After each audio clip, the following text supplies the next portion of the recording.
I've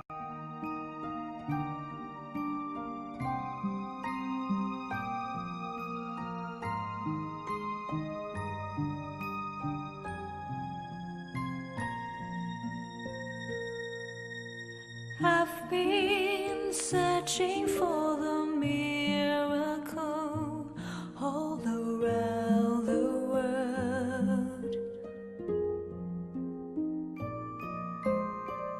I used to look upon the moonlight and the shining stars as a wonder of miracle. One day I gave up on searching, so I closed my eyes and still my mind. I finally found the greatest miracle inside of me and everyone.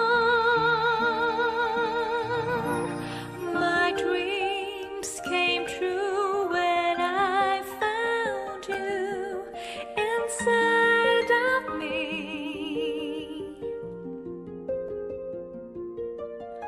Just close your eyes inside and shining. The wonder of the world, it's in you.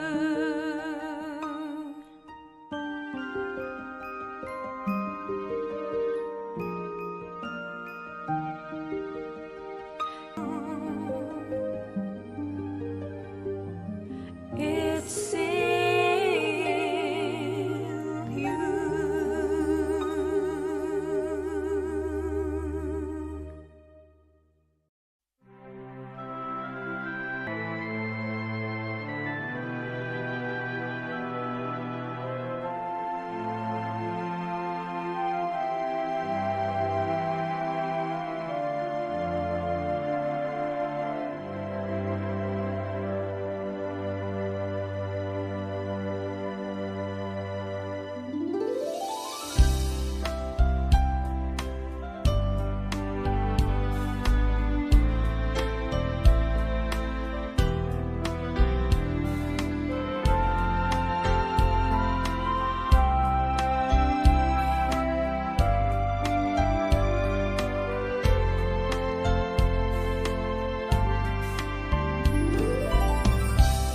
Samadhi Bhavana is not the only way to relax, but it is more, so much more than relaxation. It is far beyond anyone's understanding, because it's a miracle more than we can ever know.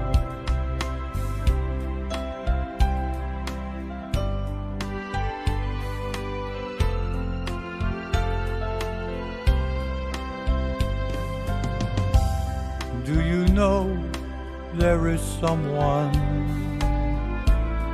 who is waiting for you? He is with you always, always with you. He is the one who knows with supreme kindness the most beautiful one in the universe.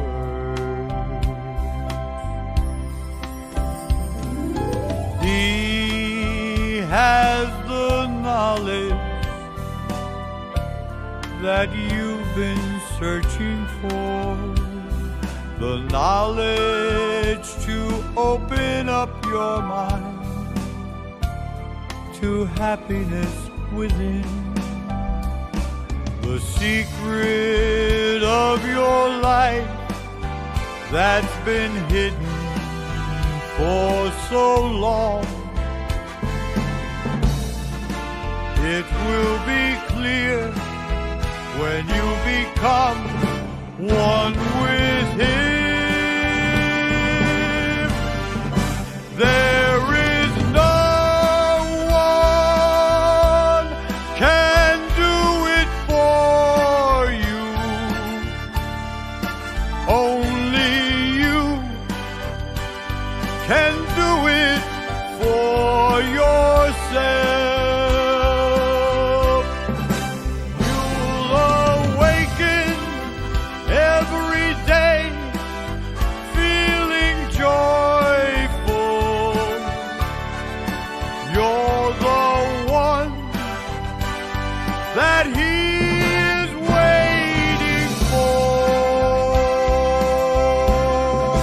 You're the one that He is waiting for.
To know a couple of things with regards to our schedule tonight. First of all, I think everyone can hear me, right? Thumbs up if you can. Okay, cool. Awesome. Yeah, because last time I was talking to myself, and when you're on these Zoom calls, you don't know. So thank you for confirming. So with regards to our schedule tonight, intro, which is what I'm doing, and then shortly after, we'll have our wisdom talk, which is by Monk Daniel, followed by guided meditation, candlelight, or you can definitely use your candle that's within you. And then that will be followed by loving kindness, and then Q&A will be the end of our session today. We do ask that for the Q&A, it's such a great time to learn about different questions that people have and answers that are given. So this is definitely a good thing. So I encourage people to stay if you can for that, but it is optional. So a couple of things about our guiding monk today is he ordained in 2012 as a Buddhist monk. He is going on his 11th year, going into 2020, and his goal is to take any peace mission that is assigned to him with the utmost passion and dedication. So soon I'll be introducing our teaching monk, but before that, let me go ahead and do our quote for the day. So if you don't mind, somebody go ahead and type a number anywhere from 10 to 100. And whatever comes first is what I will read from the quote book. Okay, I see 18. So here we go. This one is one of my favorite, actually. So to see what is within, you'll start to see who you really are, and you will live a life true to yourself. So that is today's quote. So, Daniel?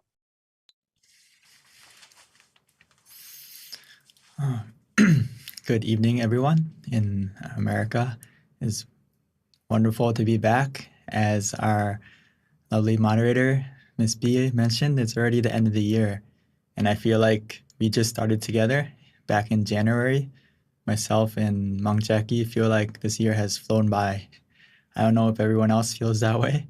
Hopefully, you can continue the rest of this year by closing it out in a peaceful way and connecting to the full moon inside tonight, as well as keeping that full energy within you from this meditation to help throughout the month, and then going into the new year to welcome in the new year with a positive and bright mind. As we know, or learning or beginning to learn more and more, if we can stay with the present moment and stay calm and relaxed, you can access that positive energy within you. And that positive energy within you is the key catalyst that's going to help you to not only have happiness, but also feel fulfilled in everything you do. Because everything we say, everything we do, it comes from the mind first. So if we start from a point where your mind is clear, bright, at ease, everything else is going to fall into line easier and smoother. Most people in this world, we tend to try to settle everything around us, or have this goal that we want to make sure everything around us is in order, in balance. Kind of think of it as inner peace is going to come after everything around me is at peace. And then I can sit down and feel peaceful. But we should switch it around a little bit and try to find the peace within first. And when you have that peace within you, it's easier to help to make everything around you in order and peaceful as well. So switch it around. Start from yourself first. As Lumpao Tamachio would say, my master, my father, monk, he would say that world peace through inner peace. It's so true. And we have to first change our inner world and then expand out to our own small world around us this holiday, right? Our family, our friends, and our loved ones all around us. And then that will slowly expand out. So I'm so happy and honored to be here tonight, especially because as myself, I am also born and raised in America. It's good to see the New Jersey Center, because I was in New Jersey for 14 years, and then I moved to Florida, and then I moved to Illinois. So it's great to come back to America, everyone, this holiday season, and I would like to give you some tips to help you stay content and relaxed and access that present gift within you as we meditate.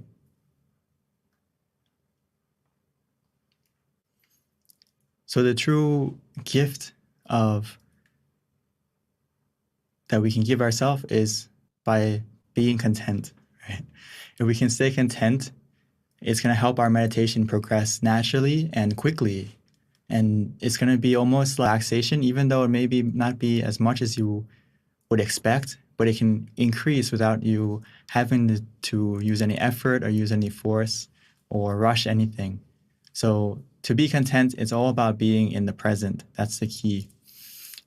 As you may have heard in the past, that happiness is a choice, right? We can choose how to react to a situation and how to view a situation, and that can make you feel happy or content depending on how you place your mind. So being present is actually very important, because a lot of times we may say like, oh, I don't feel happy, or I feel anxious, I feel worried. You have to ask yourself, are you present? I once had someone ask me that, hey, right now, is because yes, your body is in the present, but your mind is lingering in the past, or it's in the future.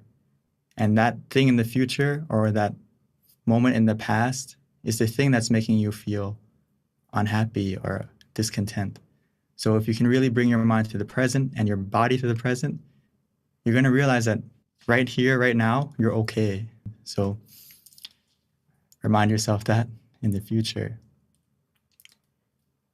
So especially in meditation, being content is really one of the key elements of having a successful meditation, because Paul would say that if we start with a mind that is content without boredom, from that absence of boredom, we are led to the feeling of comfort and even more comfort.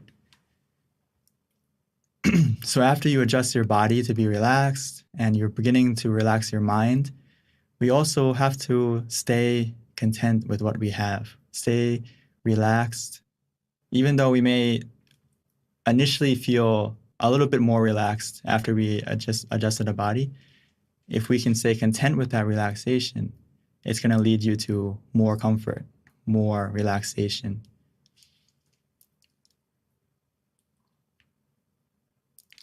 So I usually like to give this example because it's about placing your mind correctly or viewing a situation correctly. It's all about the perspective you put yourself in. So imagine this scenario with me, especially this season it's the holidays. You may get a gift, right? You may get it from your family, your friends, or someone close to you. So the same thing with meditation. When we sit down, we may get a gift. We'll get a gift automatically. It's inside of you. Every time you meditate, you are accessing a special gift, but it depends on how you view it, if you're going to open it or not. So you receive a gift. What happens if we aren't content with it? A lot of people fall into this trap when we meditate, is that we sit down and even though we already have a gift inside of us, we aren't content with it because there's only 1 or 2 packages. Some of us may think, I want more, right? Or you think of last year or the year before, and you remember that year or in the past, there was more than there is now.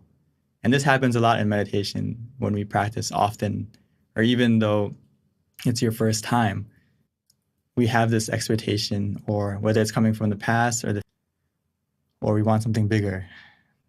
You sit down, you relax, and you expect the relaxation to be more than this. Oh, it doesn't feel like I'm sitting on the sofa at home. It doesn't feel like I'm laying down in my king-size bed or in a fluffy, comfortable spa, something like that.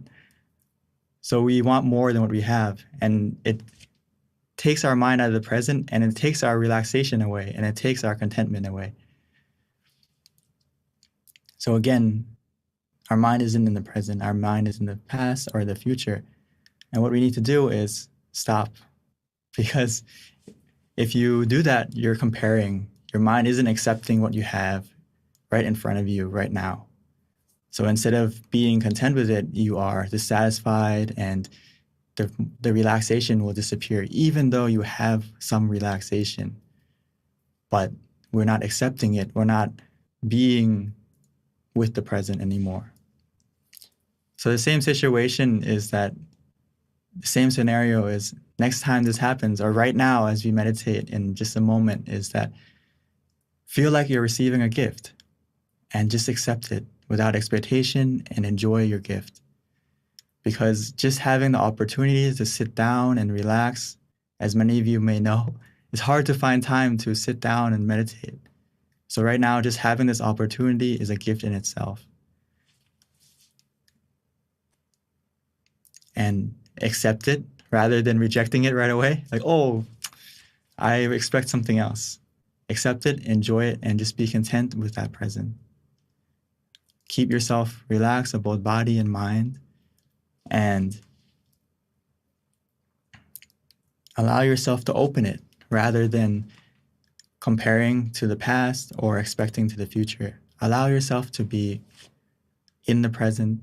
Allow yourself to slowly open it by calming your body, calming your mind. And every second that you stay calm, stay relaxed, it's slowly opening that package, opening that gift inside of you. And no matter how small it is, no matter how much relaxation you start with, even though it may be small, that's not the thing that's going to stop you. If you can stay content with that small package, with that small amount of relaxation, inside that present can be something precious, more precious than any diamond and more precious than any gem more precious than any treasure in the world is that moment of fulfillment, that moment of happiness that can come from a still and tranquil mind. And I hope all of us can open that gift inside of you tonight and feel that happiness within you from just simply relaxing your mind. So we can realize that the best gift you can give yourself is the stillness of mind.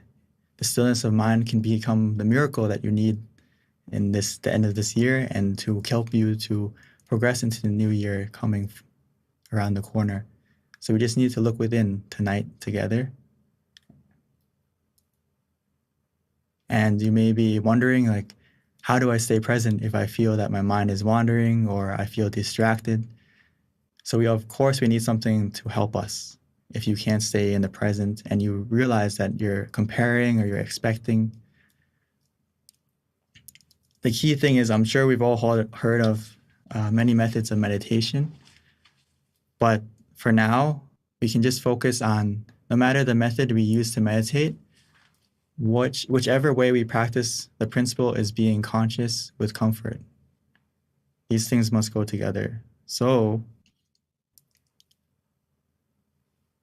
in our meditation practice, we usually give 3 methods, which kind of summarize all the methods in meditation, which the Buddha gave about 40 examples. But in our temple, we simplified it down to 3 methods because it's basically these 3 methods cover all the other methods. So as long as you practice these 3, where you feel conscious with comfort, it will take you to that present moment. That present moment, you can think of it like an island within you, an island of peace, an island where you feel safe, and almost like you go on vacation where you can rest your body and rest your mind. But in order to get there, we need to use a boat. So the image, the mantra, or being still is that boat to take you there. Whether you visualize something, whether you use the mantra, or if you feel ready to, you can just be still. And the thing I like to remind everyone is that sometimes we'll fall off that boat. Sometimes we will get distracted or forget to stay on the boat. You may fall overboard, but that's okay. Just please remember to go back and use the method again to get back on board, to keep going to that island within you.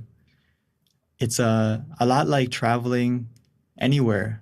The same way we travel inside is that if you think of it, some of us I see are at the center right now, right? So the way you got there is you had to walk first, right? You had to walk first to get to your car or get to your mode of transportation. And then after we got into the car, we traveled to the center. After we got to the center, we have to get out of our car and we start to walk again, right?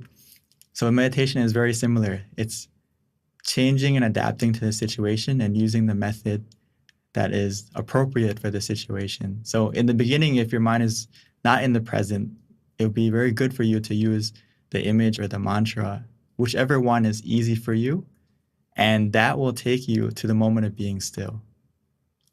Of course, that moment of stillness won't last forever. Sometimes it will last a short time, sometimes it will last a long time.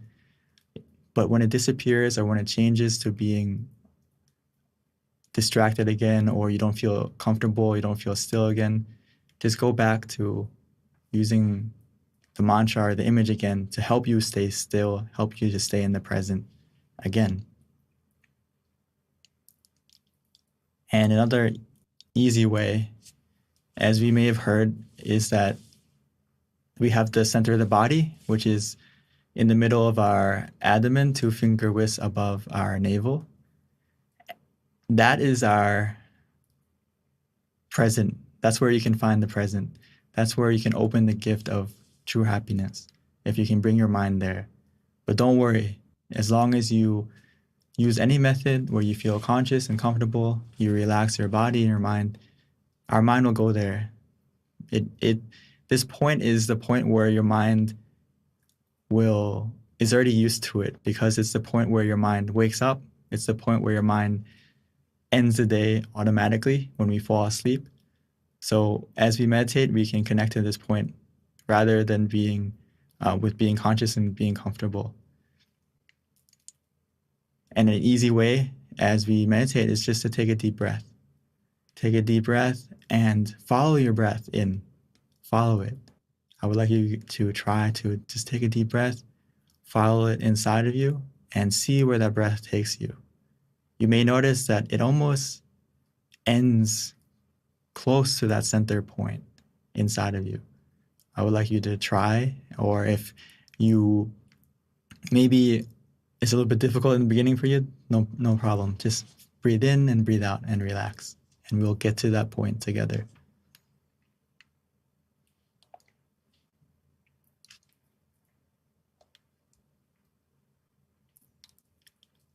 So before we meditate together, I would like us to adjust our body so we can prepare ourselves to open that present within you and stay conscious and calm together. And before you know it, the gift that's waiting for you inside will open. So before we start, please take your time to adjust your body, or if you need to stretch a little bit, please feel free to.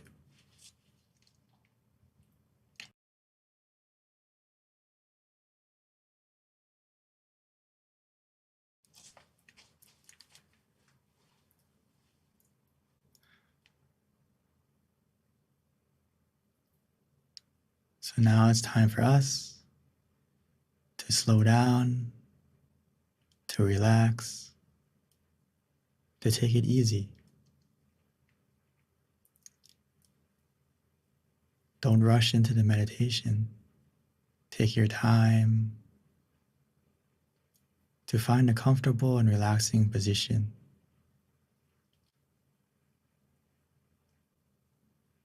Whether you're sitting on the floor, on a chair, or wherever you may be.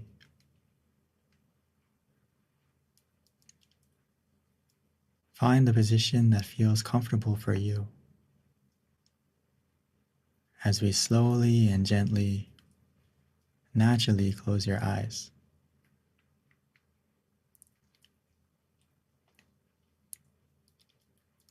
And we can begin to relax and release all the muscles in your body.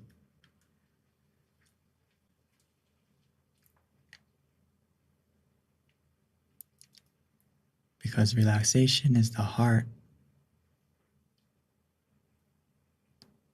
of meditation, the foundation of a successful one.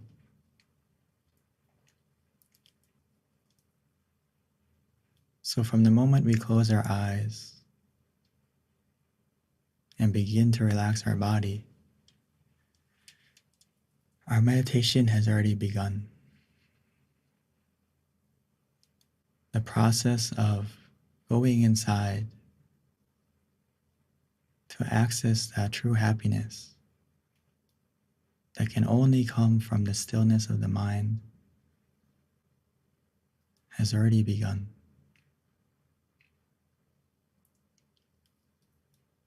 All we need to do is to help your body and your mind relax, starting from your body first. Relaxing and releasing every muscle by simply breathing in deeply and exhaling slowly.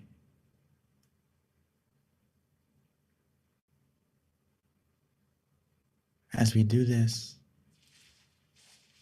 it will help our mind and our body to come together, to be one in the present moment. So as you breathe in, try to feel your breath softly and gently.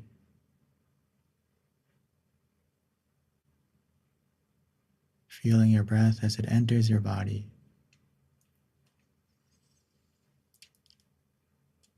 filling up your lungs, and also filling up your body with relaxation, allowing that relaxation to spread, to expand,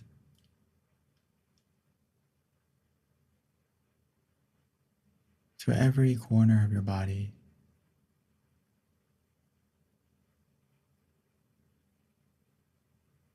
As if your breath is healing, soothing, relaxing.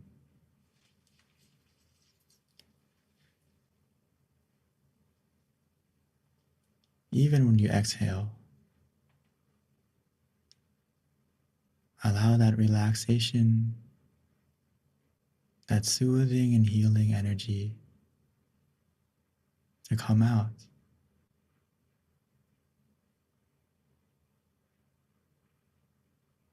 As we begin to feel relaxed within us and around us.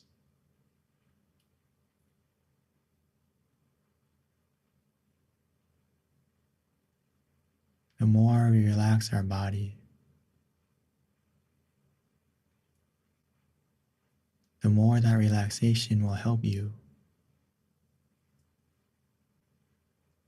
to let go of your physical self first.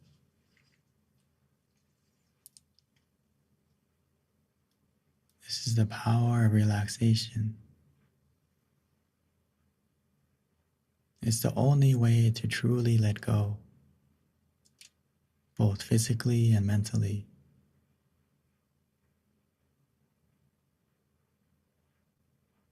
If we do it correctly, our body will begin to fade, begin to disappear, become lighter, as if it's not there anymore. As we begin to let go physically, we can continue to let go mentally.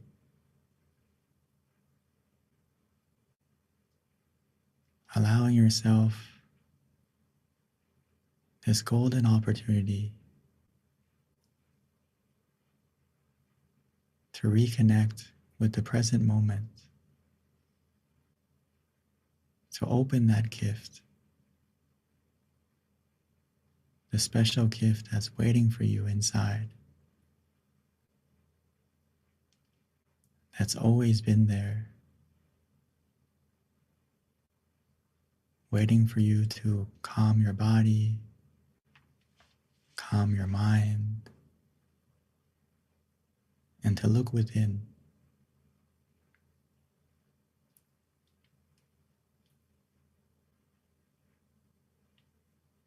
As we bring our body and our mind to the present,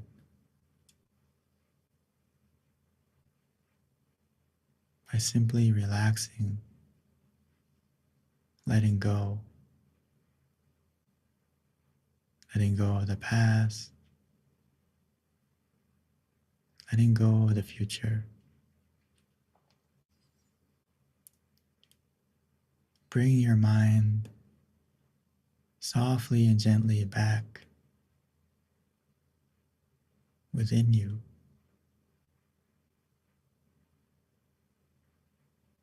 By using the method that is easy, relaxing, comforting. Whether that's to repeat the mantra in your mind, as if that sound is coming from within you.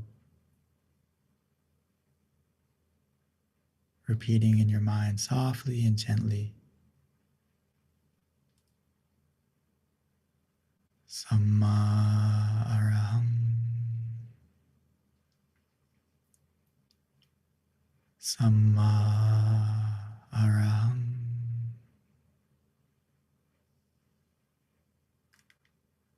Samma Araham.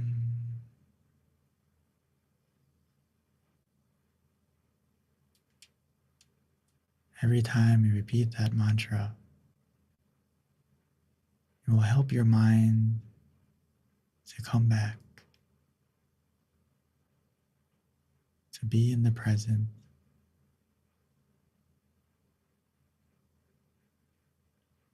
Or we can visualize an image, not with our eyes, but with our mind, using our feeling, not worrying about the clarity of the image. Because when we all imagine an image, in the beginning it's not clear, and that's okay. We can imagine the moon,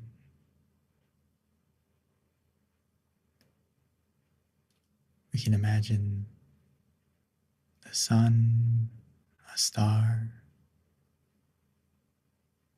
whatever you're familiar with. But try to feel the image as if it's in front of you, within you, covering you. Whatever feels natural for you. Simple and easy.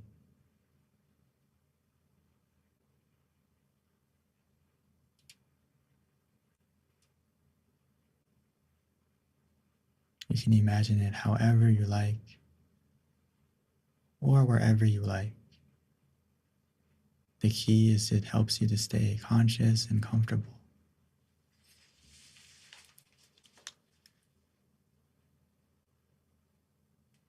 Or for some of us, you may feel that your mind is already calm and peaceful, and you don't need the mantra, you don't need the visualization, and you can simply just be still and do nothing, allowing the relaxation that you feel to carry your mind, to bring your mind deeper and deeper into the meditation,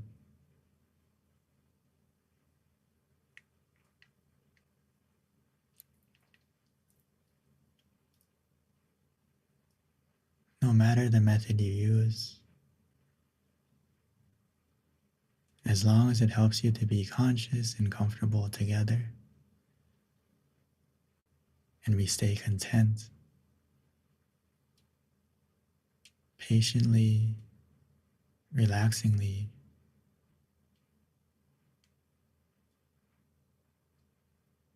every moment, we allow ourselves to open the present moment, revealing the true happiness inside. The happiness that is actually endless. It will continue to grow and to fill your mind with fulfillment, with relaxation, endlessly. As long as you keep your mind in the present, patiently, contently, relaxingly.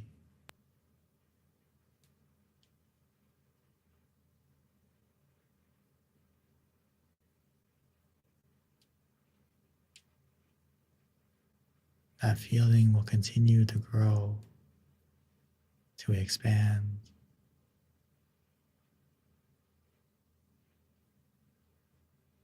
All we need to do is follow the comfort.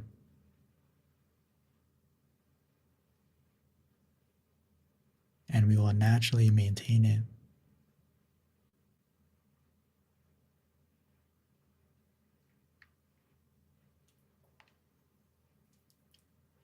But at any moment, when you feel that comfort disappearing or changing,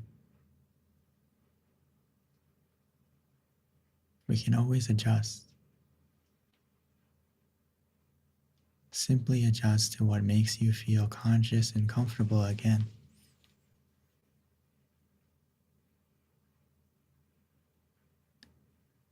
And that will help you to get back to the point of stillness, back to the center of the body within you,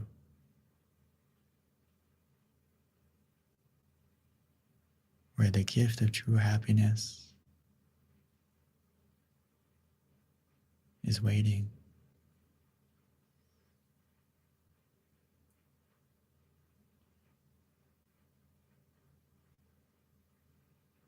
Just continue to relax, to release.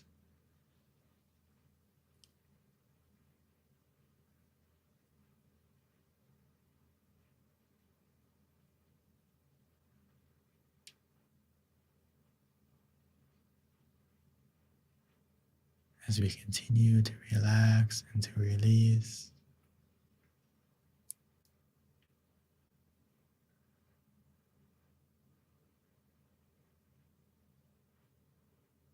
our mind will begin to settle,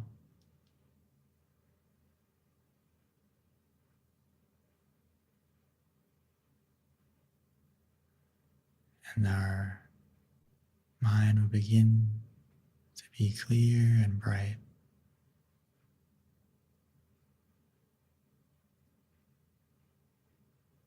where our mind is free from any negativity,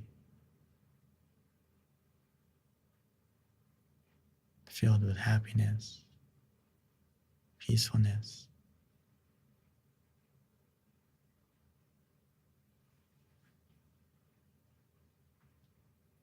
Just continue to meditate together, allowing this feeling to grow and to enjoy this present moment together in silence.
every moment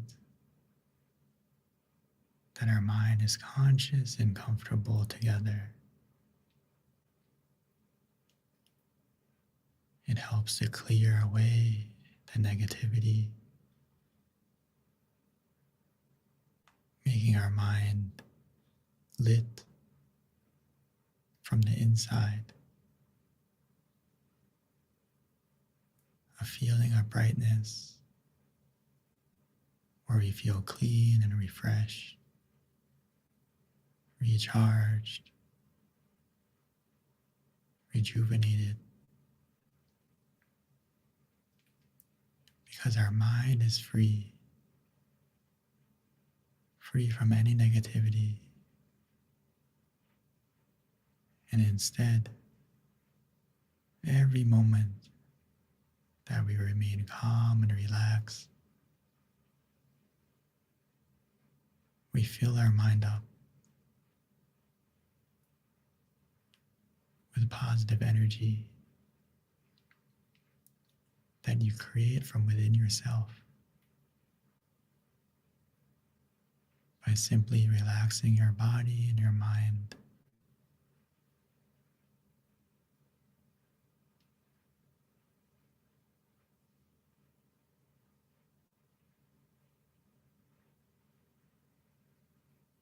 So now that we've taken the time to light our mind from the inside, let's take a moment to transfer that brightness from within you that you feel from the relaxation. Transfer that positivity from within you to the candle on the outside.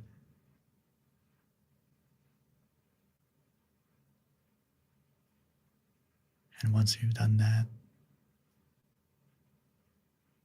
we can continue to meditate together. But now I'd like to invite everyone to softly and gently open your eyes, maintaining that feeling of relaxation, and transfer it to the light, to the candle that you have.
that we have lit the candle on the outside, and most importantly, on the inside,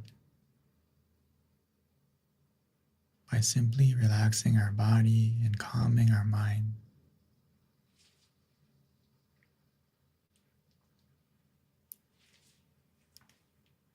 As we continue to relax, we can feel that positivity from within, where we feel refreshed, recharged, rejuvenated. It's because our mind is free and truly in the present, free from any greed, anger, delusion, or any negativity. Every second, every moment that we collect this relaxation, your mind becomes more clean, more pure, and positive.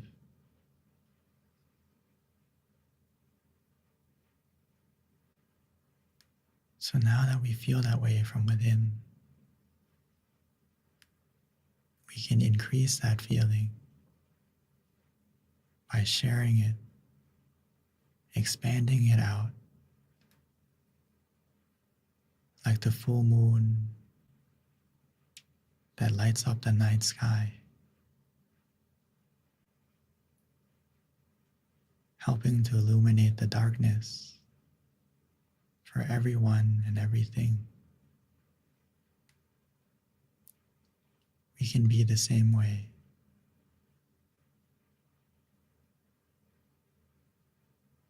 By wishing to yourself, filling yourself up with happiness and positivity, and expanding that feeling out to your loved ones, as if we're giving them a gift from within, a share of this positive energy that you feel, that we can dedicate, that we can send to everyone we love.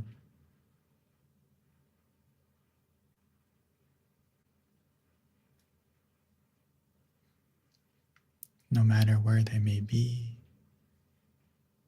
or even if they've passed on.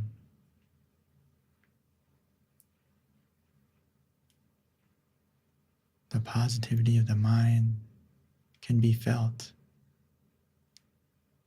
can be shared, like one candle to the next.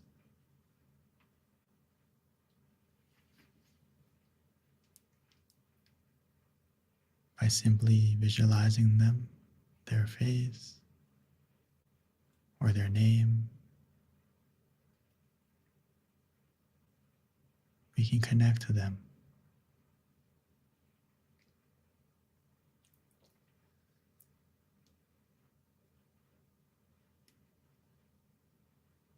And we can expand out, opening our mind, expanding our heart to our friends, to our community, expanding out to our city, our state, and even our country.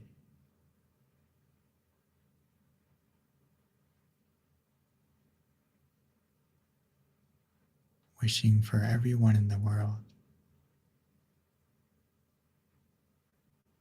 to have this energy,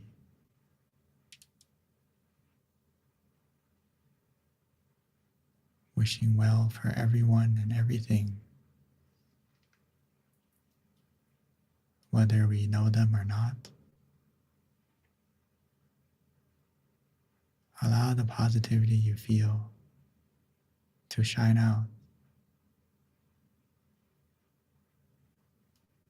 helping the darkness of this world to become brighter.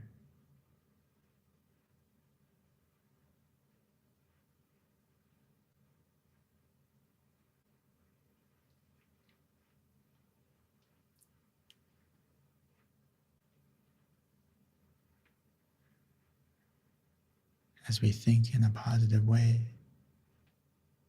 share in a positive way, that positivity will come back to you.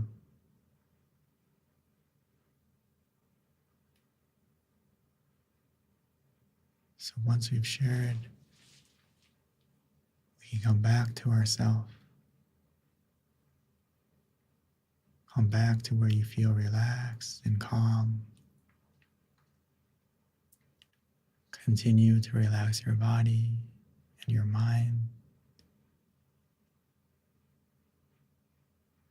allowing yourself to feel the relaxation and positivity from within you and receive the positivity from around you, from everyone meditating together right now.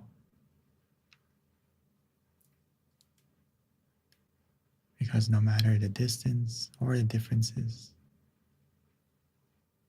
when we close our eyes, we're all in the same place. All the differences disappear, and we're all connected by the point of peace within us.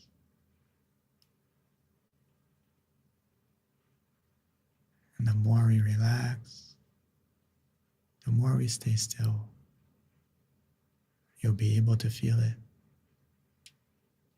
from within you and around you.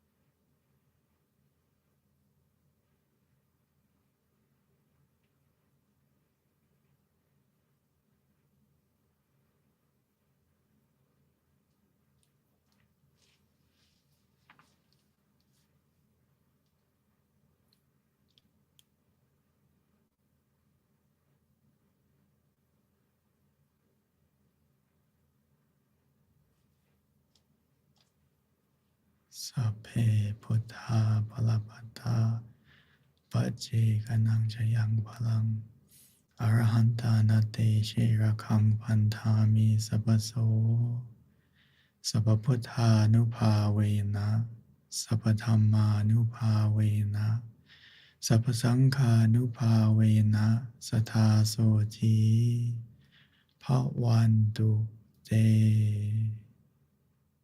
By the positivity that you've generated from your meditation, may that positivity bless you in every way. And when you're ready, you may slowly and gently open your eyes.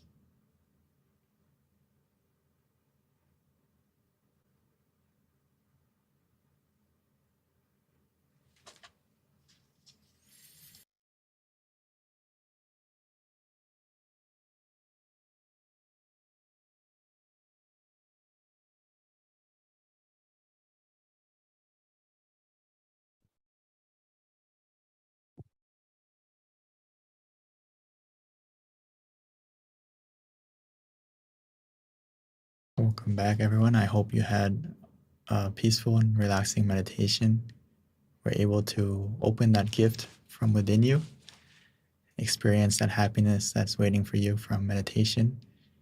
And please take a moment to share if you are available or you're open to that. And if you have any questions, or please also, if you would like to share any topics that you would like to know about going into the next year, please also, I would like to know what you would like to learn about as well as we go into next year. So thank you, and I would like to pass the microphone back to our lovely moderator, Ms. B. Thank you so much, Monk Daniel. I can't emphasize enough how much a gift you really are, Venerable. When I listen to your guided meditation, like every time. I really do. I'm sure I'm not the only one, but it really, your teaching, your guiding is really profound, and just a lot of things that you say, there's just so much wisdom and you can really feel it. Especially my favorite part was the end when you mentioned closing your eyes and we're all in it together and we're all in the same room, even though we can't see each other. And it just made me really have this understanding energetically of how, even though we're in different places all around the world, we're actually truly in one room when we come to listen to you. So thank you for that, Venerable.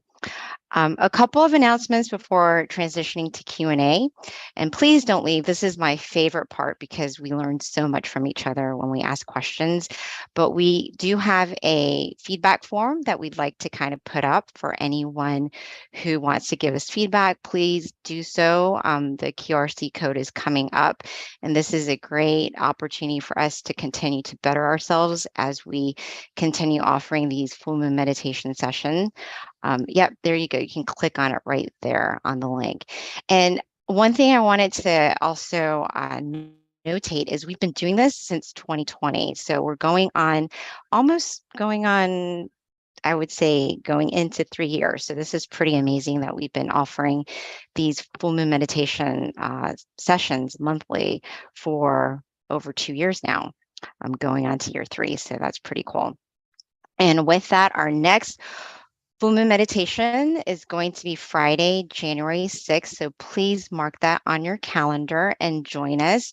And also, this is, there's no time easier to share what we do and just trying to help people find peace of mind than now. I mean, Venerable Monk Daniel is in Thailand, and he's able to guide us at the convenience of our home or at your meditation center.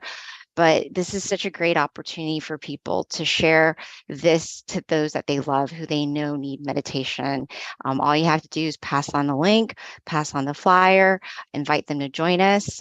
We do this monthly, and our next one's going to be Friday, January 6th. So please join us. Another thing, a couple more announcements before we transition to Q&A. If you haven't already, definitely check out our meditation, our website, tamagayameditation.org. This is a great website to go to learn about our different locations, to also learn about our upcoming virtual meditation, online meditation classes as well. But looks like what we have pulled up is MindGym, which is also another great website that we have, another great offering that we have as well. You can also find out about your center nearest you on the website at MindGym. In addition to that, if you haven't already done so, please download our app, MindGym, because this is a great app that you can utilize at the convenience of your home, meditating with our various meditation teachers. We have over 100 tracks now on the meditation app. In addition to that, we also send out notifications to remind you of our upcoming full moon meditations as well, which is a good reminder, since those are notifications definitely will help. All right, at this time, let's transition over to Q&A. One other thing too, if you've got a location near you, simply go on one of our websites, mindgym.org, look at the location, click on the center nearest you and find out if there are live sessions there. But right now, most of our centers do have live sessions, so please do join us in person or online. So at this time, Venerable Daniel, we are ready for you. Thank you. All right, everyone. So this is my favorite part, which is Q&A, especially for those who are at a center.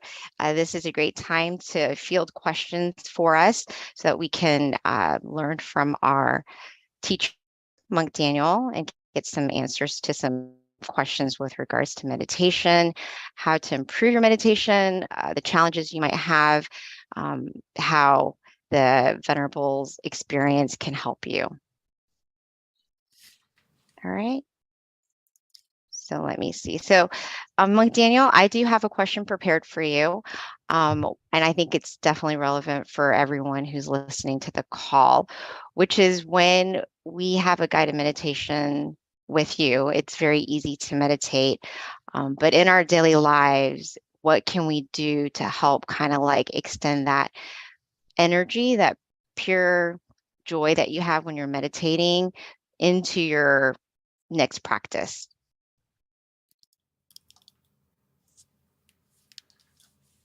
You mean in the sense of how can we connect to the same energy that we feel now in a group? Yes. Like, no, how can you continue have that continuity with regards to just having that brightness of mind when you're meditating on your own or with the daily distractions that happen in day-to-day life? Like how to kind of try to keep that consistent feeling of connecting to that happy source of purity when you're meditating, say with you, but being able to kind of do it on your own, like things that you can do in your life to kind of help you find that brightness inside.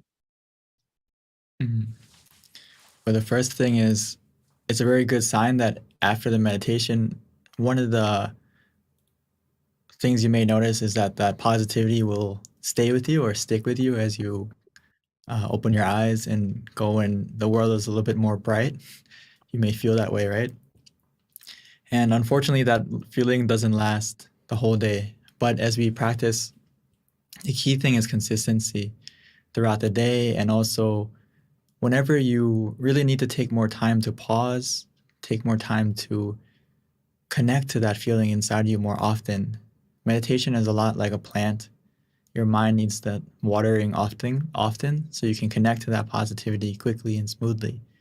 So it's very important that throughout the day you try to connect to that center that we mentioned and connect to yourself often. Like you charge, throughout the day we need to charge our phone, charge our computer, and the mind is the same thing. You really need to charge yourself and don't let it go on low battery. So as you go throughout the day, take some moments to just an easy way is just to focus on your breath or to focus on the mantra and say it throughout the day when you're free. Almost like you're talking to yourself, but talking to yourself positively to help clear your mind from any distractions or any negative feeling that may be lingering. You can change the focus. And the moment you change that focus, you can connect to that positive feeling that you have now.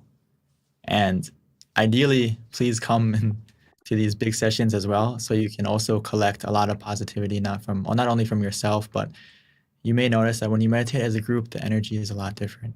And it's not a coincidence. It's because the positivity of the mind, it can be felt. Like I'm sure if you ever went around someone who is in a good mood, you want to be near them, right? But if you go around someone who's in a bad mood, you feel it in the room. It feels, tense. So I hope that gives you some kind of idea. And the key thing is to be consistent throughout the day. Use the mantra, use the visualization when you have a moment to pause. And if you find it difficult, I would recommend you to download the Mind app or Mind Gem, and it will help you to at least have some guided meditations throughout the day that can help you to kind of reset and have that personal, have a monk in your pocket, have a meditation session when you're free. Thank you, Venerable. Venerable, that was such an interesting point, because I think you're right in terms of meditating as a group, even online. It definitely does feel differently for me. I can definitely feel the difference meditating with a group, even online, knowing how we have all these people from different places. Energetically, it does feel more powerful for sure. So that's a very good point. I never really thought about that. Thank you, Venerable. Now, we do have a lot of questions that have come from Georgia Meditation Center. Yay, Georgia Meditation Center. Thank you for some of these very good questions that we've got. So the first one is it good to put your mind to things of the present? However, there are issues from the past and the future that must be dealt with. How does one balance these considerations? Great question. The thing I realized that, of course, we have to heal from some things in the past that may make us feel upset, or it is some trauma that we have to get over to heal, and the future as well. But the thing is that I really like from our masters, Luang Por and Luang Pu. He said that stop is the key to success. And the reason for that is when we deal with the things from the past or the future, if we don't take the time first to go into the present, to still your mind, to make it clear, to make it at ease, so you can get that clarity of mind to deal with those things as you mentioned. Most of the time, we don't deal with those things with a clear mind. It's usually influenced by that trauma in the past, or it's influenced by some kind of negative emotion, whether it's greed, anger, misunderstanding, whatever it may be. So your mind is already like tainted. So when it's tainted by something like that, our reaction will be not as positive as it can be. So sometimes we overcomplicate it and we overthink things, but that happens because, again, your mind is influenced by something else. So if we can follow those words, stop is the key to success, meaning stop your mind, still your mind first, be in the present, and from that stillness, you will have an answer. You may notice that after you meditate, it's almost like the answer, or even during the meditation, the answer may pop up, oh, that's what I need to do. Or you have a different feeling, a different calling to go have that answer after the meditation. So I can't recommend it enough that normally most people, we like to think out the situation or try to brainstorm the way to get over that incident. But we can change it now when we learn about meditation. And it's okay to brainstorm, it's okay to think. But sometimes if you can't think it out, you have to get out of thinking. Get out of that process for a moment and calm your mind first. Clear it, reset it, make sure there's nothing influencing your mind, and you have that clarity and purity of mind, and that will help you to decide and balance what you need to do next. It's kind of like you have 10,000 things that you want to clear, but if you take a moment to still your mind, relax your mind, you'll notice that out of those 10,000 things, there's only 1, 2, 3 things you need to do, and the rest will clear itself. And I really hope you put that into effort. The key to success is clear and bright mind, and keep your mind at ease. Everything else will be more simple. Venerable, it just made me realize that the key is kind of counterintuitive, but the key to your answers is actually not thinking. It's kind of interesting, but that's true, huh, when it comes down to it. I mean, we're so used to thinking through it, and that's not a bad thing, but it's a bad thing when your mind is influenced by negativity, where you feel stress, you feel anxiety, you feel all these different pressures on yourself. So you need to get those out first by bringing your mind to the present, and then after the meditation, you will have the clarity to deal with everything else. So Venerable, this is another question that was asked by someone at GMC, which is, how do you master an attachment? I think the key thing is to reflect on that there's nothing that you can really hold on to forever, whether it's yourself, right? Your own body. You want it to not age, you want it to not get sick, but unfortunately, everything has to change. I think you have to understand that change is a universal principle. So it helps us to not be over-attached to something, whether it's people. I think for most of us, it's easier to let go of things, but when you think about people or relationships, that may be a little bit more difficult. So I realized for myself that the more I meditate and the more I find that true happiness from inside of you, rather than most people, we rely on happiness and fulfillment from the people around us, the things around us, the status we have, so and so. And when we put that happiness and focus on things that we can't control, that we can't maintain forever, right? We can't keep all those people with us forever. We can't keep all the things around us forever. We can't keep the status that we have forever. And when we put our happiness on those things, we are destined to feel unhappy because they don't last. But if you put your happiness or your focus on Recording in meditation progress. and getting it from within yourself, getting that happiness and creating that happiness from stilling your mind, it makes you less attached in a positive way, meaning that you you're able to let go and hold on to things, because everything in life, there's a moment where you have to hold on to it and there's a moment you have to let it go. So from what I noticed, the more you practice meditation, the more you can practice and master being unattached or being obsessed about certain things. And so change your focus of that to finding happiness from within you rather than around you, if I would answer it shortly. Thank you, Venerable. So GMC's on a roll. We've got more questions. One is, how do I manage my ambitions?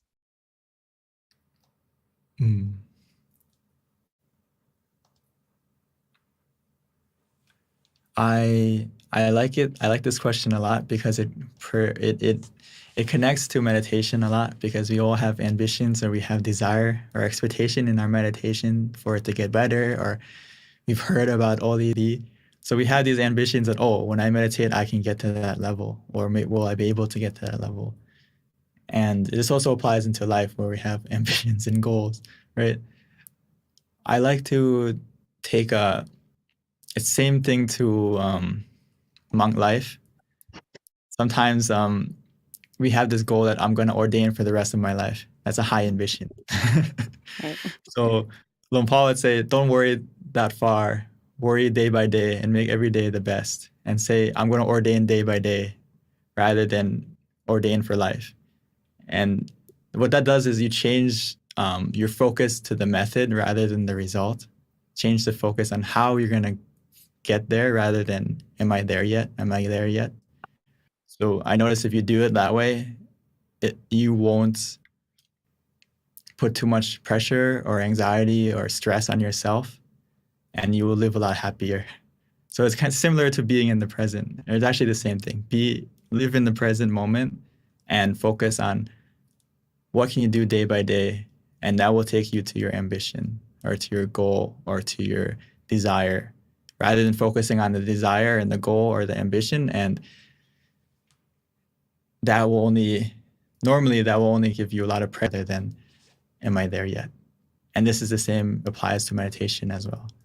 If you sit and you focus on the method rather than the result, you're going to get the result easier, because you're not putting yourself or starting your meditation with expectation and desire and want. So start from, how can I get there? What is the way? What are the methods that I can use to get there? I hope I gave you an idea. I'm not sure if that's or if you're talking. Yeah. Yeah, Venerable. I think that actually, to me, just, if I were asking that question, it does make a lot of sense. And there is a lot of correlation too with regards to just being a meditation practitioner and having ambitions as well, be it in meditation or your work life or your ambitions that you have in general, to whatever your desired outcome is. But because you're meditating, I would think you're aware of this ambition that you have, so that automatically helps you manage it.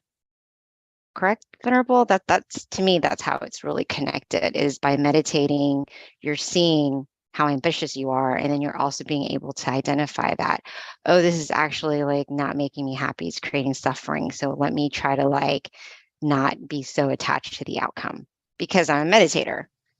Yes. Exactly. Thank you, Venerable. Yeah, that's kind of what I picked up as you were explaining that. So another question that we have from GMC, man, they are dominating. Come on, other centers. Okay.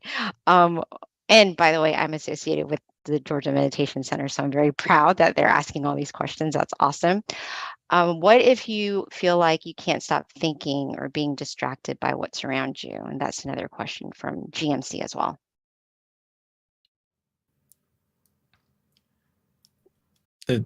In the meditation, right? Or just in general, it's completely normal in the beginning. So don't get too frustrated with yourself. Don't be too hard on yourself as we meditate in the beginning, that you're going to be distracted. You're going to have wandering mind in the beginning. because we've been thinking our whole life. So when we sit down to meditate, it takes a little bit of time to calm down because we've been stirring. It's like a glass that we've been stirring all day, and not just all day, but many years. So when we take the time to put our mind down and just let it calm down, it takes a moment, it takes some time. So in that time, I can't emphasize enough that you need something to help anchor your mind in the present. Like if you think of it as a boat, you don't want it to drift too far away or drift into, get lost at sea. You need an anchor to keep you in the present.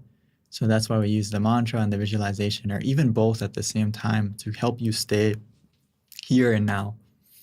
And if you find that even using those methods, if you find that even using those methods, your mind is still really going all over the place during the meditation, just open your eyes. It's like you're a director and you're saying cut, or you're having a bad dream and you open your eyes and it'll fade away, right?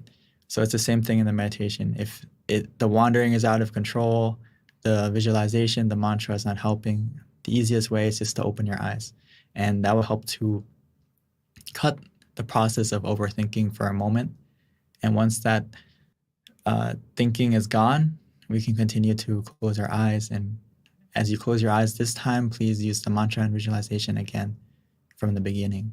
And this will kind of be that shield, be that anchor to protect your mind from overthinking or being distracted again. Thank you, Venerable. All right, so we've got a couple more questions before we wrap up. So let me quickly get to it. The next one is, do you think the answer to a problem comes by itself, or do you need to chase the answer? And I would suspect this is when you're meditating, Venerable. From what I've noticed is you don't need to chase after the answer or the happiness or anything that happens in meditation. You just need to be still, and the answer will come to you. The answer will come from within you. Because you may not realize it, but you have a lot of wisdom, and it can come from within you. It will come from within you. Just like the happiness or relaxation that you feel. Isn't it amazing that just by staying still and relaxed, that all of a sudden you feel happy, or all of a sudden you feel this contentment from within you? Where did that come from, right? It came from you being still. It came from you just relaxing. You didn't need to run after it. You didn't need to look for it. You didn't need to do anything but be still and relaxed. And that happiness came. So it's a lot like I've mentioned, the door of happiness opens from within. And also those answers are sometimes the answer to a solution miraculously can actually come from you just being still. And it's almost like an intuition, but the more you practice the meditation, the more clear and bright your mind will become, and it'll be easier to find those answers that you're looking for. And the deeper you go, the more profound answers you'll be able to answer, because you'll find it from within you. But it's not you're not running after it, you're not chasing after it. You're just being still, and it will come to you. Yeah, what a great benefit to meditating. All right, so the next question, Venerable, we've got two more. The next one is from Chris Amon, and the question is, what is a theoretical way to solve problems when you focus?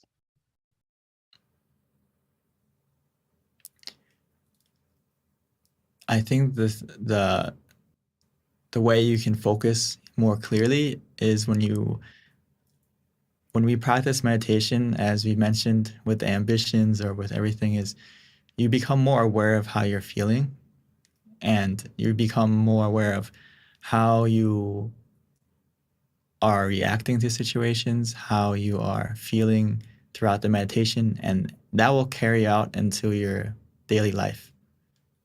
So how you focus will change. It'll be more of a central focus or a neutral focus, where you see things less without a bias and more for what they are in reality. Because again, your mind is clear and it's not tainted by any like defilements of greed, anger, delusion, or misunderstanding, all these things. when your mind is still, your mind is kind of in a pure, not in kind of, it's in a pure state where next time you focus on something, it's going to be a calm and almost like a central focus where it's in the middle. And when it's like that, you'll be able to focus on things more deeply, and not like in the sense where you're over, like when you focus on something with your eyes, you strain them, right? Because you're using the effort to stay focused. Or even mentally, if you, in the past, you may study very hard or you may pay a lot of attention to something and you feel like a headache. This is a different kind of focus.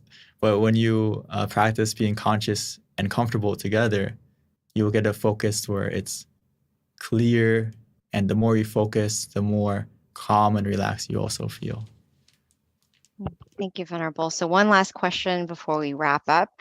The question is, I have a hard time explaining Buddhism to people. Can you tell me how to explain it in a short, concise way, but an accurate way to people who aren't acquainted with Buddhism? I think the Buddha put it the best. He said that Buddhism is about stopping negative actions by thought, speech, and in physical action. So, and to stop doing good and cultivate purity, basically, to put it in like a short sentence, from your thought, speech, and action. So whatever harms others or harms yourself, we have to stop. And we have to start helping yourself and helping others. Be a positive influence on yourself and others. So to put it simply, to stop doing negative things and to start doing positive through your body, speech, and action. And that is the core of Buddhism. And to put it even simpler than that is stop is the key to success. This is from Luang Pu and Luang Por. He said that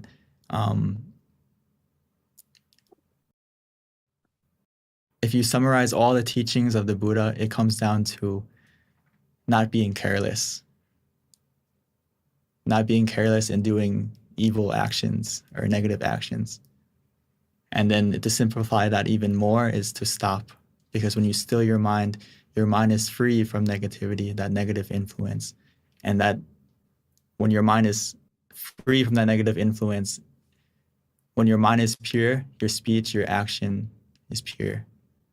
So actually the heart of a true Buddhist or anyone practicing Buddhism starts from meditation. Because clear mind means clear, pure body, speech, and action. Thank you, Venerable. That was actually the perfect way to end our meditation session tonight, was that question. So thank you for asking, Georgia Meditation Center. And thank you everyone for being on the call and finishing up listening to the Q&A, which is actually my favorite part. You learned so much. And definitely thank you all for asking the awesome questions so that we can all learn. And of course, see you next year on Friday, January the 6th. Can you believe it? Oh my goodness, time goes by so quickly. So let us take advantage of the time that we have and definitely commit ourselves to thinking good, doing good, and speaking good, which is done through meditation. So hope to see you all again. Thank you. Have a good one, and meditate often and meditate well. Bye.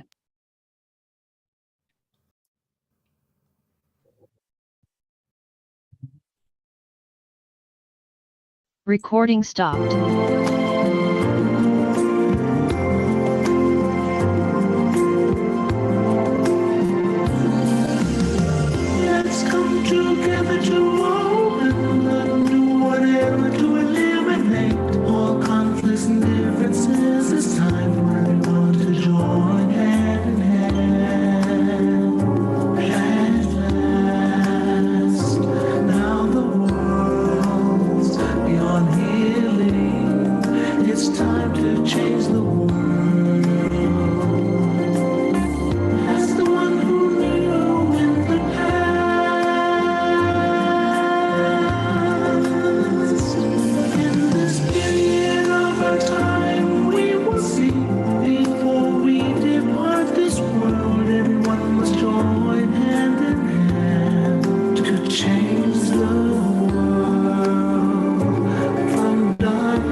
center of the body and move within. At the same position of the one who moved from the past. Change the world from the era of darkness to the era of light. From the old era to this new era, the world will be like heaven on earth. No classes in society. Everyone will be evenly happy. We'll speak the same heavenly language. Become as one with smiles of love. We'll be kind, the world will change. The world will change. Let's come together to change the world. Let's come together to change the world. Let's come together to change the world. Let's change the world. We have to do it the easy way and relax each other with childlike innocence. Everyone must join hand in hand. Chemicals will rise and relax. Still the mind at the center of the body. And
All right, is that better? Yeah, okay, good. Thank you. I wasn't sure. I just took it out and put it back in, so I'm glad that it works. All right, so we're going to start today off with the quote of the day. So if I can just get some help for people to help me choose a quote by just selecting a random number from 15 to, let's say, 145. And the first number that pops up, I will read that quote. Okay, I see a number 123. Thank you, James. Okay, so let's see, 123, fingers crossed. It goes with today's theme, which is giving thanks or Thanksgiving, essentially. So 123, give me 1 second here to find it. Okay, this is a good one. Centering the mind, which is what we're about to do. So here's the quote. To center the mind means to imagine softly, similar to when you think of things that you love and are familiar with. Imagine easily and comfortably. This is called centering the mind. So hopefully that's going to help us as we begin tonight's session with regards to our meditation. So a couple things, you guys. One of the things that we'd like to ask everyone is, if you don't mind, to please put on your chat where you're from, because we're trying to kind of find out where our different meditation members are from throughout the country. So if you can just be so kind as to let us know. Another thing is with regards to tonight's session, just a heads up with regards to what we're about to do. First of all, I will give you a little with regards to our teaching monk. There's going to be a wisdom talk, followed by meditation, and then we'll have a candlelight, which we ask that everyone, if you have a candle, to definitely light it. You can also use your phone as well, and that will kind of help set the pace. A little bit about our teaching monk. This is Monk Jackie joining us today. He's been a monk going on his 9th year. He ordained in 2014 after getting his BBA in international business. And then he found his life purpose, which is to share meditation and to spread inner peace to all. So at this time, without further ado, let me introduce Monk Jackie.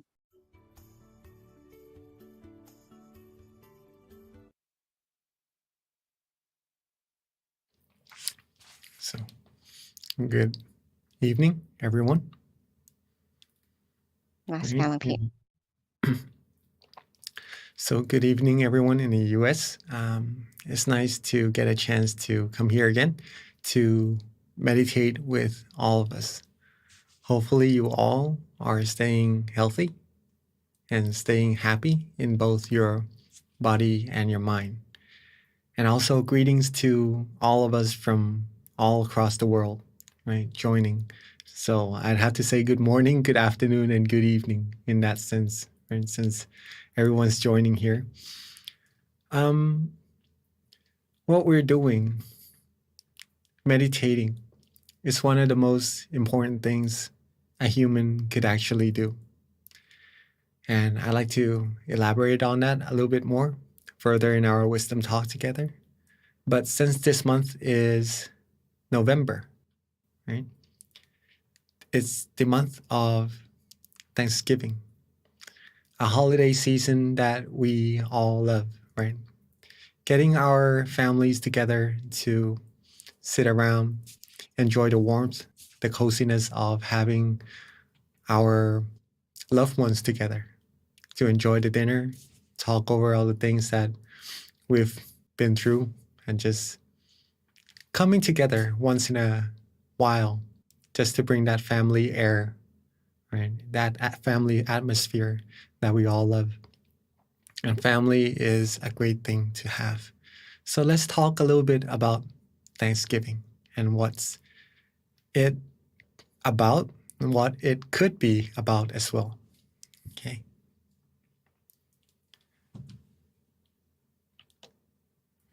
Thanksgiving. Giving thanks.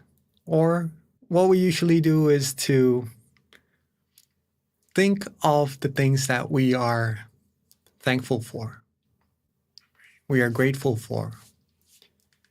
Maybe in this case, some may think of the good health, the health or the things that we have right now, that we're not sick, that we're still available to do the things we need, right?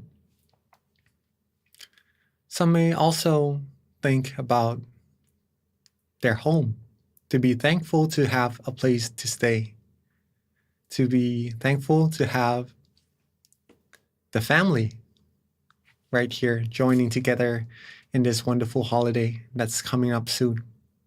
Okay. Some may even be thankful about having their friends to help them along the path they need to support them in all the things they need, the good stuff. And also, some may also be thankful about the food they have. And that's very important because we need food to survive, right? Some people may not be as fortunate, but that's why we need to be thankful for all these things that we have, or even more. Right? These are just some examples. Now, we are usually thankful for all these things that are outside of us, or maybe health is with us in this case. But something that we should take into acknowledgement or really great consideration or to be thankful for is actually being thankful for ourselves as well. I see a lot of people joining Georgia's Meditation Center, also in California. Beautiful, and a lot of people joining our session too. Welcome, all right? So we got to be thankful for ourselves as well. Why is that? Because it is because that we have this life. We have the time right now, this present moment, that we're able to do good things for ourselves and to do good things for many, many more people around us. We have opportunities to do these good deeds. We have the ability to do these good things, right? All because we are present right here. We have life, right? And we should be grateful for this as well, other than the things we are already grateful for. And just to explain a little bit further about why is this life so important, okay? Being grateful for ourselves. With our life, we could help others, right? But first, we need to be able to help ourselves first, then we could help others. We could also, with this life that we have, we could create wonderful things and give back to this world also. Create very useful things that would help with ourselves and humankind. That's how special human lives are, okay? And we could also give the things that maybe sometimes are precious to us, but by giving, we're giving something valuable. We're giving ourselves first happiness, and we're giving others that happiness as well, and something necessary for them to carry on with what they need to do. And there are many, many more things that we could do with our lives. And humans are very amazing beings. We could put big chunks of metal into a sky and fly it. Right? We could put a whole big chunk of metal on water and float it. No other beings in this world could do that. Humans are very, very amazing beings. And the best thing that humans could do actually is to take some time and find true happiness inside. Okay, with all the wonderful things that we could do with our lives, this is one of the most important things to do, to find true happiness. We're going to be able to do this by stilling our mind. Practicing to still our mind, we'll be able to find peacefulness first, a sense of relaxation and comfort. Our mind will become purer and purer. Then we will find that true happiness inside. Okay? Some of the things that would help us be able to still our mind is to adjust our body and adjust our mind. This is very, very important if you're seeking to find true happiness. Okay. If you're seeking to find peace or to find purity, two things must be taken into account or acknowledgement very firmly, okay, to adjust the body and the mind. If we could get our body and our mind to be, let's go to the next slide, to be relaxed and comfortable. This is the key, right? This is the heart. It may seem a little bit trivial because of the baby and the smile. It may look a little bit insignificant, but just to tell you that this is very, very important, right? These two slides, adjusting the body and the mind to be comfortable. If we could do this, we'll be able to still our mind very easily. And all beings in this world, the ultimate thing, the ultimate seekings of us, right, is happiness. Okay. Whatever we do, whatever we're pursuing, our end goal is pretty much to be happy, and everyone wants that. That's the way we know, that's what we know to do, right? We know that the things that we need, the things that we like to fulfill our mind, to make ourselves happy is on the outside. But not many people do know that actually happiness or true happiness depends on the state of the mind. Whether we are happy, whether we are sad, whether we are angry, or maybe we have some misunderstandings or anything, it happens from inside the mind first. Wars, peace throughout the whole world starts from a human's mind. If we want peace in this world, if we want war in this world, we don't want war, right? But if we want peace in this world, we gotta get the mind to be peaceful. We gotta find true happiness inside the mind first. Each one of us, every single one of us. Then that's how true peace is gonna come true into this world. On the other hand, if we switch things around, if a person's mind is not peaceful, if it's filled with maybe anger, hatred, or maybe wanting to seek revenge and stuff like that, all the undesirable feelings, then it's going to cause the world to turn the other way as well. All things happens first from the mind. That's why finding true happiness is also very important. It's important for us because I'm sure we all seek happiness, and that's how we're going to find true happiness or happiness inside first. When we're able to find that, we're going to be able to share, to give this happiness to many, many more people around us.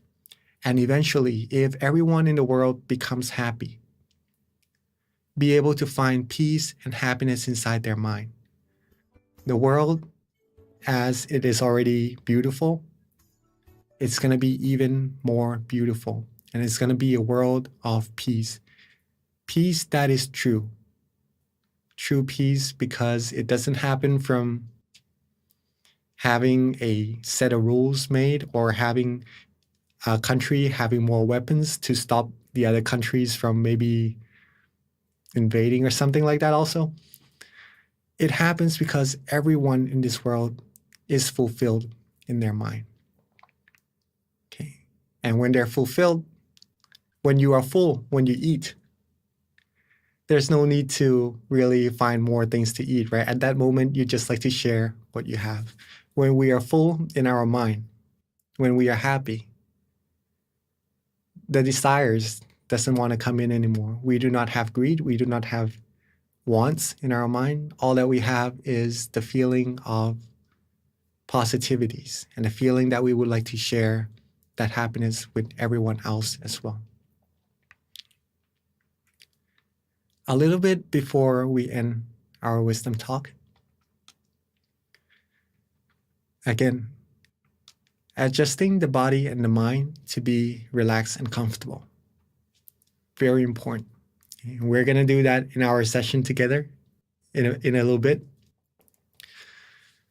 This is the key. This is the heart. But also imagine it as if it is a candle. If you're able to get your body and your mind to be relaxed and comfortable already, think of it as if you've already lit a candle inside of your mind. Okay.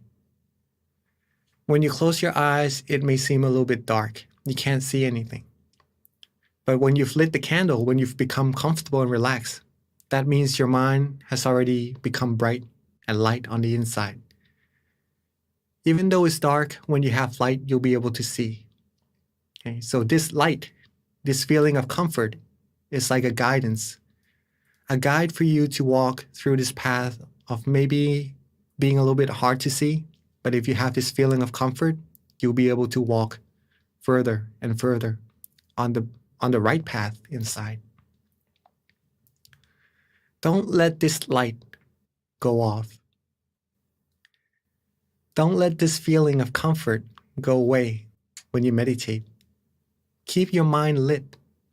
Keep that light, that feeling of comfort inside your mind continuously going as you meditate, as you close your eyes. This will take you further and further inside, finding you more and more peace, more and more happiness, and a stronger sense of serenity inside of the mind as well. However, there are some points in time where the candles do go out because we sometimes put a little bit more effort than we need to into meditation and it doesn't get as comfortable. Or sometimes we do have some wandering thoughts inside of our mind. These things takes our mind away from the peace and serenity within, but there's no need to worry about that, okay? All that we need to do is relight the candle or adjust the body and the mind once more to get it to be comfortable. Then we'll be able to walk further and further with that light lit inside of our mind. This way we'll be able to find true happiness and be able to make this world a world filled with happiness and true peace as well. Okay. Humans are amazing. And to be able to do these things, these wonderful things, is a gift. To be able to learn these things is we are very fortunate and are very meritorious to be able to find, to know where true happiness is. And I'd like to rejoice in everybody's merit for coming today, to find this knowledge, to practice our meditation together, to find your peace of mine. And hopefully we'll be able to share this happiness with many, many more people around us in our family and our friends and many more across the world as well. So now that we know a little bit about meditation, let's take it into practice together, shall we? Before we begin our meditation though, let's take some time to adjust our sitting positions. Maybe if you need to drink some water, if you need to do some stretches, please feel free to do so. If you need to use the restroom, please feel free to do so.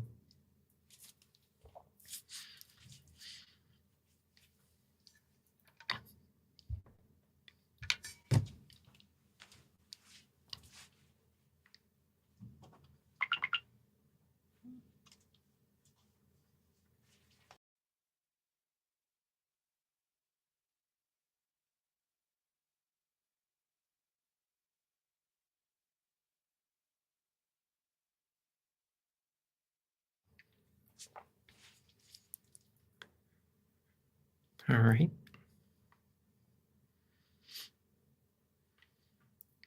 And for those of us who are ready,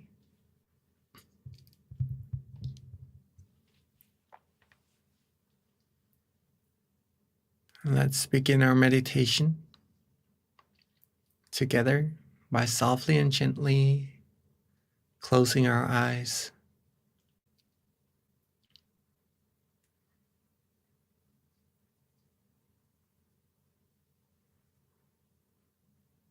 There's no need to rush. Let's softly and gently close our eyes.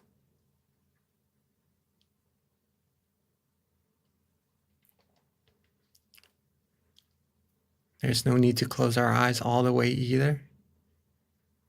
Just enough so that we feel relaxed and comfortable.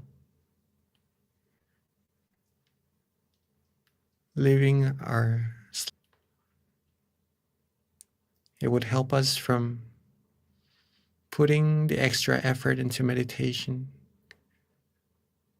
and to keep our body and mind relaxed and comfortable longer, more proficient as well. So this first step is very, very important. Make sure we close our eyes relaxingly and comfortably, the way we like it and the way we enjoy.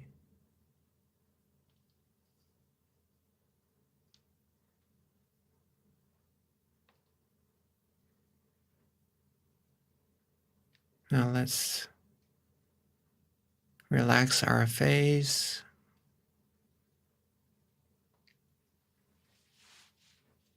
Relax our ears, our cheeks, our chin.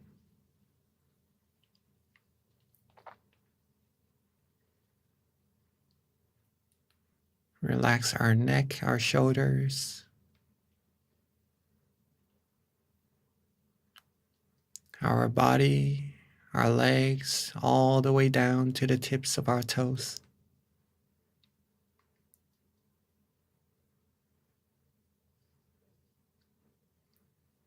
Make sure every part of our body is relaxed and comfortable.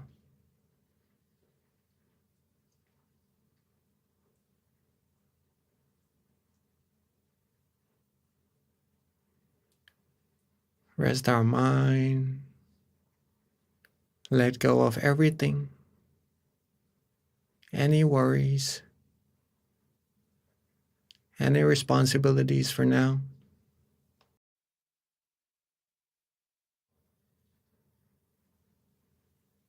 It is the time for us to rest. Rest our body, rest our mind, so that it could find that peace, that true happiness that is residing within all of us.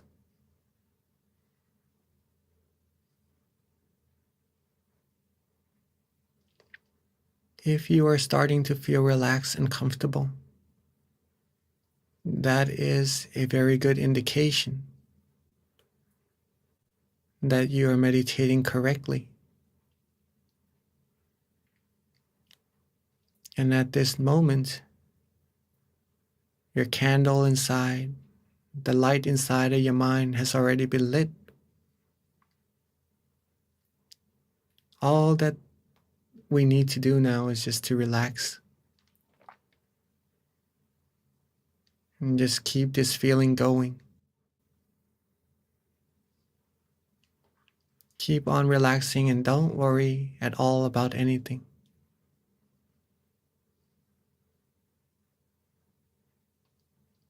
Don't worry. Be relaxed and be happy.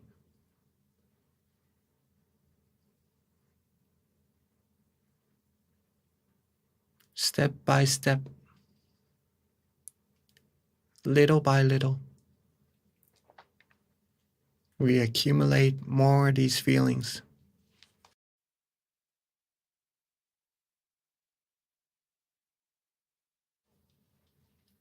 Like adding money into our piggy bank or watering a tree. Little by little, we accumulate the growth.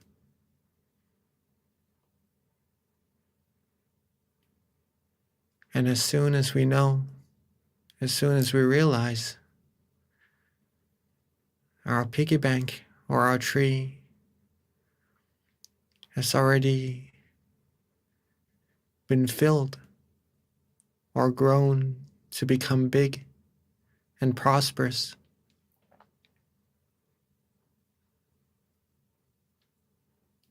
and now if we'd like to get anything, to buy anything, or to take fruit from the tree, we'll be able to do so.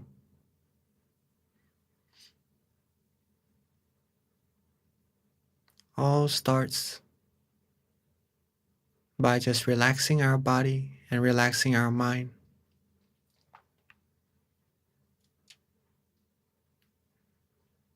And keep that feeling of relaxation. Keep it going without having any worries.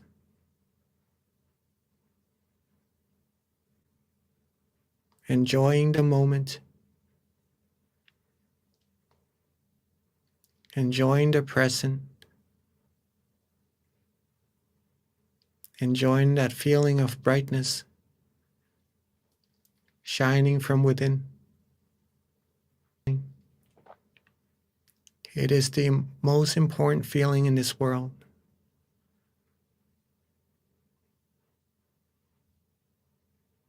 It is very, very precious, since it takes our mind away from all negativities.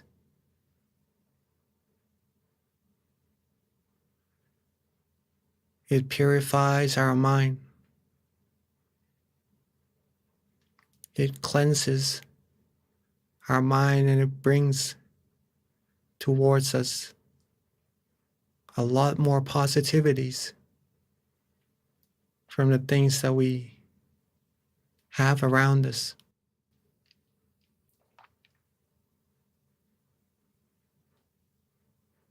Relax, let go.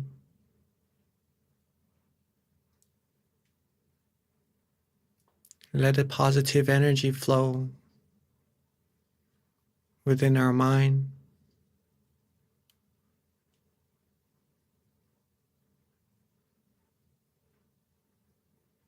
Enjoy every moment.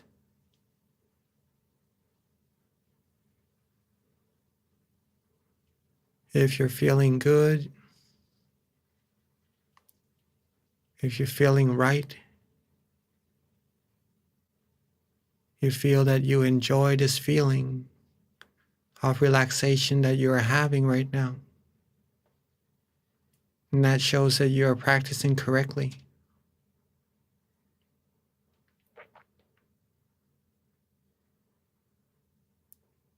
Keep this feeling going. And that's all that we need to do.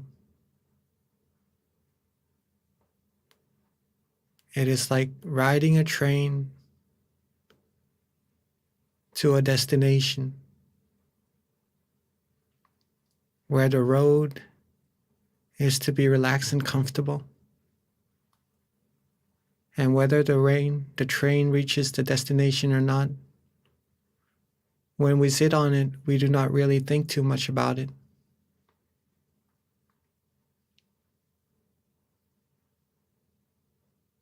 We just enjoy the ride as time passes by.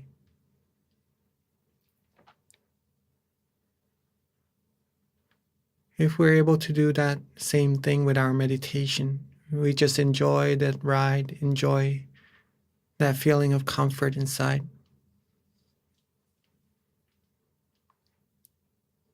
We'll be able to get closer and closer to our destination as time passes by.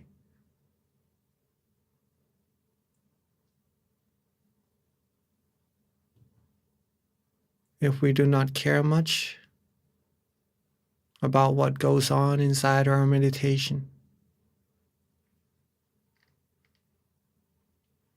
nothing will be able to hold us back from traveling further inside.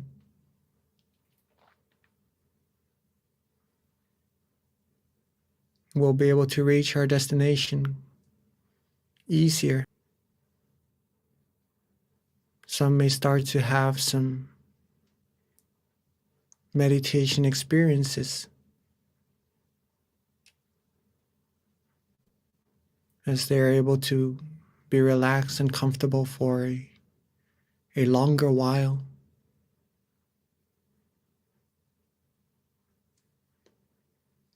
Some may start to feel calm and peaceful, having no thoughts or no worries about anything else at all. Some may start to feel light, feel spacious, feel vast, and feel nice on the inside, almost as if they're floating in space, or their body has become one with the air, the atmosphere around them.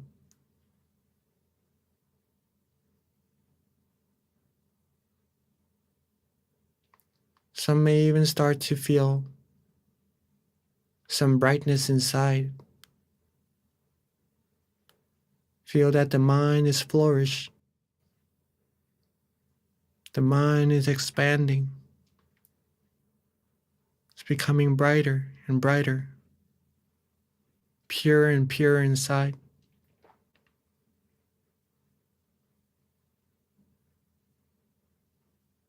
Some may even start to feel some movements. And whatever we feel, if we are still enjoying the feeling, enjoying this feeling of relaxation, whatever meditation experiences we have, don't pay any attention to them. We'll be able to travel within even further and further, finding even more meditation experiences.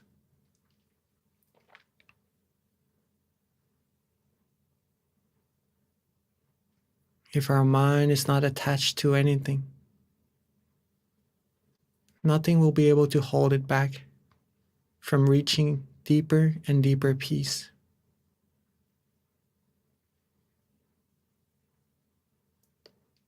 So whatever happens in our meditation, keep on being relaxed. Keep on being calm and comfortable.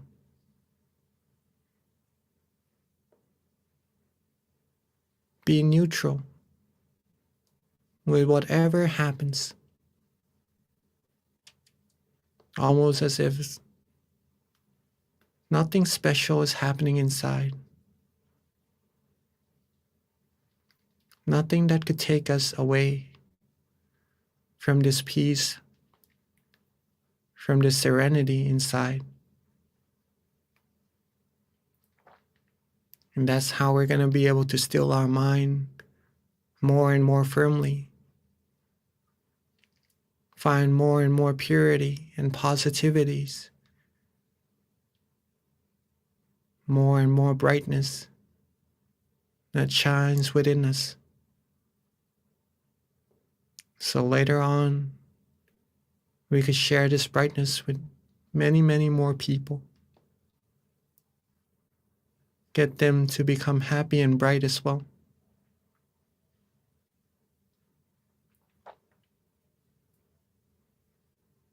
As we are traveling, as we are relaxing, as we are enjoying this feeling of peacefulness, at any moment, if you'd like to use an object of visualization, such as the moon, the star, or even a crystal sphere, please feel free to do so. But to make sure that the visualization goes along with that feeling of comfort that you had earlier, so that it takes the mind further deeper within and helps the mind be even more free from wandering thoughts.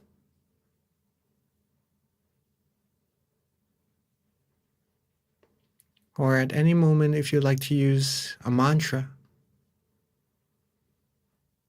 to also help the mind travel further with relaxation and comfort, please feel free to do so as well.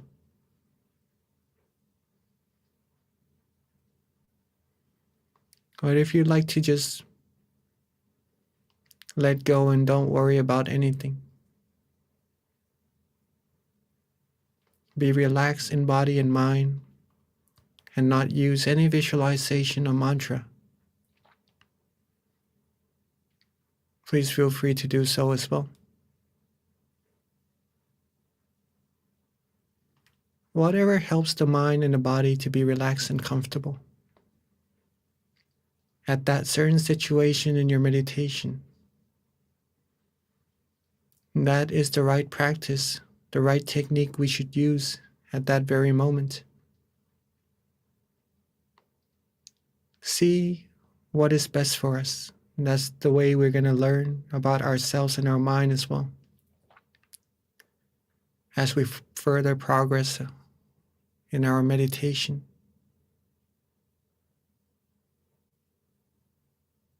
But the heart, the very essence of meditation is still. So make sure whatever technique we use,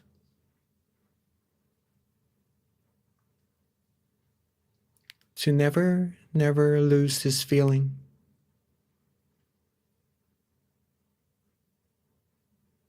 Keep our body light, relaxed.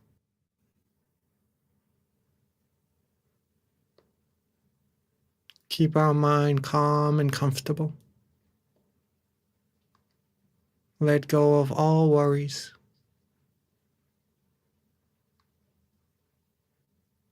Keep it that way.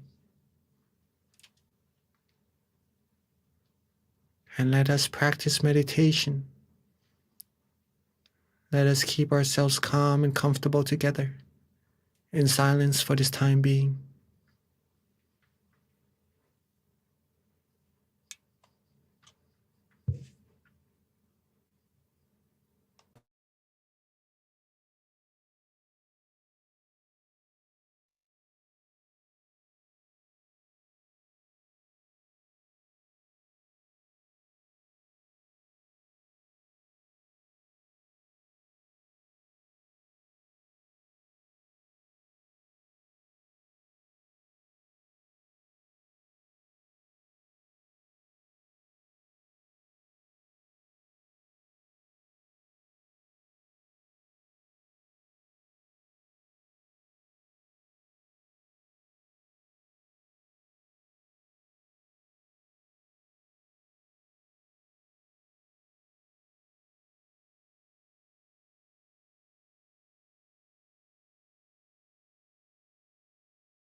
as our mind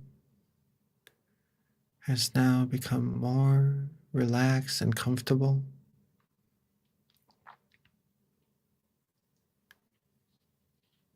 As our mind has now become cleaner and purer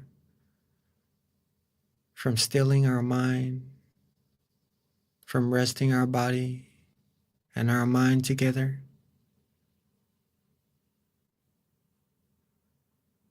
Let's take a glance at ourselves to see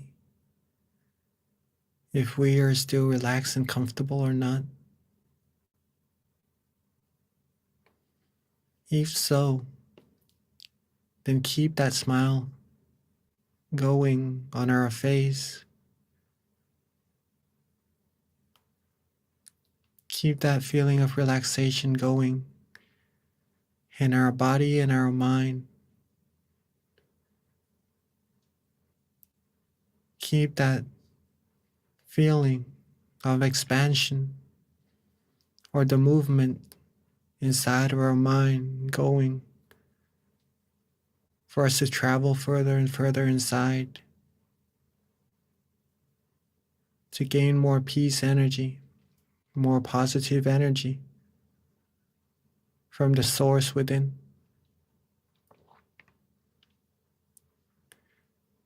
And now that our mind has become brighter, become lighter and pure, let's bring that brightness, bring that purity outwards to our world by together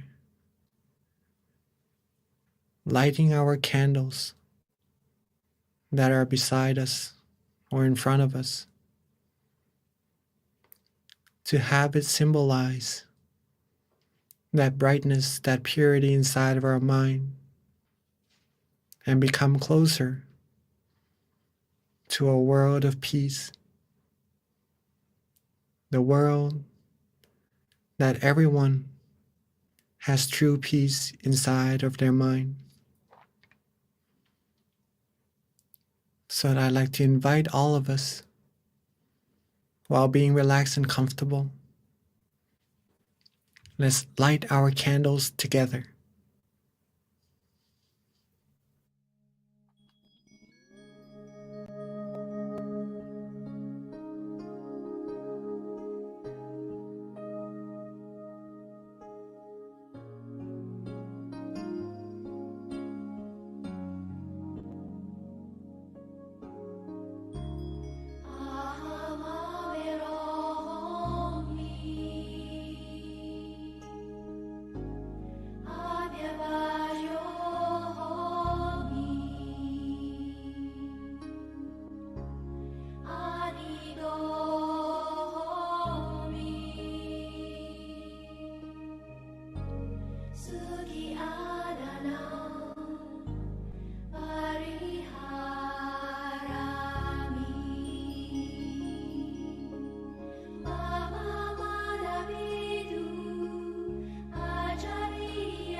Now that we have lit our candles, representing our brightness and our purity from inside of our mind outwards and shine for this whole world to see, I'd like to invite all of us to sit back, relax, and close our eyes once more.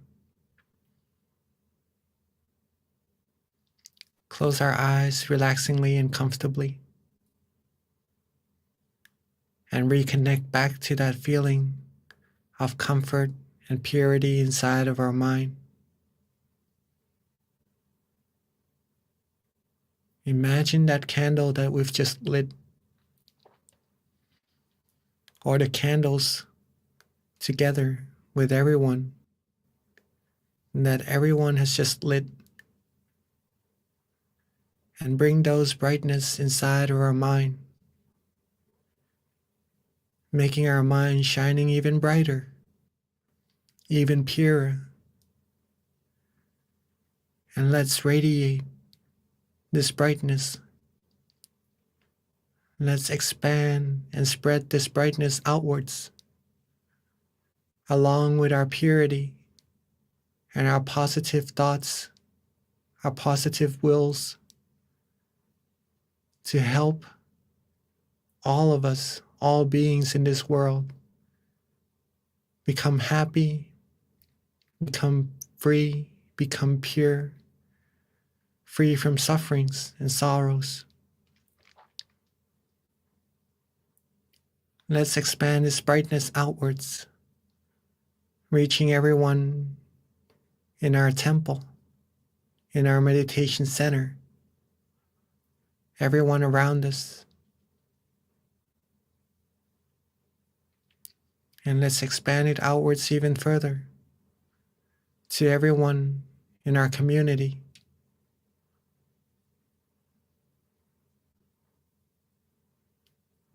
And relaxingly expand our brightness outwards even further to everyone in our city. And expand it outwards further and further until reaching everyone in this country, till eventually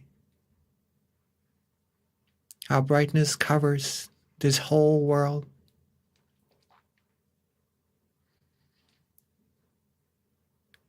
Let our love, our kindness, our good wills, our positive wishes cover up this whole world, cleansing everything, all negativities in its path, making this world clean, clear, and bright, free from all impurities. Let's share our loving kindness and wish for everyone, all beings, not missing a single soul, to always be happy, be free from harms, from hatred, from anger, from wars, from diseases. Be free from all impurities, all negativities. Be loved, be respected, and be protected. Be healthy, be fulfilled in all their wholesome wishes. May everyone have the smile in their hearts, have purity in their souls, have positivities everywhere they look, all around them. May this whole world be a world of peace, a world of love, a world of true happiness. May everyone be able to find true peace, true happiness easily and quickly. And may all of us, everyone, reach the utmost of happiness, the utmost of purity, as soon as possible. Let's take a few moments to share our loving kindness to everyone across the world.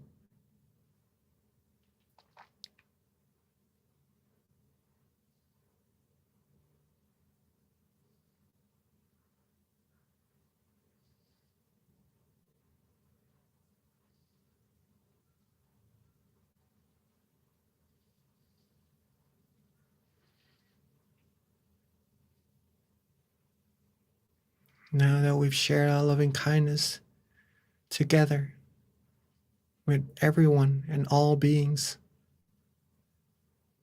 let's softly and gently bring our attention back to ourselves.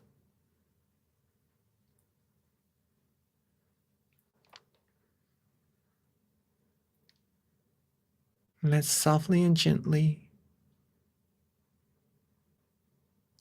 bring our attention back to ourselves, to where we feel relaxed and comfortable, where the mind wants to rest, and let it rest there. And at that point of concentrated purity, concentrated positive energy, with all of our accumulated good deeds, all the good things we've done, all the positive energy accumulated in our mind,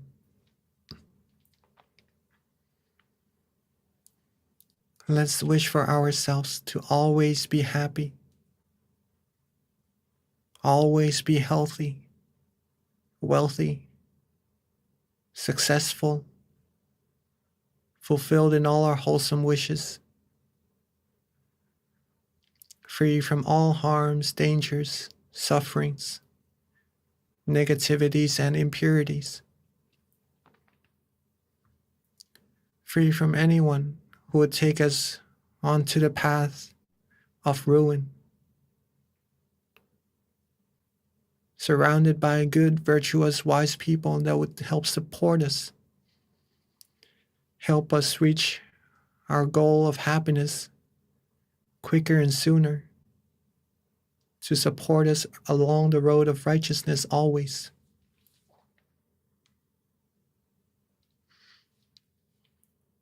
May we all be able to find true peace, true happiness quickly and easily at all times.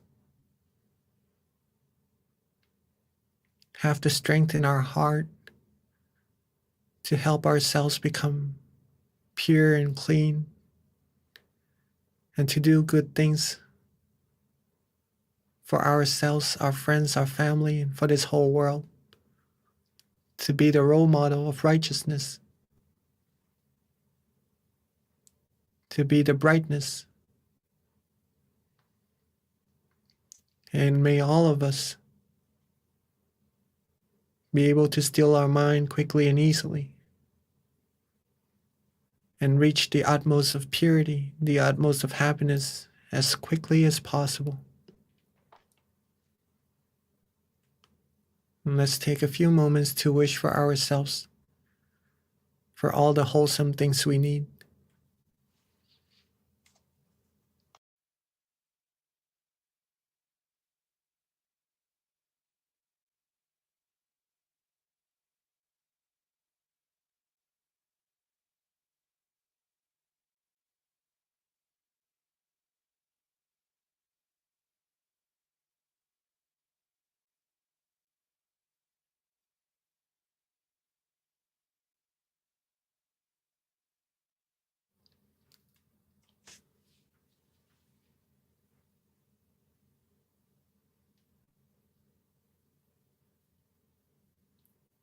Now that we are coming towards the end of our session together, let's make sure that we are still relaxed and comfortable in our body and our mind. If not, then we could do a little readjustments to get ourselves right where we like.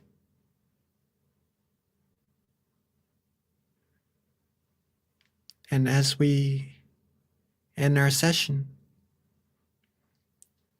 make sure that we still have this feeling with us.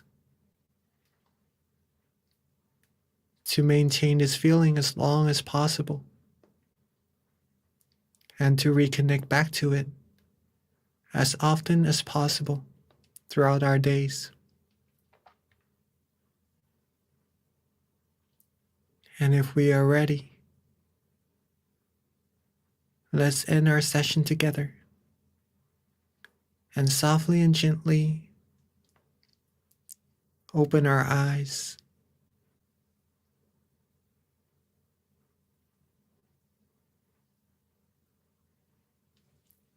And let's softly and gently open our eyes.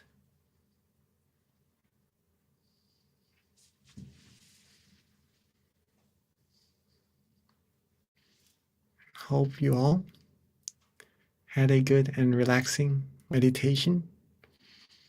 And it's wonderful to get a chance to meditate with all of us.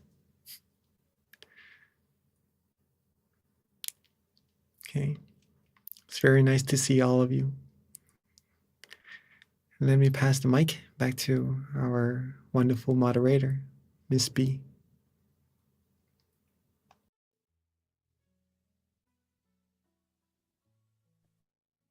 Okay, I'm struggling a little bit today with the mute button. So sorry about that, you guys, but I'm glad it worked. Hopefully you can hear me okay. I'm having some technical issues. That does happen sometimes. Thank you. So this about wraps up our meditation session tonight for November. Before transitioning to Q&A, just a couple of announcements.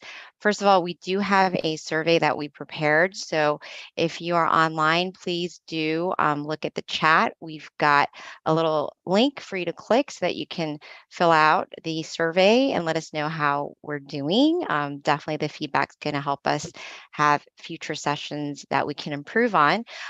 If you are not online, no worries. The center that you're associated with will send out the link for you to fill out if you attended the session on site today. Also, please mark your calendar for Wednesday, December 7th. That is our next full moon meditation. It's going to be next month, which is actually getting close to the end of the year. So it's going to be our last full moon meditation to wrap up 2022. So please join us, invite your friends and family. This is such a great way to give yourself thanks and self-love is by spending time to connect with yourself. So please, not only for yourself, but share it with other people and join us next month on December 7th. Write it down and then make sure that you are there. Another thing that you can do just to make sure that you're connected with our sessions is to download our app, MindGem. And actually, there's going to be a link that you can click on as well. And our app, you can use it daily as well. We've got many amazing meditation instructors that are on there so that you can meditate on your own. And in addition, be connected to our full moon meditation monthly as well, since we do send out notifications. In that, you can also see the centers that are close to you, near you, by using the app. The website of MindGem. And if you go to locations, you can find your nearest center near you. Right now, we do have on-site classes pretty much at all of our centers at this point. So just click on the center nearest you and find out the class offerings. Azusa, Georgia meets on-site, Chicago, Alabama, New Jersey, all of the locations. Now, just making sure, can you guys hear me okay?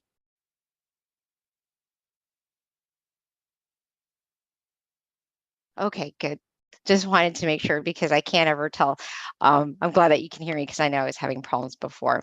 All right, so that about wraps up our meditation session tonight. Now we're transitioning to the Q&A. Do not leave. This is one of my favorite parts because you can learn a lot with regards to just your meditation practice, being inspired by other people, any questions that you might have to be committed to your practice.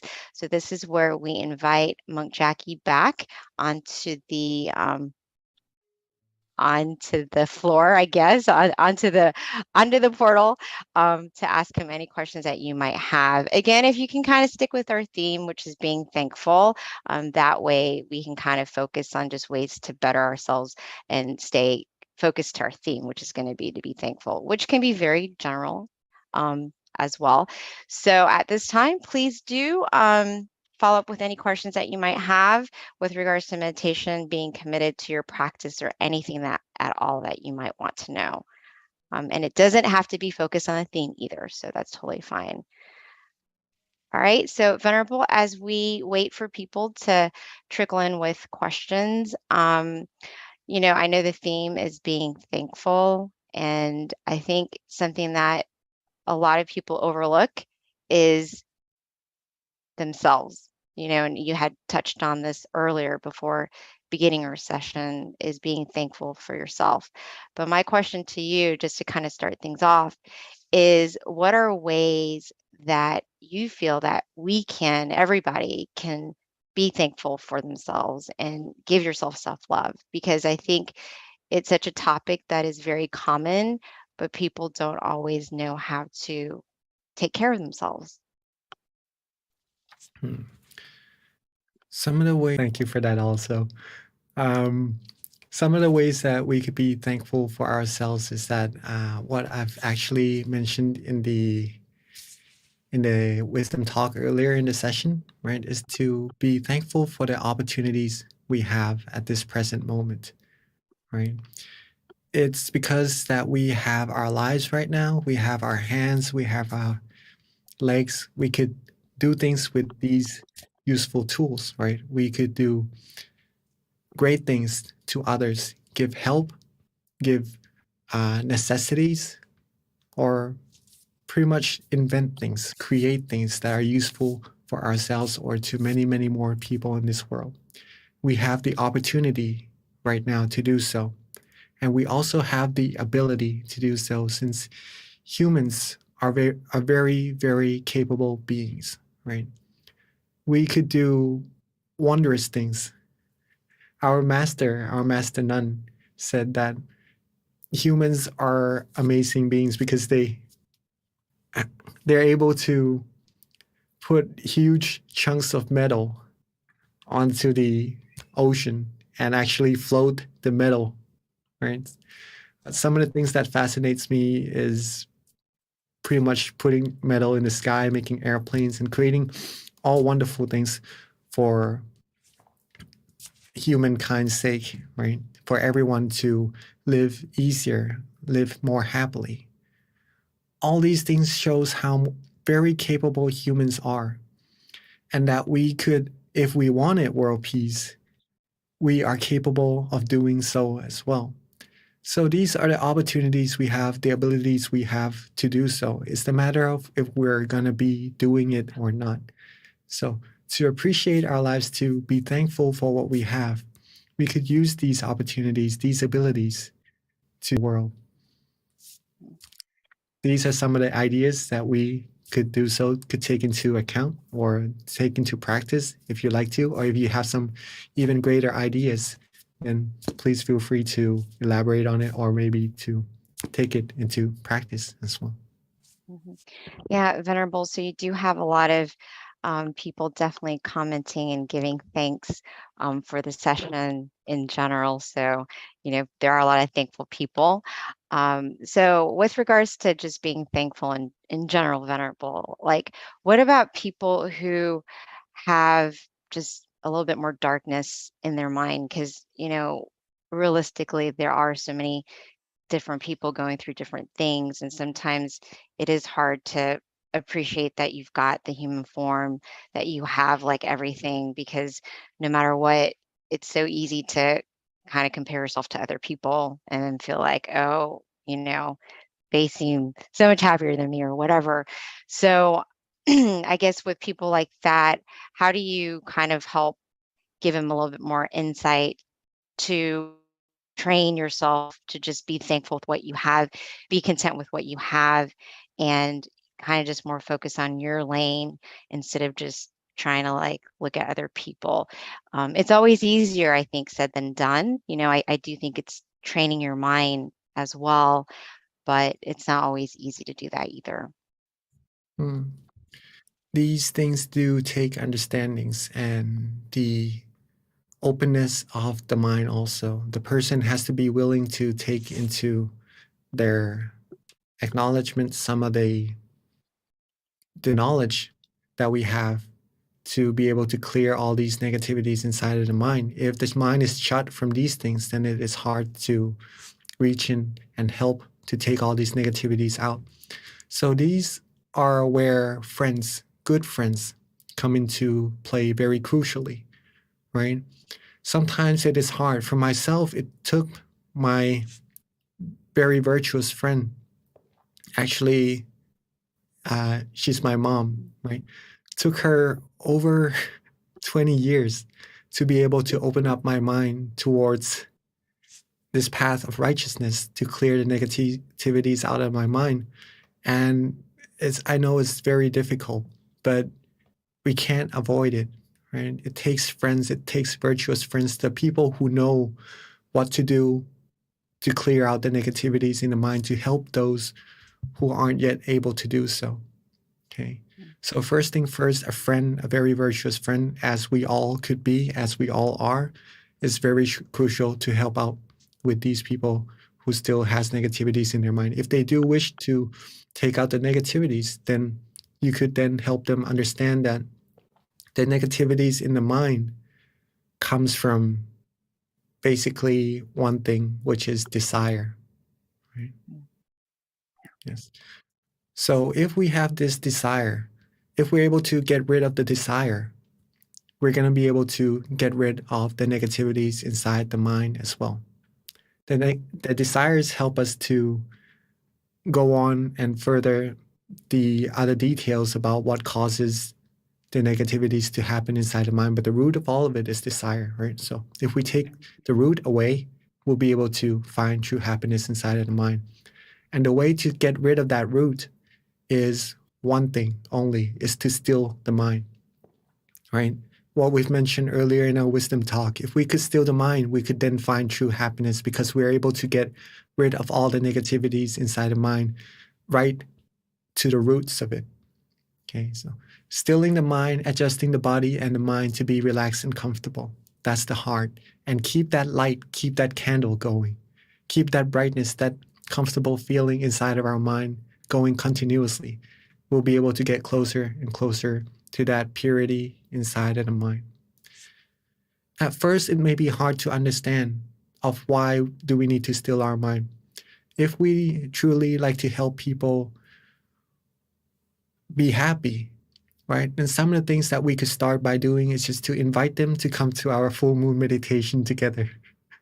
Get them to sit and just to relax for a little bit.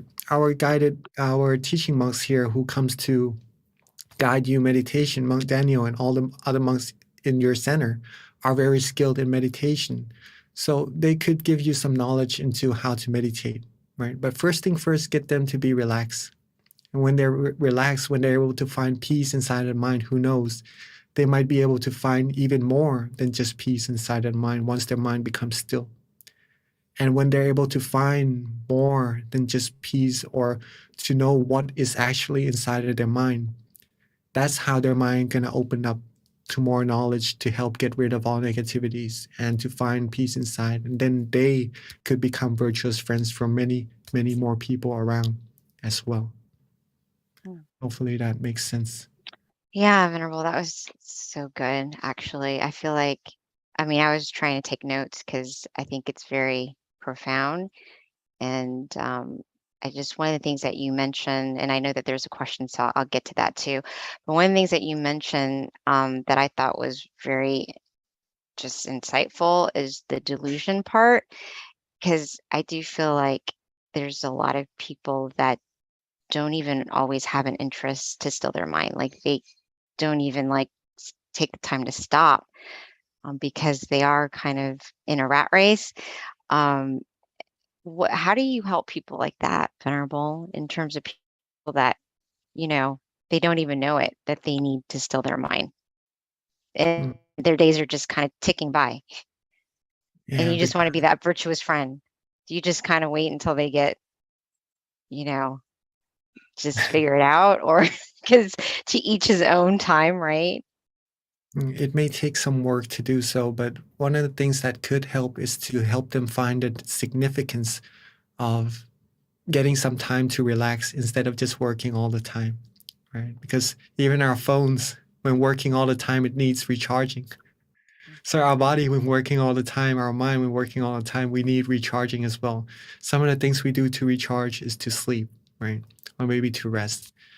But meditation, sleeping is just to rest the body. Maybe the mind is not at a fully rested state when we go to sleep. Meditation is what really helps rest the body and the mind simultaneously. So that's going to be a better rest, a better recharge for the body to help on with whatever tasks those need to be done, right? So you could explain, actually your own practice would be the best proof towards why meditation is so important, why you see it is significance. You could help share that significance with the people who you wish you'd like to help also. And that's going to be more powerful, right? Because it's from your own practice. So that's why coming together to this full moon meditation to practice, to find your own peace and to find the significance for yourself of why we need to rest and to still our mind would be very beneficial to help others as well. Okay, thank you, Venerable. So we've got a really good question that came from Panavi, and her question is, could you please comment on how the feeling of thankfulness or keeping a gratitude journal can help deepen our meditation practice? That's a very good question. Yes, thank you, Dr. Panyawi, and rejoice in your merit as well. Right? So being thankful, keeping gratitude journal. When we are thankful, it almost as if our mind comes to a state of contentment, right? When we appreciate what we have instead of looking at what we want, our mind can only think of one thing at a time. If it looks at what we have and we are happy with it, that's a state of contentment. And when the mind is content, it is free from desires. It becomes whole, fulfilled, like the full moon in the sky. And at that state, the mind will be able to feel happiness, right? Since it's becoming still. It becomes free from desires or free from moving from one thing to another. When it can become still, it will be able to find happiness and relaxation. And if we're able to keep it that way further and further, that's going to help deepen our meditation practice. And the journal that you keep of all the thankfulness, of all the gratitudes you have, that's going to get the mind used to being at that state of contentment and of relaxation. Right? The more you think about good things, the more you think about positivities, the more the mind will be free from all negativities. It's about habits. Okay, it's about habits.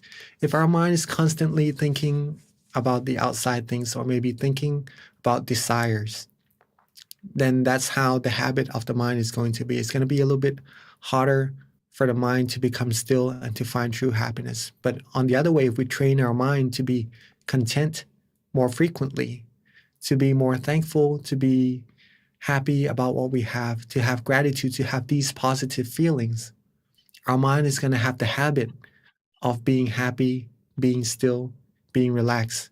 And that's going to help us further deepen our practice of meditation for sure. And Venerable, that brings up a good point with regards to, can you hear me okay, Venerable? Because I know I've been having problems. Okay, good. It's just been like off and on. So anyways, I'm glad that you can hear me. But, if you can expand a little bit more on the journaling aspect and how it does or how it can improve your meditation for those who, haven't really done it, including myself. I know it's something that has been emphasized. And, my question is just, how does it make your meditation better? And is it important? Like, Is it something that you would recommend that we do daily to improve your meditation? Yes, of course. Journals are one of the very important things to help us improve on our meditation, right? Since we do have some aspects that we need to have in order to improve our meditation very well. One is to be relaxed, right? To be relaxed and comfortable. Another one is to be conscious or to have awareness in your meditation. Now we have these two things already, and we have consistency to keep this feeling of relaxation going with awareness together. Then that's how we're going to be able to improve our meditation. Okay. Improving the meditation, meaning increasing the refinement of the mind. The only way that the mind is going to be refined is that the mind is happy and relaxed and content. Okay, just the first three things first. The last thing involving journaling is to write down your journal is because it helps us to observe our meditation of what we do in our day that benefits our meditation, that gives us happiness. In this case, maybe Dr. Panjavi says to write a journal of gratitude. That's going to help the mind think of all the positive things, right? And when the mind becomes happy, relaxed, and positive, that's going to increase the refinement of the mind. That could help also. Some of the other things that could help is that you write down what you did that was good for your meditation. Observe yourself. And if that thing helps with your meditation, do it more, right? Do more of those things. And some of the things that you do in your meditation that doesn't help, or maybe that worsen the meditation, or that you notice that gives you that feeling of slight uncomfort, or whatever you see in your meditation that doesn't really help progress your meditation. Write these things down as well, right? Do not overlook it, or do not just only write the good things. If you know for yourself what is good for your meditation, what is not, then you'll be able to reduce the things that aren't really benefiting your meditation and only practice more the things that would help improve your meditation. Now, this takes dedication and it takes a lot of strength in the mind, because sometimes we know some things aren't really good for our meditation, but we still repeat doing it, right? Because it could also be some of the habits that we've accumulated, and it takes a while to change some habits, right? That's normal. That's normal to do so in meditation. It's the process of learning about ourselves, and the journaling, writing down journals will help us to notice ourselves more and to improve ourselves. It's one more step further into putting more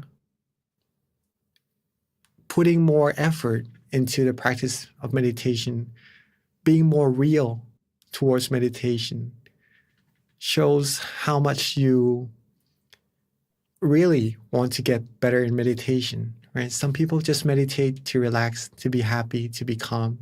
That's good enough. You want to go further, want to go deeper, study more about meditation. That's one step to help you get even deeper, right? Is to do journals. Thank you, Venerable. So that leaves me to the last question, Venerable, which is, when you do meditate, I feel like that is a way that you're giving yourself self-love. You're spending time with yourself, right? My question to you, especially with regards to the journaling, which you've emphasized can help you, what are some things that you should, I guess, focus on when you're writing the journal, like a little template of just how to keep track of your meditation? Is it just kind of like journaling, like when you journal about anything, you're just kind of rambling on, or are there maybe like 3 points that you should focus on each time you write the journal? And I guess that would be a great last question, since it is almost 10:30, and that way we can all try to write it and keep a daily journal ourselves, including me. Okay. Journals are different from each individual. Okay, let's put it that way first. See what suits your meditation at that moment the best. See what journaling styles that would help you, in your opinion, that would help you improve on your meditation, right? But some of the things that I'd like to share that help with mine, some of the things that you could do, okay? Within a session, maybe an hour session, just to make a timeline and to see how much time we're able to be relaxed and comfortable within that session, and how much time that we have lost to having our mind wander off, or maybe having some tension or some sleepiness in our meditation. If we are able to do that, just roughly, right? It doesn't have to be exact until it comes to be a worry inside of our meditation, so that we can't really focus on being relaxed. But if we're able to do that roughly, we'll be able to see ourselves of how much time that we're actually refining our mind, or how much time our mind could be still, and how much time we need to improve or lessen the wandering thoughts or the tension inside our meditation. That's one way to write down your journals about. Some of the things that I also do is to write down how many times I'm able to get to the meditation experience inside of my meditation, right? For example, maybe this session, I'm able to go to the meditation experience that is my goal, right? 10 times or 20 times, right? I'll write that down. Or maybe today I have a goal to do it more times. Then I write down the journals that would help me reach my goal, to see where I am and how much I need to do more to reach that goal. That also helps improve the meditation. If we want to go more relaxingly towards journaling, we could simply see in your meditation of what you did. For example, if this time you close down your eyes, you relax and let go. And just by doing this, you're able to reach your meditation experience or to be happy. Then you simply write that down, what you did, pretty much just to relax and let go. Write that down. Or maybe at some point in your meditation, you're able to use an object of visualization and get in even deeper in your meditation. Maybe you write that down also. Okay. Or if you use an object of visualization and it doesn't help you go deeper, you write that down also. And maybe you could figure out of why does this happen at that situation? Why does this happen in this situation? Then you can contemplate on these things and help reduce the errors, improve more on what is done well. And then that would help you improve on your meditation also. So these are some of the ideas that you could use. Thank you so much, Venerable. I definitely am committed to trying to improve my meditation. So I'm, everything that you're saying, I'm taking very seriously, because I do want to. Not seriously, I shouldn't say that, because you don't want to take meditation too serious. But one of the things is, and I think that this is probably a common thing for a lot of people who do meditate daily, is, you kind of reach a plateau and you want to get better, and of course it's hard when you want anything. So having a little bit of guidance and kind of self-reflecting, I think, is going to be beneficial, not just to me, but to anyone who's trying to improve. So thank you so much, Venerable. All right, so Venerable, at this time, we are wrapping everything up. If you can just give us a blessing before we head out. And everyone, if we can just put our palms together to accept this blessing from our teaching monk, Jackie. All right, so let's reconnect back to that feeling of comfort inside of our mind. And thank you for everyone for joining. Hopefully you all are relaxed and happy inside and mind and are more pure and cleaner.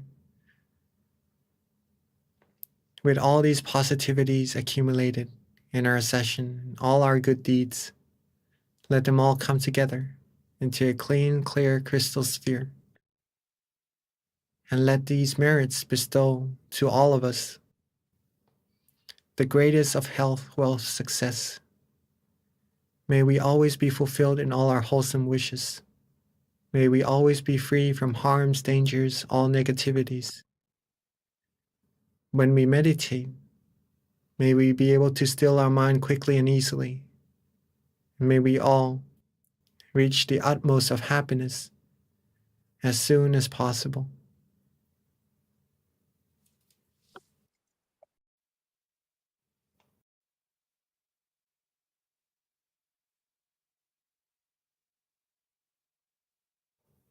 And rejoice in everybody's merit. Thank you again, Monk Jackie, and see you at the beginning of 2023. But for everyone else, don't forget December 7th, Wednesday is our next meditation session. And please don't forget to fill out our survey, which we'll put on the chat one more time so that you can give us some feedback so that we can continue to improve on these sessions, these full moon sessions. Thank you again. And as always, meditate often and meditate well. Bye. See you next month.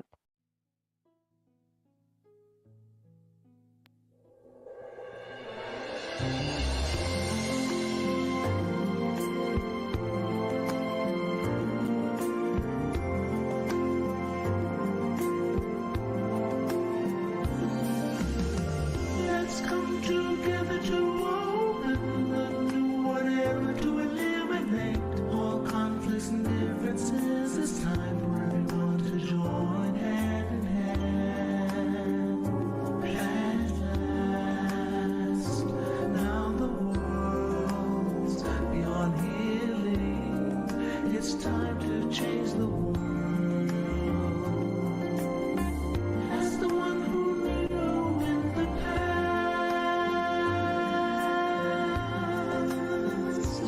in this period of our time, we will see before we depart this world. Everyone must join hand in hand to change the world from darkness to brightness, from suffering to happiness,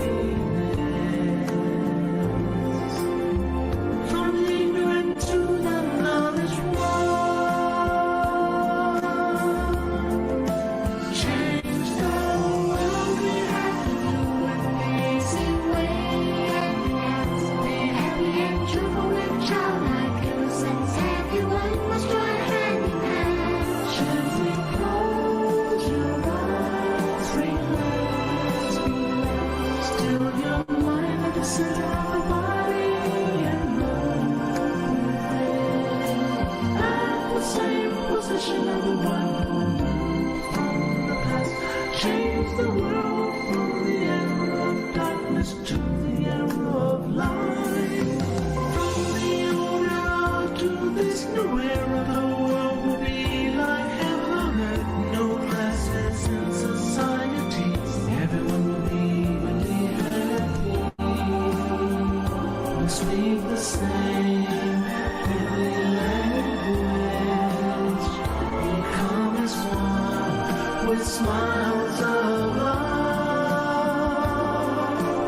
We'll be kind, the world will change. The world will change. Let's come together to change the world.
Hi, everyone, and welcome to today's full moon meditation. Today is October 10th, and for those who don't know, today is considered World Mental Health Day, which is actually marked every year on this day, which is October 10th. So it's pretty special that we're all here today to meditate together. So one of the things that I did last month that was pretty awesome and worked really well because it like the theme was on, I don't exactly remember what the theme was on, but whatever quote was pulled was actually in line with the theme. So let's see if we can do that again today. Today our theme is World Mental Health Day.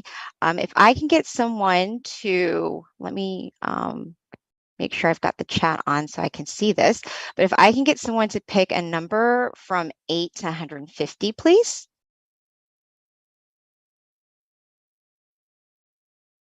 All right. Thank you. All right, 32. Got it. 32. I'm just going to get the first one. Okay, so we're going to do 32. And this is our quote of the day, which is going to ideally help inspire us to meditate because all these quotes are pretty profound and can help us meditate. So we're going to do 32. And I have no idea what you picked, so let's hope it goes in line with the theme. So today's quote is universal suffering. Someone may want this, but get that. We choose our spouse because we think we will love each other forever. At the beginning, it is sweet, but then it changes through time. Everyone has to face something we do not love and like in terms of people, animal, and things. Separation is an ordinary element of life, and suffering is universal for every living being. The Buddha found that the way out, and whoever follows this practice, will attain the ultimate peace and will become acknowledged, awakened, and overwhelmed. When we know our own story, awake from the matrix, the mind will be joyful and peaceful as a result. So that was today's quote. So thank you so much for picking that number, 32. One thing too, another thing that we did in the past 3 months is, if you don't recall, we've been doing this thing called a mind challenge, which is an opportunity for us to build on a habit that we've been wanting to improve during this special time. And this actually marks the end of that challenge. So I'm going to share my challenge and what I did, and hopefully we can get some insight in what you hopefully experience and that you're able to build on during this 3-month mind challenge. So for me, I actually tried to increase my meditation more, and I did that throughout the past 3 months. So I'm proud to say that I actually did that. So if anyone has a story that they want to share with regards to something that they were able to commit to, please share it on the chat so that we can all see it, and it'll help inspire somebody else. But don't forget, it doesn't matter, even though this mind challenge is complete, it's still something that you can continue to do on your own every day, is to improve yourself. So with that, I'm going to introduce our teaching monk, Monk Daniel. A little bit about Monk Daniel is that he's been a practicing Buddhist monk for over 10 years now. His dedication is to meditate, and he's been dedicated to this practice and trying to do it passionately for over 10 years. His goal is to spread meditation to the world so that everyone can find true happiness inside. So at this time, without further ado, let me introduce Monk Daniel.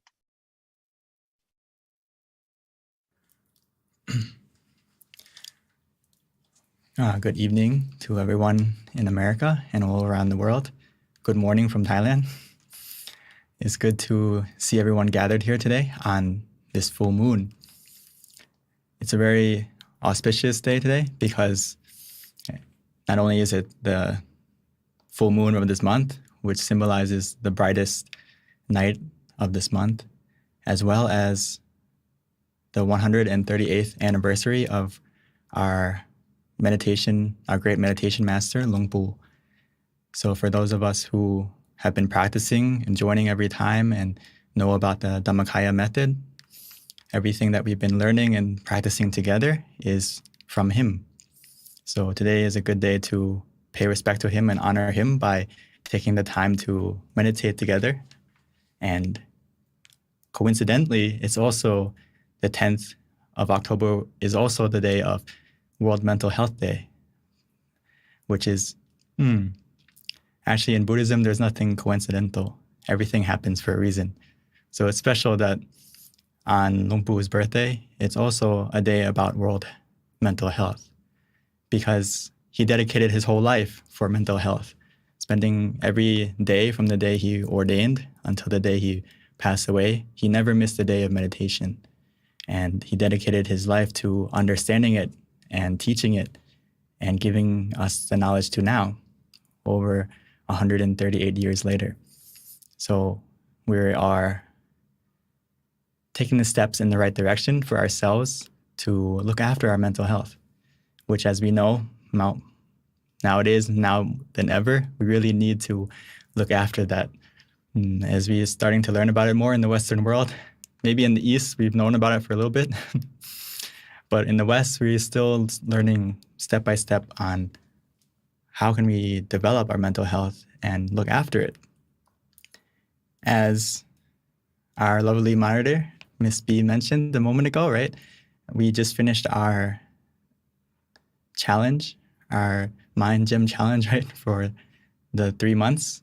I would like to also give you the positive energy or the merit for me for making it 11 years as a monk now. So I'd like to share that positivity to everyone as well.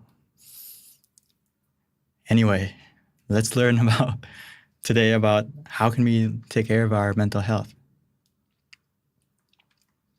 As we know, as I mentioned just a moment ago, today is the anniversary of this monk, a very special and our great master of the Dhammakaya method. He is the reason why we have this special and powerful phrase that we need to practice in our life, which is, it's only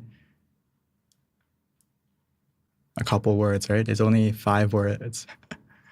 So it's a short phrase, but if we practice it, it's very profound. If we take the time to stop our mind, by taking the time to still it, we can achieve the happiness within us. So this is something that we really need to, if you can't remember anything through today's talk, remember these words. Stop is the key to success. He meant not only in meditation, but also in our life. Because if we take the time to stop our mind, still it, we can unlock something so precious and so valuable that comes from stilling our mind. So as we're talking about mental health, right, we all want to get positive thinking. We want to get this level of positive thinking because our mind is an element of success, and it's the most important thing that we have to look after. Other than our body, we're used to doing that, but what we need to make a habit of is looking after our mind. Because if we look after our mind, these are the things that we get. We get confidence, we get motivation, we have, most importantly, happiness and belief in ourselves, motivation, enthusiasm, inspiration. Everything that helps us to live a better life comes from our mind. So we really need to take care of it. You know, we know about taking care of our heart, taking care of our lungs and all these organs, but we forget one of the most important parts of our body, parts of ourself, is our mind. So, of course, mental health really depends on this phrase, is we need to declutter our life. As we know, there is signs of mental depression or signs of mental illness is when people don't look after their environment, don't look after themselves, right? So as we take the time to declutter your life, it will make your mental health better. But the most important thing is, why should we meditate, right? Because it's like this. If we don't take the time to declutter, what happens? Like this picture. Let's say you want to have a new, a delicious meal or want to order something. You can't because your table is full, right? You can't add anything else. Even though you want to order something else or make something else and eat it, you can't because your table is full. The mind is the same way. When we meditate, it's like this. When we start, if we don't take care of our mental health, our mind will become similar to this. As we take our mind becomes filled with clutter and sometimes, a lot of times with negativity, whether it's being anxious, being sad, being depressed, or anything negative, our mind becomes dark like this. But when we meditate, we make space for something better. So as we start to relax our mind, still our mind, we start to make space in that darkness or in our mind that is filled with other things. So when we make space, we make room for happiness. We make room for positivity to grow. That's why we need to meditate, because the longer we meditate and the better we meditate, the more space you make into your mind. And as we continue to relax, continue to calm our mind, we make even more space and even more space until the darkness in your mind, the negativity in your mind, the bad influence that we may have created or we have absorbed, it will start to disappear by itself. And as you can see, there's more space for happiness, more space for knowledge, more space for understanding, compassion, as we push out the negativity in your mind. And coincidentally, it's similar to what? Tonight, the full moon, right? The moon is shining in the night, surrounded by darkness. Your mind can be the same. As we meditate, we still it, our mind becomes like the full moon. And eventually, our whole mind will have true happiness, a happiness that you create within yourself by simply relaxing and making space so you can receive something better, letting go of the things that are hurting you mentally, and being able to, once we make the space, we're able to receive something else. It's similar to this. As we fill our mind up with true happiness, it's like we fill ourselves up like this balloon, and we're able to float above any negativity, float above any darkness that we may uncover, or we may have obstacles come into our life. But when we are filled with happiness from within, we can rise above it, the obstacles and the negativity that we may encounter within ourselves or from others or from our environment. So it's so important to maintain our mental health by simply meditating. We can be like this. We can float above our obstacles and the negativity, or we can be like the balloon, keep rising. Our mind will keep rising and be strong and pure and positive and rise above all those difficulties. You can see like our full moon tonight over the sun, right? It's higher than the clouds. If we're on the ground, maybe it's cloudy. We can't see the moon, we can't see the sun. But if we make our mind like the moon and the sun, we rise above those clouds. We rise above any obstacles as well. So keeping your mind filled with happiness from within, we will be like this. So when we talk about meditation, to get to that state, we really need to learn how to let go. That's the key. Let go of the past, let go of the future, and simply get to the present, which is a little bit difficult in the beginning, but not too hard. Just think of it this way. If our hands are full, right? Our left hand is holding something, our right hand is holding more precious. Let's say you're carrying something heavy, right? A lot of boxes you're moving, and in front of you, there's like $1 million, like a check or something like that, or a diamond. You can't pick it up because you're holding things in your hands, right? You're filled. Same thing. You have to put it down, whatever you're carrying, so you can pick something new up. And the way to put it down, and you just have to put everything aside for a moment mentally, or be able to relax our hand, relax our fist. You can't open your fist by using more effort, right? You have to relax, and you can slowly open your hand. Your mind is the same thing. A lot of times throughout our day, as we use our mind and we think a lot, our mind is closed like this, sometimes very tight. But as we relax our body, relax our mind, it starts to open up naturally. So like I said here, if we don't put everything down, we can't get anything new. So we take the time right now before we started the meditation is put that into your mindset that when we start the meditation, try to put everything down for a moment, and you'll feel lighter. right away, right? Think of you holding all these boxes. It must be very heavy. And the moment you put everything down, you're going to feel light. You're going to feel, your body's going to feel light. Your mind's going to feel light.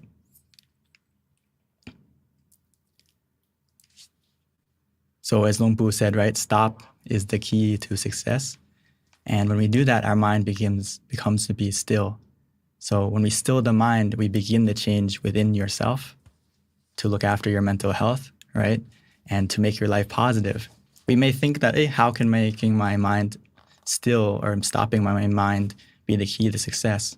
You can look at it like this. When you still the mind, your mind becomes positive, right?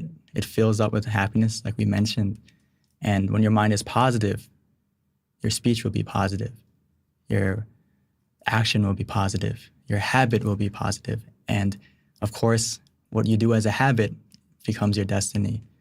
So this is the pathway to make your life better in every way, starting from within yourself and then spreading out to everything. It's like you find that inner brightness within you, and you can share that brightness and shine that brightness through your speech, through your action, through your habit, and to everyone around you. So the stillness of mind becomes the miracle that we need in our life. Whenever we feel down, whenever we feel that we are overwhelmed with negativity within ourselves or from others or from our environment, don't wait for the miracle to come. Don't look for someone to help you or rely on someone to help you or some, magical thing to come. If you just take the time to look within instead of looking outside, you can find the miracle that you've been searching for or looking for.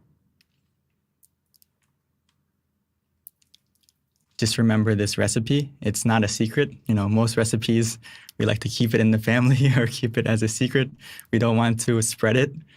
But this recipe, I would like to share to everyone, and please write it down mentally and maybe physically so you don't forget and use it every time, is that this. With a mind that is clear and at ease, we can achieve anything. If our mind is at the seventh base, which is at the center of the body, anything can be achieved. This is a translation from Luang Por, which is another great master of ours, which he connects to Luang Pu. So remember this recipe, and we will have success in everything we do.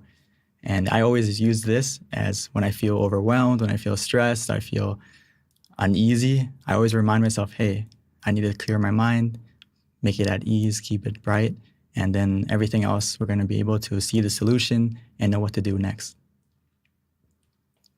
Because unfortunately, we can't, go and buy the essence of positivity in some store or, on Amazon.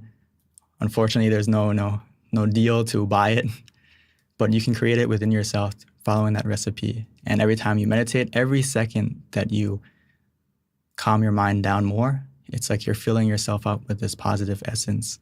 And once you have that full essence, you can not only use it for yourself, but you can also share it.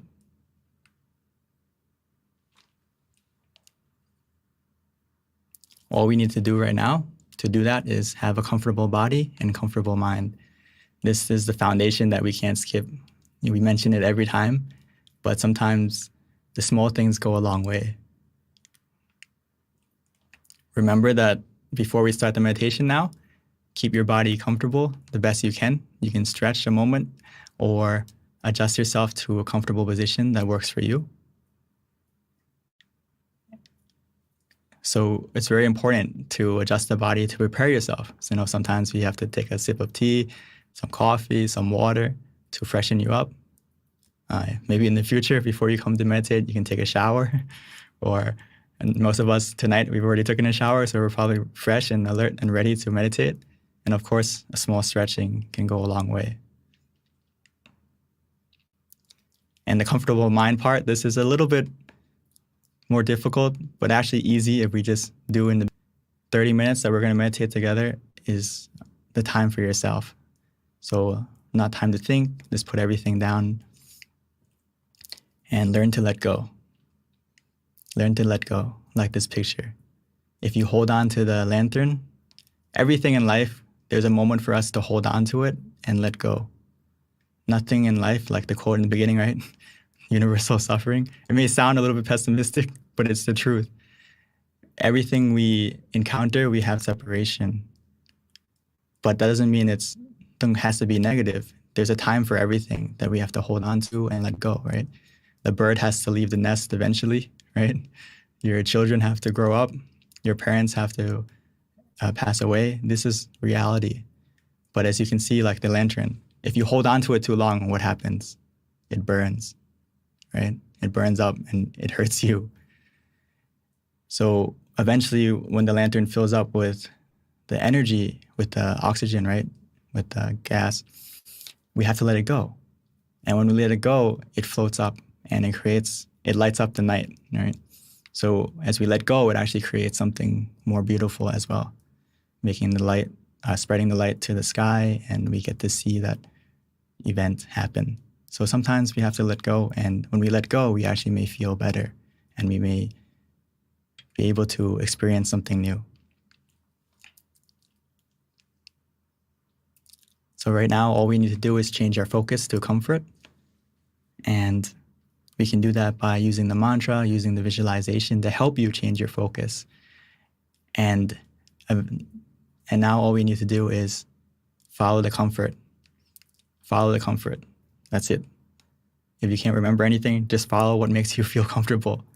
And if you don't feel comfortable mentally or physically, just adjust. Don't use force. Don't use any effort. In Thai, sabai, relaxing and comfortable. That's all we need to do. So without further ado, let's take the time to meditate together and look after our mental health and take the steps to develop ourselves mentally, and then we will see that success happen in our life. So before we start the meditation, like always, let's take the time to relax physically first. If you are ready, you can start. If you're not, take the time to adjust until you feel comfortable.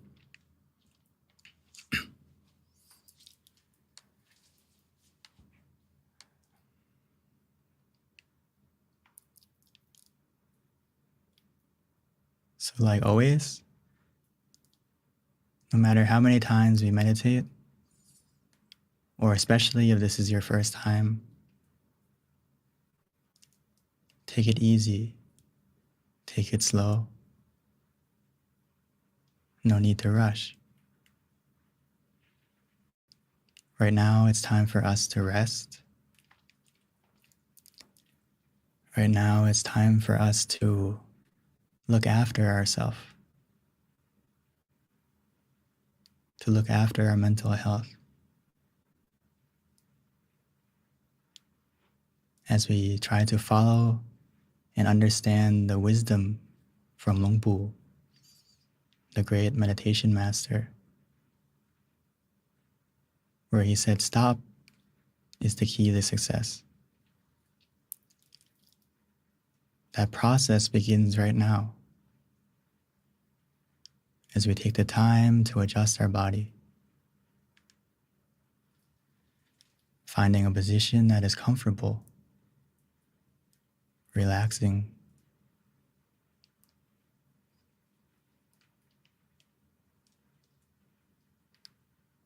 And once we've found that position, we may slowly, gently, naturally close our eyes. Closing our eyes in a way where we feel relaxed. The same way we would when we go to sleep. Because right now is a time for us to rest. But a special kind of rest, where we feel conscious and comfortable together. So once we've adjusted our body to be comfortable, we've closed our eyes to be comfortable, we can begin to let go. Starting from our eyes, we can let go of them. we can forget about them completely. Because in meditation, we don't need to use our eyes. The way we see or experience in meditation comes from our feeling. The feeling of relaxation and comfort is the heart of meditation. It's the only thing that we need to use. As we relax and release every part of our body, taking the time to make sure that every muscle is free from any tension, any tightness, whether it's our face, our eyebrows, our eyes. Relaxing and releasing our shoulders, arms, placing our hands comfortably on our lap,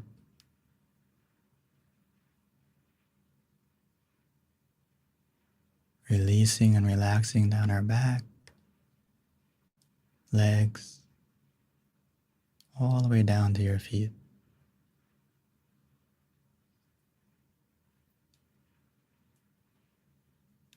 And just to make sure that you're completely relaxed, we can take a few deep breaths,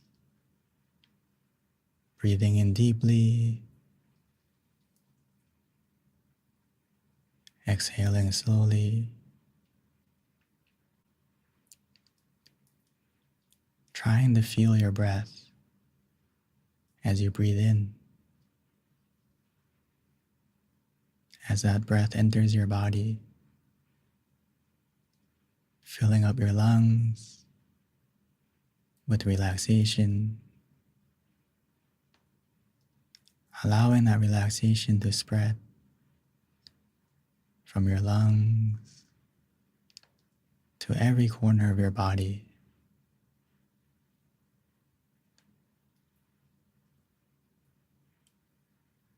As the sensation of relaxation soothes, relaxes every muscle. As we exhale,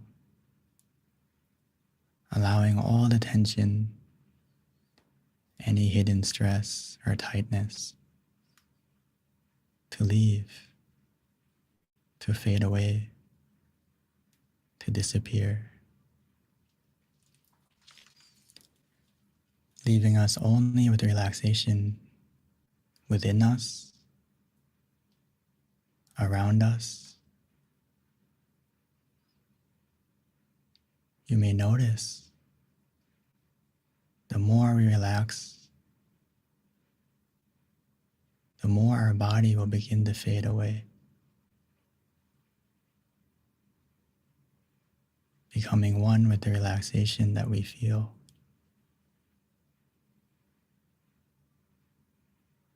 This is the power of simply relaxing. It's the only thing that we need to do in meditation. Relax our body and calm our mind.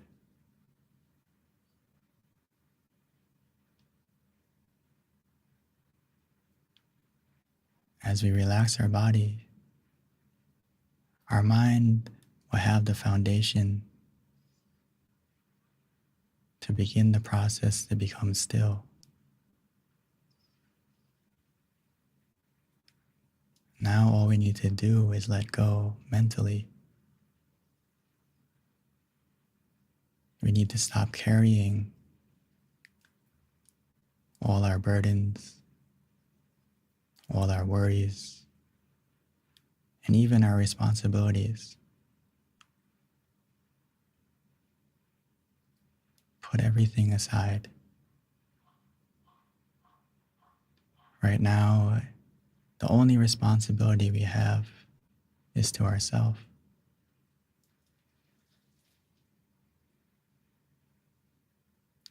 We have so much love to give to everything. But now it's time to give that love to yourself.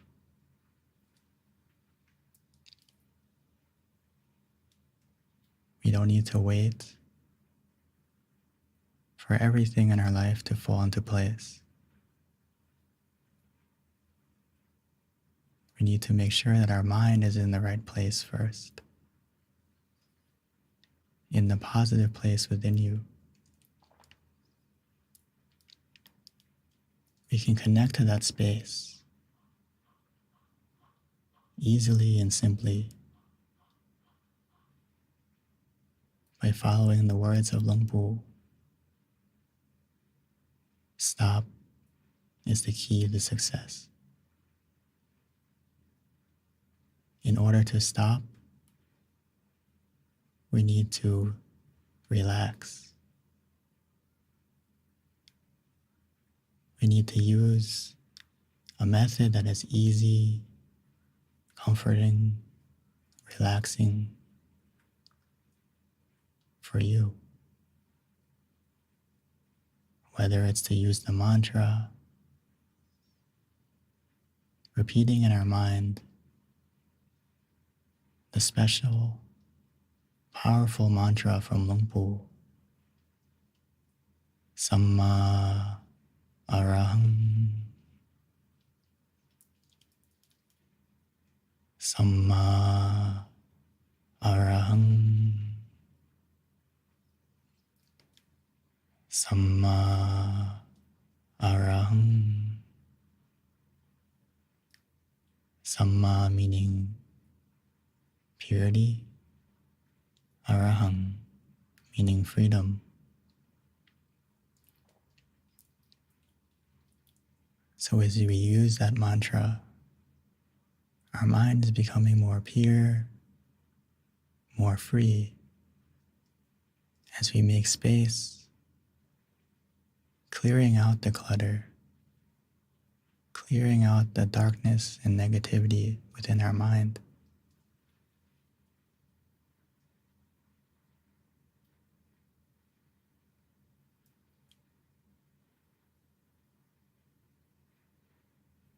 Or for some of us, it may be easy, enjoyable to visualize.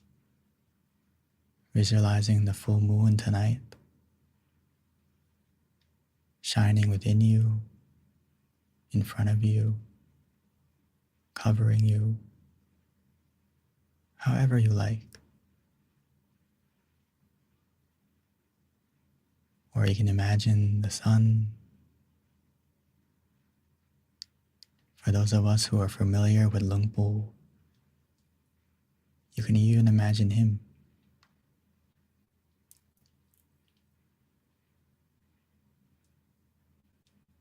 We can do it as long as it feels relaxing. The image will get clear by itself. Whether we use the mantra or the visualization, we need to follow our feeling,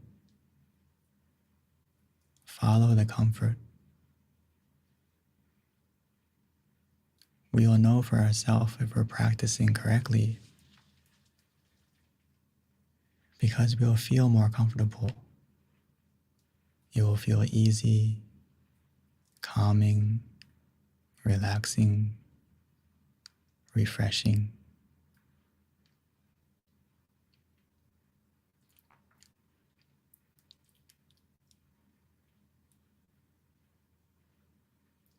For some of us, as we begin to feel more calm, more relaxed,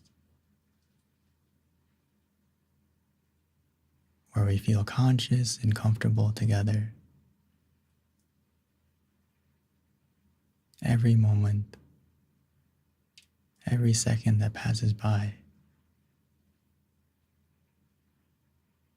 our mind is becoming more clear, more bright, more positive.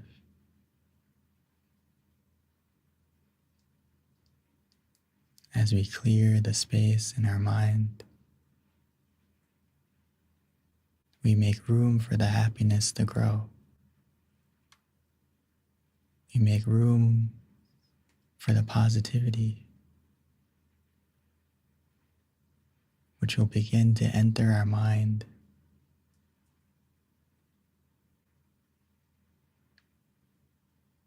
All we need to do is continue to let go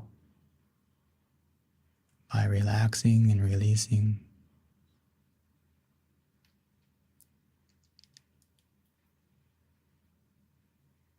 Before we know it,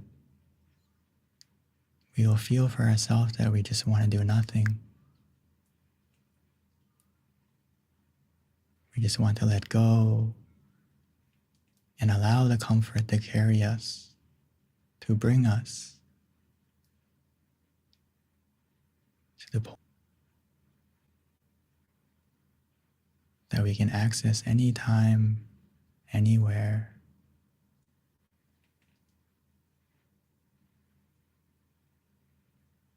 As we continue to relax and release, the negativity in our mind or any darkness that we may feel, it won't be able to stay.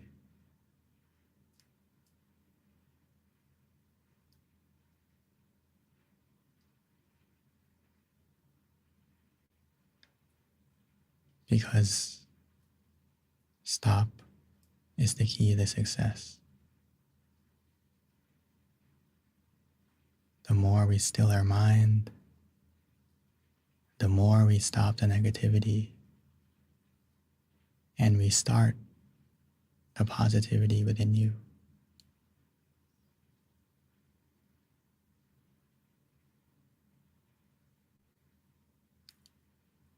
All we need to do now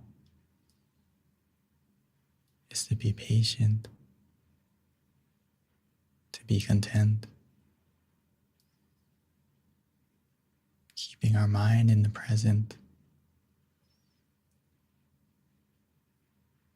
allowing ourselves to open this gift.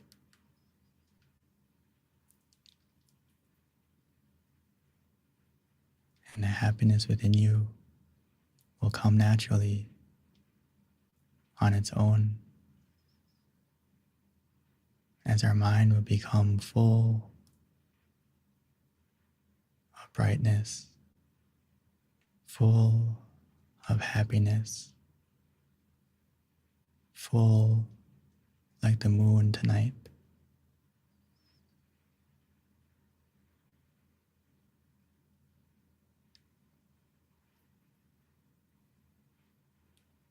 So let's continue to meditate together, allowing our mind to become full, to become bright.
Samma Arahang.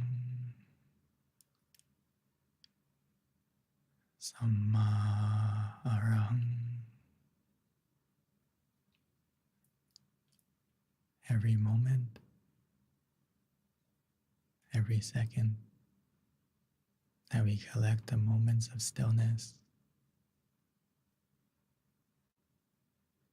our mind is becoming more bright, more clear, as we clear the clutter, clear the negativity out of our mind, filling us with more happiness, more peacefulness. As begin to feel that happiness growing within you. Feel the relaxation, glowing, shining. It's a brightness that we can feel for ourselves.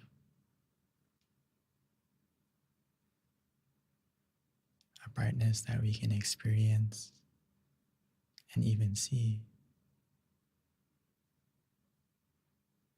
simply by relaxing.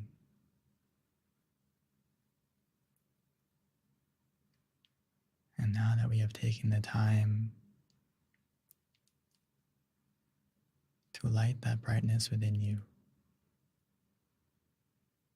which is the most important step that we should practice before we do anything, making sure that the brightness of our mind is always lit.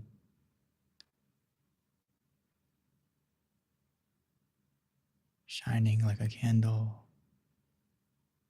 as bright as the moon, as bright as the sun, helping to brighten our life in every way.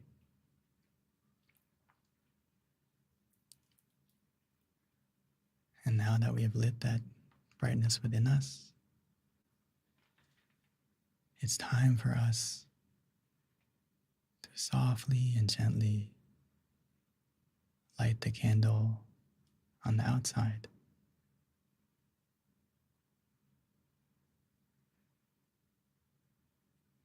When we are ready, please take the time to light that candle. And once you've lit it, we can slowly and gently close our eyes again, continuing to relax. And we can even use that light, imagine it, try to feel it, glowing, shining, filling us with warmth and positivity.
And now that we have taken the time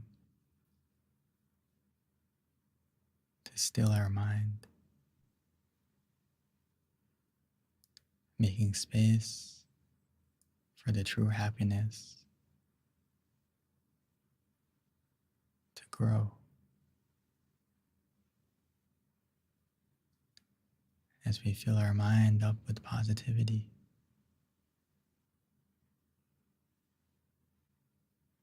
filling our mind with a brightness that we can feel through the relaxation of the mind. The more we relax, the more our mind will become still. And that happiness will grow exponentially, continuously, like a light that will only get brighter.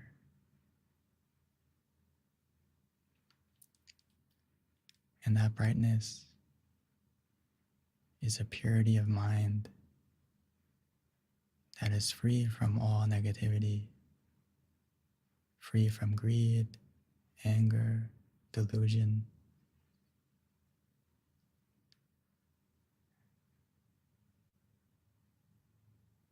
We will understand that true love, true compassion, true wisdom comes from within you. It comes from within. The source of all positivity of mind comes from within.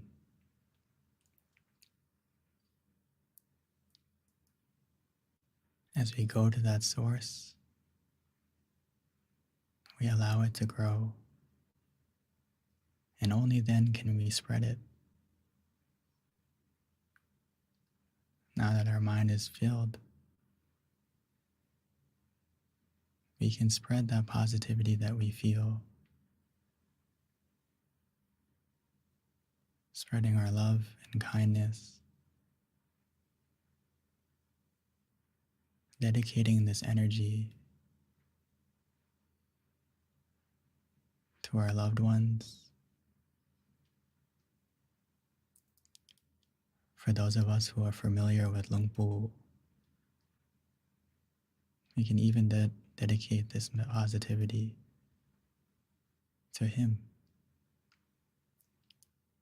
and continue to spread this energy that we feel by wishing well, wishing for our loved ones, even if they're passed away. You can send this energy to them just by thinking of them briefly, softly and gently, whether it's thinking of their name or their face, whatever is easier.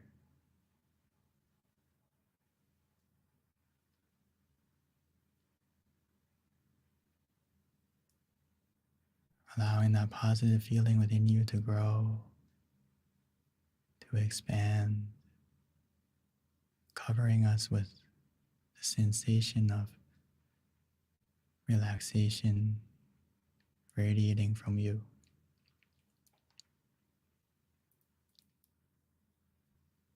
As we take the time to expand our heart, expand our mind, wishing for everyone, our friends, everyone in the Zoom, to be happy, to be free from suffering of both mental and physical.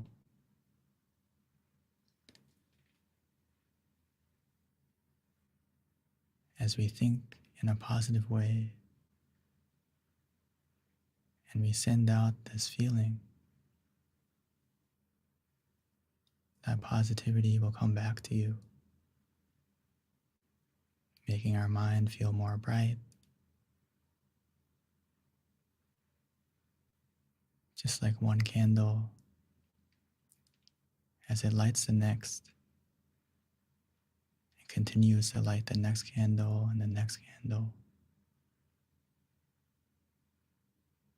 Not only do we spread that brightness to others, our path also becomes more bright.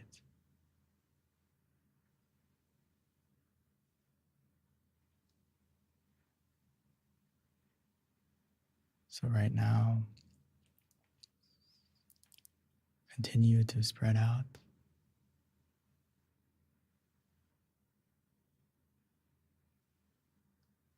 Now that our mind is more positive,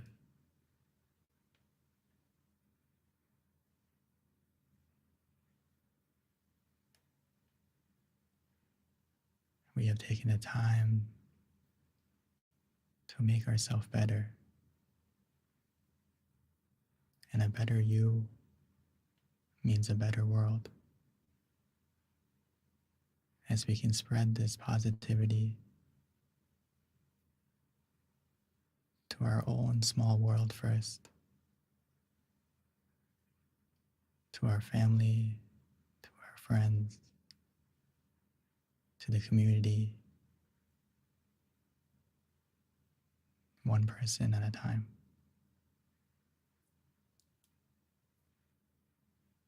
And once we have spread out, we can come back to ourselves, continuing to relax and absorb the positivity coming back to you.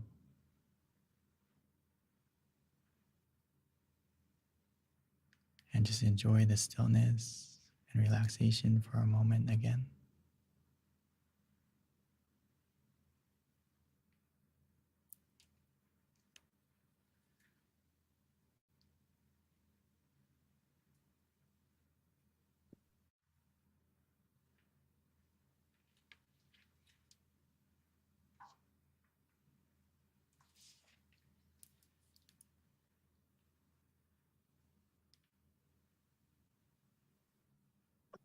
Sabbe Buddha Palapada Pache Kanang Chayang Palang Arahanta Nate Shirakang Pantami Sabaso Sabaputta Nupavena Sabadhamma Nupavena Sabasangha Nupavena Satasoti Pawandu Te. By the positivity that we've generated from meditation, bless our life in every way. And when we are ready, we may slowly and gently open our eyes.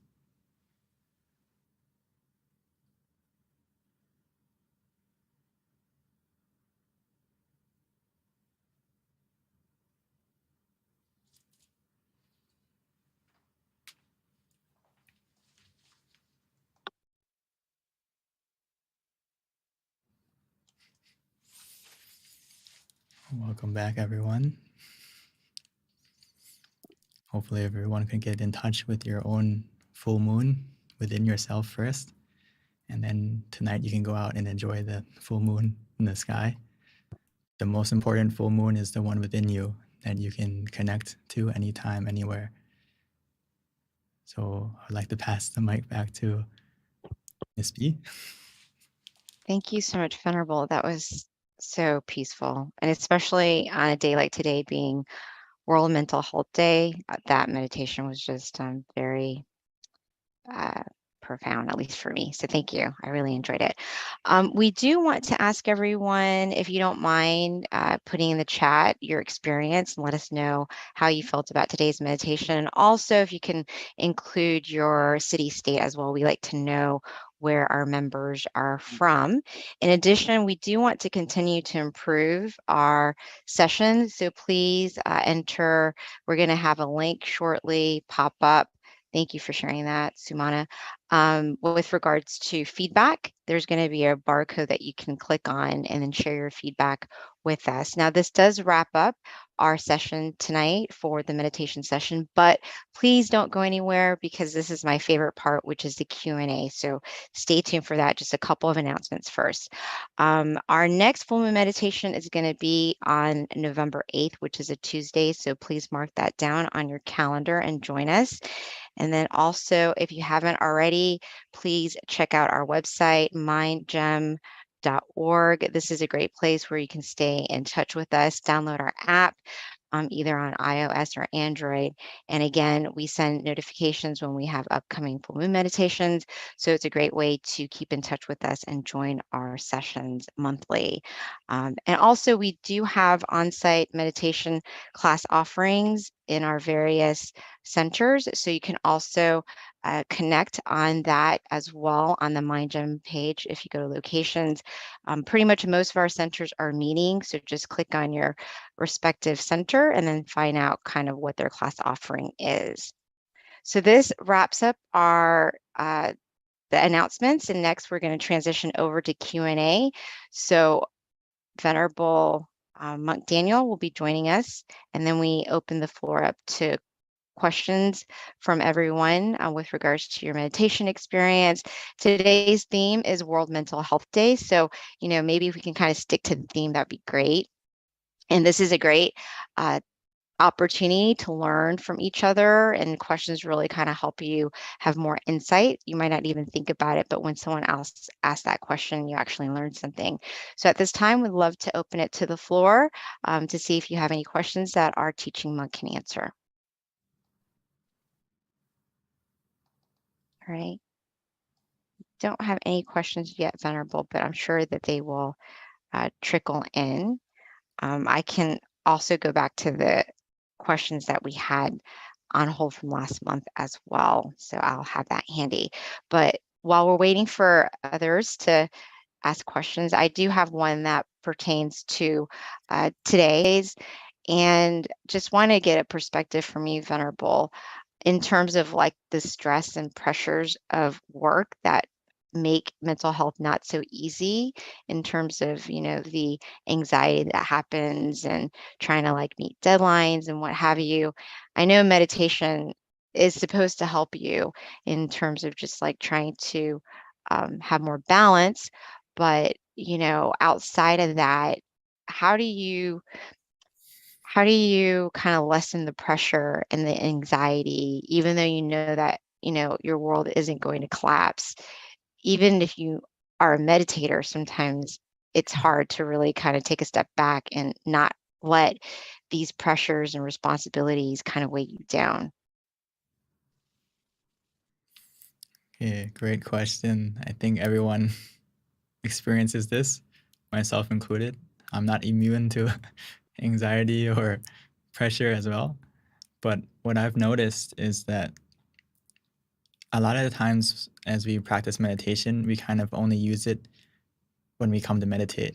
We don't use it all the time, which is the next step that can really help us, is applying meditation into your daily life, not just like a time to meditate, which is, right now, maybe once a month, once a week. But what I noticed is that you should treat your process, like your work process or whatever you're doing, the same way we kind of apply our technique in meditation, meaning that the reason why we feel anxiety, the reason why we feel stressed is because we're not really present. Does that make sense? What I mean by that is the anxiety is coming from the expectation or the deadline, right? Or the stress is coming from your mind is in the future or your mind is in the past. And rather than focusing on the task in front of you, you're kind of doing two things at once. Rather than just working, your mind is also worrying and feeling the pressure because you're not focusing on what you're doing, but you're focusing also on the deadline. So that makes you feel the way where we feel very like overwhelmed. So what I recommend is try to, just like in meditation, when we meditate and we expect the experience, or we think, or we put our mind in the future, we compare from the past, our meditation doesn't increase, our meditation doesn't progress because we're not in the present. And the same thing with work. If we apply the same reasoning, is if we're in the present and focus on what you're doing, focus on the method, you will get the result without the stress, without the anxiety, without the pressure, because you're focusing on what to do. And when you focus on what to do, you can go through the motions more. That's why being present is so powerful. Focusing on what you have and what's not missing, what's missing. A lot of times we're focusing on what's missing rather than what we're doing. Mhm. And that's what makes us feel that anxiety. And so if you feel that way, again, take a deep breath, bring your mind back to yourself for a moment, center yourself for a moment. It will go a long way, even a second, 1 minute. Sometimes you don't feel like it will help, but as you do it more often, you'll see it that just like we're running a marathon, you ran for, and all of a sudden you take a moment to stop and breathe, you'll feel better, right? Your mind is the same thing, especially if you're working all day, trying to get that, you're going to feel overwhelmed. But if you take a moment to stop and relax and bring your mind back to yourself, you're going to feel that weight. Like I mentioned in the beginning, right? When you don't feel that weight get released bit by bit. It's like you're carrying a bunch of things, and the moment you put it down, you will feel the relief. Mm. So that's why we need to kind of take a deep breath, center yourself, use the mantra, use the visualization to bring you back to the present, and you're going to feel better right away or Yeah. gradually as well. Thank you, Lumpy. I think it's really important not to overlook something like just anxiety because, it can actually have a physical effect on you as well if you're not like dealing with your mental well-being. Like you can have a breakdown that will actually affect your physical body and even like potentially something worse like a stroke.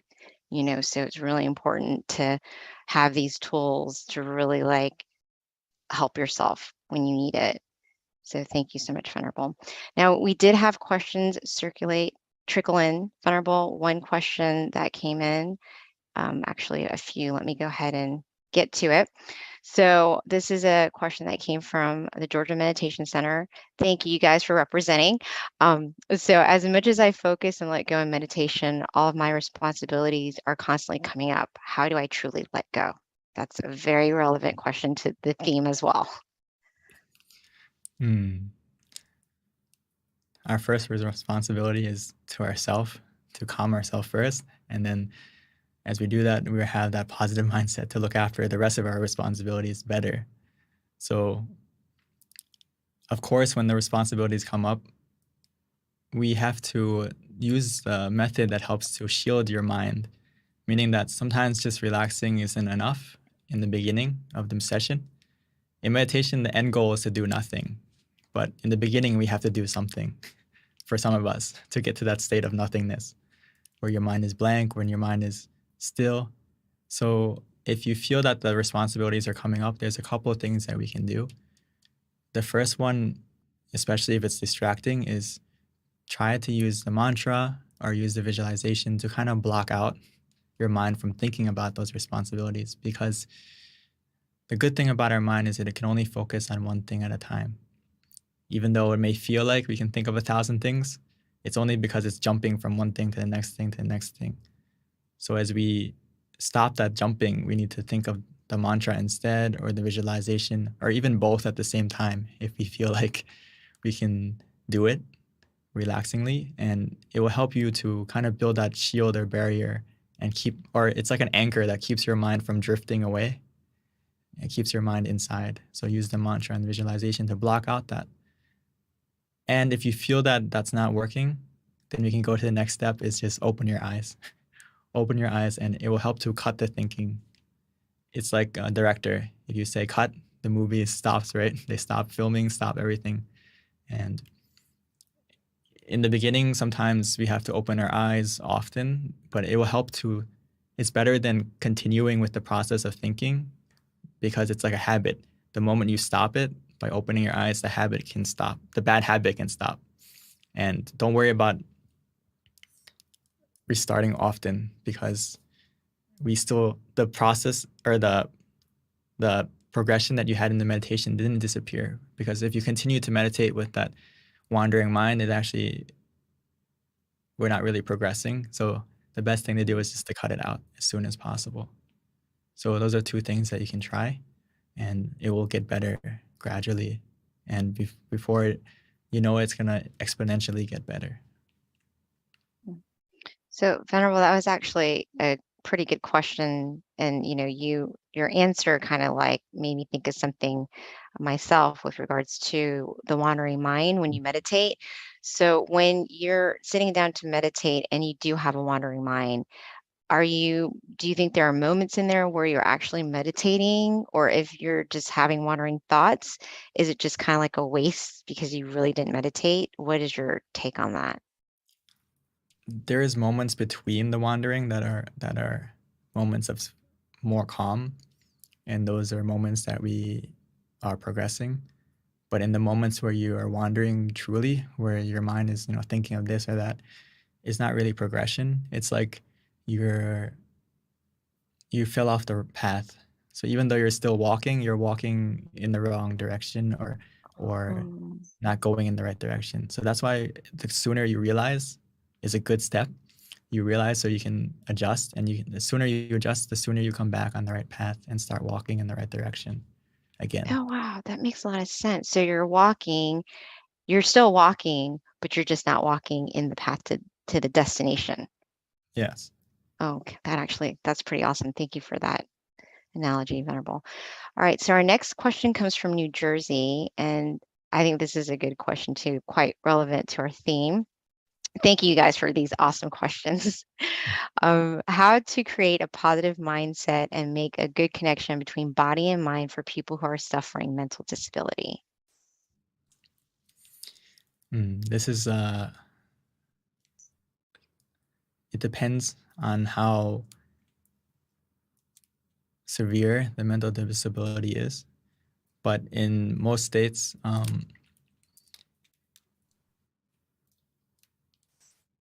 as we relax, as meditation, it can help to calm yourself to a certain state. But if they are suffering from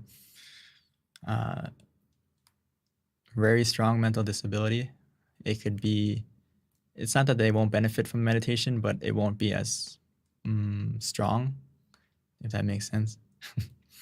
But it can definitely make it better, whether it's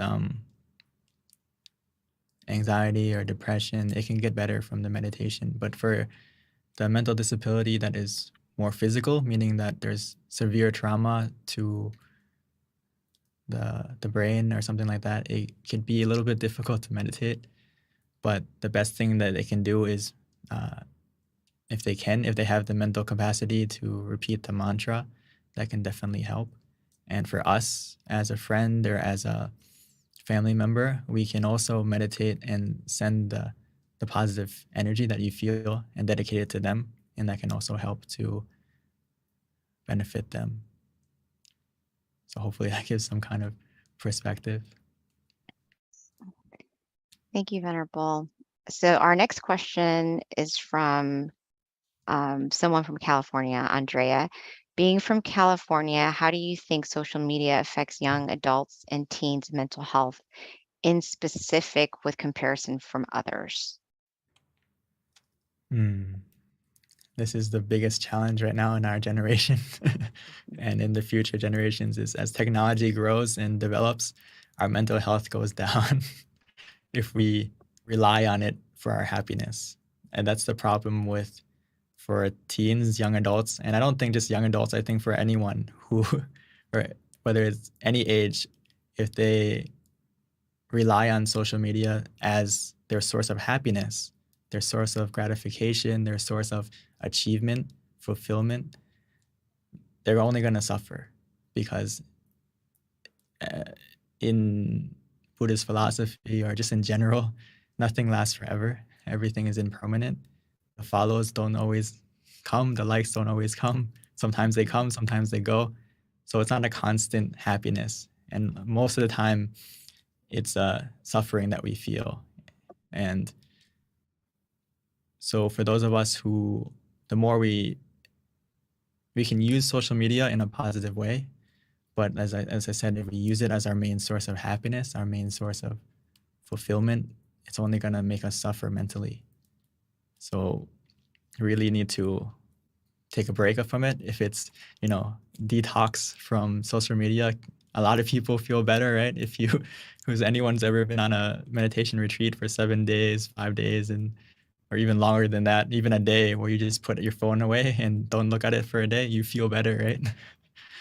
And I would recommend try to reduce your usage of it if you feel like it's impacting your happiness, and remind yourself that true happiness can come from meditation. I think many of us were able to experience it tonight, at least a glimpse of it, and it'll get even better the more you meditate, the more you practice, and you make your source of happiness not from social media but from within yourself, and make true connections with yourself, true connections with the people that are close to you, that you love, your friends and your family. That your true social media should be the people that are close to you and around you, and help you to look after you and make yourself feel better.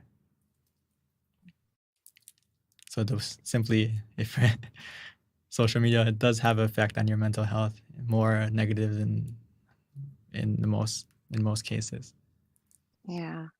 I think, Venerable, you're spot on about that. One thing is, I think if you're going to use social media, you also have to train yourself not to get too attached to it and kind of like use it responsibly. Otherwise, you can kind of like fall through like a rabbit hole where you just get consumed. And, there's so many negative things that can come out of it, really, from being attached to having desires to want to have these likes, to having gratification from outside of yourself, to being sad when you don't get it. So I feel like there's so many different components of like defilements that kind of get in there, that it can be quite unhealthy if you're not trying to be responsible with it. We definitely, it's hard to avoid, but at the same time, you also have to realize how it can be negative, like the positive and the negative, and just try to like use it responsibly.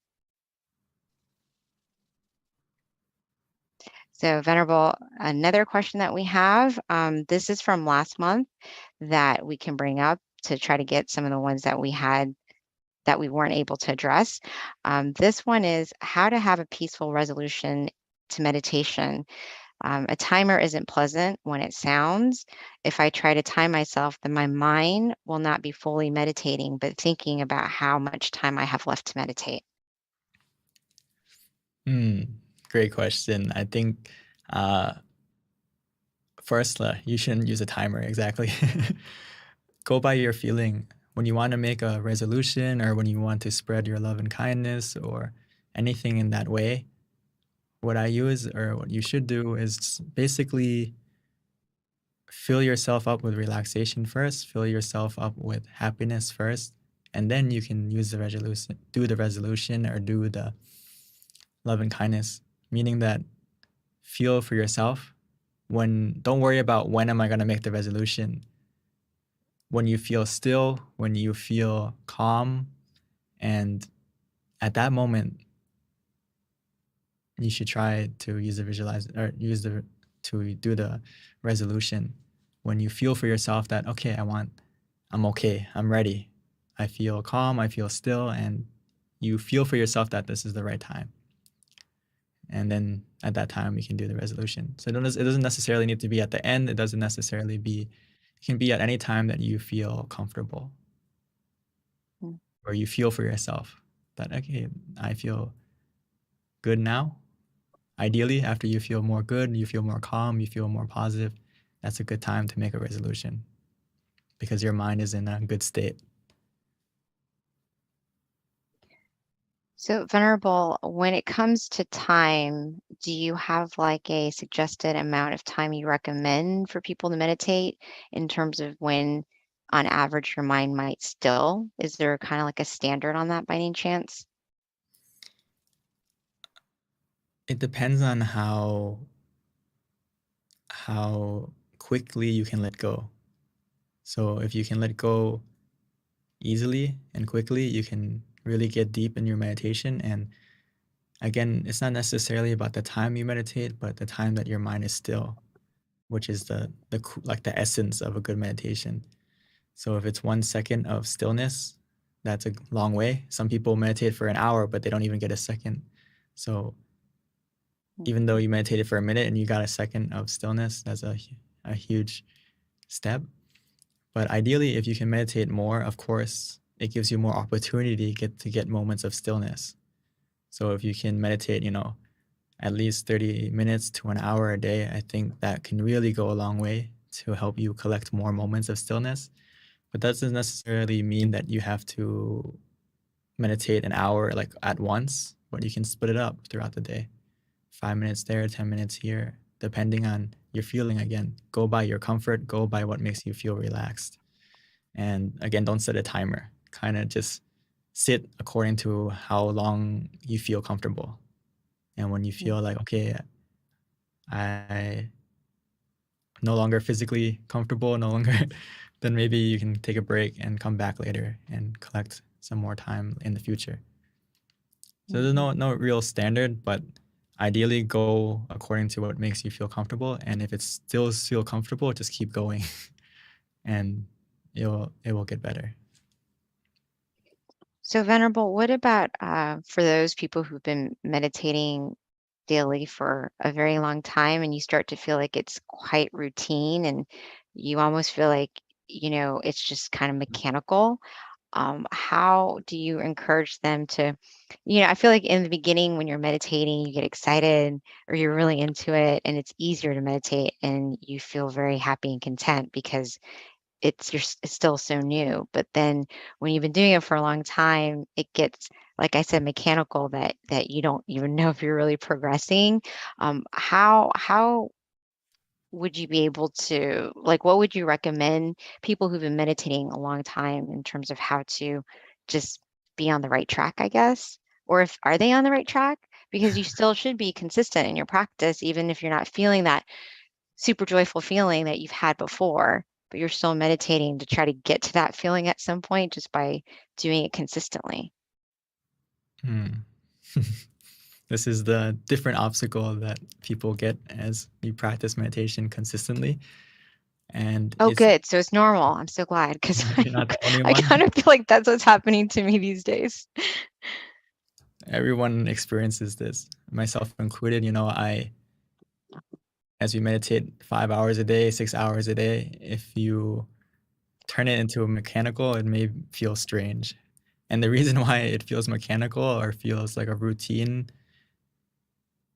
we have to check ourselves, meaning that we always have to treat meditation like it's our first time, meaning your mindset, and not treating meditation as a job or a task that you have to check off. And that's the problem that we kind of get into that mindset. But in the beginning, as a new practitioner, we treat meditation as a time to rest, a time to relax, a time to sleep, similar to that, to rest your body, rest your mind. But if you start to feel mechanical or feel like it's a routine and doesn't feel that relaxing or as deep as before, it's usually because our mindset is it's time to work. It's time to develop our meditation. It's time to get deeper. So we're putting our focus in the wrong, or putting our goal in the wrong spot. And that it's like we're going on a journey. We put our waypoint or our destination in the wrong place. And as long as we keep walking, but we're walking without happiness, we're walking without the true clear goal. So I always remind myself, and even every week that I also have to check up on my meditation and tutor and stuff like that. And from my masters, from my teachers, they always say that you have to check when you meditate, do you feel happy? If you feel happy, you're on the right track. But if you feel bored, you feel stagnant, it's usually because your mind is in the mindset that I don't treat meditation as meditation. Treat your meditation as time to relax, and that will help. Just think of it. I'm just here to relax. I'm just here to rest. And if you think like that, it's only going to get better. But if you treat meditation like it's time to clock in, time to get to work, then it's gonna feel kind of the way you described. Thank you, Venerable. Actually, meditating with you or anytime I meditate with a teaching Venerable, I don't feel like that. But on my own, it's easy to do it when I'm practicing daily. But thank you. That actually makes a lot of sense. We do have a couple more questions, Venerable, that trickled in. This is from the Georgia Meditation Center for someone there. The question is, how can I do more good deeds? How do I find more opportunities?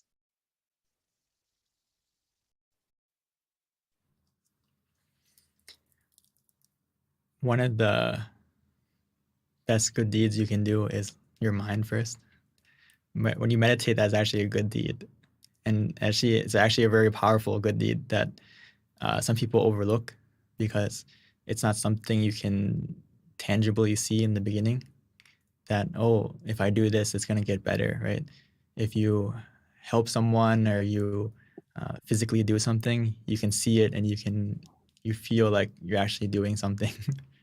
But the first step I would recommend is to take the time to meditate. That is a good deed in itself, because as you cultivate your mind to be clear, to be positive, you're going to automatically find opportunities to do more good because your mind is positive and your mind is filled with that clarity of mind. And it's like you're going to be searching for opportunities to help people automatically. You're not going to want to. This question was asked by Longpa to the monks. He asked everyone that when you meditate and your mind is still and your mind is calm and you get to that point of stillness and you feel happy within you, how do you describe that happiness? How does that make you feel? He asked us that. And when you notice that when you get to that stillness and that happiness within you, it feels like you don't want to do any negative. You don't want to think any negative. You don't want to, especially when you leave the meditation, you're going to feel like automatically that you don't want to lose that feeling of positivity. You don't want to harm anyone. You don't want to harm anything, whether it's by speech, by thought, by action. So that's why one of the best good deeds is looking after your mind. And through that, you're going to find more opportunities to do good and continue to do good deeds. Wow, Venerable, that was such a good explanation for that question. I really like that. Thank you for sharing that. It resonated with me for sure. So one last question, Venerable, before we wrap up. Sylvia, she says that, and this is a good point too, in terms of feeling anxious during meditation, hoping it finishes quicker. What is your recommendation for people when they sit and that happens to them? Do you feel like you want the meditation to end quicker? Sorry. Yeah. So when she's meditating, in the meditation, it's like, when is it going to end? Like you're meditating and if you're thinking about doing it at a certain amount of time, you're waiting for that time and you're kind of like anticipating it and being anxious. And how do you deal with that? Again, it's because your mind is in the future worrying about the deadline of when the timer goes off. So when you focus on, it's like you're sitting in the car and are we there yet? Are we there yet? Of course, the journey is going to feel longer than it is because you're focusing on the destination and not enjoying the experience, not enjoying the journey, right? So you have to bring your mind to the present with the mantra or the visualization, or if that doesn't work, just open your eyes. The moment you start to feel really bored, really stagnant, or feel like that, where when is it going to end? It's usually because you've already fallen off the path of being conscious and calm together, being comfortable. So at that point, I would just recommend to start over. Open your eyes, stretch your body, relax physically again, take a drink of water, go wash your face, whatever you feel to kind of reset yourself, and then come back to the meditation when you feel refreshed, rather than continuing with that feeling of when is it going to end? When is it going to end? Thank you, Venerable. So this wraps up our full moon meditation tonight. Venerable, this was a great session. The Q&A was awesome. Thank you so much. I definitely learned a couple of things that's going to help me with my practice, and I hope everyone else did too. Again, don't forget about our next full moon meditation on Tuesday, November 8th.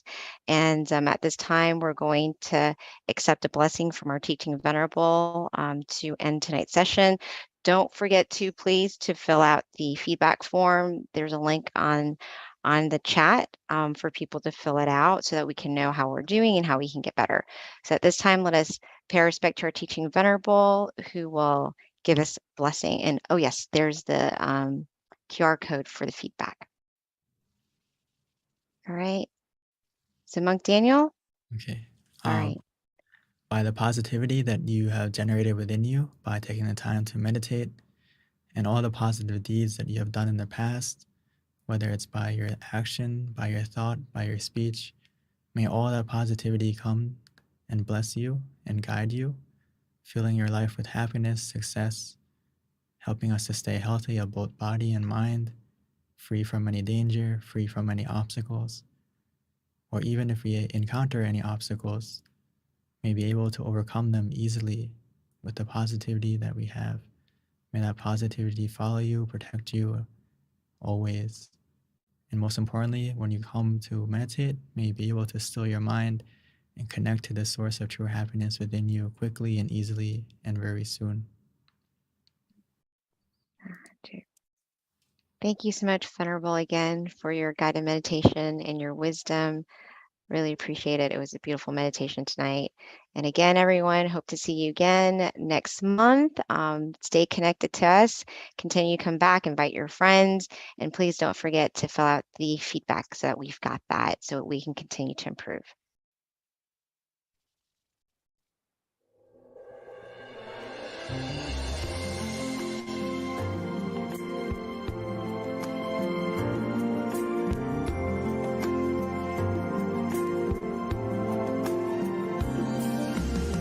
Let's come together to open the new whatever to eliminate all conflicts and differences. It's time for everyone to join hand in hand.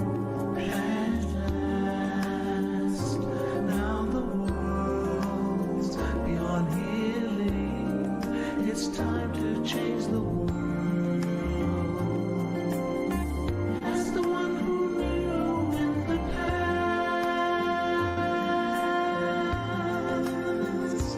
in this period of our time, we will see before we depart this world. Everyone must join hand in hand to change the world from darkness to brightness, from suffering to happiness, from ignorant to the knowledge world.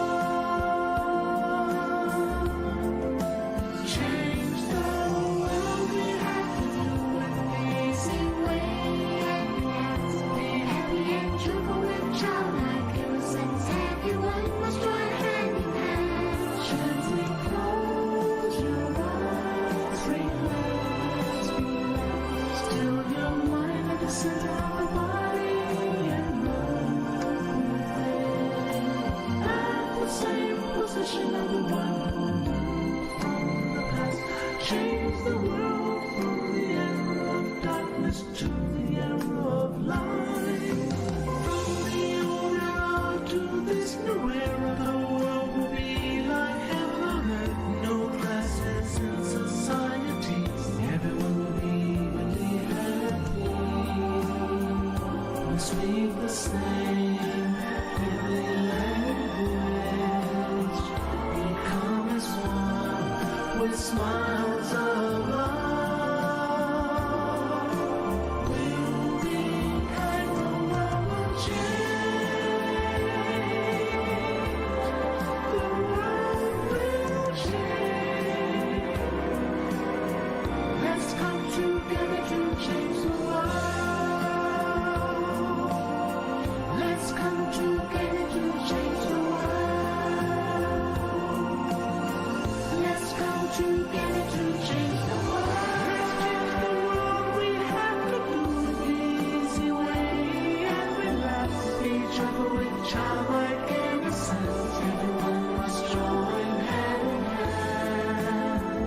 Gently close your eyes and relax. Steer your mind at the center of the body and move clearly. As the light moves in from the house of social salon. Let's come together to change the world. Cambiemos el mundo juntos. Together to change the world.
Recording in progress.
Hello, everyone, and welcome to our full moon meditation tonight. The theme is International Day of Peace, and I'm going to do something a little different today. Hopefully, I'll get some participation, but I normally read out of Paipo, which is an awesome meditation quotes from our teacher, Lompa Tamachayo.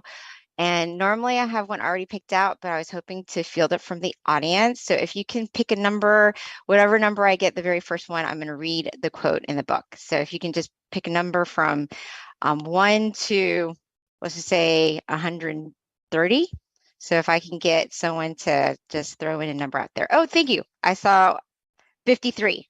Okay, so we're good. Thank you so much. There's so many numbers coming. Okay, so this is very random, 53. And this is from Paipo, and thank you so much for your participation. All right, 53. Okay, so this is a quote, and it is nothing worth. So I have no idea what I'm about to read. So hopefully it's going to fit with the theme, but we will find out together. So many times we waste our time and emotion to trouble and pressure when it's not worth the lost energy. There is nothing more worthy of our time than stilling the mind to a stop. Stopping is a key to success, making us more satisfied with our life, making us enjoy every moment, and helping us attain true happiness. Stopping helps us to spread the purest, most powerful, loving kindness to all beings, regardless of race, religion, and nationality. All right, so thank you so much for your help. All right, so that is our quote for the day. So hopefully that's going to help inspire you as we come together to still our mind. Thank you. One other thing, don't forget that right now we are still in our mind challenge, which we've been doing for about 2 months now, going into 3, and it is a 3-month challenge. The idea is to build on a habit or something that you want to work on and try to improve yourself during this time. Could be something with regards to meditating more, maybe increasing your meditation time to, instead of 15 minutes, you meditate for 30 minutes, to just a habit that you want to improve. Maybe if you sleep in, try to wake up a little bit earlier. So whatever it is that you feel for yourself that you want to do. And if you want to share it with us, please do so, because it might help you become more accountable with your habit that you want to improve. Again, this is Mind Challenge, so please don't forget that. All right, a little bit about our monk who's joining us today. This is Monk Jackie, who will be guiding us in meditation. He ordained in 2014 after getting his BBA. He discovered his life passion, which is rooted in meditation practice. And since then, he has been sharing it to students all over the world. And then just a little bit about today's class and what to expect, or today's session. We're going to have a wisdom talk shortly by Monk Jackie, followed by about a 30-minute meditation. After that, candlelight, and then followed by loving kindness, and then a Q&A section at the end, which we highly recommend people to attend if they can, because you're going to learn a lot about just questions that arises that you didn't even think about with regards to meditation, to how to be more committed to your practice. All right, so without further ado, let me introduce Monk Jackie. Hello. Good morning. Oh, Good evening to everyone in the US. All right. It's morning time here. So I was still a little bit confused while talking to our teaching monk friends as well of whether or not they did meditate last night, because I did, and it wasn't the time for them to meditate yet. Or maybe I asked them like if they had something to eat yet for breakfast. It's breakfast time here, and they're at night over there. They're not supposed to eat anything, so it's a little bit funny. All right, so greetings to everyone. First of all, hello. My name is Monk Jackie, and it's nice to have this chance to meditate with you all tonight. Okay, it's a very, very special night. It's a full moon night, and it's not just any full moon night. This night in America is super, super special. I'd like to greet everyone from Georgia, from Chicago, from Texas, California, Palm Beach. Right? I saw you guys in the chat box, in the chat room, from Boston, from Malaysia, from Thailand as well, and from all across the world. Welcome. Welcome. Meditation is something very important for the mind. Before we start our wisdom talk, our body, as humans, we have two things. We have the body and the mind. The body we know how to take care of. We take a shower every day. We eat. We try to nourish this body, take care of this body, get it well, right? To feel good. Now we also have to take care of our mind to make it feel good as well, right? To bring positivities into ourselves first, right? Get rid of all the maybe some negativities that we might sometimes occur in our mind. Get rid of all of that, maybe by taking a shower as if it is, right? We take the shower for our body to clean it, to make it feel good and comfortable, to relax, feel fresh. We shower the mind to make it feel good, feel relaxed, feel fresh, feel positive as well. And the good way, the very, very good way, very best way to do it is through meditation. Right? And this is the reason why I guess we're all here together, right? To build more positivities into our mind and to maybe learn a little bit more about meditation as well. Okay. So hopefully you all are ready. Let's talk a little bit about how special tonight is, shall we? All right. You all seem ready? Okay.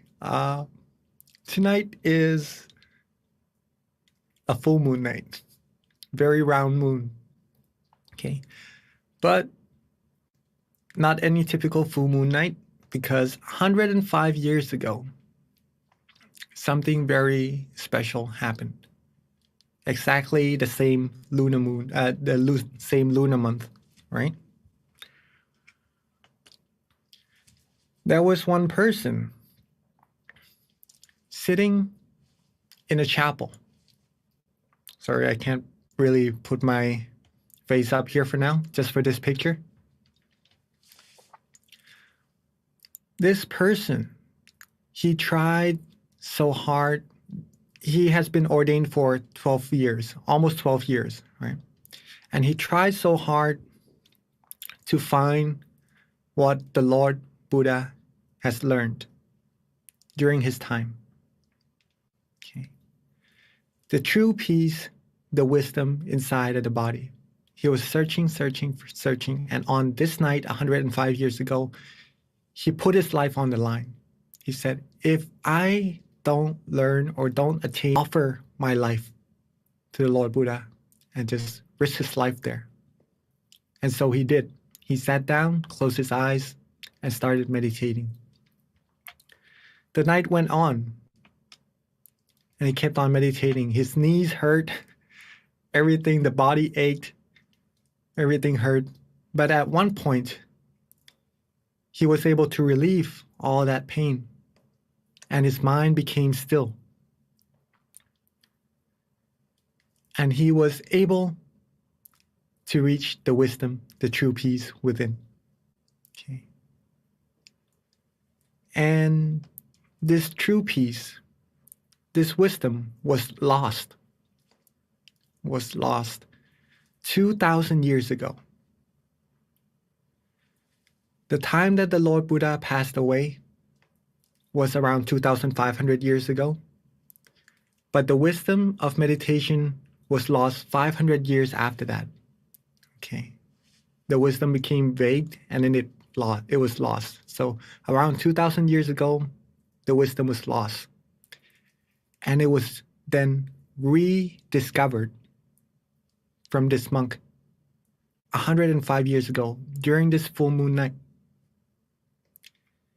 And this is why tonight is called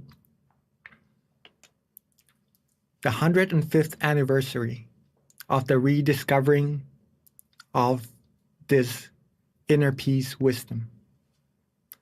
What we have been learning, what we have been doing, if you truly want to find true peace, true happiness, this is the night that it was discovered, and it was said to be a really, really special night, and hopefully we all would be able to find that true peace, true happiness inside of us as well. All right? It is a great, great chance and a great, great opportunity. After rediscovering it, he has been studying the knowledge more deeply, more profoundly, every single day, nonstop, until the rest of his life. And this is the phrase that he said. The conclusion of all of the knowledge, the whole conclusion.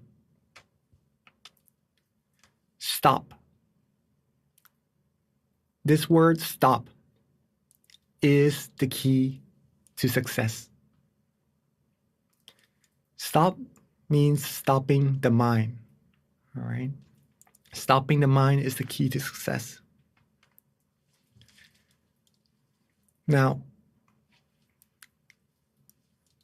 I'd like to ask if any of us know already how to stop the mind. Yes, I'm sure for some of us who has been meditating for some time now. Stopping the mind sometimes seems difficult because our mind always runs around, always goes wandering, always goes thinking of things.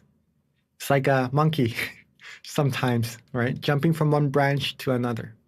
And bringing it to a standstill maybe needs some artistic skills, right? Maybe giving the monkey a banana or something just to lure it and just to sit it still. Give it something to play with, something it likes, right? Instead of just trying to cage it, it wouldn't feel good. If we try to still our mind, it would try so hard to just break free from that situation, and it won't feel comfortable for you. Okay, so in order to stop the mind, we have to be a little bit artistic. Does any of us here likes to be comfortable and relaxed?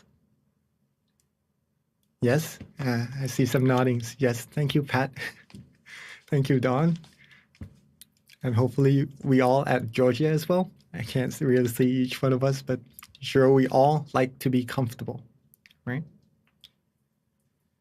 To be able to stop the mind, being comfortable is the heart of it. You see the heart behind it? It's the very heart of meditation. In order to still the mind, to stop the mind, you have to be comfortable. Be relaxed. Nurture yourself. Both your body and your mind, right? As simple as that. If you're able to do this, your mind will come to a standstill very, very easily. And you'll be able to reach true peace, true happiness right at that moment.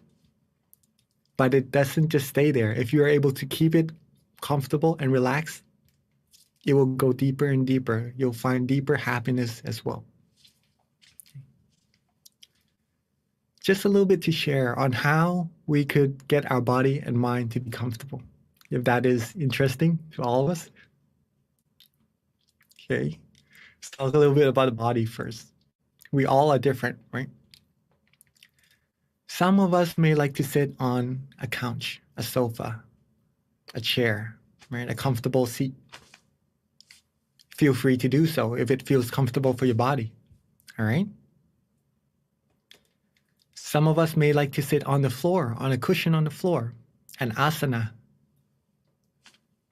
Feel free to do that as well if that makes you feel comfortable, all right? Now, here are some of the things we could also do to adjust our body to be comfortable. Some stretches, some exercises during our free time, maybe, or even before meditation, just so we can sit for a longer period of time. Find some comfortable seats, as we've mentioned a little bit earlier, and your sitting positions as well. You don't need to sit always cross-legged, right? You could just relax any way you like. Make sure the body is comfortable, and that's going to improve your meditation. That's going to get your mind to become still, right? Just for your information. Also, the way we close our eyes, that's also very, very important. This is one of the very first steps in meditation. If we're able to close our eyes comfortably and relaxingly, the rest of the meditation will be very easy as well. Close it just enough so that we feel relaxed and comfortable in our whole facial area. And then it will relax our body automatically as well, and the rest of our body. And then later it relaxes our mind automatically as well, only by closing our eyes correctly, if you're able to do that, right? Hopefully this is not too difficult for all of us, right? Relaxing our body. Next, let's talk a little bit about the mind. How do we relax our mind? Some people that I've met likes to think of nature. Maybe even walk around in the nature before coming to meditate. Just to think of nature makes them feel relaxed. They like it, right? You can do that. Or maybe you like to think that you're at the beach, just relaxing, having no worries at all. My teaching monk told me to do this because my house was close by to the beach, right? So I guess he learned where I'm from, so he taught me to think of the beach. Think what you do when you go to relax at the beach, and just use that feeling to improve your meditation. These things you're able to do so as well. You could even practice letting go. Letting go means to let go of anything that is within the mind at that moment. Okay? Let go, be detached. Some of the things that we could do to help let go is realize that nothing really lasts. Nothing really lasts. It comes, it stays for a while. One day or another, either us or the things that we love, right? Maybe a tree that we love, that we grew, would be detached from each other for sure. Okay, so there's nothing to really hang on to. Therefore, we can let go.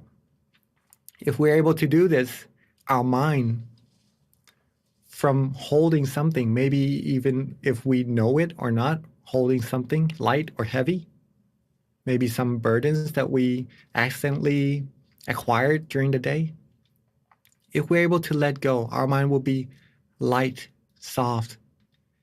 And when that happens, it becomes still, and it travels to the source of purity within automatically as well.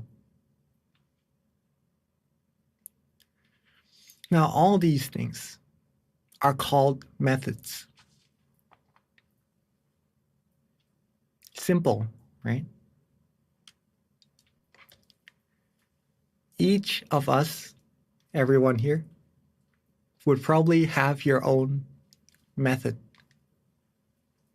to get your body comfortable and to get your mind comfortable. Do what you like. Do what your mind feels comfortable doing. That is important.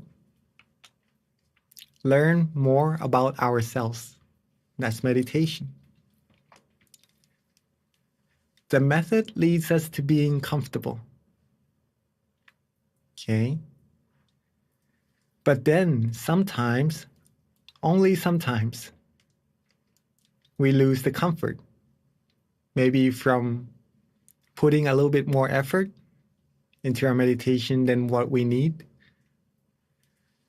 in order to bring that feeling of comfort back, that relaxation that we have in meditation. Do the method again. Do the method once more, you get the comfort back. Right? Then when we start to feel that we're losing the comfort again, use that method once more. Bring the comfort back. When this happens, our mind will become more used to being comfortable rather than working, thinking about things. It will become more and more still. We will receive more and more happiness.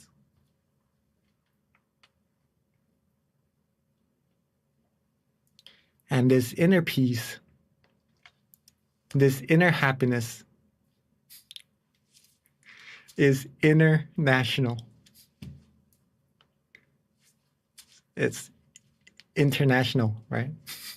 But it's also inside of everyone. So it's international. Even though we are different on the outside, but we all have this place in common. No matter who, no matter where, no matter when, you can all access this inner peace.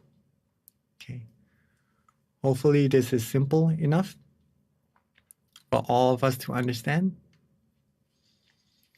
If you are able to find this inner peace inside of you,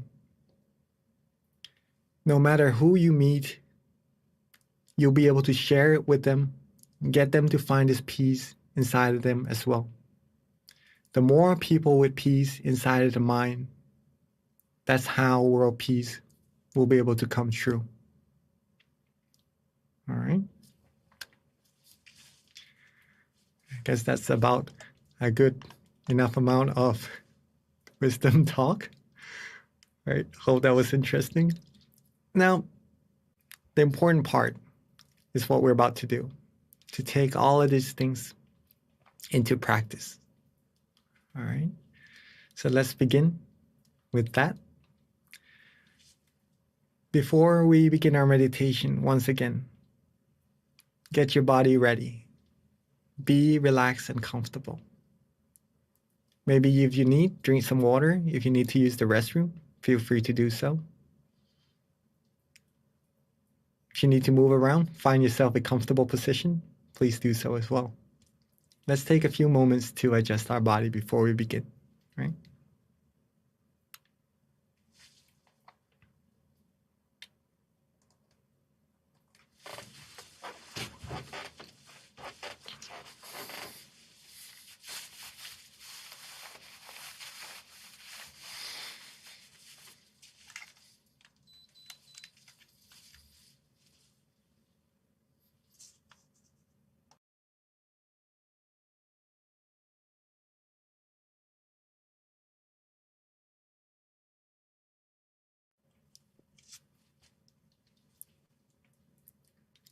All right. Hope you all are ready.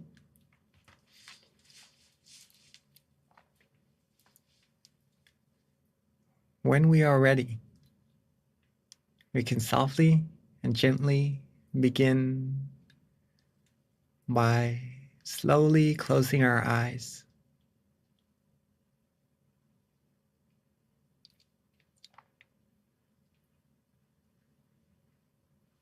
Take our time.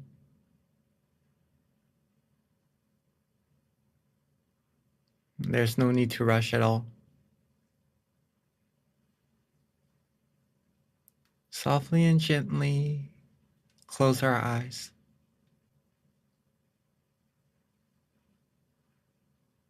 Just enough so that they feel relaxed. They don't need to be closed all the way.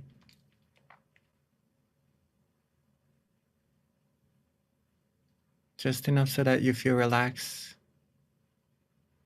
easy, and comfortable.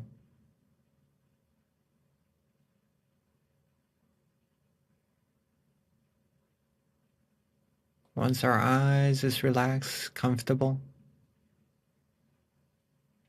let's go on to adjusting our whole body.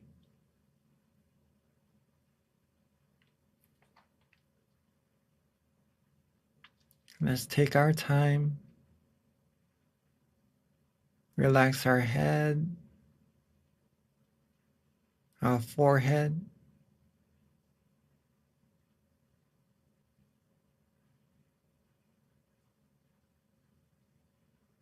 our cheeks, our chin,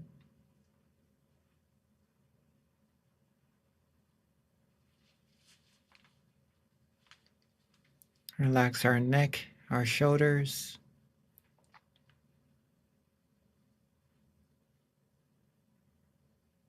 our torso, our whole body,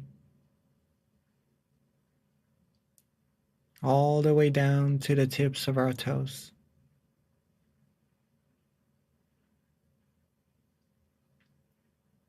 Go slow, relax, take our time. Make sure our whole body feels comfortable.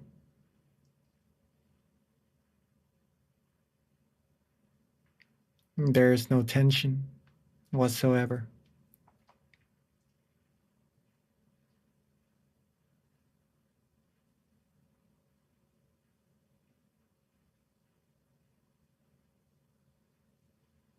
Let's relax and let go.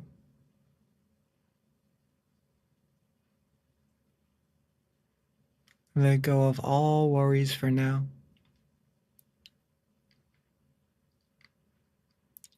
Leave them rest.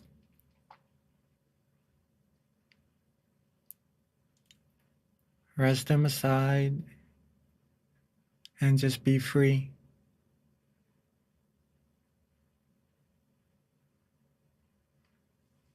We can go back to our responsibilities after our meditation.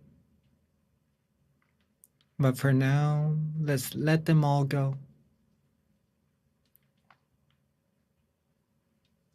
Let our mind get its chance to relax and to rest.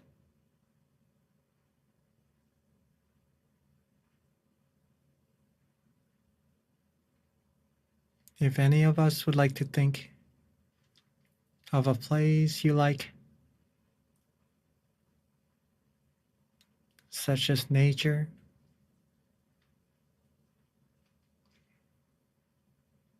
if you like to be at the beach,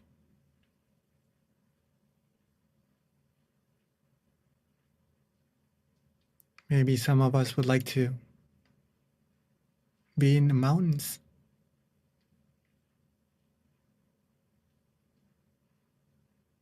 Or maybe just thinking that we're sitting in space, the only one in space, alone, with no worries whatsoever. You can do so as well.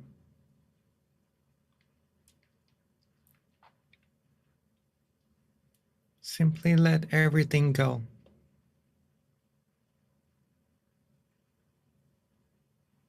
If you feel good, if you feel relaxed, if you feel calm at this moment,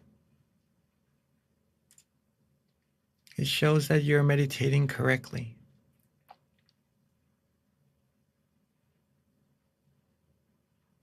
If not, then take your time.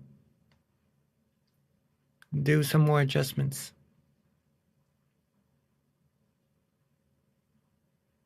Adjust the body, adjust the mind. See what we like. See what's suitable for yourselves. And just take our time and do what is right for yourselves.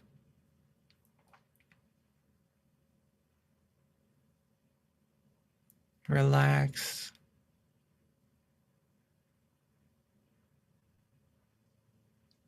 There's no need to rush at all in meditation.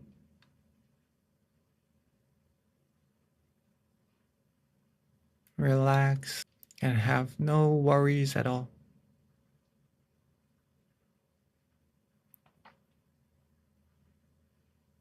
If you're starting to feel good, feel right, keep yourselves relaxed and don't worry about the feeling as well. You're doing really, really great.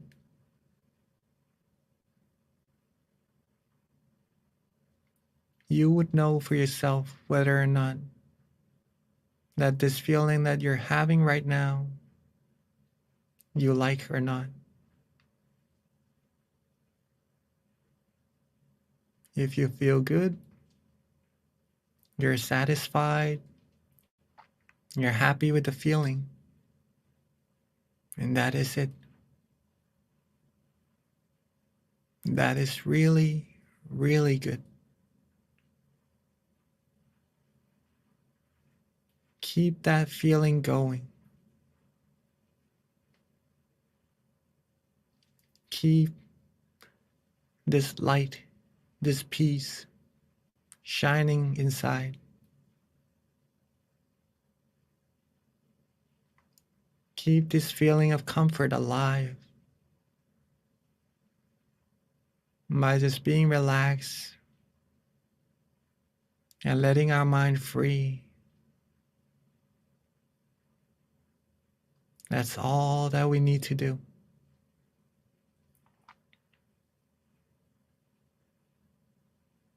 This is peace. And the longer we're able to keep this peace, keep this feeling of relaxation with us, the longer our mind will become still, free from any thoughts, free from all impurities. And it will cultivate positivities automatically.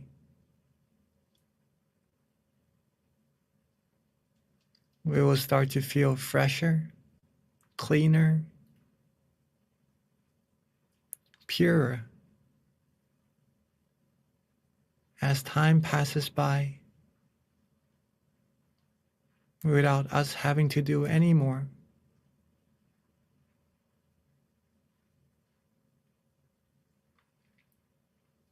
It may seem very subtle, very simple, very easy,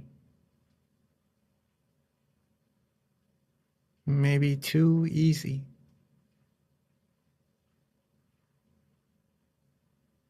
But that's what meditation's supposed to be, simple and easy. If your practice is simple, relaxing, and feels easy for you, that shows that you're practicing correctly. Keep it that way. We've been through so many hard things in life.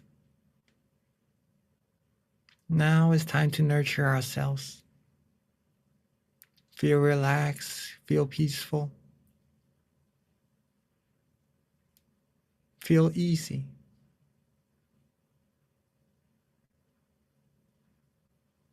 The results, though, would be more and more profound as you're able to keep your mind more and more still like this. And only you, yourselves, will be able to find out how deep and profound meditation actually is. But for now, don't worry about anything at all. If you feel good, if you feel calm, feel relaxed, that is amazing. That is excellent. Keep relaxing. Be as comfortable as you like, as you can. Let this feeling keep accumulating.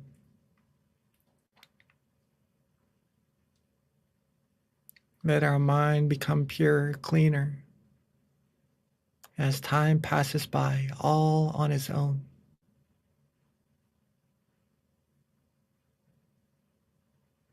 Whatever meditation experiences we may have, don't worry about them either. Let them pass. Let's maintain our relaxation and our comfort.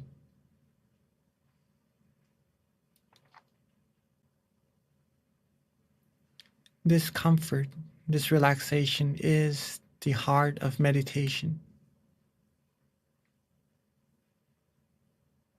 So in order to proceed further and further, it is necessary to keep on being relaxed and comfortable, to keep the heart of meditation beating. And the methods to doing so is all your own. It is learning about ourselves, of what feels good, what our body likes, what our mind likes. And when you're able to do what you like, what you feel good, feel pure doing, your mind will give you a very, very profound gift.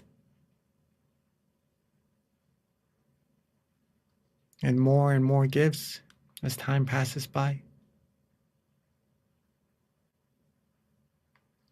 And for this time, if any of us would like to use an object of visualization,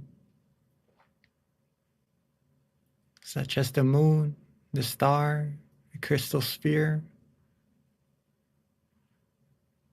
feel free to do so as well.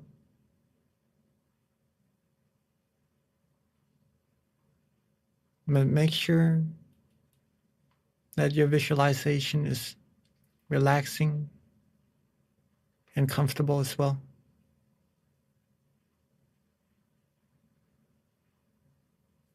Or if you'd like to use a mantra, a recitation of a phrase or words, let go. Don't worry about the visualization or mantra. Already feeling content, satisfied with just relaxing. And feel free to do so as well.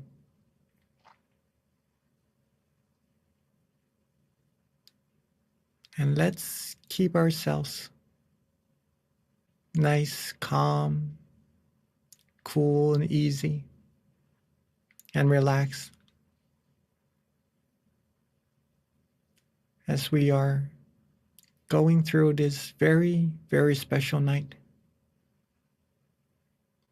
so that we all can receive the most amount of positive energy, positive feelings inside of our mind. Let's relax, be calm, and still our mind further. Feel this positive energy further in silence together for this time being.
as we are all relaxing,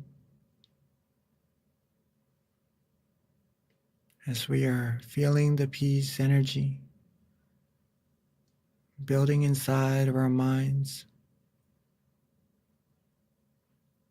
Our mind has now accumulated a good amount of clarity, a good amount of positive energy, whether or not if we know it, it is already there. And it would bring all the positivities in life to all of us as well.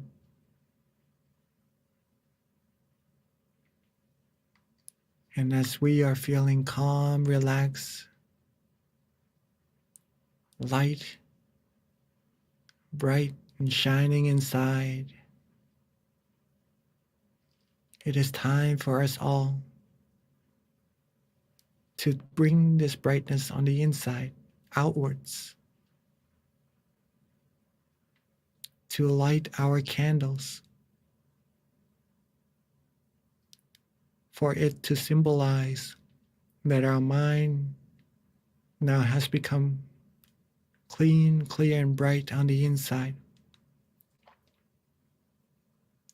And to let this candle shine outwards, bringing brightness and peace into this world as well.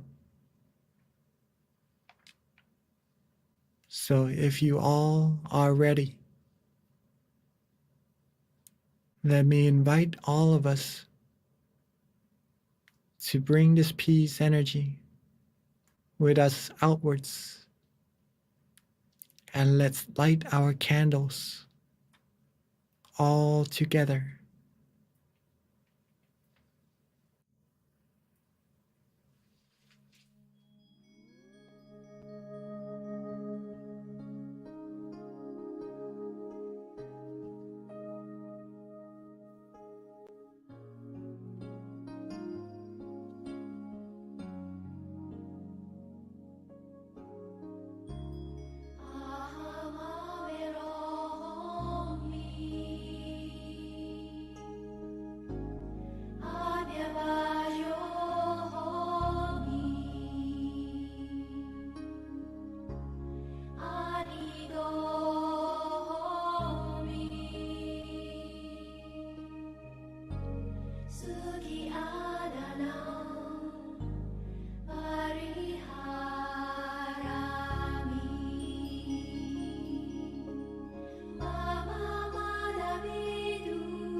As our candles has now been lit, our inner brightness, inner peace has now been symbolized throughout. Let's softly and gently relax our body, relax our mind back to where we feel comfortable.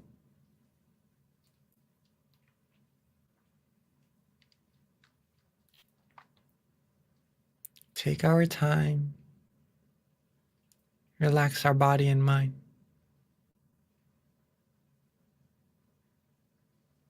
Once you feel good, feel calm, feel nice, let's think of the brightness of the candles that we've all lit together.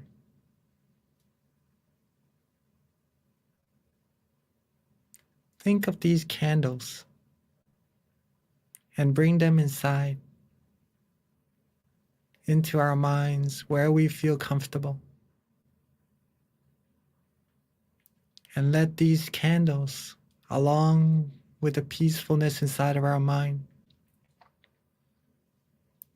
along with all the positive energy accumulated throughout our lives,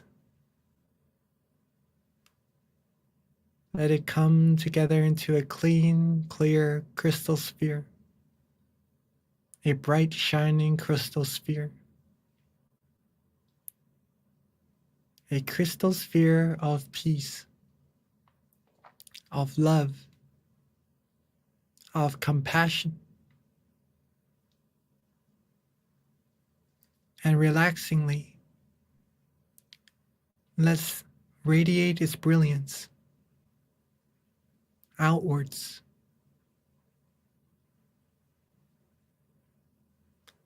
Let's shine the brightness of this crystal sphere outwards to everyone here in our center.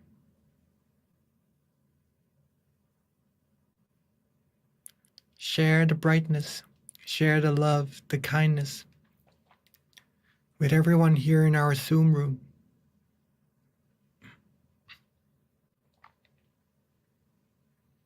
Share the love, the kindness outwards even further to everyone in our city.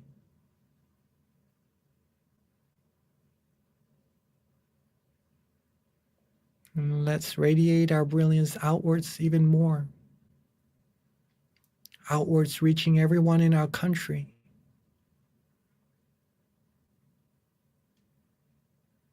And outwards more and more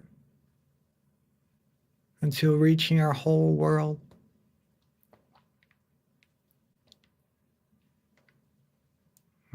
Radiate outwards even further. Share our loving kindness, our positive energy outwards into space, into the whole universe, everywhere. May every space, every particles be filled with our positive energy, our loving kindness, our good wills, our good thoughts. And with these positive energy, let's wish for our family, our friends, our loved ones, along with everyone in our center, our Zoom meeting room, and in this world. May everyone always be happy, be healthy, be fulfilled in all their wholesome wishes, be free from all harms, dangers, be free from war, from diseases, from all sufferings.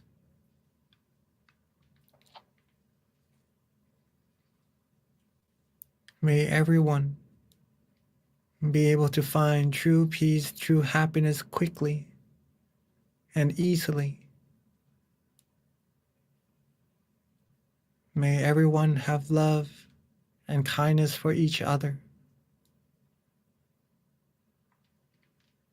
May our world be a world of peace, a world of love, a world of sharing. And may everyone and all beings find peace, find purity, and reach the utmost of happiness as quickly as possible. Let's take a few moments to share our loving kindness outwards, throughout, to all beings, so that they would have part in our merits accumulated today as well.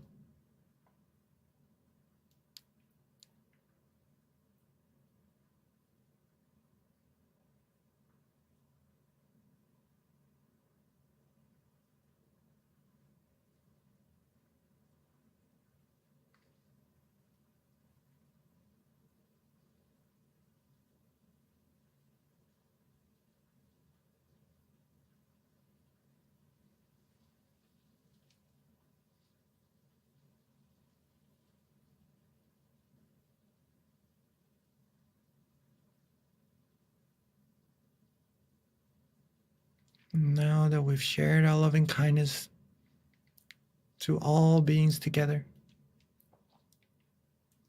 let's softly and gently bring our attention back to ourselves.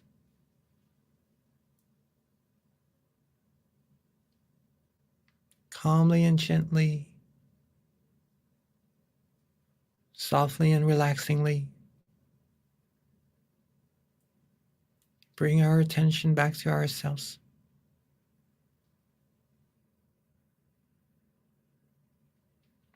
And right at that place where we feel nice and relaxed and comfortable, where we feel bright and shining, with our accumulated positive energy, let's wish for all of us, for ourselves, to always be happy, healthy, wealthy, and successful. Be fulfilled in all our wholesome wishes. May we all be free from harms, dangers, diseases.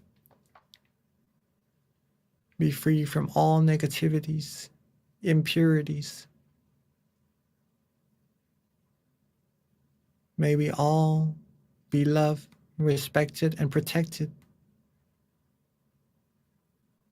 May we find true peace quickly and easily. Always be virtuous.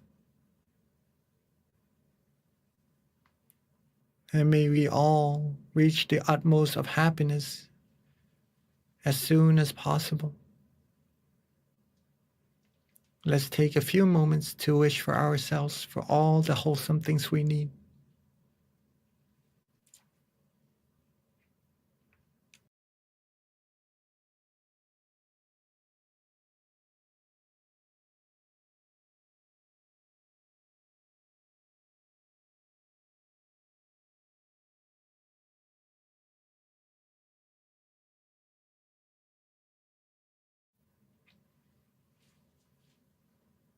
Now that we are reaching the end of our session together, let's make sure that we are still calm, relaxed, and comfortable. Our body is still feeling nice, feeling the way we like. And our mind is enjoying that peace energy from within. And while being nice, relaxed, and comfortable, let's recall that this feeling is very, very important. It will bring us positivities into our lives. It will bring happiness to all of us. Ourselves first, and then we could share it with everyone around us as well. And as we are ending this session, let's maintain this feeling with us as much as possible, as often as possible, as long as possible throughout the day.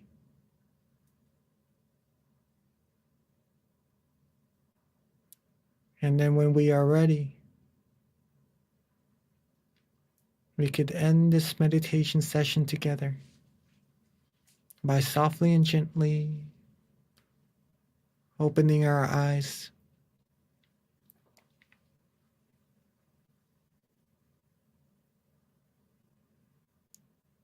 Sape Buddha Valapata Pajeganan Jayang Palang Arahantanan Jate Shena Rakhang Bandhami Sapaso Sababuddha Nupavena Sabathamma Nupavena Sabasangha Nupavena Satasoti Pawantu Te. Thank you so much, Venerable Jackie. That was so beautiful and peaceful. I actually had a very good meditation. I hope everyone else did too. Maybe because of the significance of today, like you had mentioned earlier, but it was a very good experience for me. One thing that I did want to mention that I thought was really cool was in the beginning when we pulled a random quote, 53. I mean, how perfect was that? I had no idea what I would be reading, but then you actually had it on the slide. So yes, it was meant to be. So thank you for the person who suggested 53. Okay, so with that, you guys, this does wrap up our full moon meditation tonight. We do have a Q&A, so please do stay because this is probably one of the best parts of the experience where you get to learn from each other. If you have any questions about your own experience or anything that you want to know, this is a great time to take advantage of our teacher who's here with us, who can answer pretty much any question that you have. So feel free to ask away. I do have a couple of announcements. First, we do have a survey that we put together. We're going to have the QR code and the link pop up. Actually, it's right there for you. Please do give us feedback because we do want to get better at what we're doing. Your feedback is really important and it lets us know what we can do better, lets our monks know like what you want to learn about. So please do take the time to fill out the form that we've got right there in the chat. Thank you. So our next full moon meditation, please mark it down. It's going to be Monday, October 10th. Definitely join us once a month. This is such a great opportunity for all of us to come together in the hundreds of numbers to just come together to meditate under the full moon. And what better way to really honor the earth than to come together to meditate on a full moon day. And there is a lot of good energy. So try to have that marked in your calendar every month and join us because we've been doing this consistently for over going close to 2 years now. So this has become something that we do every month. So please do join us, invite your friends, your family, come meditate with us. We've got different centers that actually meet as well, bring their members together to come and meditate with us during the full moon. And all you need to do is go to tamagayameditation.org to find the center closest to you and then find out if your center actually has the full moon meditation in person or join us online. Yep, so that's for this month. And our flyers are actually getting better and better. And then of course, the one that we have next month as well, which is going to be on Monday, October the 10th. So mark that on your calendar. And then if you haven't already, MindGem, download it because it's a great way to get reminded of our events that we have. We send out notifications on often to kind of help remind you to join us. So if you don't have the app, please do download it. It's available on iOS and Android, has over 100 different tracks from our various teaching monks that you can learn to meditate or use it as a tool to supplement your meditation as well daily. And I'm also very excited to let you know that we are launching another version of Mind Gem that's super duper snazzy. So that's coming probably in 2 more months. So stay tuned. But our current app is really good and it'll transition to our new one as well. We've improved it tremendously. So if you don't have it, download it. MINDGEM, and there's a website right there. And then a couple of other things, we do have in-person meditation sessions at our different centers where you can come to meditate with us that have classes ongoing. Chicago, Georgia Meditation Center, Alabama, New Jersey. As you said, pretty much most of our centers are meeting in person now. So simply go to tamagayameditation.org and you can find out your local center near you. All right. So with that, the most important thing is please do not forget to fill out the survey for us. We just revamped it. We want to get feedback from you. So if you can, please complete that for us so that we can continue to improve what we're doing. All right. So with that, we've got our Q&A. Let me invite Monk Jackie back to our session. And then we've actually have utilized our different centers as well to facilitate questions at their local center, in addition with those who are online, so we can get more engagement and everyone can questions. Right. I didn't see you all from New Jersey also. I'm lighting the candles. I did see all of you. So greetings, all of us as well. Right. Welcome, everybody. And if you have any meditation experiences you'd like to share, you please feel free to share it in the chat box as well, or in the survey that we've just recently revamped, right? Mm-hmm. Yes. Venerable, do you know, I don't know if this is something that you can answer, but we do have someone in chat that recommends that there needs to be a center in Hawaii. Are you aware of any potential possibility for that in the future? Maybe so. I have heard of something like so as well, but I have to find more information about it. I'm not sure, not 100% certain yet for that. I have to find more information, but that's a really good question. There should be one. Yeah, that's our first question, actually.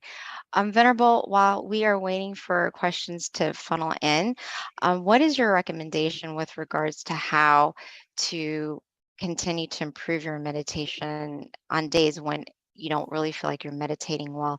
How are we able to be, not that consistent is not what, if you're already being consistent, how do you have the consistency with regards to how you're feeling when you're meditating, that you actually feel like you're progressing every day?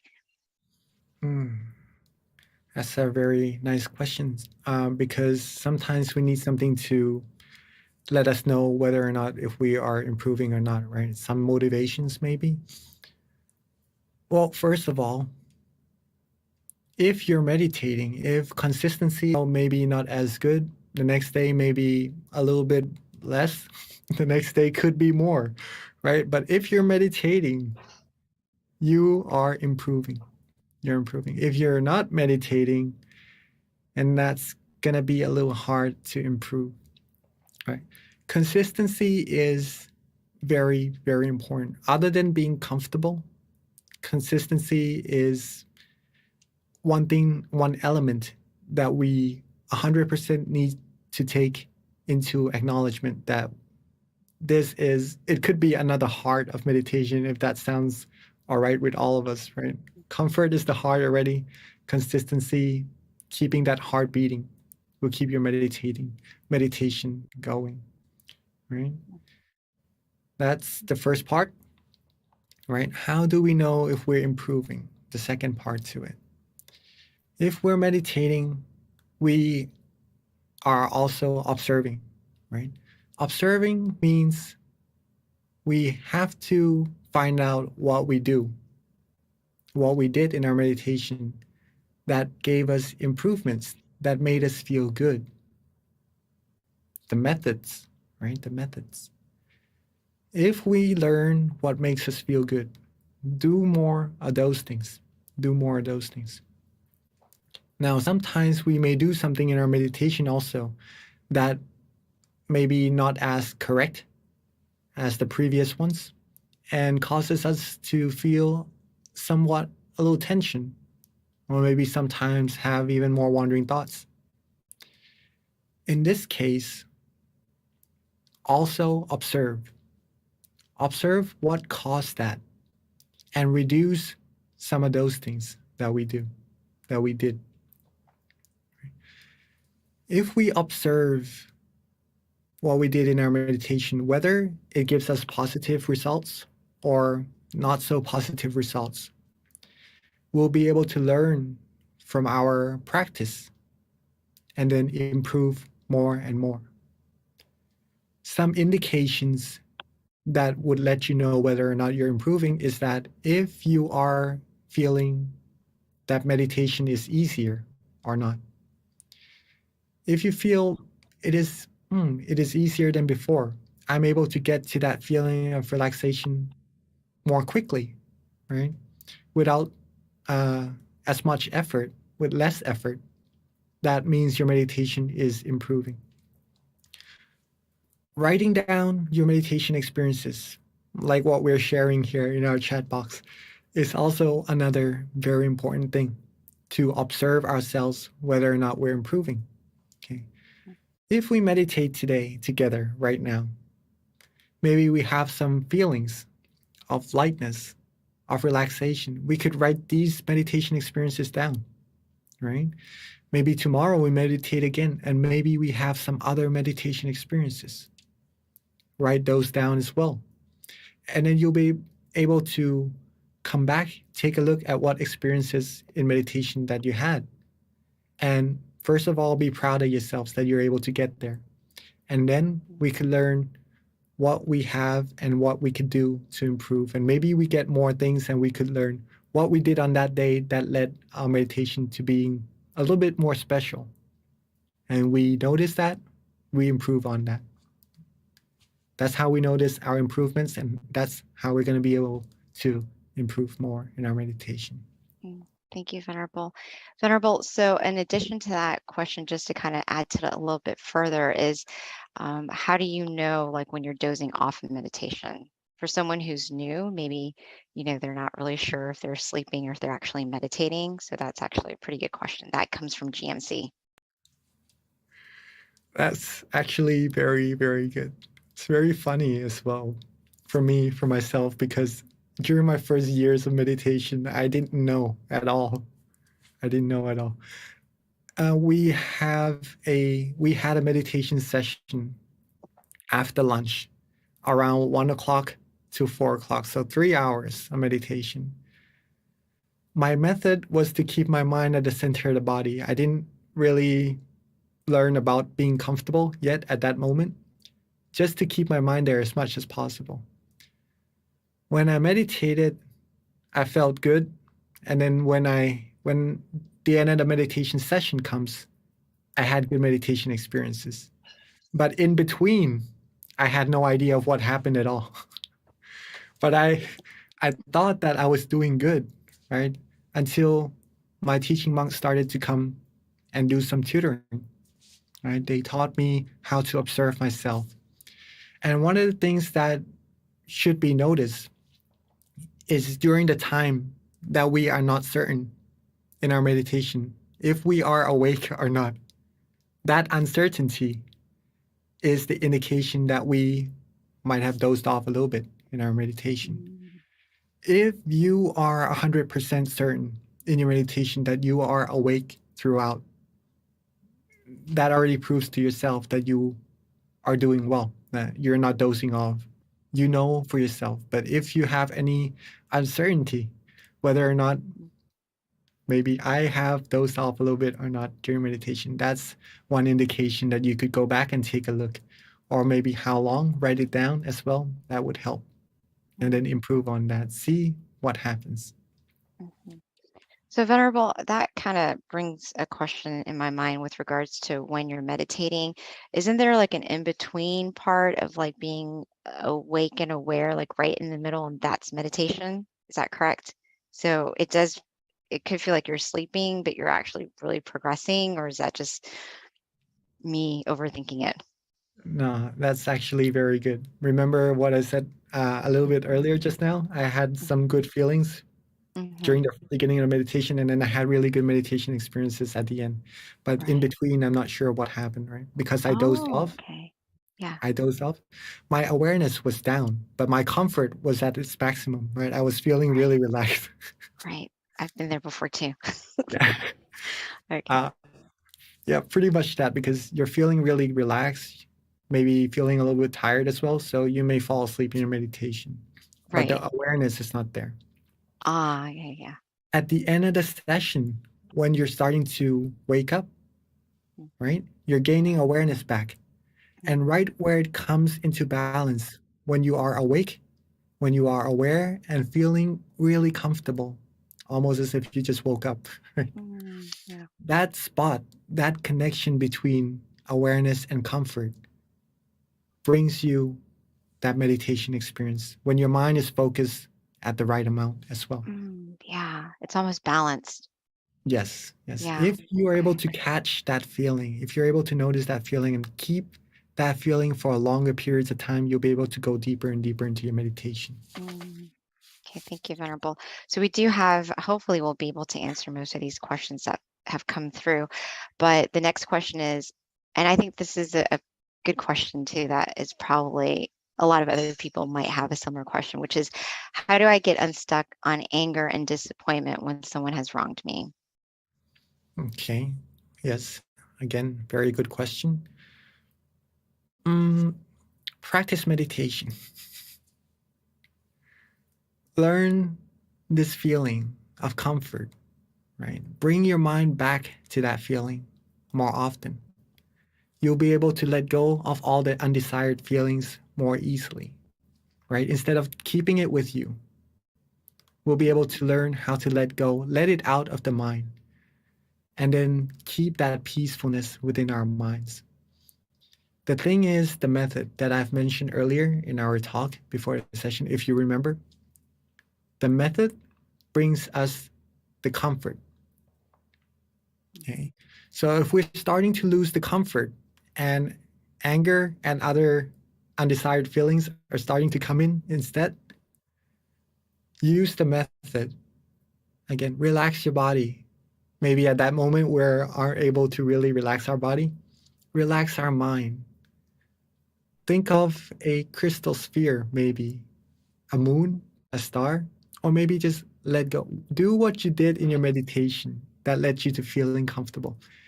When you feel comfortable, the other negativities, the other undesired feelings will be pushed away automatically as soon as that happens. But it takes practice. It takes practice.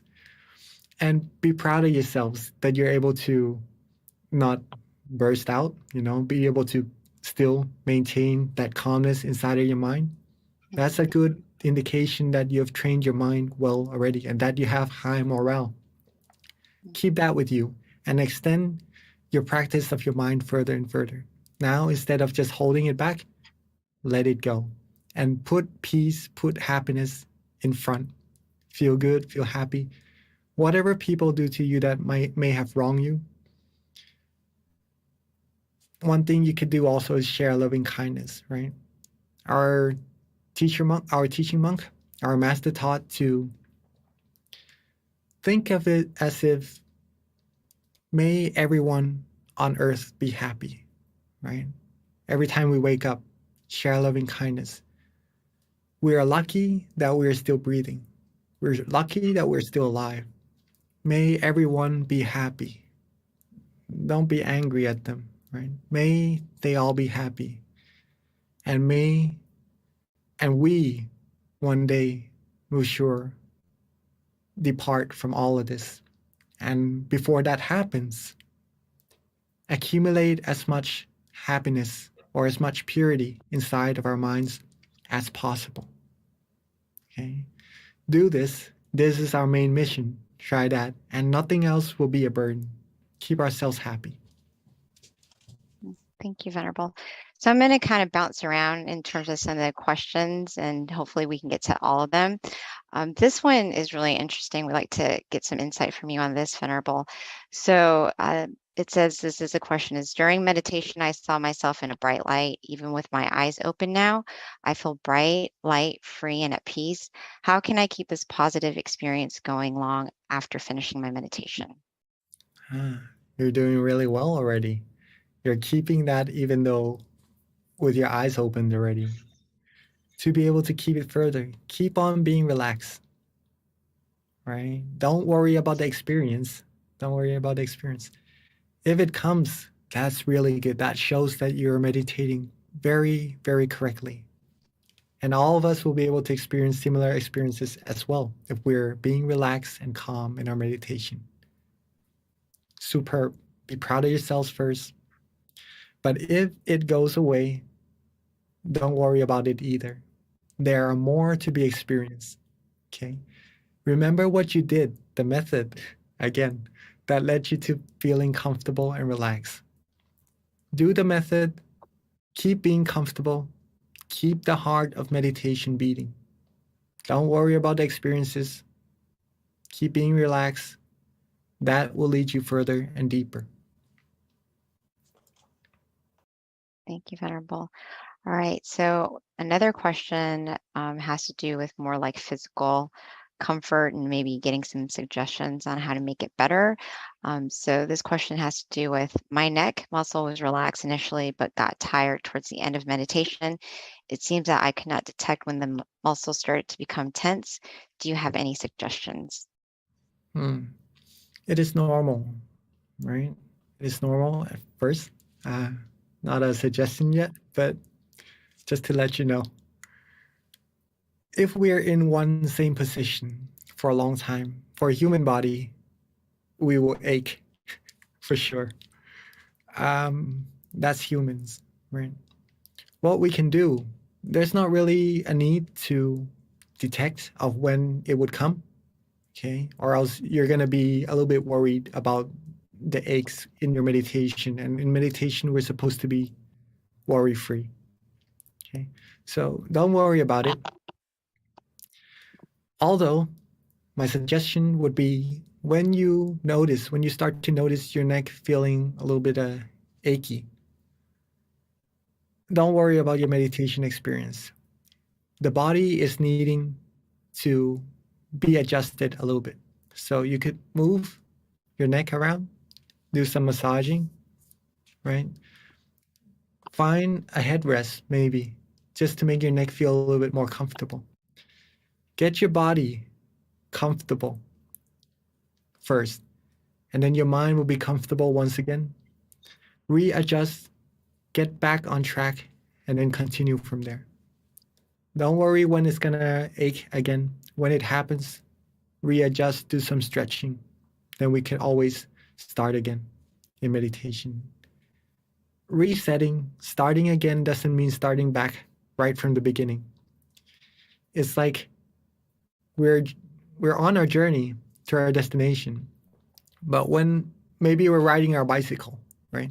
But when something happens to our tires, we need to rest a little bit, fix up the bicycle tire, right? Instead of just trying hard to ride it further without the tire being how it's supposed to be.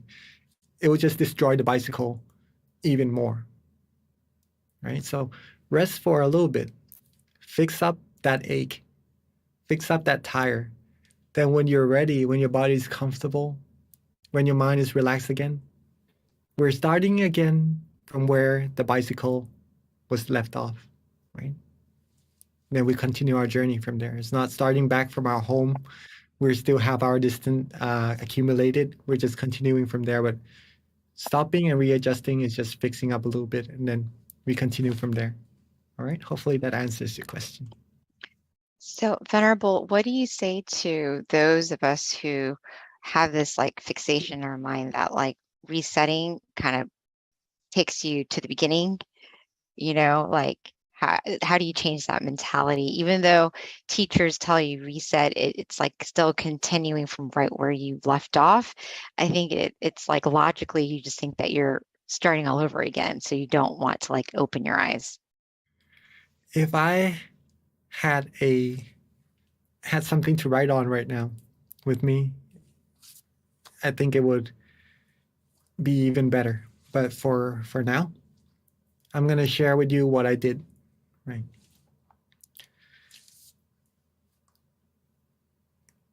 During my first years of meditation, I only learned how to meditate a certain way, right? Able to meditate for the whole session and just to improve my meditation experience, to make it more stable. Then my teaching monk came and he taught me to reset whenever you feel drowsy, whenever you feel aches, whenever you feel tension, whenever you feel you have wandering thoughts. Reset. And at first, the monks who were learning, or including me, were a little bit confused of why does this happen? But as we practice, we start to learn that resetting doesn't start us from the very beginning. It continues us from where we left off and takes us further. I experienced this myself by writing down what I did in my meditation. Whenever I am able to be relaxed, to be comfortable, I put one line down in my notebook, right? When I put one line down, I had to open my eyes, right? I had to reset. And then when I go back to meditating again, try to get back to that relaxation. When I got to another one, I put another line down in my notebook. That's another reset. I kept repeating this 100 times, 200 times, for days, for weeks. I started to know some difference in my meditation experience.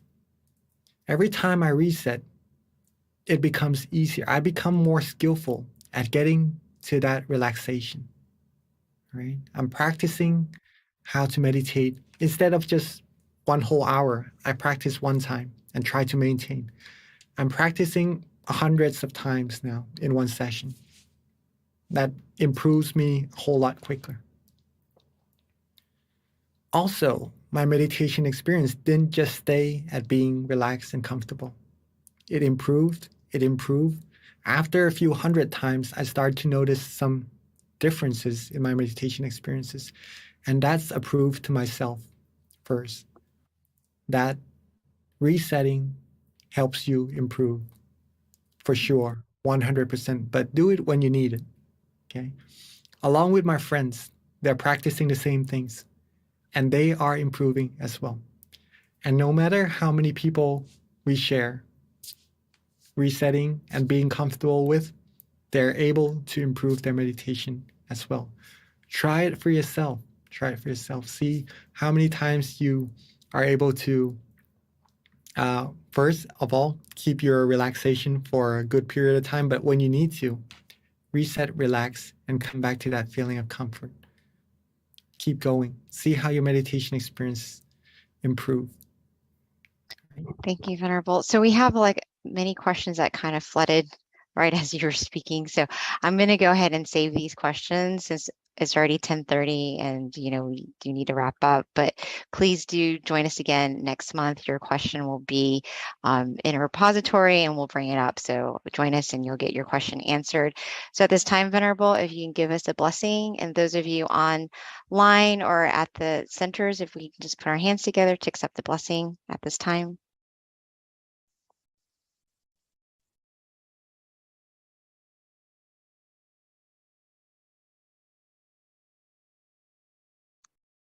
Oh, unfortunately, the Venerable is on mute. Okay, thank you, Venerable. All right, I was saying thank you. I thought you were just letting us like get stillness before you gave us the blessing. Thank you, Venerable. Okay, ready. All right, I was saying thank you to all of us for coming, for joining, right? Rejoice in all of our merits. And hopefully it's been a wonderful time for all of us as well. With all of our accumulated merits,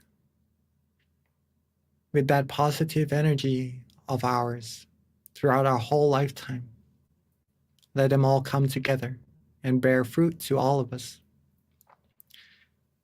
giving us the utmost of positivities, everything. And may we all always be happy, healthy, wealthy, and successful. Be fulfilled in all our wholesome wishes. Be free from all negativities at all times.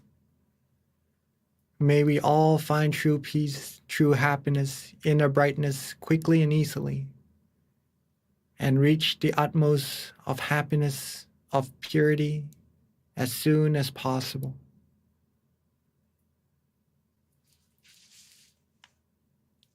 Thank you to all of us again. Thank you so much for your time, Venerable. Until next time. Bye, everyone. Please do not forget to fill out our survey. Give us some feedback so that we can continue to improve. And again, see you next month on Monday, October 10th. Until then, meditate often and meditate well. Bye, everyone.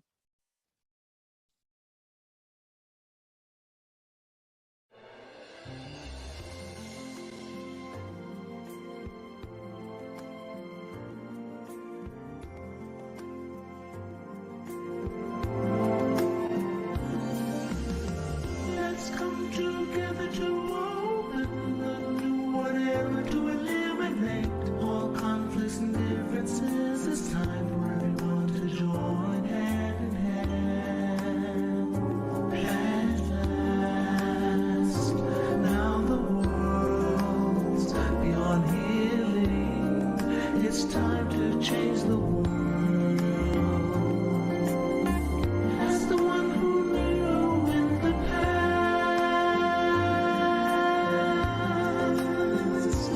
in this period of our time, we will see before we depart this world. Everyone must join hand in hand to change the world from darkness to brightness, from suffering to happiness, from ignorant to the knowledge world. Change the world, we have to do it the easy way. Be happy and cheerful and childlike innocence. Everyone must join hand in hand. Gently close your eyes, relax, still your mind at the center of the body and move at the same position of the one who moved from the past. Change the world from the era of darkness to the era of light. From the old era to this new era, the world will be like heaven on earth. No classes in society. Everyone will be really happy.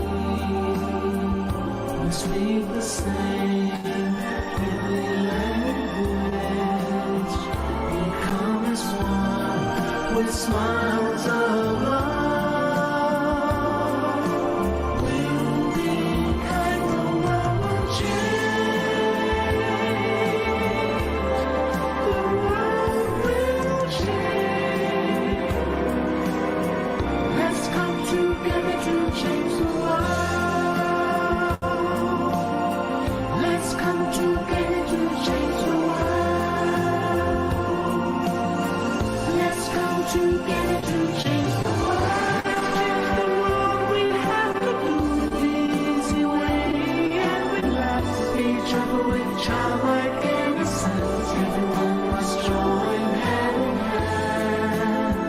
Gently close your eyes and relax. Still your mind at the center of the body and move freely. As the one who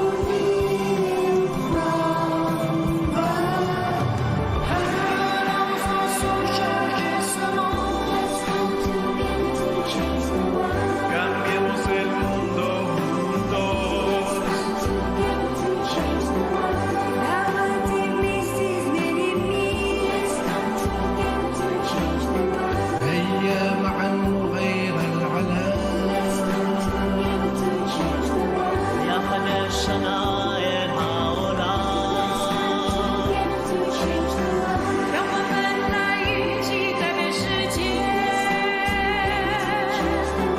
Wir kommen zusammen für die Welt. Vamos a unir, hagamos un mundo. 一緒に世界を変えよう。เรามารวมใจกันเปลี่ยนโลกใบนี้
Hello, everyone, and welcome to our August full moon meditation. Today's theme is World Meditation Day. So with that, I picked a quote from my favorite book, which is Paipo.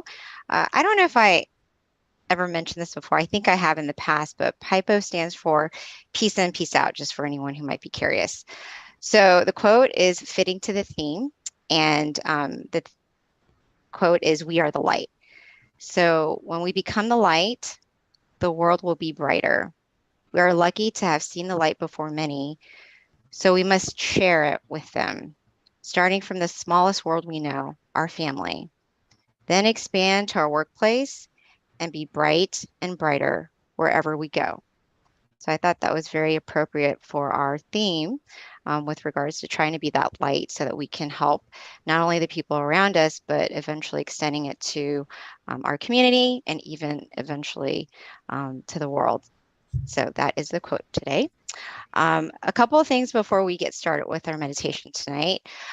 If you were with us last month, we were talking about trying to do a mind challenge. So trying to challenge everyone to try to better themselves within the next 3 months. So last month, this month, and then next month will be 3 months with regards to the mind challenge. And the idea is to try to develop yourself, like a habit that you want to improve.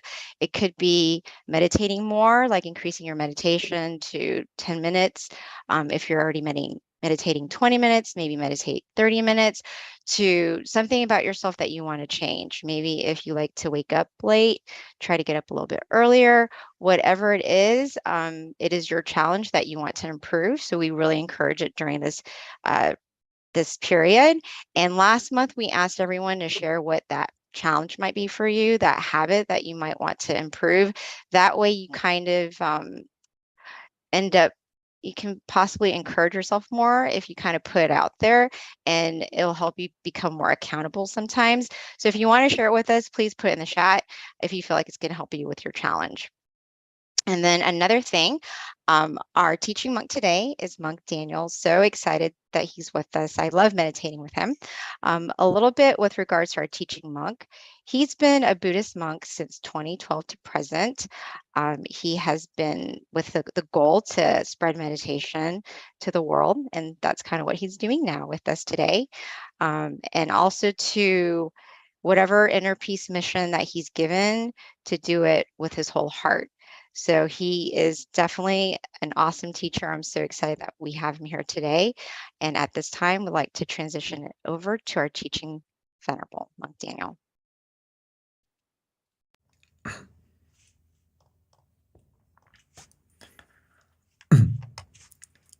Okay. Good morning from Thailand, but good evening to everyone in America.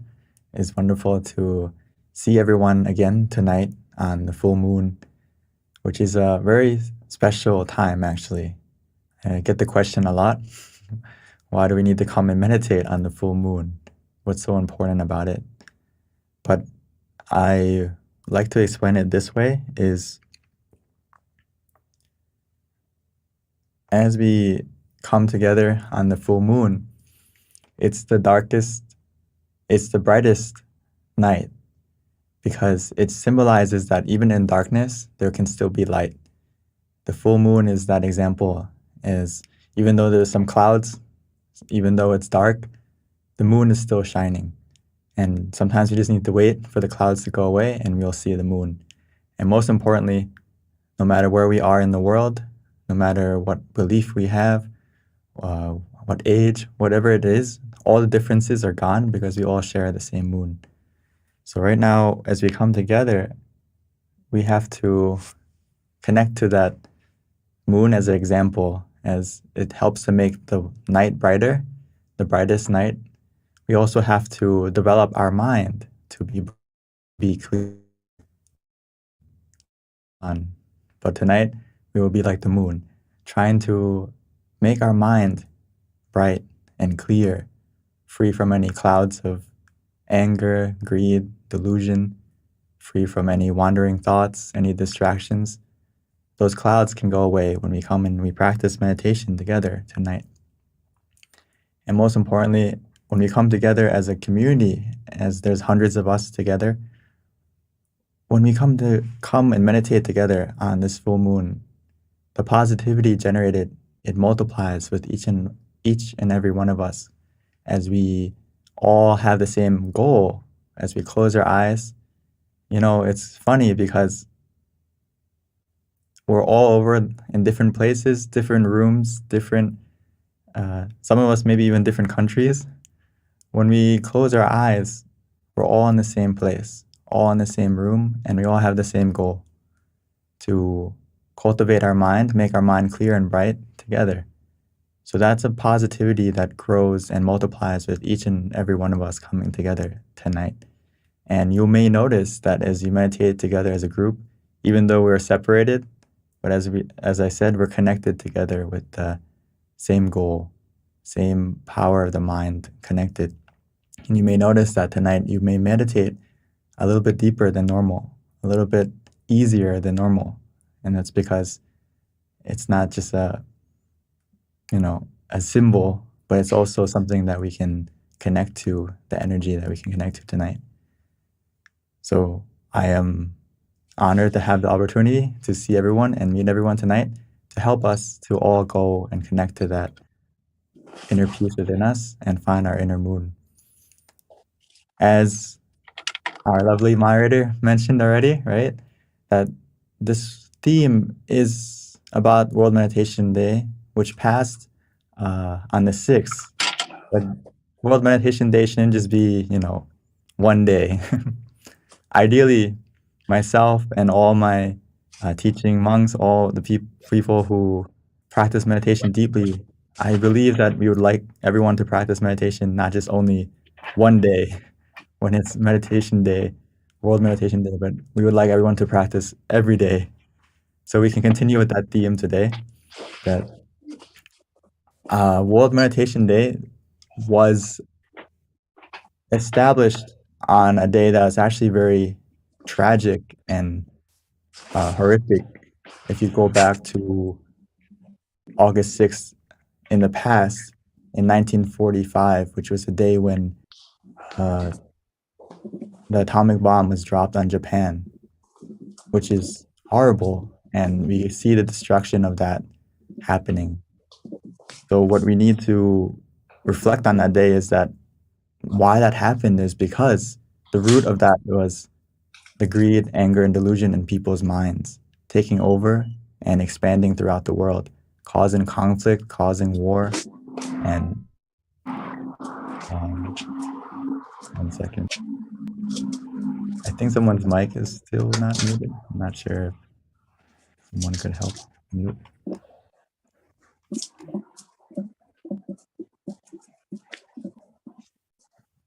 As we can help to change and conquer the root of the problem, which is human mind, right? That day happened, that tragic event happened back in August 6th because the mind wasn't in control. It was taken over by greed, anger, and delusion, and it causes this conflict that we see. As I've mentioned before, but I always like this example because as children, or especially in the West, we're taught that under our bed there's monsters. We have greed, we have anger, we have delusion, but those are the true monsters. But as kids, we're taught that there's monsters under our bed, there's monsters in our closet, and we have to like check to make sure that they're not there and, go to sleep and feel good. But as we grow up, we realize that, okay, the monsters aren't under our bed, the monsters aren't in the closet. The true monsters are in our mind. It comes from, as I mentioned, the greed, the anger, and delusion. Those are the true monsters that if we don't keep them in check, they take over our mind and they influence us to speak, to think, to speak, and do negative things that not only impact ourselves, our world, our own family, but also expands to the whole world. Because as we know, if we dig deeper in looking within ourselves, we have this virus of the mind that's infecting us. We don't see it, but we can see it and experience it through people's words, people's actions. We may not be able to read people's minds, but we can see how infected those people are by their actions, by what they say.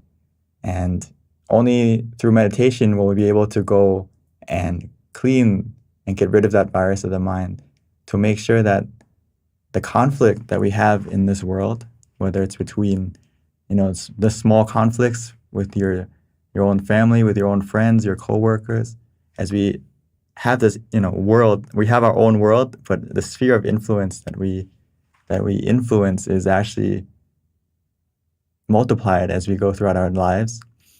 And all the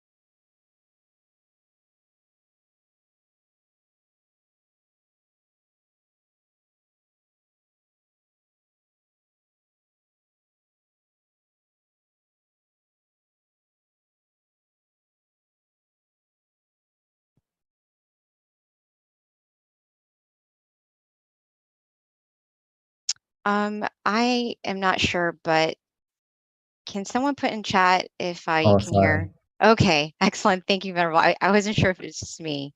All right, thank you. Welcome back. Okay. I don't know how long I was muted for. Yeah, you might have to go up one slide. Not this one, but yeah, there you go. The Okay. monsters. Sorry. No problem, Venerable. So as I Okay. mentioned, in the West, we learn about finding the monsters under the bed, in the closets. But as we grow up, we may realize that those monsters aren't under the bed, aren't in the closet, but they're actually within us. And those are the most scary monsters, is when the greed, the anger, the delusion, and the negativity of your own mind takes over. And that influences us to have conflict, not only with yourself, but with others and everyone around you more and more. So if we can't conquer those monsters within us, we won't be able to truly end the conflict around us. This is something that is so important, and luckily for all of us coming together on this full moon is we're going to the root of the problem that causes conflict not only within you, but around you. So we have to really be proud of ourselves that we're coming together now, and we are actually helping to make the world a better place. Not only your own world, your own inner world, your own home, but also your community. Because all the conflict that we see, especially in the world now, and will continue to happen, is all coming from one thing, which is the mind. As we may learn about and see in the future, as we have another event coming up on the 27th, which is Earth Day. And Earth Day, for many people over the world, the general theme is to look after our Earth, to look after how we can make it sustainable and how we can look after our environment. But those are huge goals. And those goals are hard to achieve if we don't focus on the first one, is everyone's mind. Whether it's World Meditation Day or that day, the whole theme should also always come back to how can we cultivate our mind to get rid of the negativity within us, to clean it out, which is the only way we can do that is as we're coming together to meditate right now. Because each and every one of us, we're like a candle. Like tonight, we're going to light a candle, right? It's not just it's symbolic, but also something that we can cultivate, as we heard from the quote in the beginning, is finding your own inner light, right? Finding or becoming the light that we need in times of darkness, which can only come from a mind that is clear and bright, which we can develop through meditation. So even though we may just be one candle, one light, as you can see in this picture, that one light shines very bright. No, it may be very dark, but the darker it is, the brighter your light. The darker the sky, the brighter the star, right? So just one little bit of light that you can create within yourself is powerful. And as we come together, we help to magnify and multiply that light. And we all have a part to help to make the darkness brighter. The negativity right now in the world, it can go away. It will get worse. It may get worse, but as our brightness of the mind comes, it will help to lessen it until eventually it will go away. Because as we come together, we help to shine together, just like all the stars that we have at night. If there's only one star, it won't be as beautiful, but it takes millions of stars in the sky to make the sky at night beautiful and inspiring and not as dark as we would expect. So the most important theme tonight is to navigate the darkness that we all will encounter in life, because there's many negative situations that are happening, as I mentioned, because everyone in the world is infected with greed, anger, and delusion. And as people don't know how to deal with that negativity within themselves, of course, we will encounter negativity. But as we come and practice meditation, we now have the power to navigate that darkness with the right source of light, which can only come from meditation. So even though there is darkness, negativity, obstacles, don't let that darkness hide the brightness within you. We can keep ourselves lit by doing what we're doing now, is coming together, meditating, helping to relax your body, calm your mind, and that's how you can relight yourself and find that light and source of light within you. because your mind, within yourself, your mind is very powerful, and you can connect to your own brightness by doing this following these simple steps on the slide, which is to take it easy, take it slow, and just feel the balance. Feel the balance of where you feel conscious, but you also have comfort. So whether this is your first time or for many of us may have joined many times, but no matter whether you're a beginner or advanced in meditation, you only need these two things, which is to be conscious and to have comfort. And the key thing here is to always try to find that balance where you have both of them together. And that starts from relaxing your body as a foundation. And as we continue to practice, of course, throughout the meditation, we may fall off balance. So it's okay to adjust. It's okay to move physically or mentally so you can come back on balance and get that conscious and comfort together again. And if we have conscious and comfort together, we can win that inner war. We can overcome that greed, anger, and delusion within us and end the conflict within you. And once you end the conflict within you, the conflict around you is also going to disappear. And it's going to get, as you all come together and expand this community of everyone practicing and learning how to meditate, we will get to see that how can inner peace through world peace happen. So as we come and practice together, we need to take the time right now to come from within. So we need to go to that source and allow it to grow from within you. Only then can we spread it. Only then can we spread the positivity and the light within you, which is going to the source and developing it within you first. So like I would like to just emphasize that even though you have one moment of relaxation or you're just one person, we actually have a lot of influence. You just maybe not realize it, but as we go throughout the day, as we go throughout our life, there's thousands of people that we encounter, that we influence, whether we know it or not. So just by us coming here to still your mind, practice relaxing and cultivating your mind, you are really making a difference, not only for yourself, your friends, your family, but also the world. But before we can see that difference, let's spend some time together right now to cultivate our mind and go to that source of light within you and find that happiness that is waiting for you. So let's take some time right now to still and calm your mind. So before we start, I would like to invite everyone to take it easy, take it slow, and let's start by adjusting our body together.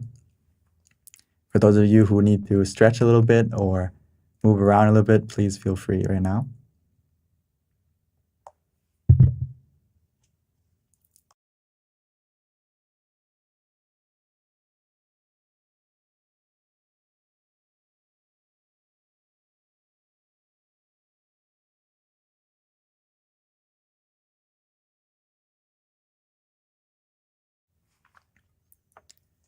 Okay.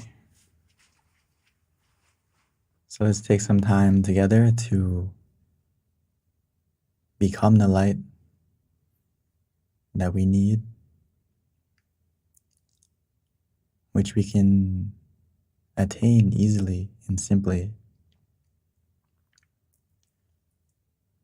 All we need to do is start by adjusting our body first. There's no need to rush, no need to hurry. As we take our time, taking the time to find a comfortable and relaxing position. Whether we're sitting on the floor, on a chair, wherever we may be, find a comfortable position that works for you. that helps you to be comfortable and relaxed. And once you've found that position, we may slowly and gently, naturally close our eyes as if we're about to go to sleep. Because right now is time for us to rest our body and truly rest our mind, giving ourselves the opportunity to allow our mind to rest, to heal itself,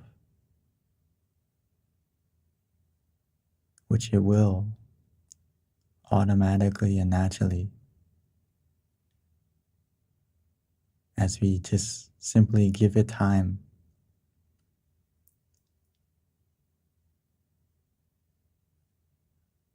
And as we continue to create a foundation of relaxation, physically first, taking the time to relax and release every single part of your body.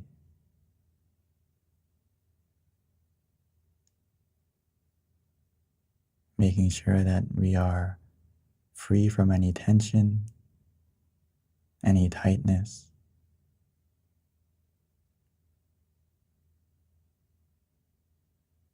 By simply checking, making sure every part, whether it's our face, our eyes, eyebrows,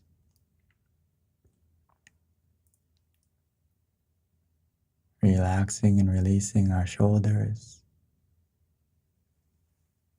arms, and hands, relaxing and releasing down our back, our legs, all the way down to our feet.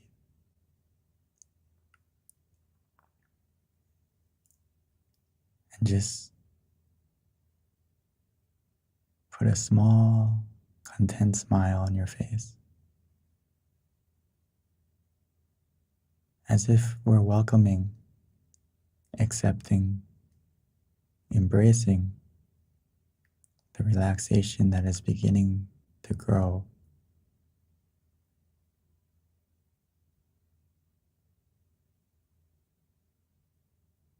And just to make sure that we're completely relaxed,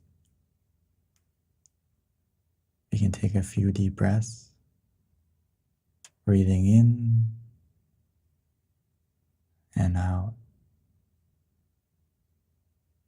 inhaling deeply and exhaling slowly.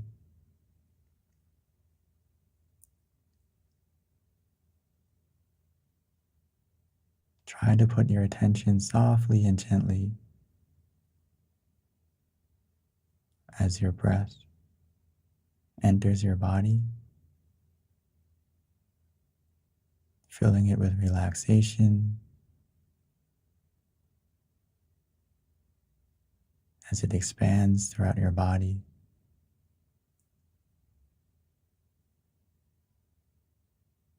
Allowing all the tension, all the tightness to fade away, to disappear, to melt away, leaving only relaxation and comfort within us and even around us. As we begin to feel that relaxation expanding from within,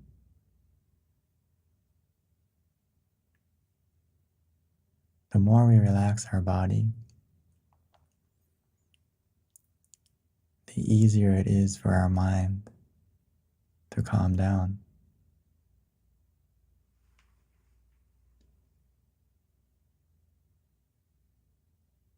This is the power of simply relaxing, trying to find that balance between being conscious and comfortable.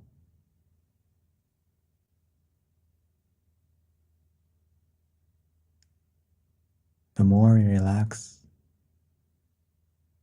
the easier it is to let go. As we relax and release physically, we also need to learn how to relax and release mentally.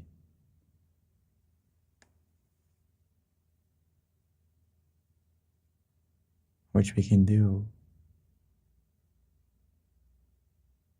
naturally and gently, bringing our mind back to the present, allowing ourselves to let go of the past, because for many of us, we're holding on to it tightly, afraid to let it go, or unable to. Right now, it's a golden opportunity to let go temporarily.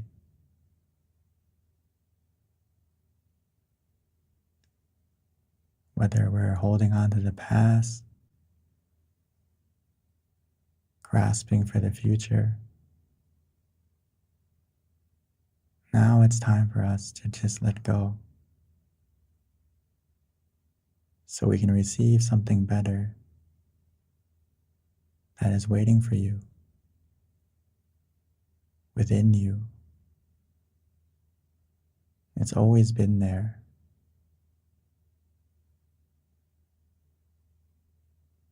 A true source of happiness and positivity that we can connect to anytime, anywhere, because it's already inside of you. All we need to do is relax our body and calm our mind,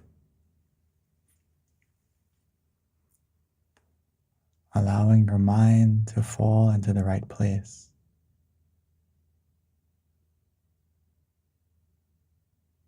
Which will help everything in your life to also fall into place. So right now, you have made the wise decision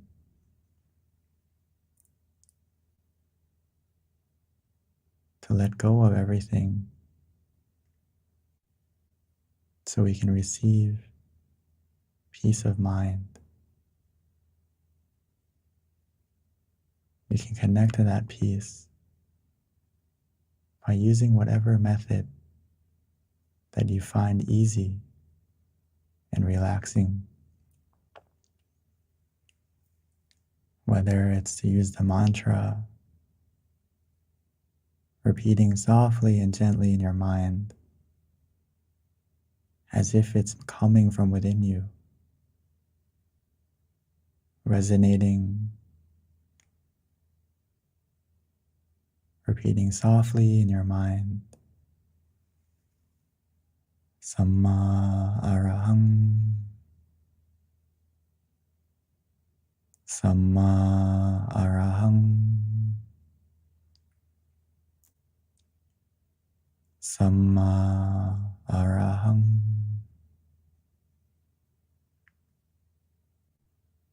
Samma meaning purity, Arahang meaning freedom. So it is as if our mind is becoming free and pure, free from the distractions, free from the negativity, as your mind will naturally, at its own pace, settle down.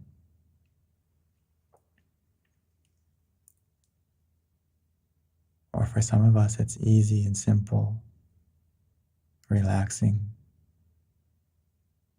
to visualize the moon,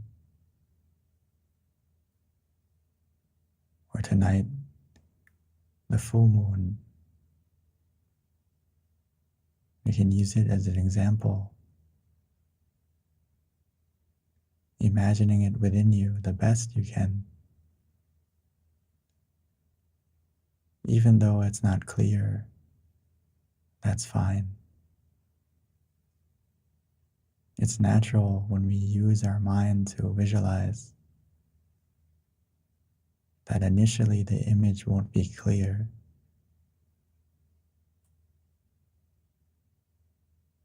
As long as it's calming and relaxing, that's the key. The image will get clear and it will change on its own.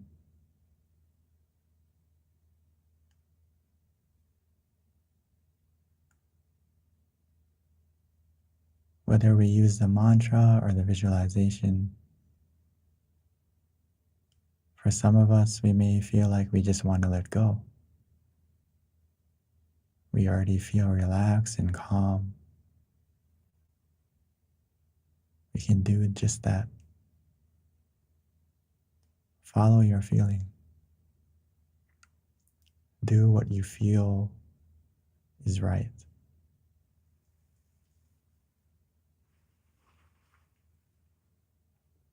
We can just let go.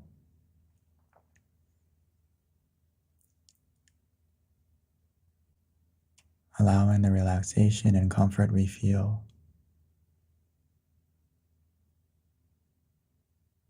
to take our mind inside.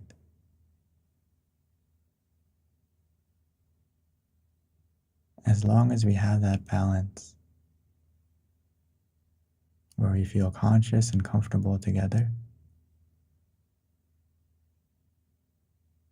our meditation will progress automatically and naturally. Every second that passes by, it will help to reduce the darkness in your mind, allowing the clouds to fade away, revealing the inner moon that's inside of you. We may not be able to see it initially, but we will begin to feel it, feeling the relaxation and comfort growing, expanding.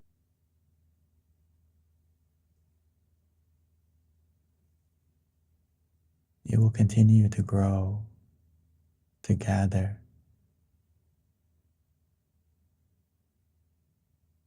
automatically and naturally.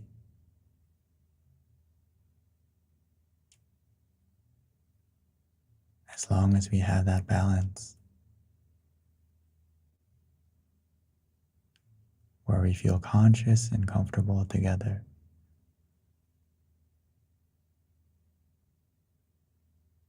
All the obstacles, all the distractions won't be able to bother us.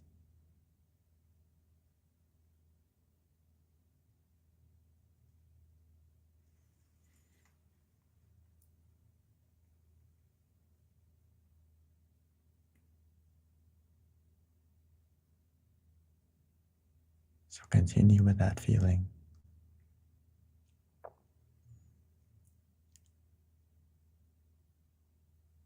continue with the relaxation and comfort.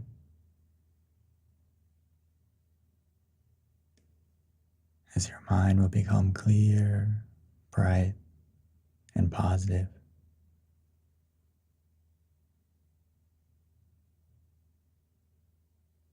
As our mind becomes still, and eventually our mind will stop.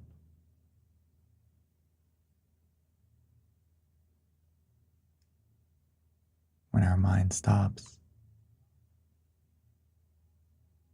a true happiness will begin,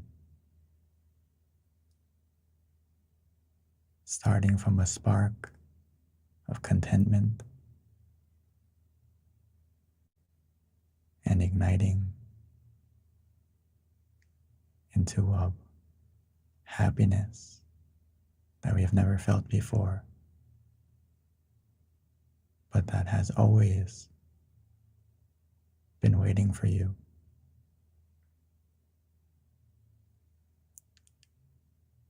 It will come as long as we stay relaxed and calm. We don't need to go looking for it. All we need to do is to look within, keeping your mind relaxed and comfortable. Before you know it,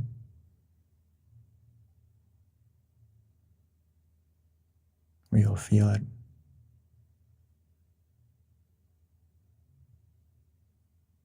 So for now, let's continue to meditate together.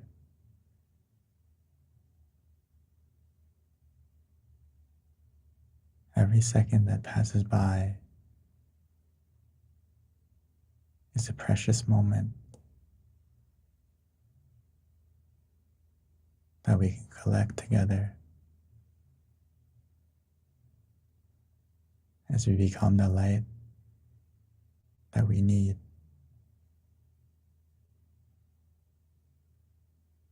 So let's enjoy the meditation together in silence.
Now that our mind is more calm, more relaxed,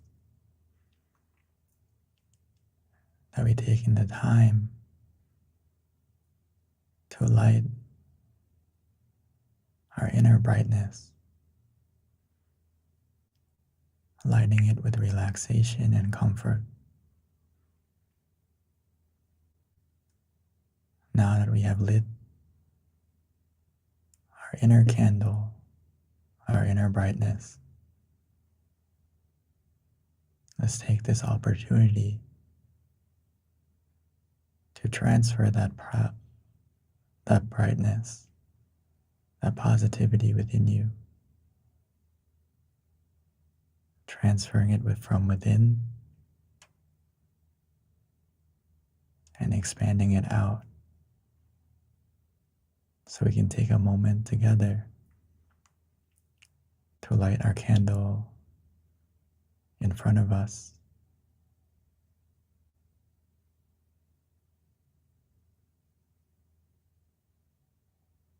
So when we are ready, we can softly and gently begin to light the candle on the outside. And then we can come back and continue to maintain our inner light, our inner candle together.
Now that we have lit the candle on the outside,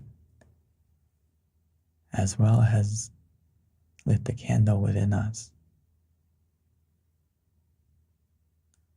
let's continue to spread our positivity like we have spread our light, both physically and mentally. Because now that our mind is more calm, and every moment that we have taken to still our mind, we have collected moments of brightness, of positivity within us. Because every moment that your mind is still, every moment that your mind stops, the greed, the anger, delusion, and negativity within you, it also stops, being replaced with relaxation, with positivity. So now that we have collected that within you, we can spread our good wishes, spread our good intentions, spread the brightness within you that we can feel. Allow it to spread from within onto your face, forming into a smile of true happiness, of contentment, a smile that can change the world, not only for yourself, but for the people around you. Because now that our mind is positive, it is a powerful thing. Your mind is an element of success.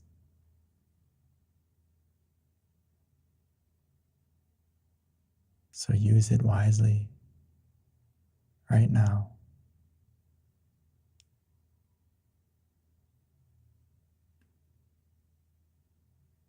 By wishing for everyone, including yourself,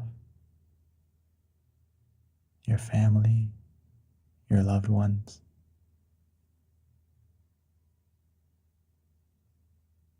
slowly expanding out to your friends,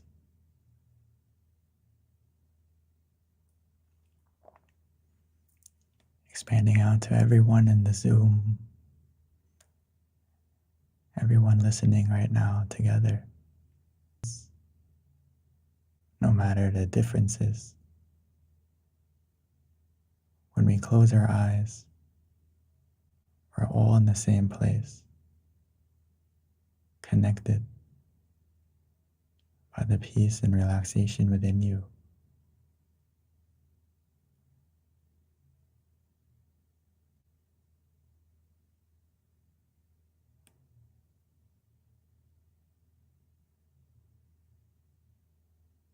As we share our good wishes, wishing for everyone to be healthy, to have good fortune in every way, being free from any harms, any sickness, and most importantly, wishing for everyone to have the opportunity to cultivate their mind, to conquer the negativity within their mind, and find the happiness and relaxation that we feel.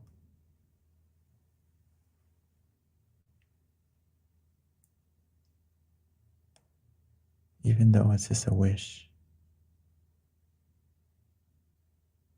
it's helping to change the way we think, which will help to change the way we speak, the way we act, as we spread the positivity within us. That positivity will come back to you.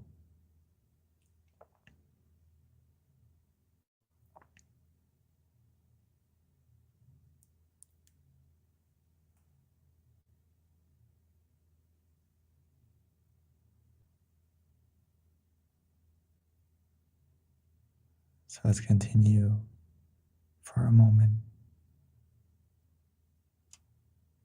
allowing that positivity to shine, expanding out.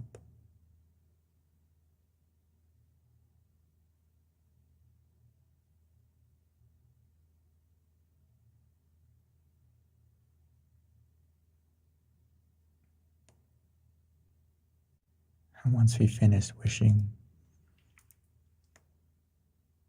spreading our good intentions to everything and everyone, we can slowly bring our attention back to ourselves, going back to wherever we feel comfortable.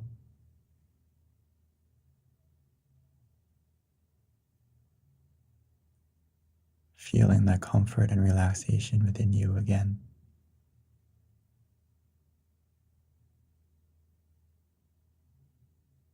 And keeping your mind with that feeling just for a moment.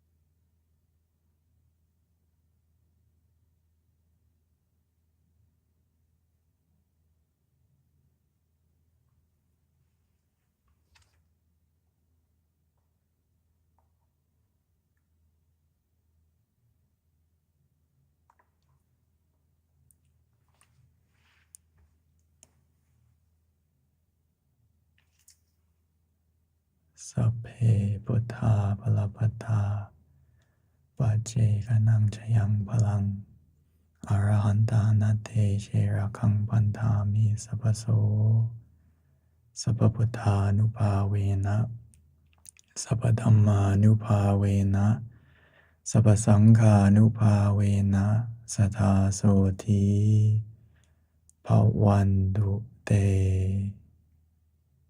And when we are ready, we may slowly and gently open our eyes.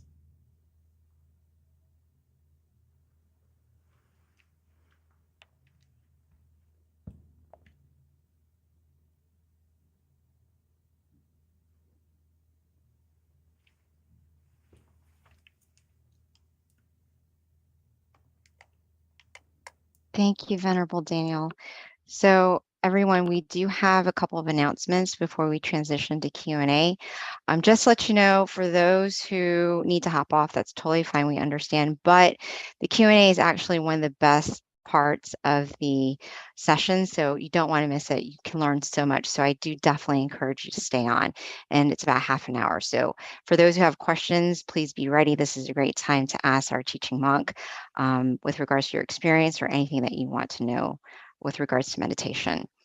In terms of our announcements, please jot down our next full moon meditation.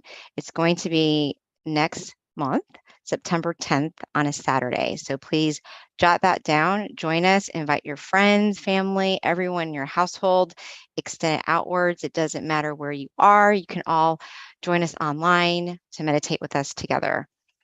Again, September 10th, which is on a Saturday.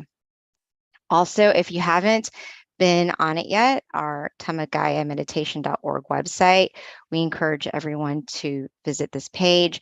This is a great page to learn about our meditation technique, the different centers that are located if you're looking for one close to you. In addition, we also have another website I like to share, which is Mind Gem. And here you can learn more about our app. You can download it. We've got over 100 tracks from our teaching monks. It's a great way to supplement your meditation when we're not meditating together. And then also we do have on-site meditation classes. In fact, I think many of our centers are offering the full moon meditation session at their center. I know my center is, which is Georgia. So hello, everyone. I'll see you guys next Wednesday, if not Sunday. And yes, we do have our centers that are open with in-person sessions. Our California location, Chicago, and also Georgia. And you can visit the websites to find out the local times and the class offerings. And then next, we're going to transition to my favorite part, which is the Q&A. So if we can get Monk Daniel back on, please. Thank you. Hello, Venerable. All right, so, oh, look, we already have a question coming in.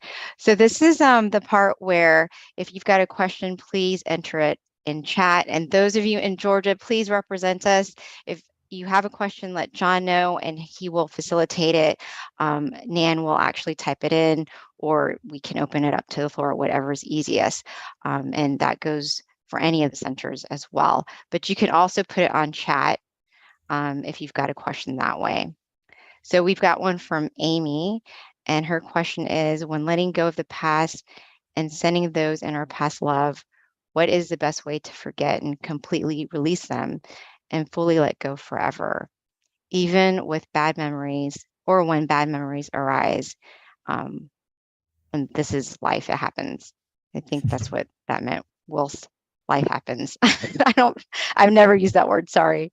But that's a good question because, you know, I've had that as well in terms of trying to forgive someone and really getting to the point of letting go, because I think it's easier said than done, even for a practitioner in meditation. It's not always easy, depending on what that person did to you. So, Venerable, what is your suggestion for that? I think this is a very deep question and also wonderful question. I know many people struggle with letting go, myself included. The most important thing is, as we practice meditation every time, is that if you notice, we try to end the meditation with spreading love and kindness, or trying to wish or spread good intentions, which the most important thing is repetition, because when we first do it, it's kind of like we are also fighting that initial feeling that we can't forgive or we can't send actual love, but it's kind of like we're just thinking it first. Maybe we don't feel it truly yet, but we're just thinking it. And it starts from that point as we practice every day and we get deeper and deeper meditation. The understanding and wisdom and positivity that you generate within yourself, it increases. So it's easier and easier in the future to do it. But in the sense of that, how can we forget or completely release those people, is that I like to put it this way, that we have people that whether it's good memories, whether it's, people that we love, or sometimes it's bad experiences. What I try to do is to not necessarily forget them completely, but we forget the things that were negative, or forget the things that were dark, and we keep what was positive in that situation, or that with that person. Try to focus on the good and let go of the bad of it. So we'll try to focus on what was good from that situation, or what was positive from that situation, rather than maybe it was a bad memory, or maybe it was a huge traumatic situation, but there was something good that happened from it, whether we learned something new, whether we got stronger as a person. So focus on that rather than the negative situation. And if you ever find yourself drifting back to thinking of the bad memory, or thinking of that negativity again, we also need to realize it as quickly as possible and switch modes, change the channel to whether it's to use the mantra or the visualization, just to take your mind off it as quickly as possible. Because it's kind of strange that physically, when something hurts us, let's say something's hot, we automatically recoil. We don't keep our hand on the hot thing. But mentally, for some reason, we like to keep our mind mentally on something that's hurting you. So if we practice meditation more deeply, when I say to have conscious and comfort in balance, when we practice, we should transfer that kind of understanding to your daily life, that you have conscious and comfort as you're walking through your life. And when the comfort starts to go down, we need to adjust as quickly as possible to get it back on track. So in that sense, you can practice doing that. And also just to, hopefully that gives you some kind of answer. I'm not sure. If not, please continue to write in the chat. So Amy did say that it's easy during meditation, but back in reality, it's a little harder. So that was just a comment. So the next question we have, Venerable, is first of all, he wanted to thank you for a wonderful meditation session. And the question is, how do you clear your mind completely to allow meditation to help you find your path in life when you feel like there are too many distractions and too many different paths? Sorry, one more time. I saw the comment. Okay. The question is, how do you clear your mind completely to allow meditation to help you find your path in life when you feel that there are too many paths and too many distractions? The most important thing is to still and calm your mind first, and allow your mind to, in the beginning, of course, there's a lot of clutter, a lot of distractions. But as we use the mantra, use the visualization, and just give it time, your mind will begin to settle naturally. And as it does that, gradually you'll get to the point where you feel calm. And in that calmness, in that stillness, there will be more understanding and wisdom as you get out of the meditation. Or even in the meditation, you may have that moment of clarity. And there's many paths. Of course, there's many paths that we have to choose in life, which may be confusing. But from my practice and from Lumpal and all the great meditation masters, they always emphasize that you need the easiest recipe for success, or the easiest way to help guide you through all that, what we feel is difficult and, all these different decisions, is the first decision we need to make is to still and calm your mind. Make sure that your mind is calm and at ease. When your mind is calm and at ease, it'll become bright. And with that brightness, it will help you to navigate your life more smoothly. If you can't think it out, get out of thinking. If you don't know what I should do, what I should decide, a good tool you can use right now is to sit down and meditate and try to calm your mind first before you do anything. If you make that a habit, you're going to start to see that all the difficult situations or the different paths, it's going to narrow it down. Maybe it'll be only one left. So it takes a little bit of effort in the beginning, but as you continue to meditate, it's only going to get easier. Because I know in the beginning, initially, it's hard to clear the clutter and calm your mind down, because we haven't done it in many years. Many people, maybe this may be your first time even meditating. So if you can only get a moment of calm, a moment of peace, that's a good start. And it's a moment that, people have been waiting for their whole life. Just a moment of... The next question is, what does peace feel like? What does peace feel like? I think this is a question that you also have to feel for yourself. A question that you have to, ideally, if you can still your mind, you'll start to understand the word peace truly. But to give you an idea, it's basically, my definition would be where you are content with your present moment, which is, we can all connect to that peace. Actually, we all have peace within us. We all have happiness, but the problem is our mind isn't present. Does that make sense? A lot of times our mind is in the past, whether we realize it or not, even though we say that we're in the present right now, I'm listening to you. Or sometimes they say like, I feel sad.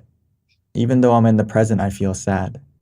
But if you ask yourself, are you really in the present? Your body is, but your mind that is making you feel sad is thinking of something, whether it's in the past or in the future. So your mind isn't actually present and your mind isn't at peace. So if you can bring your mind to the present truly and calm your mind, you're going to feel a new kind of peace. And ideally, I would like everyone to continue to meditate and you'll feel and understand and have your own definition of peace. Thank you, Venerable. That was a question from someone in New Jersey.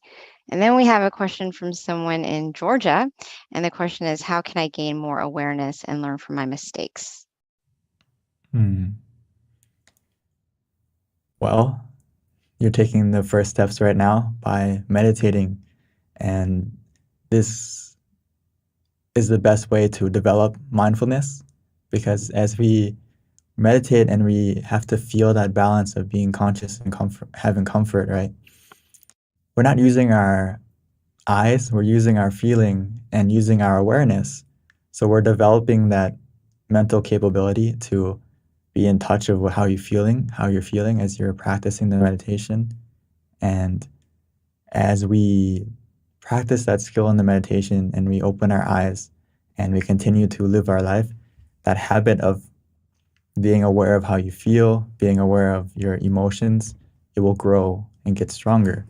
So it's very beneficial to continue to meditate so you can develop that awareness and you can be able to have more wisdom and learn from your mistakes, because it's very hard to learn from mistakes when your mind isn't clear, when your mind is filled with clutter and your mind isn't, working at an optimal level.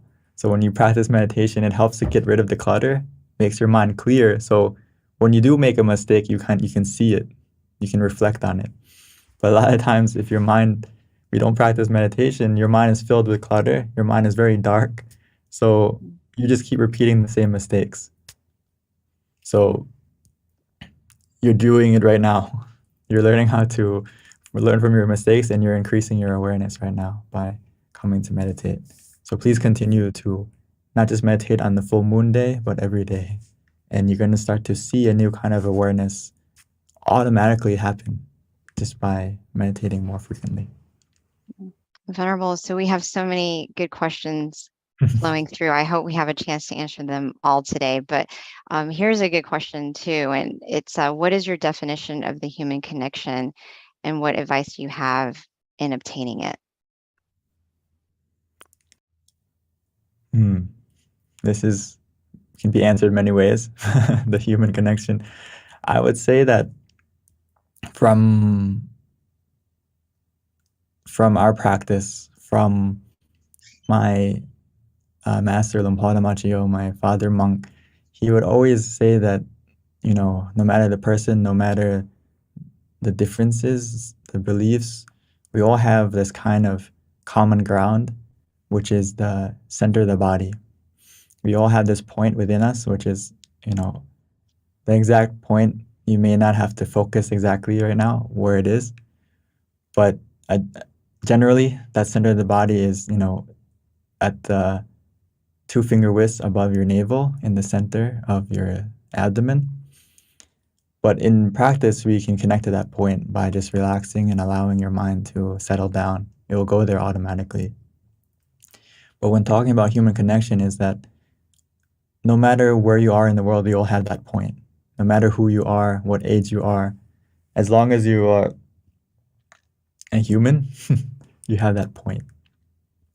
So as we all practice, as we're doing now, meditation, we can connect to that point. And as we cultivate meditation more deeply, we understand ourselves more. And we can realize that we all share that same point. We all share that same peace and happiness. And also there is more that you can feel from that connection. So as you can put it, let's say it simply, if we all take the time to go to the center of the body together, that will create a human connection stronger and stronger. To as we connect to ourselves, we're starting to connect to the people around us more, because we realize and understand ourselves more. And when you realize and understand yourself more, it's easier to understand others, because we're more alike than we think. We're more alike than we like to put ourselves.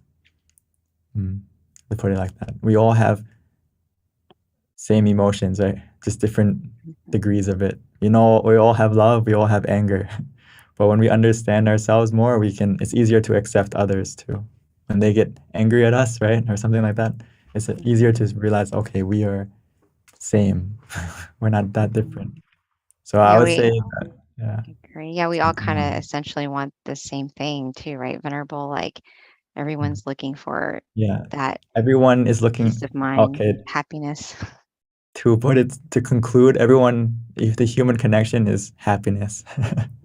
We're all looking for what makes us truly happy, whether it's in people, in situations. But if you come and practice meditation, you realize that the true happiness comes from within you. So if you want that human connection to be stronger, we need to find that happiness within you first. Wow, lots of questions today, Venerable. So here is another one that is a good one too, and we've got plenty as well coming. But what is the best way to meditate after a traumatic brain injury? This can be, depending how traumatic it is, it can be difficult in the sense of actually practicing meditation to a deep level. But if we're still able to maintain the feeling of, like, be aware of how we feel to a certain point, it can help to at least calm your mind. So like a thing that I use often if I'm in like physical pain or bedridden in the hospital, like I had before, I had a operation on my knee in the past, so obviously I wasn't able to meditate as normally and I had some pain. So in that sense, I have to use the mantra and just repeat it and kind of build a shield where the mantra is stronger than the pain and kind of take your distraction off of it. So you can give that a try and it can help you to recover. Venerable, there's a question with regards to self-discipline, and it has to do with trying to understand why in the self-discipline to abstain from eating after midday. So the eight precepts in Buddhist philosophy and is the main reason for it is to cultivate your mind deeper. So it's a deeper practice or a higher level of discipline. So with the goal to cultivate your mind deeper. So all the 8 precepts or the additional precepts that are added are to help get rid of the distractions or to help increase the likeliness of success in meditation. Like, for example, not worrying about perfume, not worrying about not listening to much music or all those things, and as well as not eating past noon, because that abstaining from eating after noon, if you practice it, you may realize that, especially when you're coming to meditate, you don't need as much energy as before. And when you eat less, it's more likely you won't fall asleep because your body isn't using the energy to go and digest. And it's actually, you will be more lighter for the other sessions, like the late or the afternoon session, the night session. You can still take refreshments to help, so your blood sugar and everything doesn't drop and you feel tired and hungry. But it's also about reducing the meal and the energy intake to be in moderation so you can meditate more deeply and more easily. So that's basically why we abstain from eating after noon, and that's why monks also practice that as well, because our main goal is to meditate and cultivate your mind, and you don't need as much energy as you would as if you weren't practicing meditation all day. Thank you, Venerable. And then here's another question with regards to losing someone that you love. How should we keep them in our mind and stay still and happy? And this person says, sometimes my mind is down when sometimes it's normal because it's been a difficult experience. For losing a loved one is obviously very traumatic, and it's not easy to just like let them go. But what I try to do, with myself included, I lost my father as well, and it doesn't mean that we let go of them, but we let go of the pain, but we keep the good things from them, the lessons we learn from them, the good moments. We keep the good, but we let go of the bad, and try to focus on the things that were good with them rather than focusing on why aren't they here anymore. Does that make sense?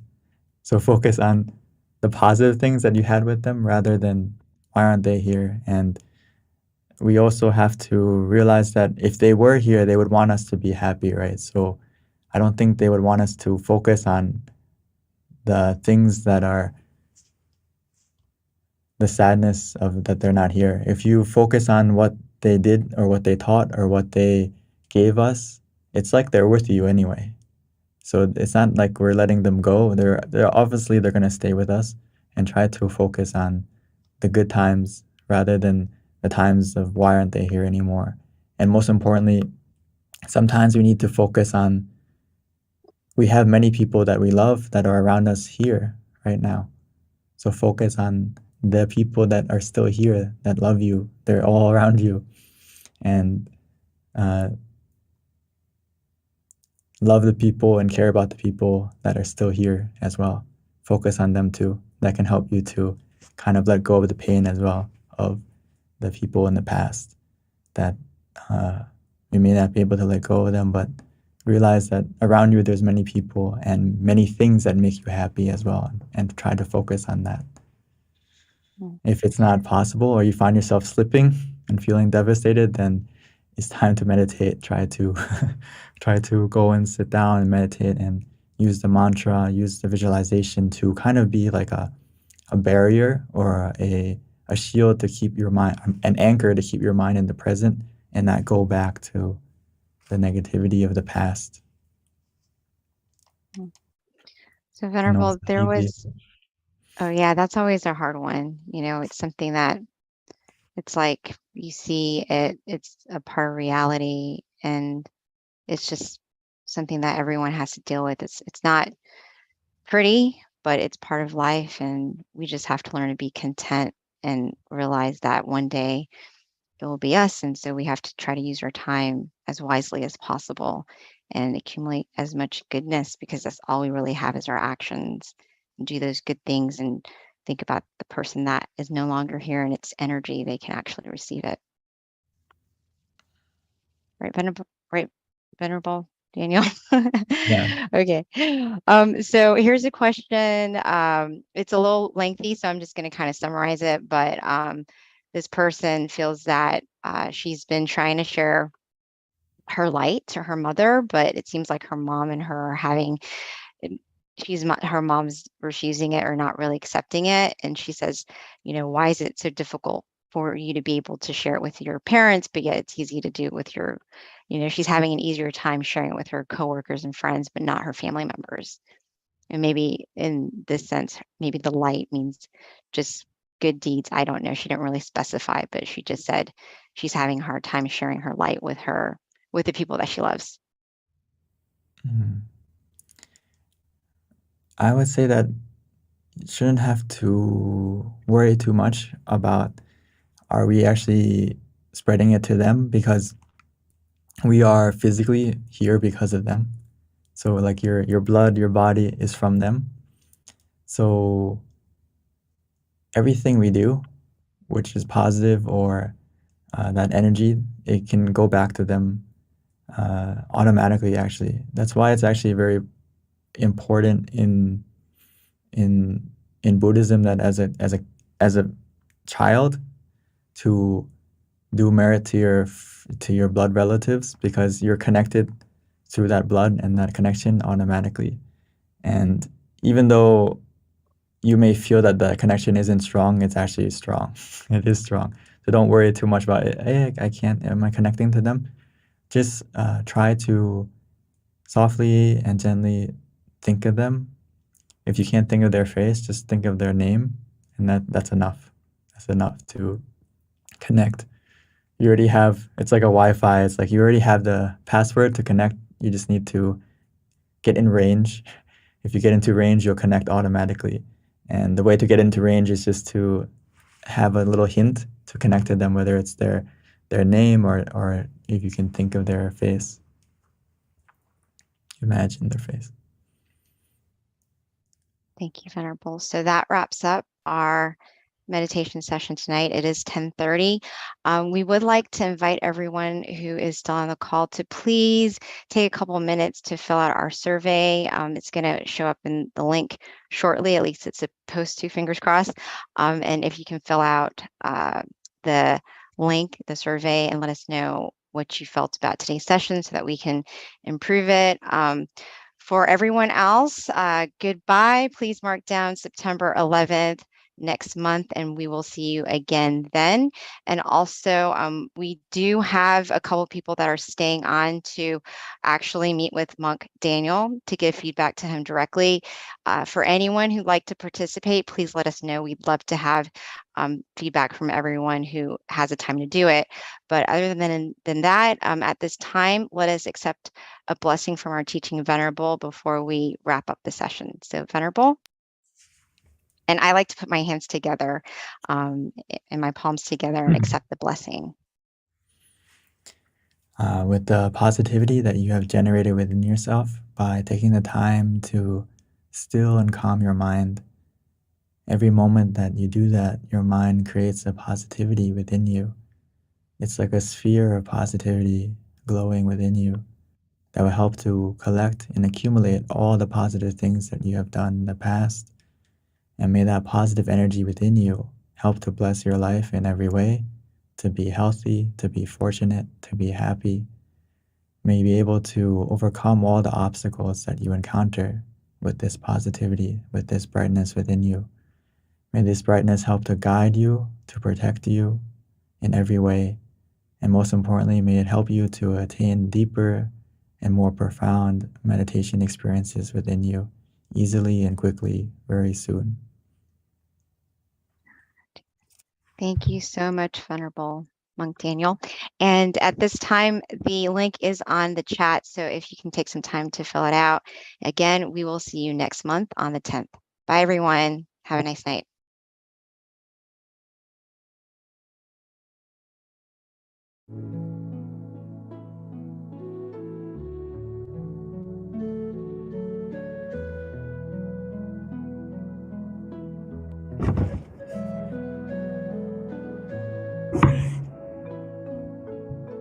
Questions are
Hi, everyone, and welcome to our July full moon meditation. The theme today is on freedom, and as such, I picked a quote out of Pipo, and this is actually perfect for our theme, which is the quote is freedom of the mind, and the joy for meditation is unique. It is a joy that is great and free, expanding farther and farther. When the body and the mind reconcile and unite as one, the impossible will happen. So I hope that's a little bit of inspiration for you today as we begin to meditate. So with that, just a little bit about today. Today is a very special day. It actually marks the day before we go into Rains Retreat, which is a 3-month training period that all the centers around the world actually participate in. And during this time, many people at the meditation centers are going to utilize the time to cultivate themselves, meditate more extensively. So as such, we want to extend and invite to all of our participants in our full moon meditation tonight and invite you all to come up with a resolution to help develop yourself.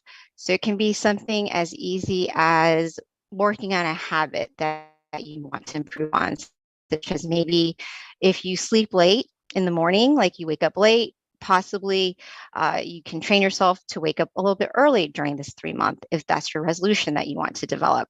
Or if you want to meditate more, say you're meditating 15 minutes a day, twice a day, maybe increase it to 5 extra minutes or 10 to meditate 25 minutes up to 30 minutes.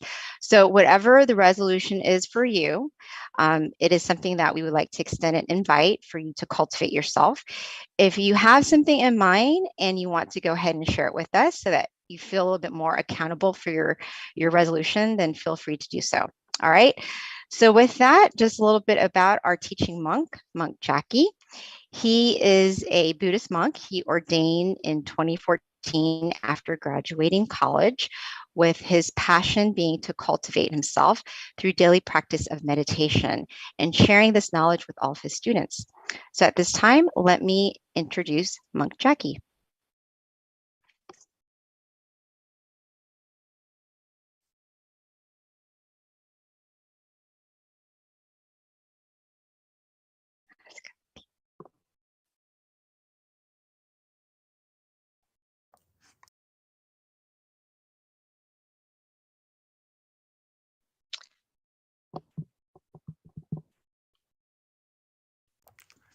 Okay, good morning, good afternoon, and good evening to everyone. Hopefully everyone is all right, staying happy, staying healthy, both your body and your mind. Okay. It's been a couple of months since we last met, but last month you did meet with another teaching monk, right, Lumpy Daniel.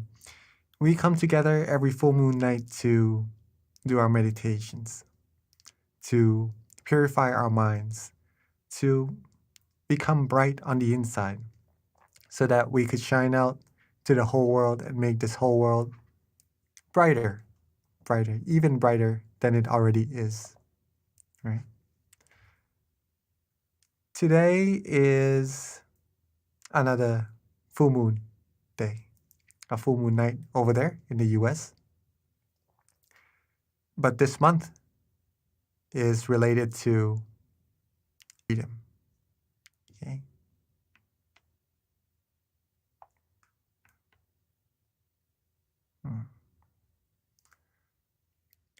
Now, let's start with this quote. Okay. A mind that is still and refined will feel delightful. Notice that the feeling won't really be attached to anything. Okay. This is a quote from our master, Longpa Tamashio. What this shows is that when your mind becomes still, you will feel happy, right? You will feel delightful.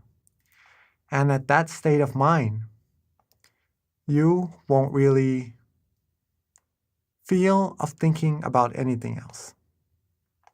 Okay. You will be at the moment, at the present moment, unattached to anything. And that is true freedom. Let me elaborate on that a little bit. Give me a second.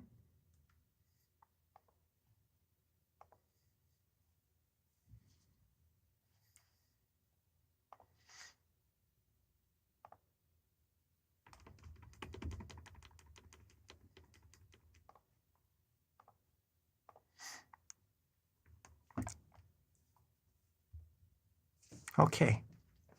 Sorry about that. Now, when we're talking about freedom, why do we usually want to be free?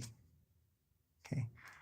Most people around the world, I'm sure most of us, or maybe all of us, would agree that we all like to have freedom. Okay. Maybe some people around the world may not like freedom, I'm not sure, but I'm sure most of us around the world likes to be free. What's the reason for that? Well, it is because freedom brings us happiness. Is that right?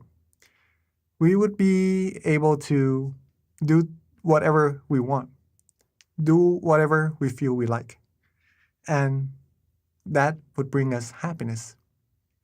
We would be able to be our own selves. right?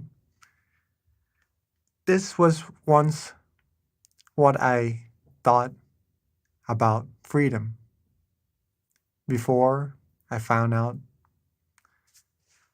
the true freedom. Okay, just to share with all of us.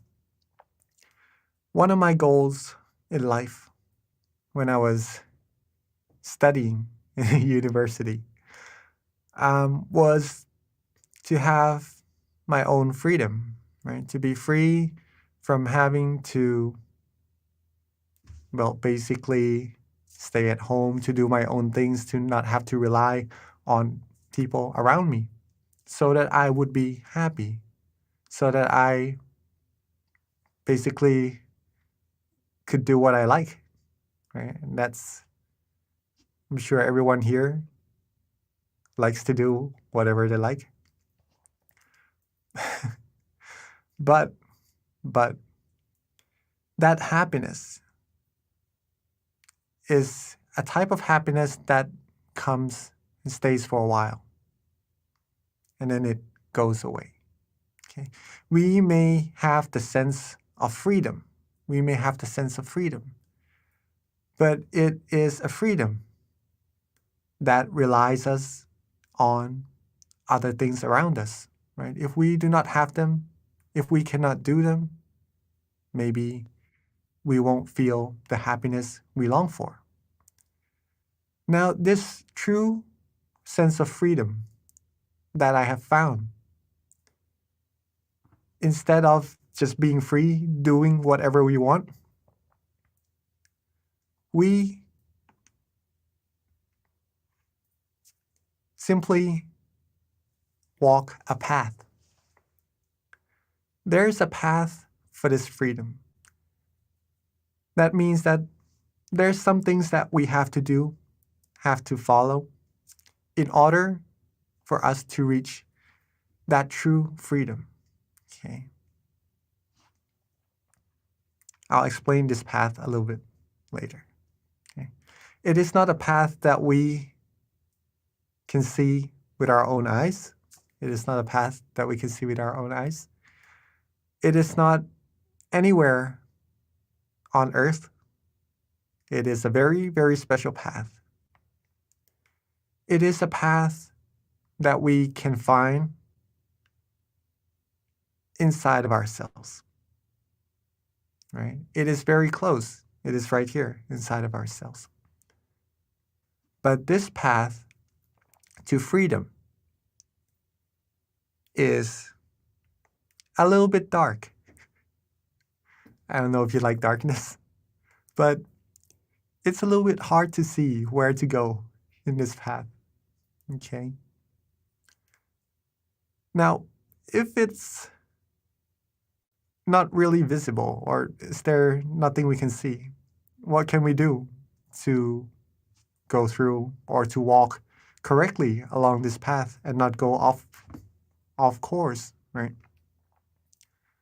Well, like walking into a dark room, you might swing your legs around, see what's in front of you so that you don't hit anything, right? Or maybe just pretty much feel your way through this path.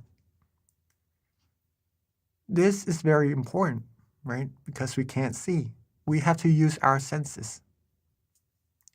This inner path requires the same thing, which is for us to really feel it, to really work our way through, at first, maybe without seeing anything. It may seem a little bit difficult, but it is not. Okay? But it is not. What feeling are we talking about also? That's important. To walk this path to freedom, we must feel comfortable. Okay? In this dark place, if you feel relaxed and comfortable, that is the feeling that is showing that you are on the correct path, the path to freedom. This path, this method, these feeling around in the darkness is actually what we are about to do together. Okay? It is meditation. The path could be found when we close our eyes softly and gently. We relax our body and mind. We let go of everything. Once we close our eyes, we may feel or see only darkness, right, at first. Now, if we feel comfortable, if we feel relaxed, then what we are actually doing inside of our mind is we're actually walking further and further. Okay? At first, we may just feel nice, feel good. But as we build that feeling up more and more, you may start to feel other sensations that lets you know even further that you are walking the path of freedom, of true happiness. Let me elaborate it a little bit further. This path of freedom requires the feeling of comfort. Bear that in mind. Now, this feeling of comfort, you should feel it in both your body and your mind. Okay? The body should be relaxed, feel good, feel comfortable. Your sitting position, anything that makes you feel comfortable, that's good. All right? For the mind to be relaxed and comfortable is a mind that lets everything go, that is not attached to anything whatsoever, right? You heard the word not attached, right? That's a signal of the fundamental level of freedom already. Okay. As you can see, there is a heart behind the word comfortable as well. It has a meaning to it, though. It's not just there for no reason. It's because this feeling, comfort, when you close your eyes, you relax, and you find this feeling. This feeling is the heart of meditation, the heart of meditation. If you're walking in the dark room, right, you gotta use your senses to work your way around. This is the same. If you feel comfortable, then you know you're walking correctly. So if you want to walk further, we must keep the heart of meditation beating, okay, to be comfortable, to know we're walking correctly, to go further and further.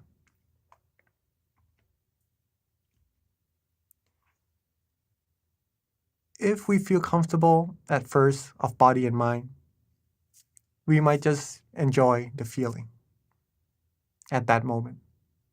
Maybe it's not too good, not too flourish, or it's not tough on us either, just to sit there. Okay. But as we progress a little bit further, we may start to feel light. Okay. This comfortable feeling, we may describe it as being light instead of just normal. We might even feel as if there's a wind blowing through us, like it's blowing through the top of the grass and waving it a little bit. Okay. A light wind, a soft breeze coming through us. We might even describe this comfort inside of ourselves as brightness, feeling bright, feeling shiny. Or we might even have this. Not Star Wars, sorry, not the Matrix either. But this is just a picture showing or representing a type of feeling, okay? As if we are maybe moving, okay? Some people may have this in their meditation. They're moving, but yet they're feeling calm and comfortable, feeling good. These are all the indications that your mind has already come to a standstill. Okay. And when the mind has come to a standstill, then at that point, at that feeling of relaxation, that feeling of comfort, you would have found freedom. Okay? Freedom from all attachments, freedom from all negativities, freedom that will find you true peace. And the further you go, the freer your mind will be. Okay. Let's finish up with, again, what we have read earlier. The mind that is still and refined will feel delightful, feel comfortable, feel light, feel the breeze from within, right? As we've described a little bit earlier. Notice that the feeling won't really be attached to anything. That is the teaching of our master. If you have been meditating for a while now, you may start to have this sense of comfort, of relaxation, of feeling really good in your meditation. Try noticing yourself at that point. Whether you want to do anything else, whether you think of anything else, whether anything else seems more significant to you at that moment, or do you like to just be with that feeling, to feel relaxed, to feel the flourishness from within? It is likely that the mind would just like to be there inside. We like to be where we are comfortable. Same as our mind. When it has that place of comfort inside, it just wants to stay there. And then it becomes still automatically. And you will receive the true freedom. The mind will keep traveling further and further along this path that we are talking about until finally reaching its destination. Okay. Tonight is a very special night also. It is the night that the first teaching of this freedom was talked about. Okay. It was taught to a group of people, and one was able to go inside and find freedom for himself. All right. Tomorrow morning in America, as our moderator Kunbi has just said, right, is the first day of the Buddhist rain retreat. So the monks would be staying in their temples, and they won't really go elsewhere to spend the night. They would have to stay in the parameters of their temple for the whole 3 months. And we have a tradition here at our temple from our great master. When we are about to enter a rain retreat, our great master would ask each individual of what resolutions they would have for this rain retreat to better themselves. Okay, because it's the whole 3 months. So you can train yourself to be more virtuous, to have more good things that you would like to do to improve yourself, right? Each monk would have something that they feel they need to improve. Maybe better meditation, right? Better practices of themselves, better moral disciplines that they could do. Now, it is a period of time where we could actually stay and focus on ourselves. As Kunbi has just said as well, if any of us here joining the full moon meditation would be joyful to join with the resolution for yourselves, you don't have to come to the temple to spend the night or to not leave the temple the same as the monks, but within your own parameters, within your own work area, your home, you can also, within this 3 months, right, find something that you'd like to improve for yourself, if there is any. Okay. And then try working on that. See what would happen within these 3 months. Would we be able to improve ourselves even better? If so, that would be amazing. Okay.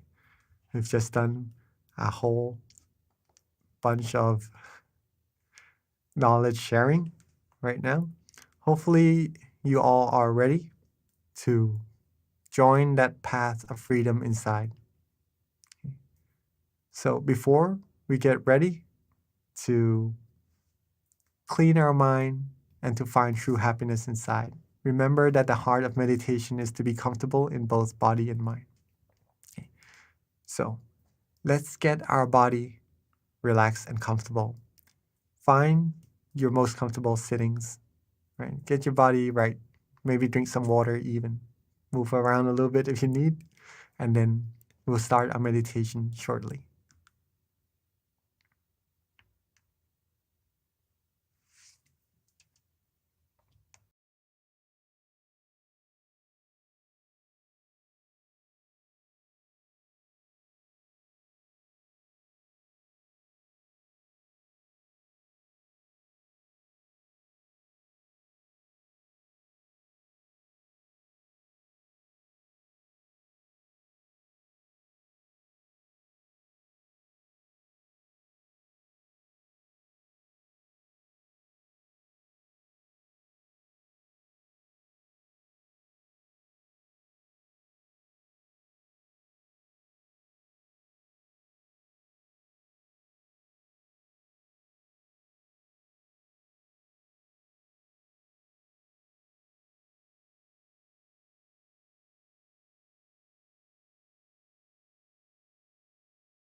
If we are ready, let's begin by softly and gently closing our eyes.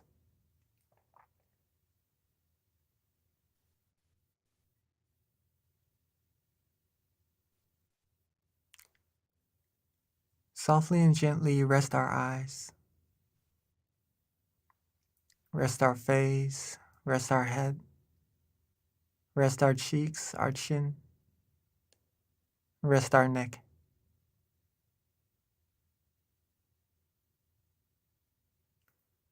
Rest our shoulders, rest our body, rest our legs all the way down to the tips of our toes.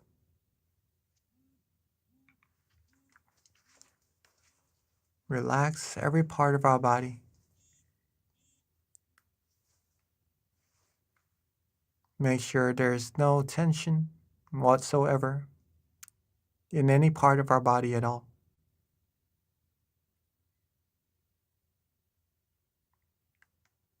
Let's take our time. Let's relax. And let go.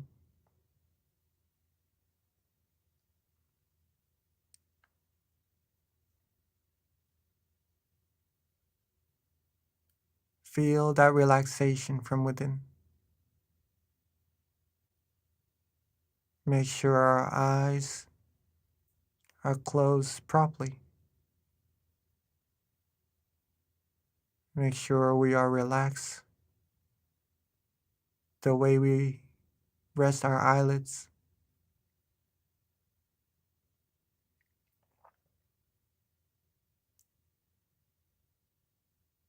And just let everything go.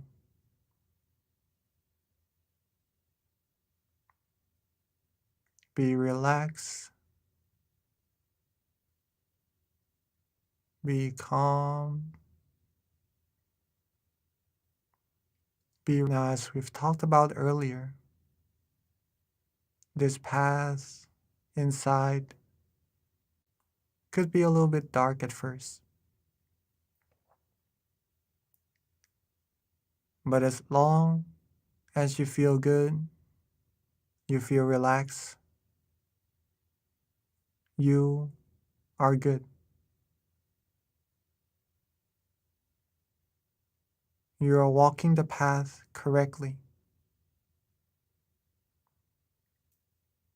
You are becoming free from all things.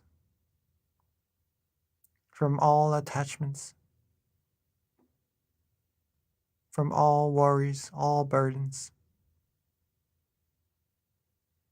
and from things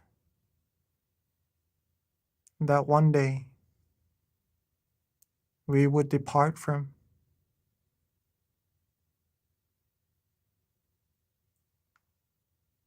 But we would be able to walk this path of light, of brightness from within, relaxing ourselves, letting go with no worries whatsoever.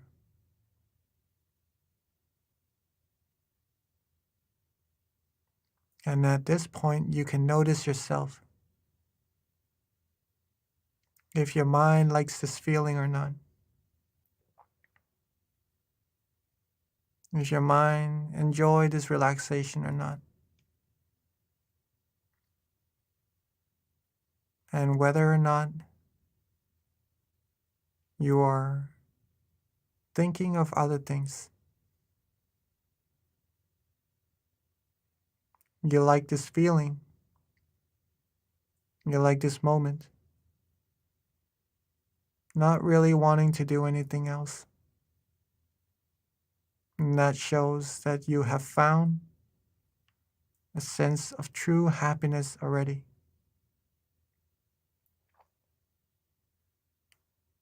Your mind has already become still. Your mind has already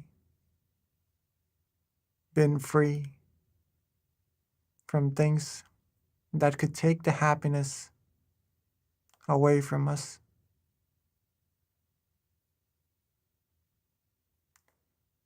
This true happiness, this relaxation, this feeling that we could always access is the true happiness that we could always rely on, that is already there inside of us. It doesn't perish. It doesn't depart from us. It is within us, just waiting for us to grab, for us to take, for us to consume upon, like a well of pure positive energy, just sitting there. Whenever we need to drink, whenever we need true happiness, all there is to do is just let go, relax, be comfortable, and our mind will travel to this source of positive energy automatically.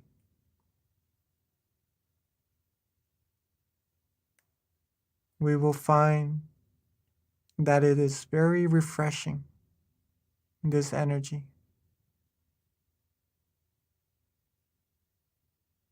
We will find that it feels cool, it feels nice,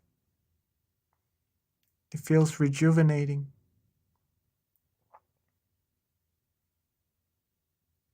And the more we stop, the more we still our mind, the more we'll be able to receive from this source. And not just that, the more we stop,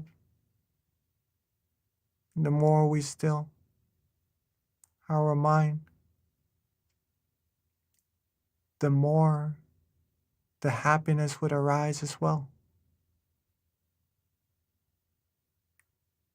As if the taste of this positive energy has gotten better and better,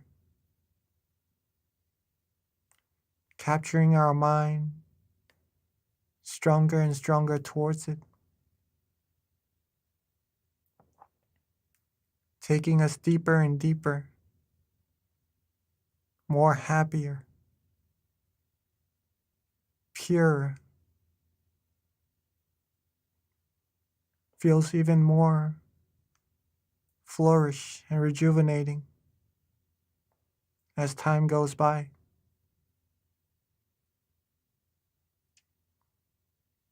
And when this happens, all that we need to do is simply be neutral.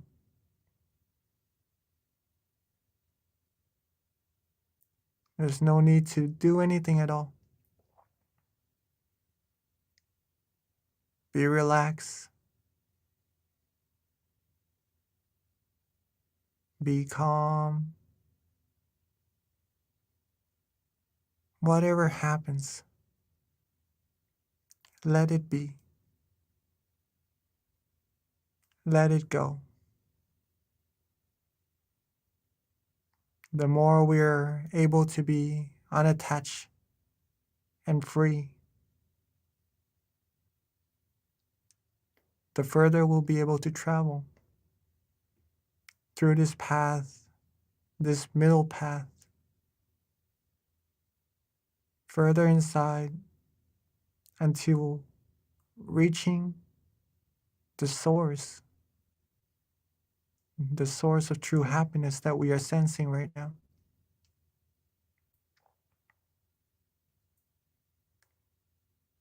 And the closer we are to that source, the more happiness we will receive automatically.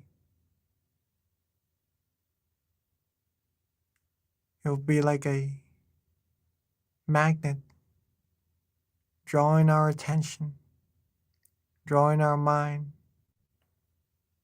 and giving us purity and blocking out all the negativities, not letting anything impure penetrate our mind.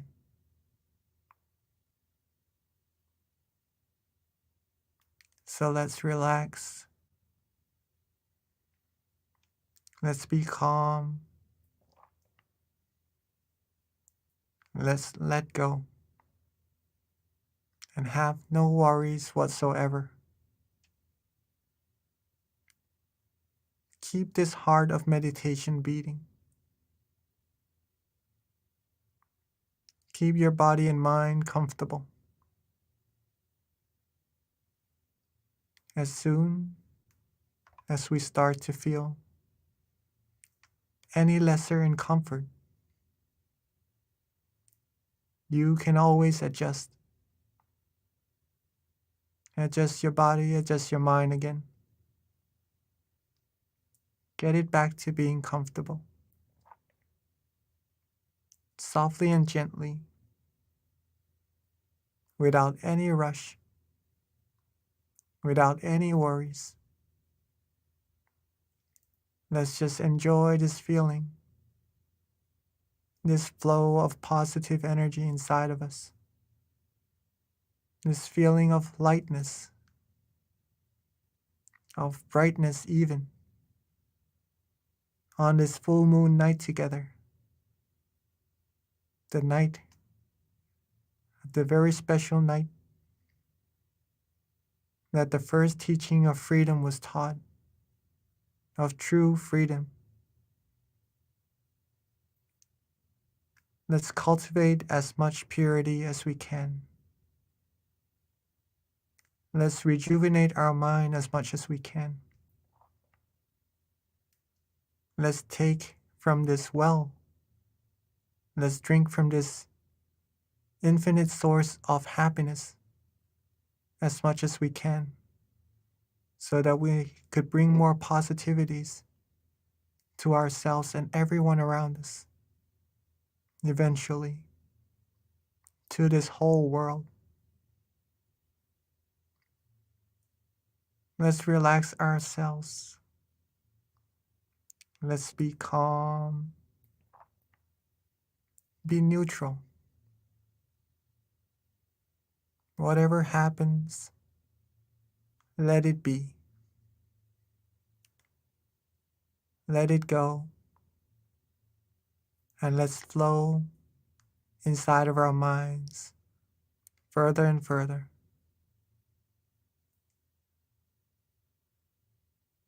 Let's stay calm and relaxed together in silence for this time being.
As we are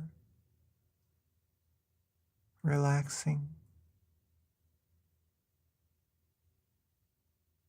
as we are releasing, letting go, at some point along our journey, our mind might go off to think of other things, go off to wander just a little bit It is completely normal. We might even feel slight tension, or maybe some drowsiness even in our meditation. In this case, there is no need to worry. Simply reset, readjust our body. Be comfortable once again. Slowly, softly, and gently. There is no need to rush. Make sure our eyes are still relaxed. Make sure our body is still relaxed. And make sure our mind is feeling nice and comfortable with that feeling of relaxation. And so as we travel further and further, become more and more relaxed and comfortable, we may even start to have some meditation experiences. Whatever happens in our meditation, whatever comes, let it be. There's no need to worry about any of it for now. For this moment, this present moment, it is for us to cultivate as much happiness as we can, to gather as much purity as we can for ourselves. And then later on, we could then brighten up everyone around us and the people of the world. So let's keep our body and mind relaxed. Let's keep ourselves comfortable. Be with that feeling. And let's meditate together in silence for a little bit further.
as we have now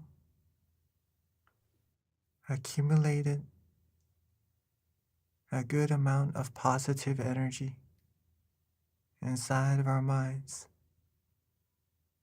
feeling calm, feeling relaxed, feeling light. Bring that positive energy forward. Bring that brightness outwards, calmly and gently. Be relaxed, be restful.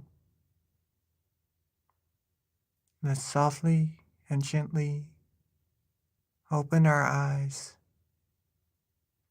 to light the candles in front of us, to represent the brightness within our minds,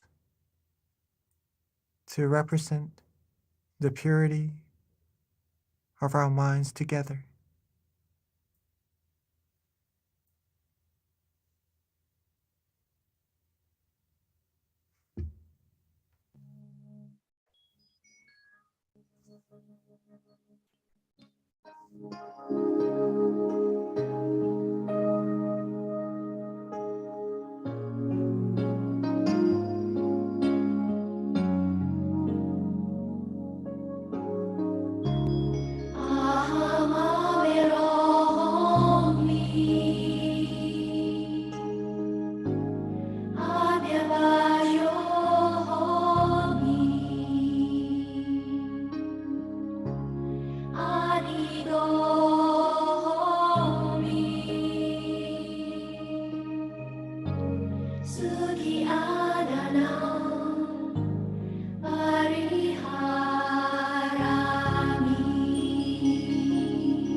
Now that we have lit our candles to represent the brightness of our minds, to shine out to this whole world, showing the brightness and making this world brighter together. Let's sit back, relax, close our eyes softly and gently and reconnect ourselves back to that feeling of comfort.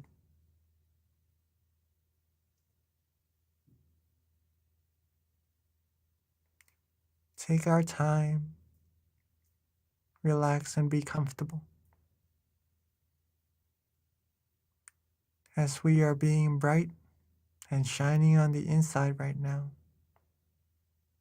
with all our accumulated positive energy. Let's bring those positive energy together into a clean, clear crystal sphere. Let's bring all the brightness, all the positive energy together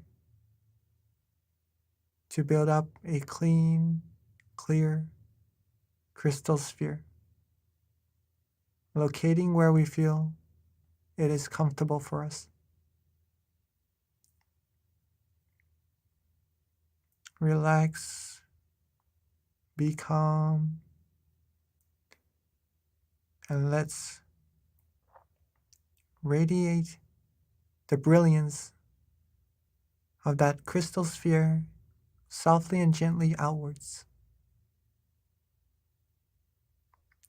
Let's share our positive energy and our brilliance outwards to our family and friends, our loved ones, our brothers and sisters, wishing for our family and friends to always be happy, always be healthy, be free from all dangers and negativities, be able to find true peace, true happiness quickly, and reach the utmost of purity as soon as possible. Let's share our loving kindness outwards a little bit further. Radiate our brilliance outwards to our whole community. Radiate it outwards further,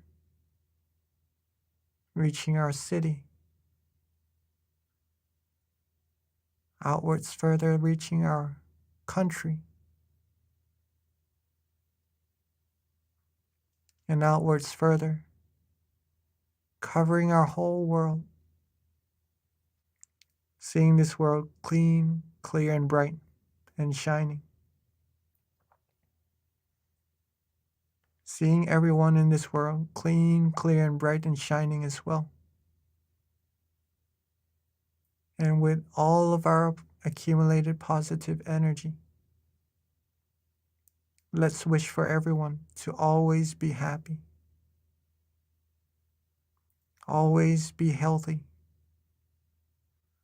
be free from all dangers and negativities,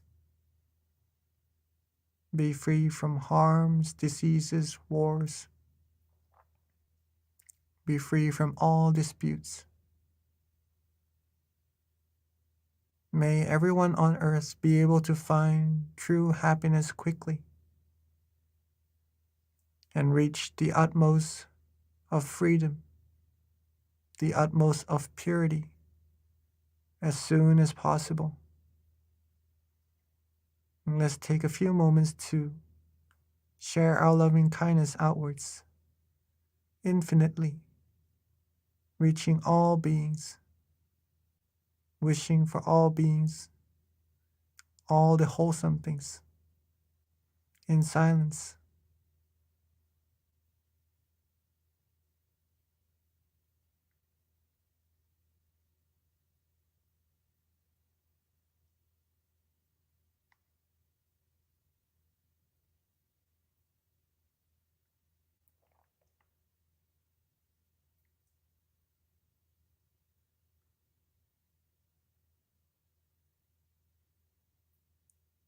Now that we have shared our brilliance, our light, our kindness and love to all beings together, Let's softly and gently bring our attention back to ourselves.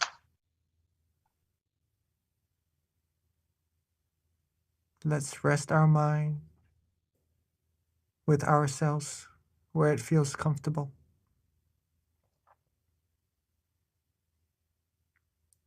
And at that point of comfort, at that source of purity, let's wish for ourselves to always be happy,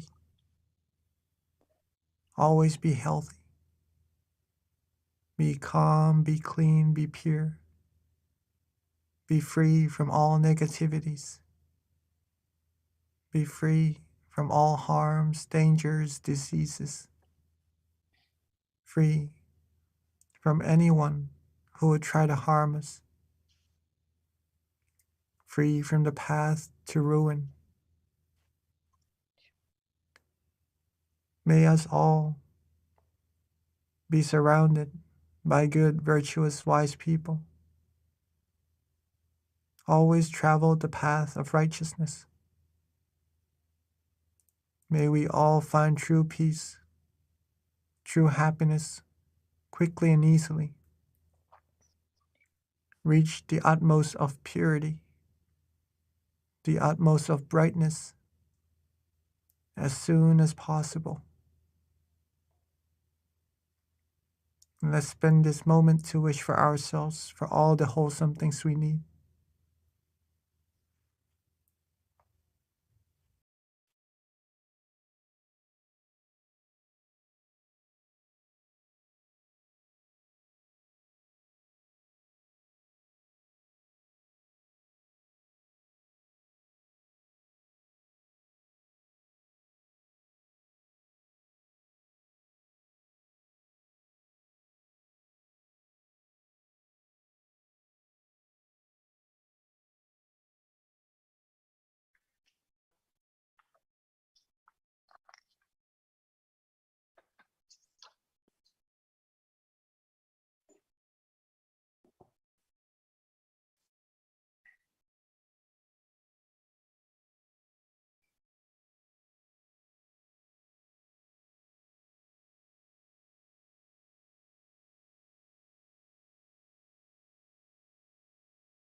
Okay, Venerable Jackie, looks like you forgot to turn on your mic, so we didn't get to hear your blessing, but it's okay because we'll get it again at the end of the session. So yeah, for those that didn't get to hear the blessing, it's okay. We normally do it again at the end.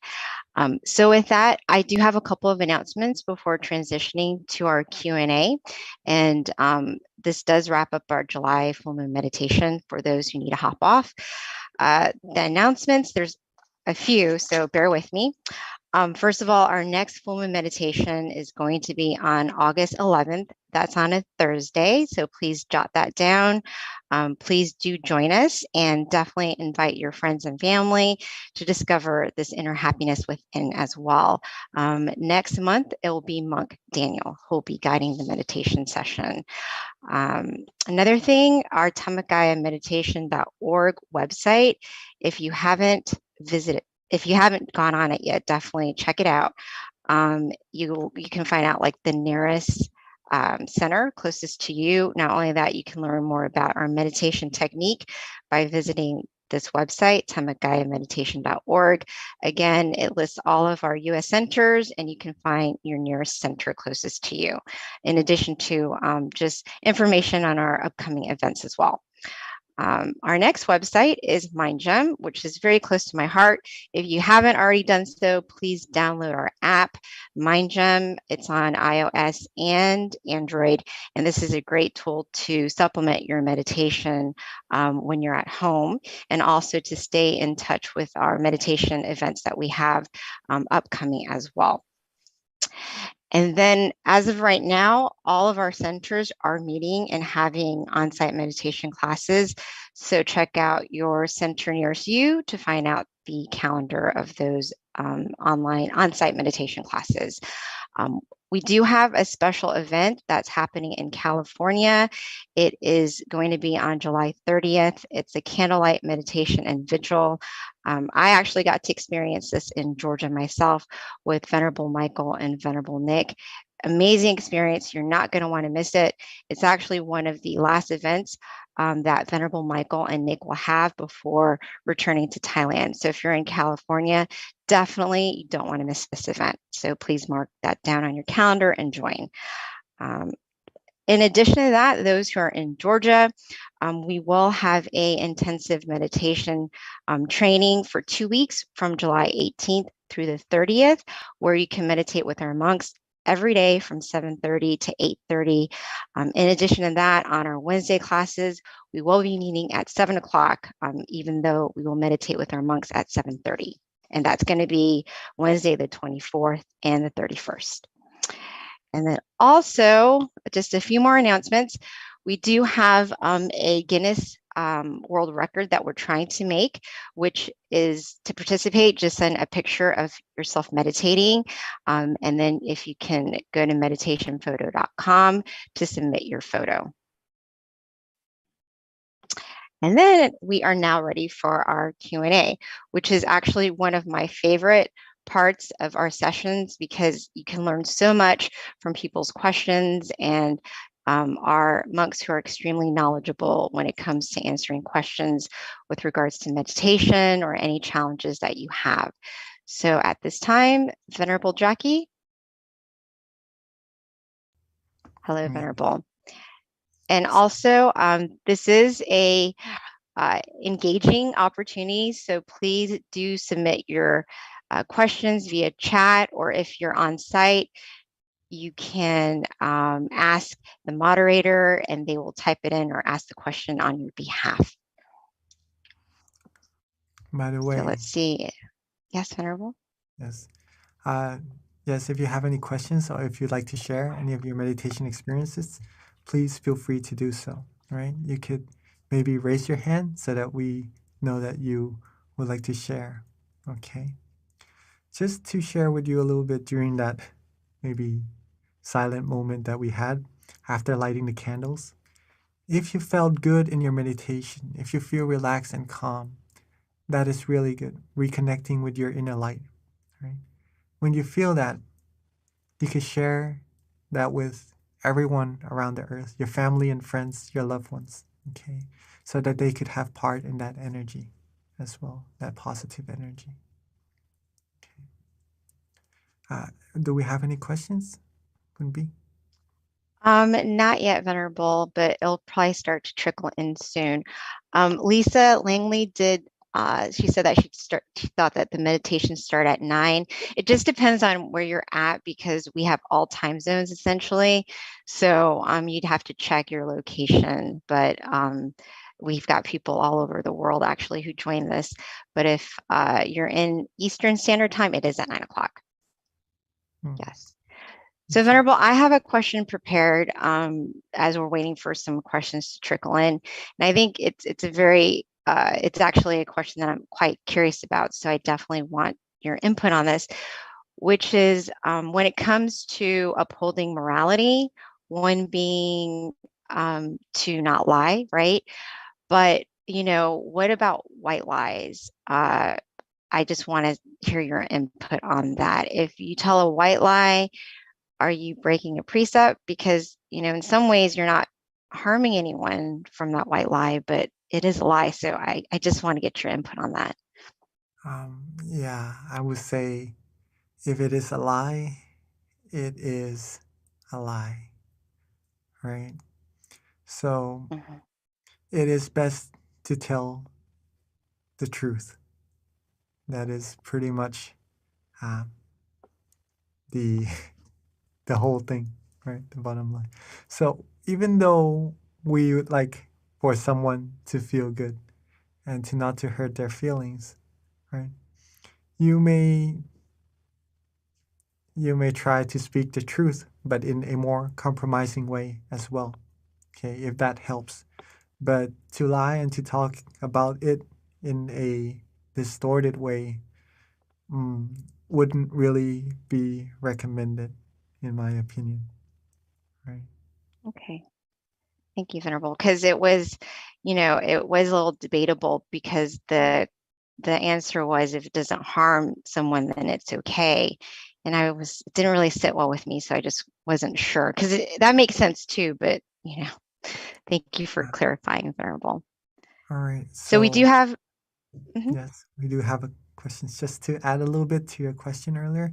Again, if sure, anybody has Venerable. any questions related to meditation or your meditation experiences, please feel free to ask. Okay, you can type it in the chat box. Even we'll be answering those questions for you. If you have any meditation experiences that you like to share, even you can type it down also. For whether or not if we are doing something good to someone and they are feeling good, right? There are 4 criterias of actions that I like to share with all of us here as well.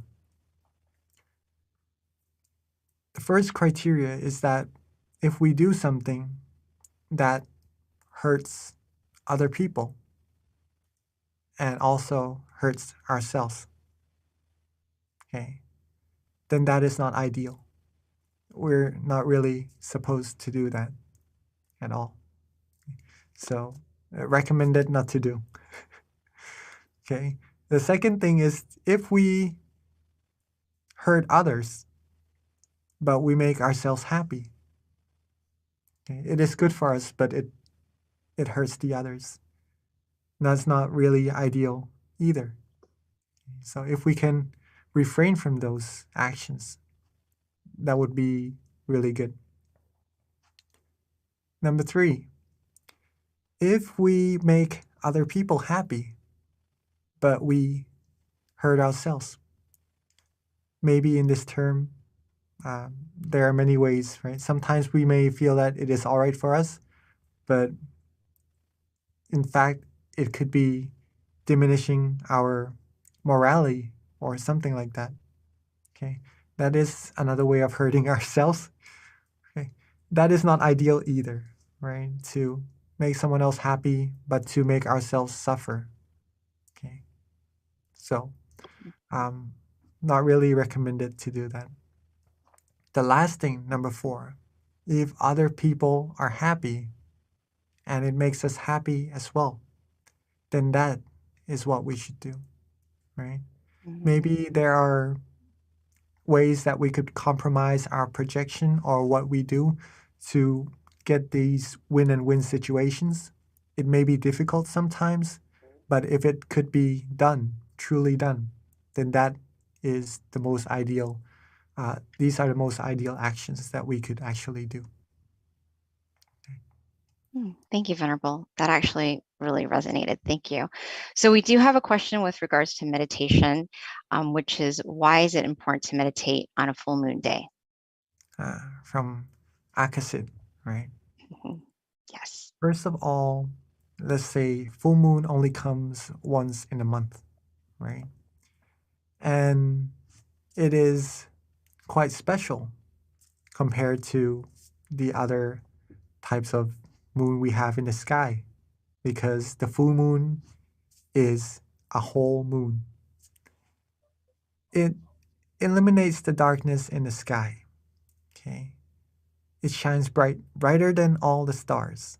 And so that makes it a little bit more special even. If it was a door, then it's like a door that's fully opened. Okay, keep that in mind first. Now, a full moon is also a representation or a symbol of wholeness. Okay?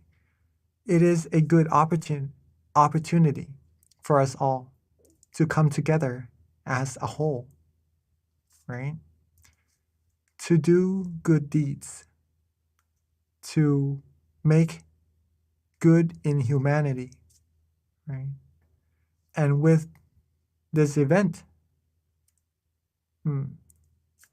this is a little bit special.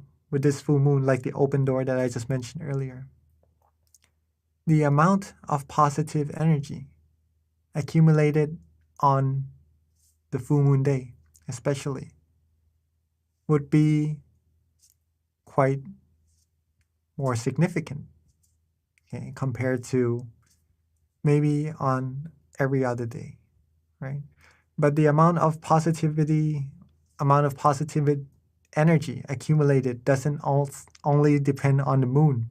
It also depends on our mind. It doesn't really depend on the time as much as it depends on our mind. If our mind is clean and pure, we'll be able to receive more positive energy for ourselves, okay, at any time. But with the full moon, maybe you can think of it as the door of positive energy is fully open, and you'll be able to receive that energy wholly. All right? Hopefully that answers your question.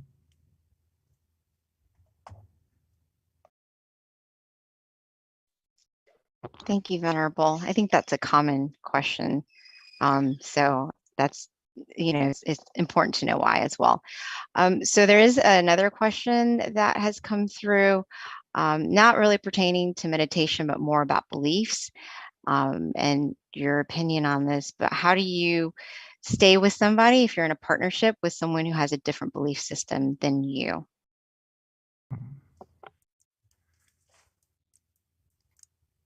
Good question. Now, to stay with someone, we do have to understand. Okay? If you could stay with each other, it shows that you have love, or have not passion in this case, but compassion for each other. And that is what counts. That compassion will prolong your relationship even further. We are all humans, right? So in this case, compassion is universal as well. So it doesn't really depend on beliefs at this moment. If we could understand each other, maybe one has a belief and the other one has another belief. With love, with understanding, then these two would be able to be with each other. Sometimes being with each other, there could be some disputes though, like wearing two wristbands or two amulets on your wrist, right? If you have one, there won't be any collisions between the two. But if you have two, one day or one time or another, there will likely be a collision for sure. When that happens, a good way to deal with those situations would come in very useful. One way is to act like lions, actually, like what our master, Nongpa Samashio, taught. When sometimes we have disputes or we have misunderstandings, instead of trying to win against each other, the lion, one would lower its head to almost as if to surrender to the situation. so that there would be no further disputes. In this case, the one maybe giving in seemed to be a little weaker, right? But in fact, the point that a person is able to give in, to lower their ego, to lower the sense that they have to win in order to make the situation better and to go further in harmony, that shows a strong mind. So hopefully that is a good sense and that would answer your question.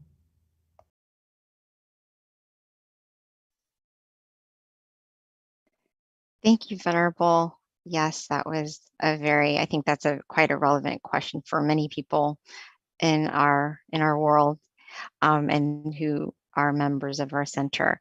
So does anyone else have any remaining questions before we wrap up tonight's session? We do have time for one more question if you have one. No? All right, Venerable. If not, we can transition it back over to you if you want to expand on anything further for those of us on the call. Food for thought until our next meditation session. All right, so some things that I would like to add before we end. The sense of freedom, or in this case,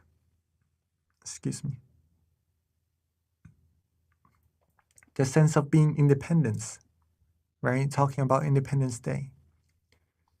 Being independence in the sense of meditation has to deal with not relying on other matters for happiness.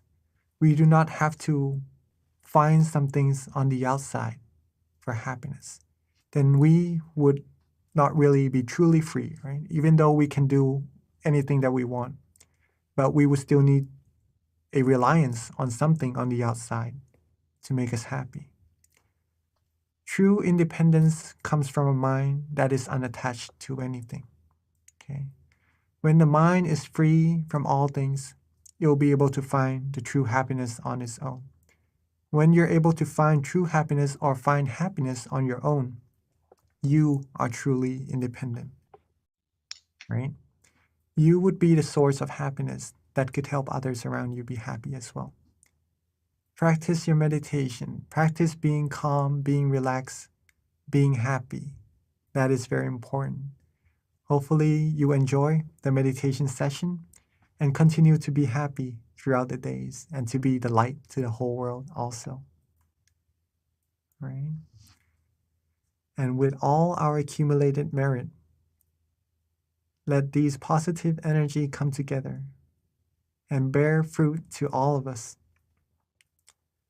giving us the best of health, wealth, success,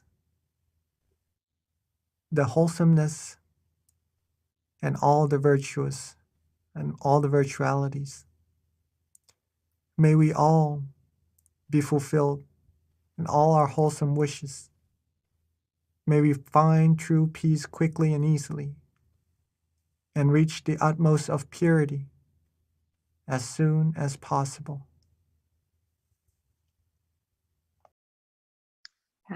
Thank you so much, Venerable, for the blessing. So that wraps up our July full moon meditation, everyone. A couple of reminders. Don't forget about the mind challenge and definitely utilize this time to have a resolution for yourself, something that you can develop and something that you can be proud of in the end, whatever that is, be it meditating more or improving a habit that you don't really like about yourself. This is a great time to really work on cultivating yourself. And another thing too is we do have a survey for anyone who has time to go to our website, mindgem.org. Over to the far right, you can click on survey. We always like to know how we're doing, and feedback is welcome. So with that, thank you so much for joining us tonight. We do look forward to seeing you next month on the 11th in August. Thank you.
house of love. We'll be kind, the world will change. The world will change. Let's come together to change the world. Let's come together to change the world. Let's come together to change the world.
So, first of all, can everyone hear me okay? Before we start? Yes? Okay, excellent. Thank you. All right, so before we begin, we always start off with a quote and then an intro with regards to our teaching monk, which is Monk Daniel. So I'm going to read one of my favorite quotes for you. It's just such a profound quote. It's very simple. It comes from this book, Pipo, which is actually Peace In, Peace Out. So this is one of my favorites. It's called See Yourself. And I think it goes with our theme, which is gratitude. Because, you know, the most important person really to have gratitude for is essentially for yourself, because we have to be kind with ourselves. We have to love ourselves and nurture ourselves. So seeing yourself is very important. So with that, when you sit with yourself, within yourself, you'll begin to see yourself within yourself. You will start to see who you really are, and you will live a life true to yourself. And that is why meditation is really important, because this is actually quite true. And with that, let me tell you a little bit about our teaching monk today. So Monk Daniel, for those who haven't meditated with him before, he is simply amazing. One of my favorites. Actually, in all honesty, all of the monks are my favorites because we've got such amazing monks here at Tamagaya in general. But Monk Daniel, he actually ordained in 2012. So he's been teaching Buddhist monk for over 10 years, going on to his 11th year.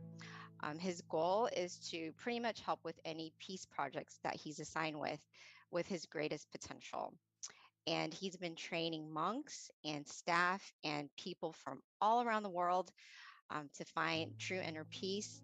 And he has a wealth of wisdom. I actually had the opportunity to meditate with him and meet him for the first time in 2019 with a whole bunch of staff and volunteers in Thailand. And you guys are definitely in for a treat. So I'm so excited to welcome our teaching monk, Monk Daniel.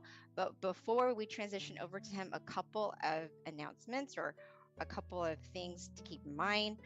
First of all, we do ask that if you can, please share with us in the chat where you are from. We have people from all around the world, so it's just nice to know what city, state, country that you're from. It's just something that we like to kind of keep up with. So if you could put that in the chat for us. And then also we do have a candlelight meditation as well that will be done later after our guided meditation. We do ask that you have your candles ready. If you don't have a candle, that's fine. Simply, you can use your phone. There's an app in terms of a candlelight, and you can use that as well. So at this time, let me transition over to our teaching monk, Monk Daniel. Okay, good evening, everyone. Welcome, Venerable. Good morning from Thailand. Nice to be back on the full moon of June as we go into, the halfway mark of the year.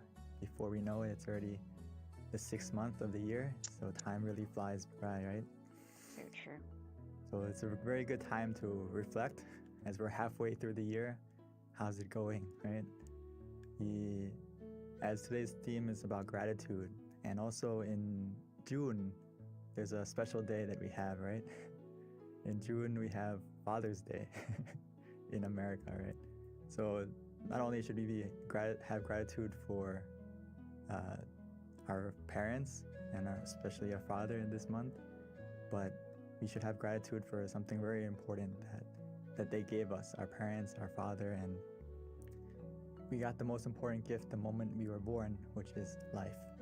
So this is why which connects to the quote just a moment ago from our lovely moderator, from Ms. B, about having gratitude for yourself, having gratitude that you have life. This is the most precious thing we have, right? Time, and we have life.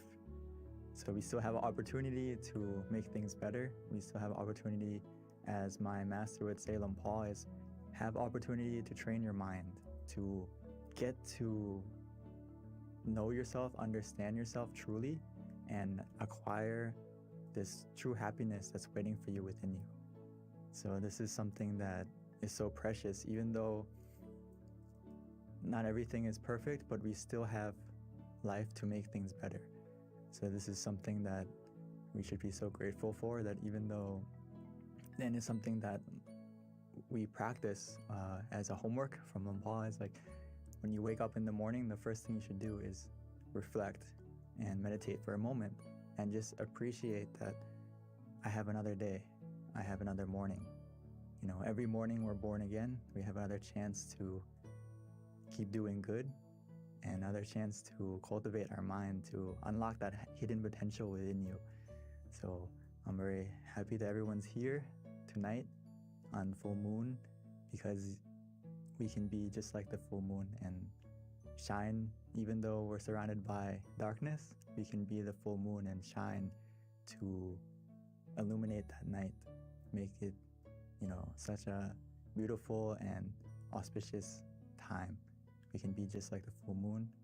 And today I just wanted to go over some basics about meditation for those of us who are new, and also for those of us who aren't as new, but we always have to remind ourselves, because you know, the foundation is easy, but sometimes it's so easy that we overlook it and we forget to do it.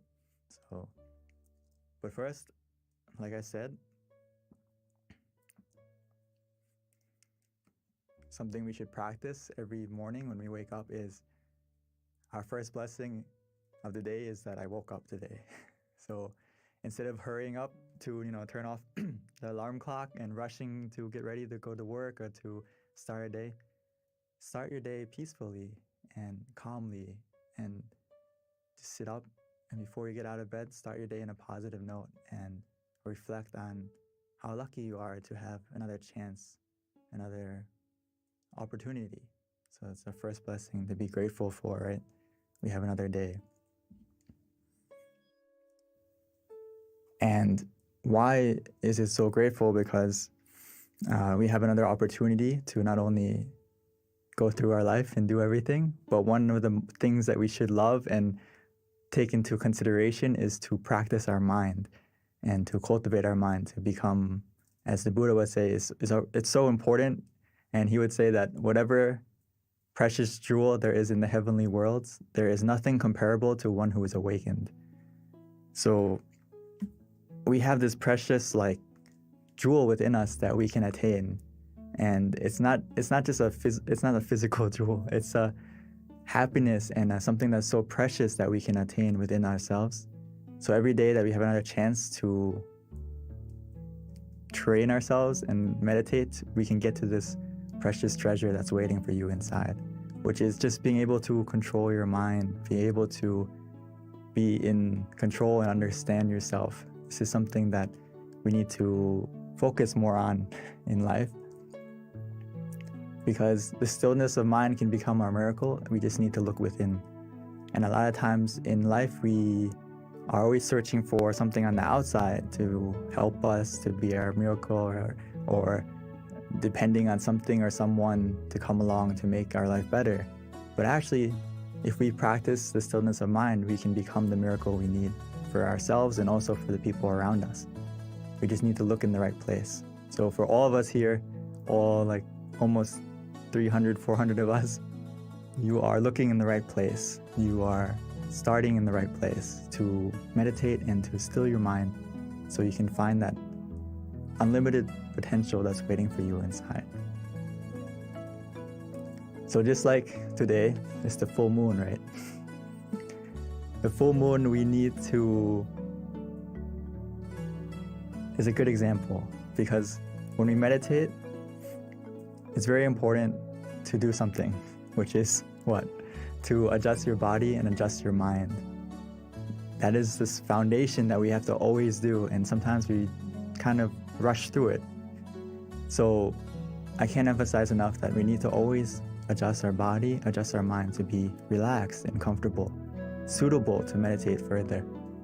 So just like the full moon tonight, if you want to see it clearly, we can't focus on the moon and move it to get it clearer to us, right? We can't get the moon close to us so we can grab it and try to get close to it to see it clearly.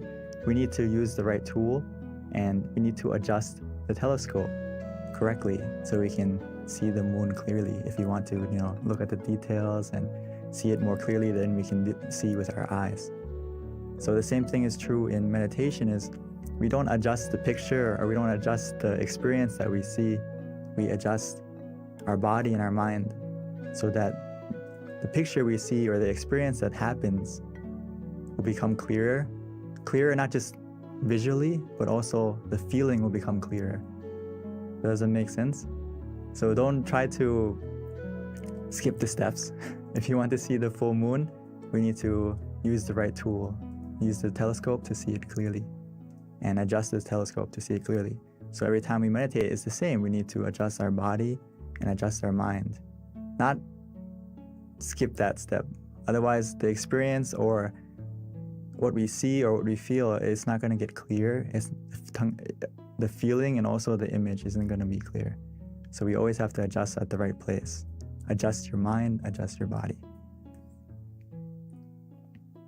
So Paul would always say this, and I can't, if you understand this quote, you basically master meditation. Because this is the heart of it, is Paul says that meditation practice is about finding the point where one feels just right, where one feels comfortable, where one feels content. This is something I use all the time in meditation, and that we have to remind ourselves, is that where is that point for you? It doesn't necessarily have to be just a point, but also what is the method that works for you, that helps you to feel comfortable and that you feel content with. So that's the key. When you adjust your body, you adjust your mind, and then what method are you going to use? What technique are you going to use that helps you to stay comfortable as well as being content with that feeling?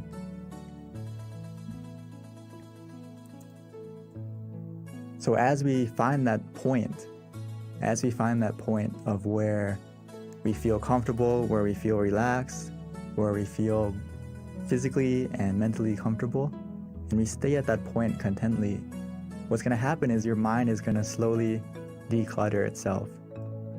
It's going to slowly delete all the clutter in your mind. And it's going to take some time, but as long as we stay there contently, calmly, patiently, and just enjoying the feeling of relaxation, every second that passes by, it's deleting the bad files. It's deleting the negative emotions in our mind, bit by bit. So just stay at that point calmly and contently, and your mind is actually healing itself every second that you stay at that point. It's actually doing two things at once. It's deleting the bad, removing the clutter, and also it's uninstalling all the bad emotions, all the negativity within us, the greed, the anger, the delusion, and also everything that is negative. It's going to slowly get deleted, as well as at the same time it's downloading a happiness within you and making your mind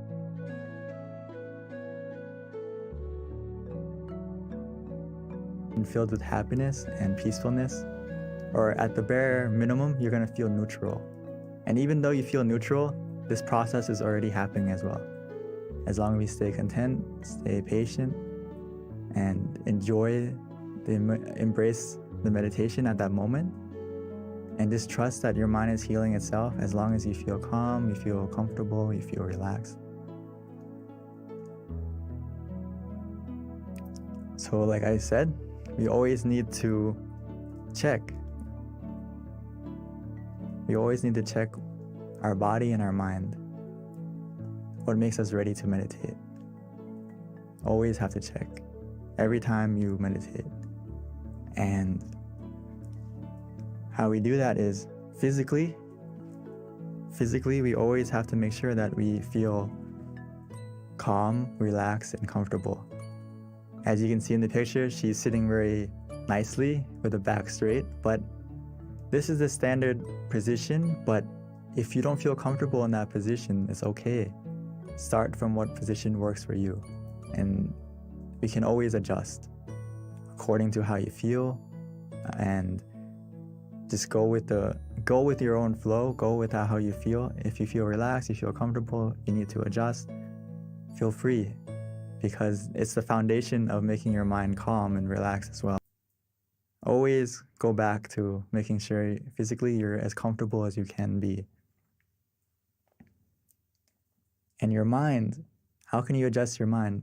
When you go, after you adjusted your body, we also have to adjust our mind by just changing our mindset and switching modes, like we would do with our phone. If you turn on airplane mode, there's no Bluetooth, there's no connection anymore, right? You turn everything off and no one can call you, no one can contact you if you have this on. So we should kind of get the same feeling when we meditate, is put your mind on airplane mode. It's not time to think, it's not time to plan, it's not time to do anything but connect with yourself. Disconnect from everything so you can connect with yourself, recharge yourself, recharge your mind. And it's just about starting from that mindset. And then, of course, we need something else to help us to stay in that mindset, is why we use the visualization and the mantra to adjust the mind bit by bit. And I always love to use this example about adjusting the body because it's really important. It's really important that you don't rush to start your meditation. You know, when I say let's start to meditate, it doesn't mean you need to start as a sprint to get to the peacefulness. You need to see what works for you, what position works for you, what method works for you at this moment. So the crab and the shrimp, they have their own specialty. You know, the crab runs side to side, the shrimp goes backwards. So it needs to adjust itself in the right position so it can go in the right direction. Our meditation's the same. When you adjust your body, adjust your mind, it's about looking at yourself, reflecting on yourself, what method, what technique, what position works for you that helps you to feel comfortable this session. It's not always the same. It's not always a fixed 1 + 1. It's sometimes you have to find the position that works today. And it's not always the same. And the method is the same. Sometimes we use the mantra, sometimes we use visualization. Sometimes we just relax and do nothing. It depends on you. It depends on how you're feeling now. That's the key thing. So just a small checklist to check when you're meditating is, and when you start, is what's easy. If it's easy, it's going to be the next bullet point. It's going to be calm and relaxing. So do what's easy for you and helps you to stay calm and relaxed. And if you do these two things, it's obviously going to make you feel like the time passes quickly because it's easy, it's relaxing. And what happens? You feel happy, you feel content. So just like anything in life, if you have fun with it, if you're enjoying it, time is going to pass quickly. And you're going to feel eager to continue to meditate. You're not going to be like, oh, when is it going to stop? When are we going to get to the end? You're going to be feeling these 4 things. So this is the only thing we need to observe is, do you feel easy? Does it feel calm and relaxing? And then just allow the time to pass. But at any moment, if you feel that it doesn't feel easy, it doesn't feel relaxing, it's just like driving. It's like you're about to go off the road. You're off the middle way. If you fall off track, we just simply restart. If you feel that balance is off, you don't feel comfortable, you don't feel relaxed, physically or mentally, always be ready to restart. Restart in this sense doesn't mean going back to zero. It means just coming back on the road, coming back on the path so you can continue going in the right direction. But if you don't reset, if you don't readjust, you're still meditating, but you're still sitting, but you're not actually meditating. You're going in the wrong direction and yes, you're sitting, but your progress isn't going anywhere if you don't come back to the right path where you feel in balance, like Paul said, where you feel content, where you feel comfortable again. So the sooner you readjust, the sooner you restart, the better. So just keep that in mind, that it's okay to reset, restart as many times as you need. And before we start the meditation in just a moment, just remind yourself to take it easy, take it slow, and to feel that balance between being conscious, and also to have comfort. These two things are all we need after you adjust the body, adjust the mind. All we need to do now is to find that balance. Feel that balance for yourself where you feel conscious of your comfort. Does that make sense? Meaning that you are able to, if you feel and are aware that you're comfortable right now, and that feeling is still with you, that means you have both, right? You have you're conscious and you're also comfortable.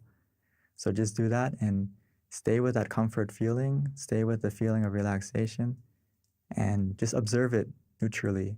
See where it takes you. The only time you need to react, readjust, or do anything is that comfort is starting to change in a negative way.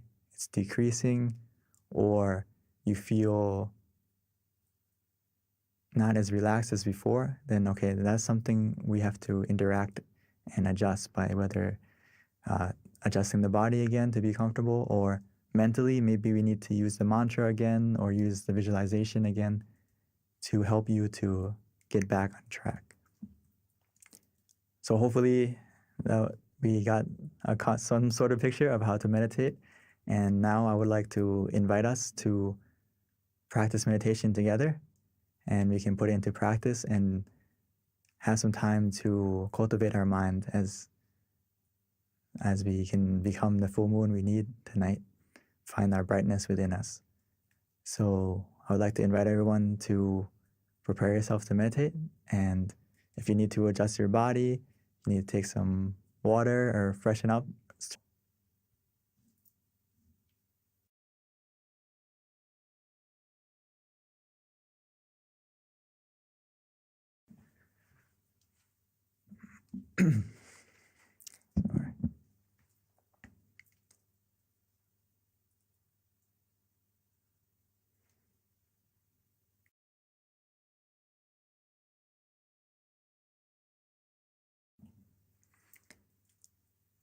So let's take some time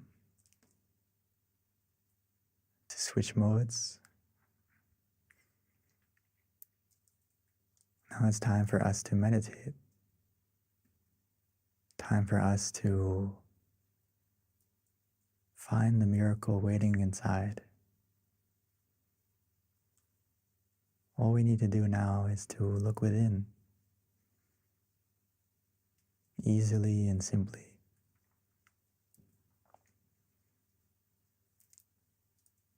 So let's take our time, take it easy. No need to rush. As we softly and gently, naturally close our eyes, the same way we would when we go to sleep.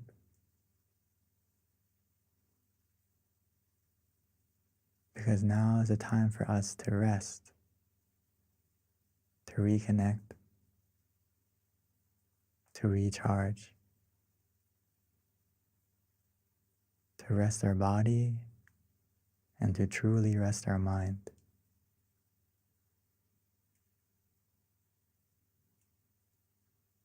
And we can do that easily and simply by first taking the time to adjust our body, making sure that our body is completely relaxed, comfortable, by finding the position that works for you. Whether you're sitting on the floor, in a chair, wherever you may be, take a moment to check yourself. Finding that position that feels good, feels relaxing.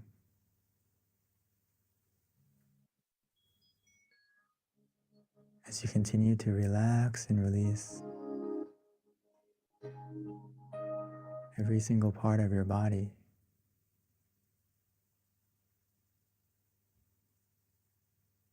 making sure that every single muscle from your eyes, your face, your shoulders, arms and hands is relaxed and released. Our back, our legs, all the way down to your toes.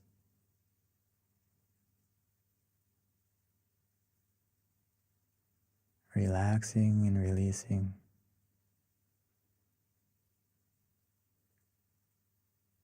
Sometimes it's easy to relax and to let go by taking a deep breath, breathing in deeply, exhaling slowly, bringing your mind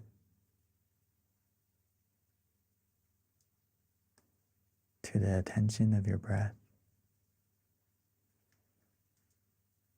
feeling the relaxation, the coolness as it enters your body, filling up your lungs and spreading to every corner, every part of your body.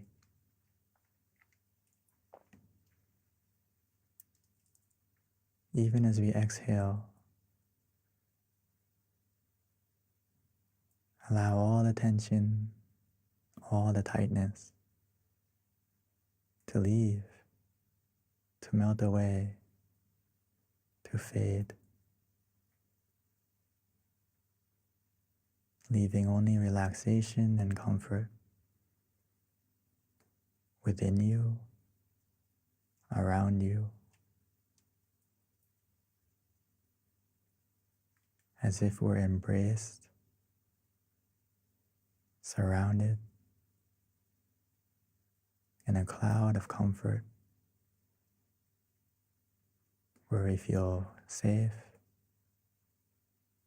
where we feel free.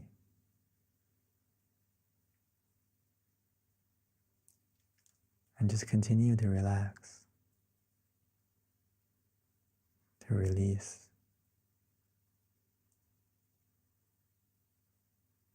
And gradually our body will begin to fade away,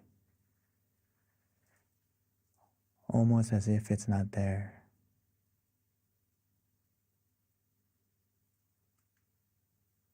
This is the power of simply relaxing, where we feel comfortable physically and mentally.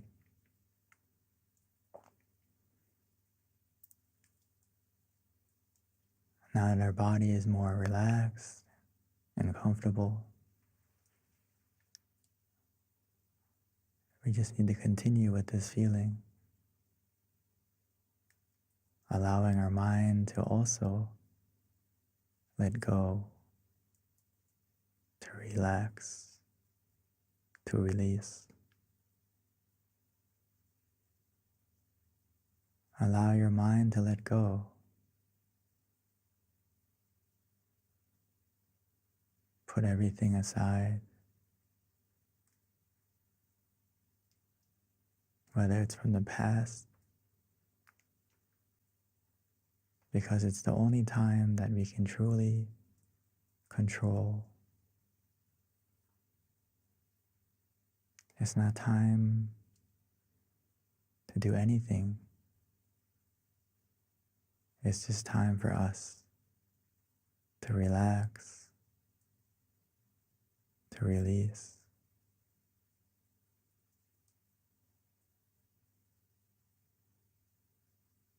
Allow your mind to be free.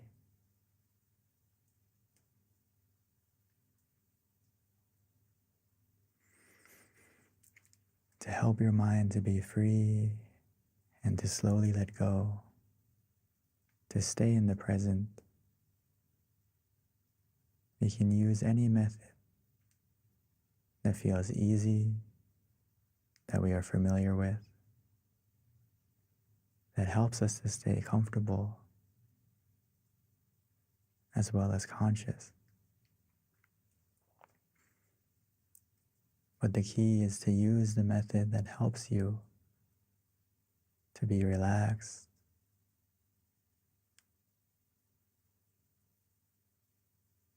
so whether we use the mantra Samma Arahang,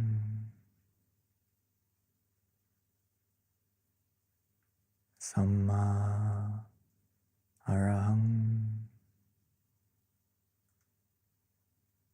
Samma meaning purity, Arahang meaning freedom. So every time we repeat that mantra, allow it to resonate, allow it to help our mind to become more clear, more free from any distractions, as it helps our mind to be calm, comfortable, present.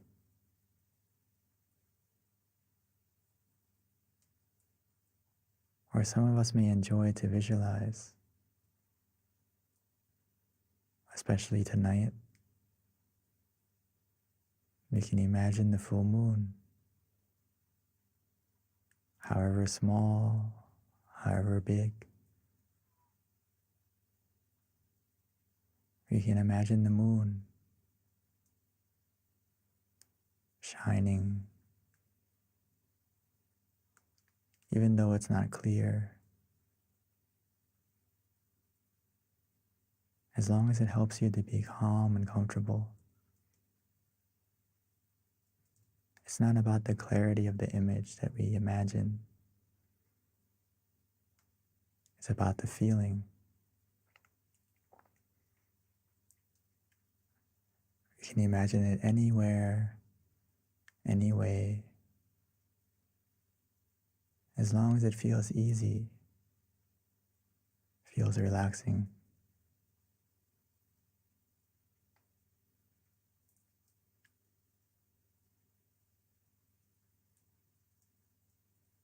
Or for some of us, we feel ready to just do nothing,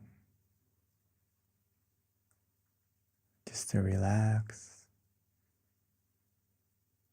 allowing that relaxation to take us inside, as if the relaxation and comfort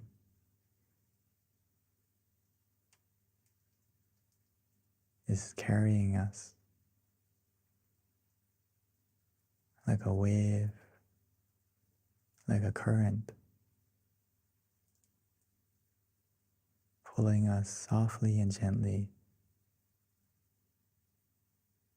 to the point of peace within us.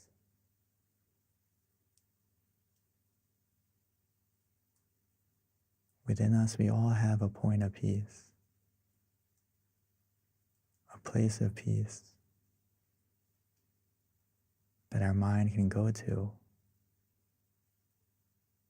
that our mind will go to automatically and naturally, as long as we maintain the feeling of relaxation of both body and mind. Our mind will go to the center of the body, the place of peace within us that we all have, that we can all connect to.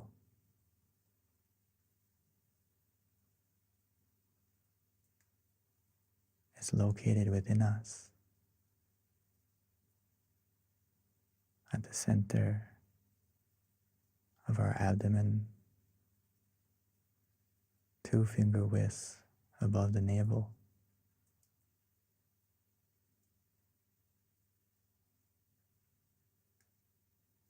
But we can connect to that point just by following the relaxation we feel.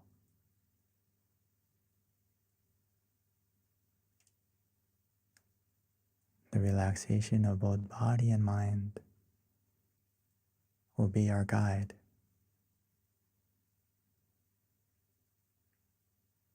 So just trust in your feeling, trust in yourself.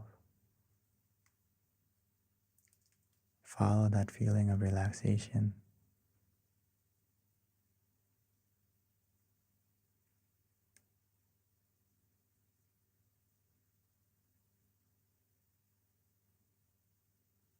As long as we stay in balance, where we feel calm and content, comfortable and relaxed, our mind is becoming clearer. Our mind is becoming brighter. As bit by bit, gradually and naturally, our mind will heal itself. The negativity, the darkness of our mind, the clouds, they will begin to fade and disappear, leaving our mind full, as we'll be able to find our own full moon shining within us. It's always been there, waiting for you to look within, calmly, comfortably, relaxingly.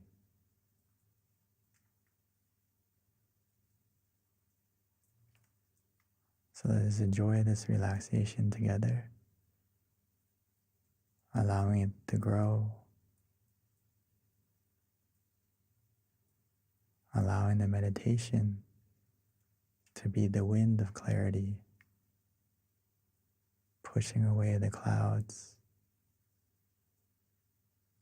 so we can be able to see our full moon.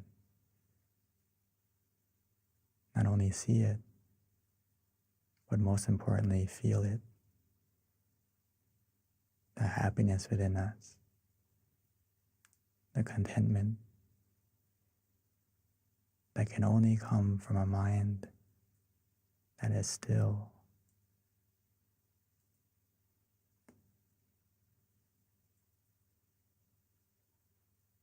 So let's enjoy the meditation together in silence.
Now that we have taken the time to illuminate our mind, to brighten our mind with relaxation, with comfort, now that our mind is bright,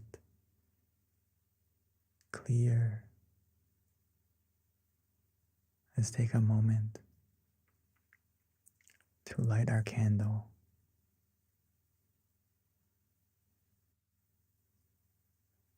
Now that we have found our light within, with the positivity that we feel.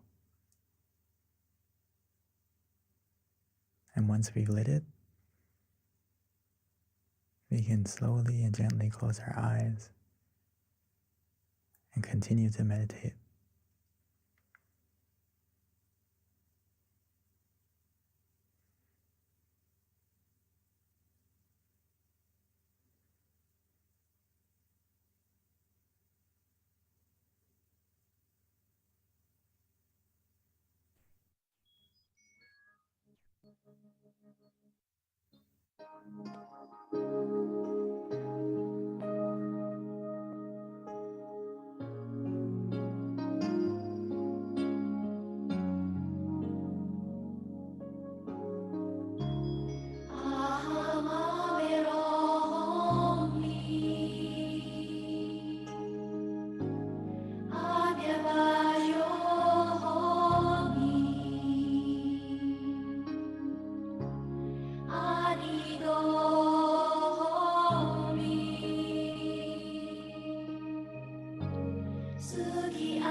Now that our mind is more bright, now that we lit the candle on the outside as well on the inside, every moment that we feel calm, we feel relaxed, our mind becomes more pure, more positive. We have taken the time to fill our mind with the brightness of peace, of relaxation, of positivity. Every moment that our mind is still, it creates a brightness, a positivity. Every time our mind is still, it becomes more pure. It stops the greed, it stops the anger, it stops the delusion. So now that we have taken the time to fill our mind with positivity,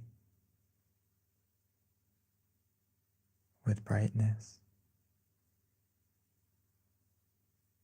let's take a moment to share it,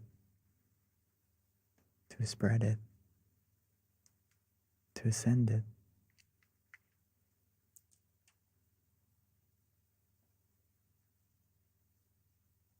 We can imagine our mind is shining like the candle we lit, our good intentions.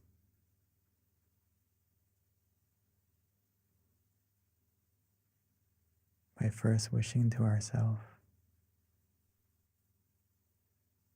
wishing for yourself to be happy, to be healthy, to be free from any suffering,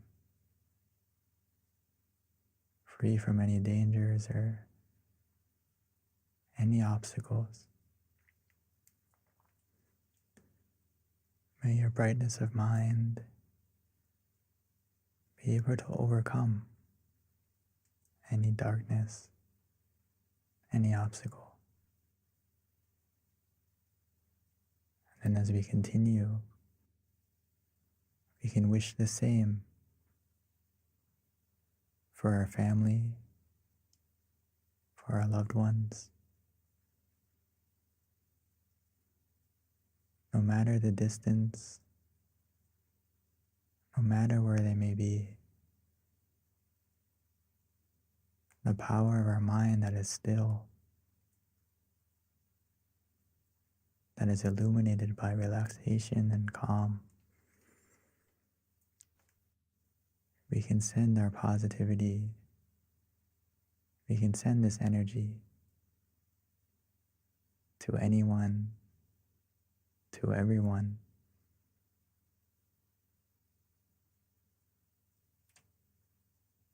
And kindness. Like the full moon shines its brightness to everything, to everyone.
Sapphe Buddha Balapada Pajeganang Chayang Balang Arahanta Nate Shirakang Pantami Sabaso Sabaputta Nupavena Sabadhamma Nupavena Sabasangha Nupavena Sathasoti Bhavantu Te. By the power, the positivity generated within us from our meditation and from all the good things we have done that we can remember, that we can recall, or that we can't recall. May all that positivity bless our life to be more bright, to be more positive in every way. And when we are ready, we can slowly and gently open our eyes.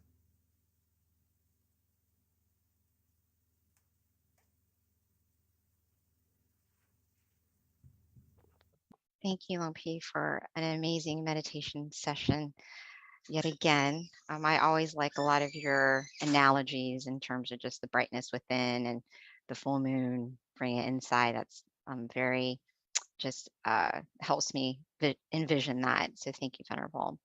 So before we transition to Q&A, a couple of announcements. Our next full moon meditation is going to be on July 13th, which is a Wednesday of next month. So please mark that on your calendar. Again, the next full moon meditation is going to be on the 13th of next month. Please invite your friends and family to join us. Please definitely check it out online, tamagayameditation.org. This is where you can find out about our other centers, various online meditation classes that we offer, which is in person. We've got a couple of centers. Actually, all of our centers are open at this time. So definitely visit your local center. You can just look at the locations to find out the center nearest you. Azusa has a couple of events going on as well. So check out their website, peacepointmeditation.com.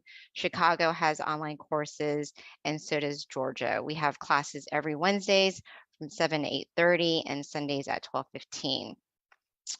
One other thing, MindGem, if you haven't downloaded it yet, please do so. We are available on iOS and Android. This is a great way to stay in touch with us and get notifications on our upcoming Zoom sessions, on our upcoming full moon sessions. We also have Zoom sessions as well on the calendar that you can check out on our website. In addition, it's really nice to have the app because you do have a selection of some of our amazing teachers.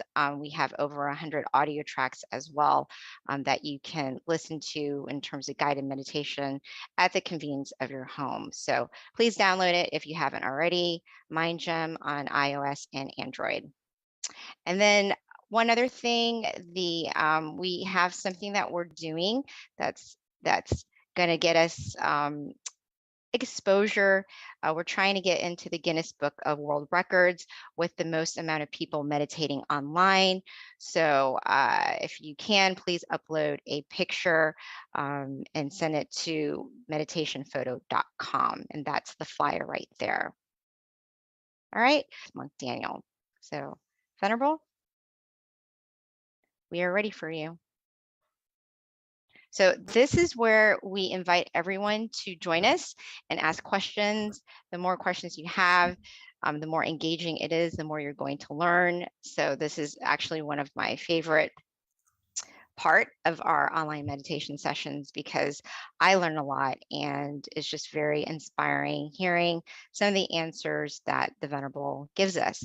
So with that, if you have any questions, you can either raise your hand and we'll spotlight you, or you can ask it through the chat and I will read it out loud to the Venerable and then he will answer it accordingly. So at this time, the floor is open. And sometimes I have to start it out, so I always do have a question in mind if I need it. Yeah, please. Okay, here's a good one. Okay, yeah. How can I apply mindfulness to romantic relationships? And that was from John Upshaw. Okay, thank you, John. Very good question. How can I be mindful or apply mindfulness to my relationship, right? Romantic one. The most important thing is through practicing meditation, we take the time to love ourselves and take care of our mind. And Paul Tamachio, my master, would always say, you need to love yourself first before you can love anyone else. So if you can find and not only that is that all our positivity, our true love, is the source of it comes from within you, right?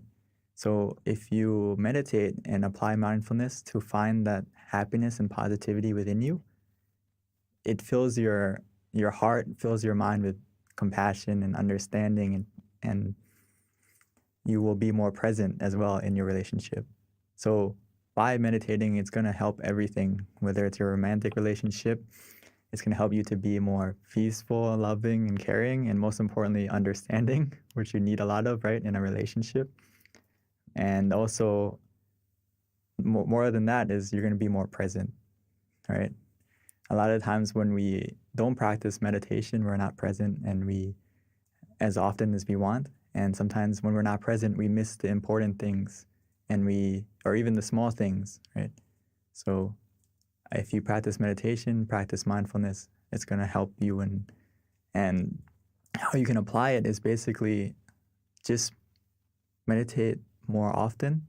And from meditation, it's going to automatically change the way you think, the way you act, and it's going to come out into your relationship automatically. So hopefully that you get some kind of idea how you can apply it. I think it will be applied naturally as from your practice of meditation, you're going to be more mindful. So hopefully that helps.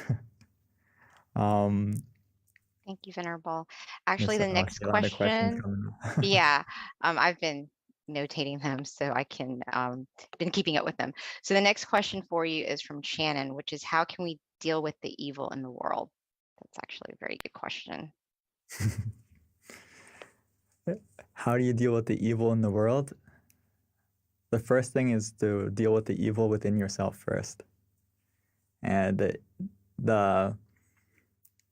we can't really, how do you say, get rid of or control the evil outside of us right away.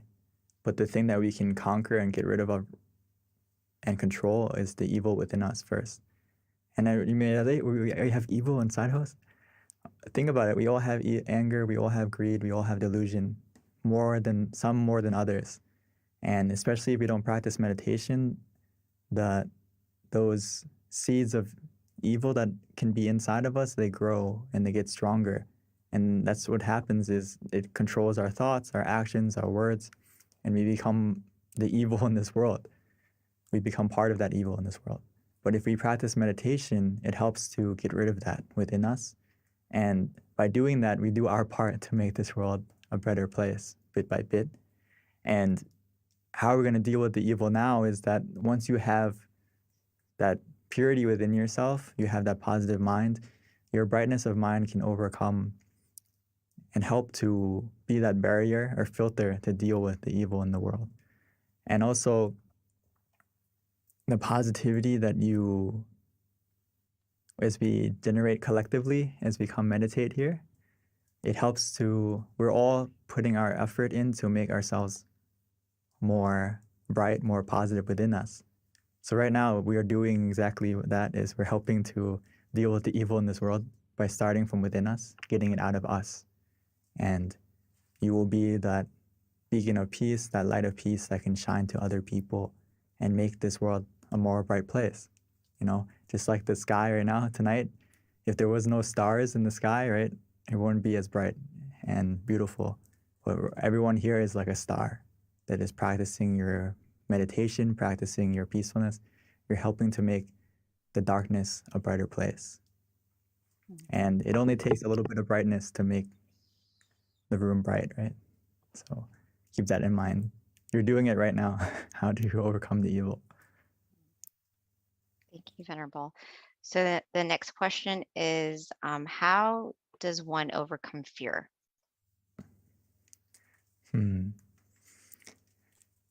Fear, my Paul and also some of my teaching monks, they would always say that if your mind is in the right place, there's nothing to fear. If you can bring your mind back to the center of the body and keep your mind there, you're not going to have any fear. So I think the first step is to conquer your mind and bring your mind back to that point of peace within you.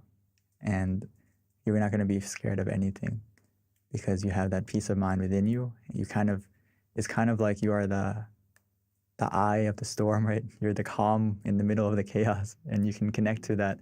And if you continue to meditate, you can be able to harness that calm, and you can harness that peacefulness, because I like the quote I saw before that inner peace isn't about having everything to be, peaceful and calm, but it is being able to remain peaceful and calm in any situation. What the scariest thing is, your mind that's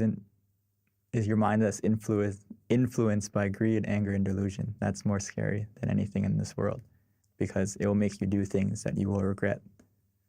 So if you can come back and take over your mind, control your mind, and be in control, you have nothing to fear anymore. Thank you, Lumpy.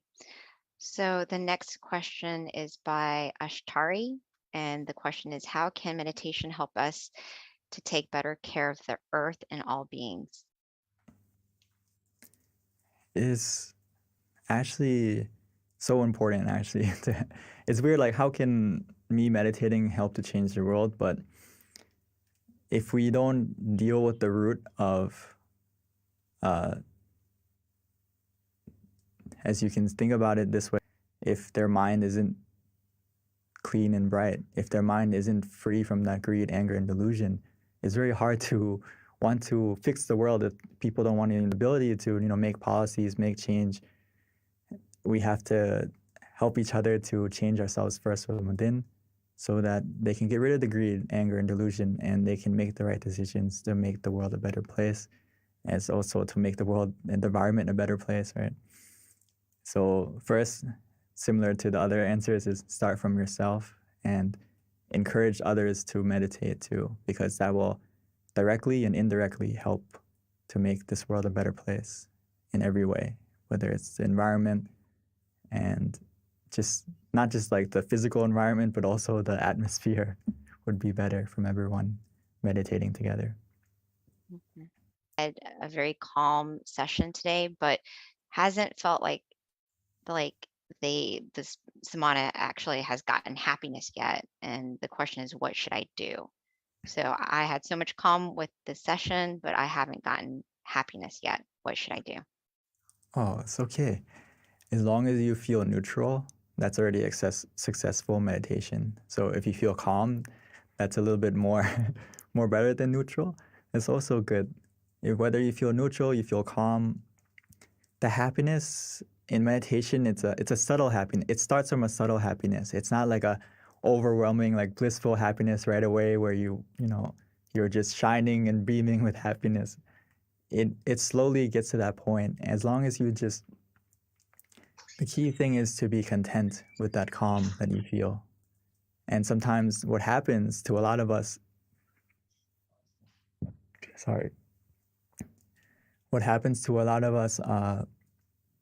when we feel calm and we feel neutral, something more, or wanting something more to happen, or why is anything happening yet? So if you feel that way, we have to come back to the present and just be content with that feeling of calm. And if you can stay content, that calm is going to slowly bring the happiness. It's going to come automatically. So you don't need to go searching for the happiness. When is it going to come? It will come as long as you stay content, and just ask yourself, are you truly in the present, or are you thinking of, why am I not there yet? Where is the happiness? If you're thinking that way, that means your mind is in the present. So you just have to come back, and to help you to stay content, or to help you get off those thoughts, you can use the mantra, or you can visualize to keep your mind present. And the calm will change to the happiness slowly. Actually, it'll be quickly if you can stay content truly. If the key is about being content with what you have and not worried about what's missing. So sometimes we fall into that trap where we're like, hey, I am calm, but I kind of wish, like deep down inside, that it was more calm than this. And actually, we're already in a good spot, but our mind is thought that way. And if we find it thinking that way, no problem. Just come back and use the mantra until you forget about wanting something else, or use visualization to bring your mind back. Hopefully that helps. Thank you, Venerable. All right, we've got lots of questions, Venerable, so I think we're going to keep you busy until the end. So, and this next question is an interesting one. I'd like to hear how you respond to it too. And it's from Sylvia. And the question is, when we are born, we do have a destiny already, correct? Can we change any actions or events in this destiny through meditation, and how? This is very different angles to this question, but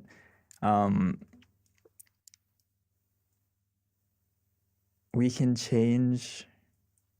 There are certain things that we have a destiny to have happen because of the things we've done in the past that we can remember or not. And in the sense of Buddhism, if you talk about past lives, that has impact on our life now. But if you just think about this life, we have control of our destiny in the sense of we can't undo the things that we did in the past, but we can make the future, we can decide the steps we're going to take now by the present. So if you meditate, it's going to help you to make the right steps in the right direction because you become present. And when you meditate and make your mind clear and bright, it's obviously going to help you to make the right steps. You're going to know for yourself what's the right thing to do from the clarity of your mind. But a lot of times when we don't meditate, we don't have that clarity. We don't have the wisdom within us to do the right thing, because a lot of times we are clouded or we are cluttered or we're distracted by our mind is scattered. Our mind isn't still. So if you want your destiny to get better, right, so that can help you to make the decision now, to make yourself better or to do the right decision now. And that's why Paul would always say, if you make your mind clear and bright from what you do now. And yeah, hopefully, I think that's basically the main sense of it. I don't want to go into much super detail, but I think you can control your destiny, and I know you can control your destiny and change it from what you do now, from your purity of mind. Thank you, LP. That's always, I can see how that can be a complicated answer, but I really like your input on that. Question is, we've got a person who's planning on becoming a monk. So the question is, I'm planning to become a monk. Do monks have evil in them too? When you are a monk and hopefully you have no evil in you, then how do you deal with the evil in the world? Can meditation stop this evil? I think I kind of talked about it a second ago, is that do we have evil inside of us? I would say everyone has evil inside of us.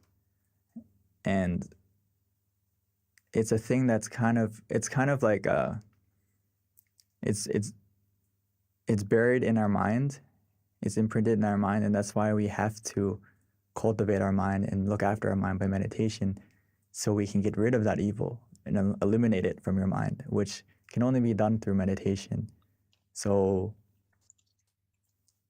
I like the quote from Lompa Tata. He said that being a monk or being this robe doesn't make you holy. Your actions make you holy. So, and also Lompa would say that only through meditation can you purify your mind. And it's a good thing, and I rejoice in your decision to become a monk, even for a short time or a long time or however long you are, because you have more time to meditate. You have more time to cultivate your mind, to get rid of the evil in your mind and eliminate it, which it's a ongoing battle that you have to deal with. And as we meditate more deeply, it's gonna bit by bit uproot that evil from within you until it's gone. But as long as we haven't reached the full state of, enlightenment, as we say in Buddhism, it's always there. But we can always keep it at bay by meditating. And eventually it will go away and it won't be in control of you anymore.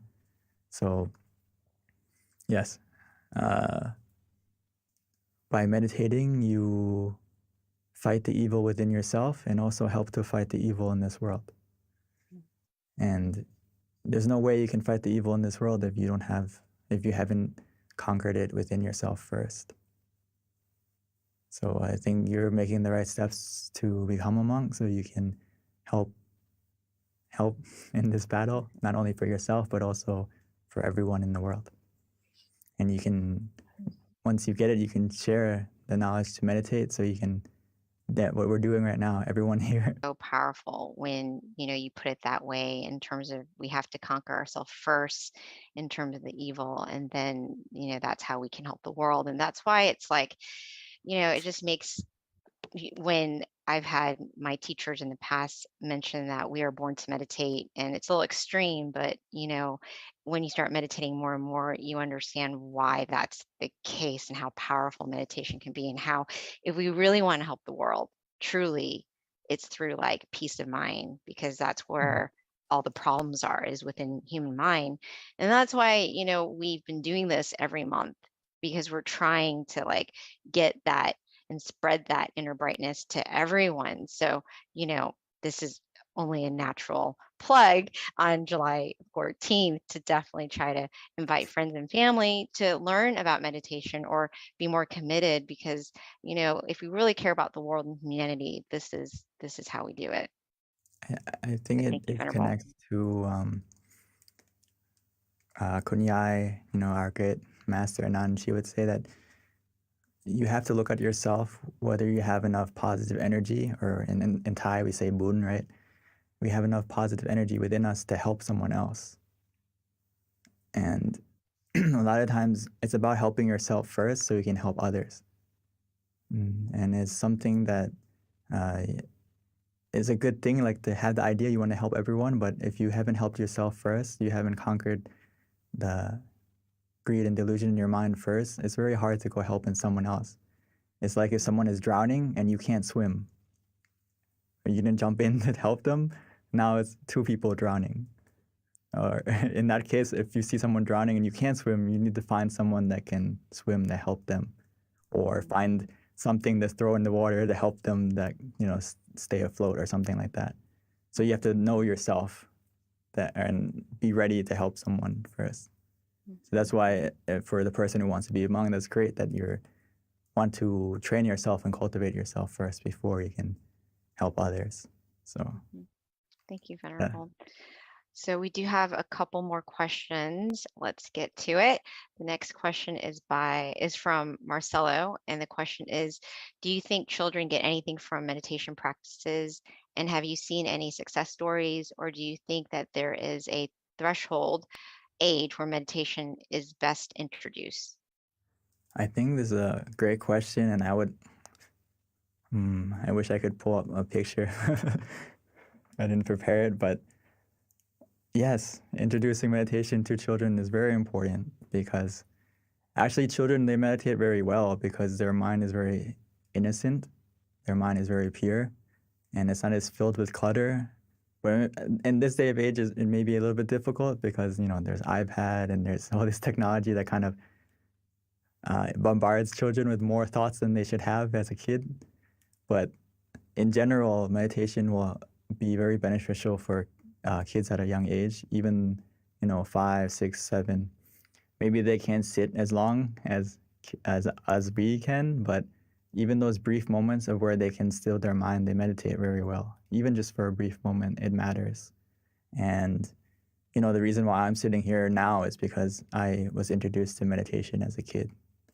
And actually, a lot of people in this room, as well as one of the monks here, because before they introduced me to meditation, some of them before they were a monk, they were a lay person, and they invited me when I was 7 to come and meditate. And I never thought it would lead me to here, but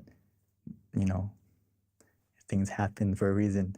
So I think, the sooner you introduce kids to meditation, it can really set them in a good way, especially knowing how to deal with stress and knowing how to, learn how to conquer their mind at a young age, I think is a huge tool and ability that will help them in their whole life, what they can do. Mhm. And it's so cute when you see little kids meditating and how peaceful they are. It's so adorable. I love seeing that. We actually have younger kids come meditate sometimes as well, and it's always very refreshing to see. So, Venerable, the next question is from Deb, and this is kind of a long question, but I notice since I understand what peace feels like, my body is very sensitive when I feel any bit of stress or lack of confidence. How do I quickly calm myself to get back into that state of confidence and peace?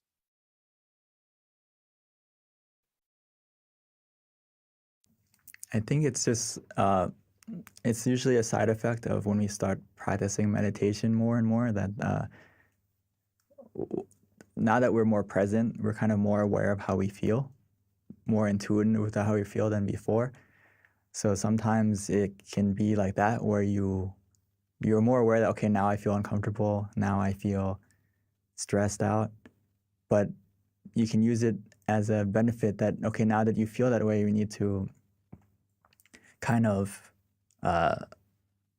you know that you need to reconnect and recharge to where you feel comfortable again. So throughout the day or throughout the activity, if you start to feel stress, you start to feel that lack of confidence. You're just more aware of it than before. Before you just let it happen, and now you're aware that it's happening. So now you can put the effort in to make it change. So it's a good thing that you're more aware of how you're feeling, and now just apply the meditation into it. When you feel that way, you feel off balance. Just like in meditation, when we say that you don't feel comfortable, you don't feel relaxed anymore, we tell you to open your eyes or to readjust. In your life, we can do it the opposite. If you feel uncomfortable, you feel lack of confidence, you feel stressed, you can reset by coming back to the present, taking a deep breath, or closing your eyes if you can, and just try to meditate for a brief moment, just to center yourself. And you'll find that confidence and that stress the confidence coming back and the stress going away. Mhm. Thank you, Venerable. So, Venerable, it is 10:30, and we do have a couple of questions left. And today, I promise we will ask that question next full moon meditation. Especially, there's a really good question from Margaret that I think would be really nice to have answered as well. But the one that came before, this is one that they were looking forward to hearing your answer on this. So the question is, may I please ask, how do we deal with anger? I think it kind of connects to the other question about, when you realize that you're stressed or your lack of confidence. As you meditate more, you're more aware of when you feel angry. So a lot of the people who meditate, they feel that they become more calm. And also it's because you can feel the anger rising. Now that you're more in tune with your emotions, you can feel the anger rising. So you're more aware to stop it. You're more aware, okay, I feel it coming. Wait, let me take a deep breath and let it go. So if you practice meditation, and it's going to help to reduce the anger automatically and help you to let go easier.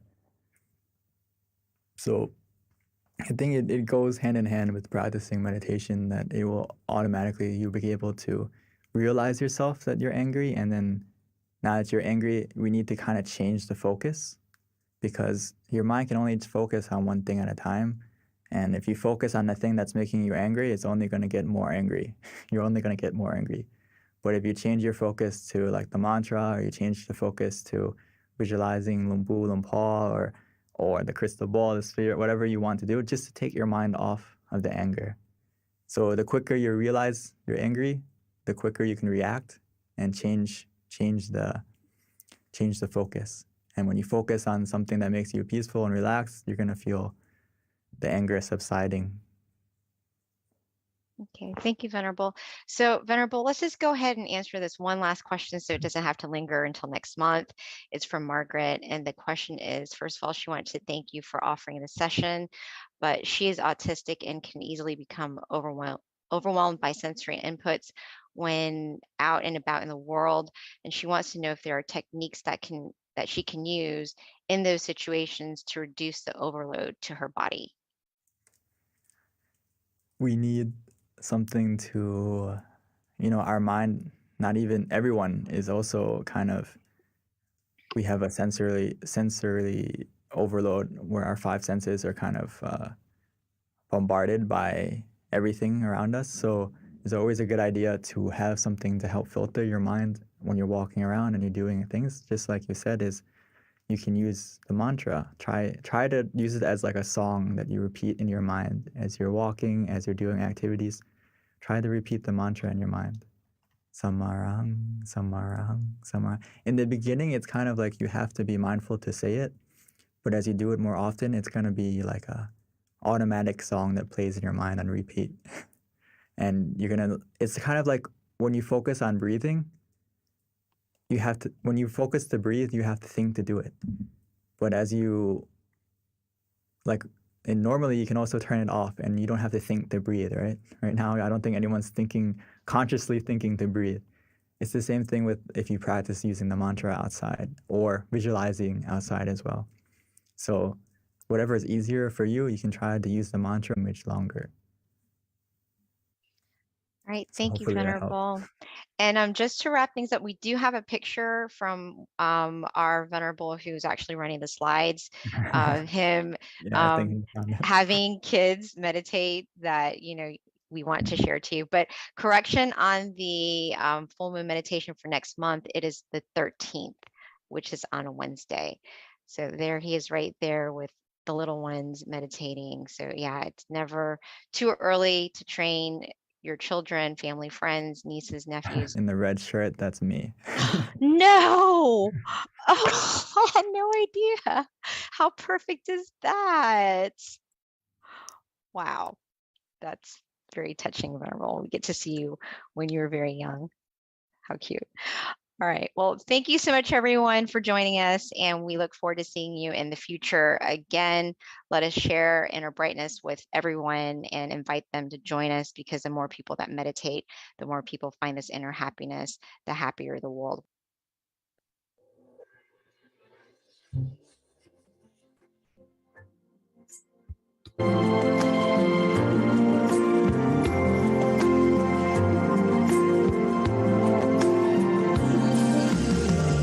Let's come together to open up, do whatever to eliminate all conflicts and differences. It's time for everyone to join hand in hand. At last, now the world's beyond healing. It's time to change the world. As the one who knew in the past,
full moon meditation tonight, our May full moon meditation. The theme today is Wesak Day, which is a day of inner peace. So I found a quote that I felt was very appropriate, not only to honor the Buddha being our ultimate teacher, but all of our teachers, because this definitely is a representation of all good teachers. And the quote is, "A good teacher is like a candle. It consumes itself to light the way for others." So I feel like that's very appropriate, and that's definitely in honor of all of our teachers. So that's a quote of the day. With regards to today's schedule, we're going to have a short wisdom talk followed by our meditation and then candlelight, along with loving kindness and then Q&A at the end. So please stay. Our Q&A is actually one of my favorite with regards to our full moon meditation. I learned so much. After graduating, that's when he ordained. He got his BBA. Once he ordained to life, and so he found his goal and his passion, which is to practice his passion, which is meditation, not only cultivating it, but sharing it to others as well. So that's a little bit about Venerable Jackie, Monk Jackie. Before we start, we would like to ask everyone to please share on the chat, just so that we know where people are from, the state that they're at, their city, and their country, because we do have people from all around the world. So it's definitely very interesting to know where you're from. So if you can put that in the chat, that would be very helpful. Thank you, everyone. All right, so at this time, I would like to invite Monk Jackie to start our session for us. Good morning. Good evening. Good evening to everyone. It's morning time here, so. Depending on where you are in the world. Yes. So I'm thinking maybe other people from other places around the world are joining also. So good morning, good afternoon, and good evening to everyone, right? Welcome everyone to our full moon meditation tonight. Okay. Hopefully you all have had good meditation sessions from our past full moon events also. And hopefully this one will be a great one for you all as well. Okay. It is Vesak Day tonight, right? And we would have a little information to share to you about that. But before we go into that and to our meditation, there's something I'd like to share. Okay.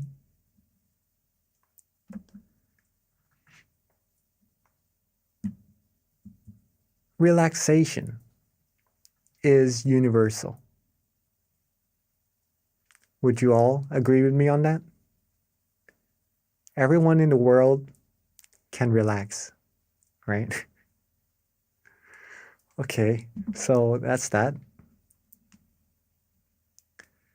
If relaxation is universal and meditation is actually the same thing as relaxation, okay, they are the same thing. That means meditation is universal as well. Okay. Hope you all agree with me on that. All right. Okay.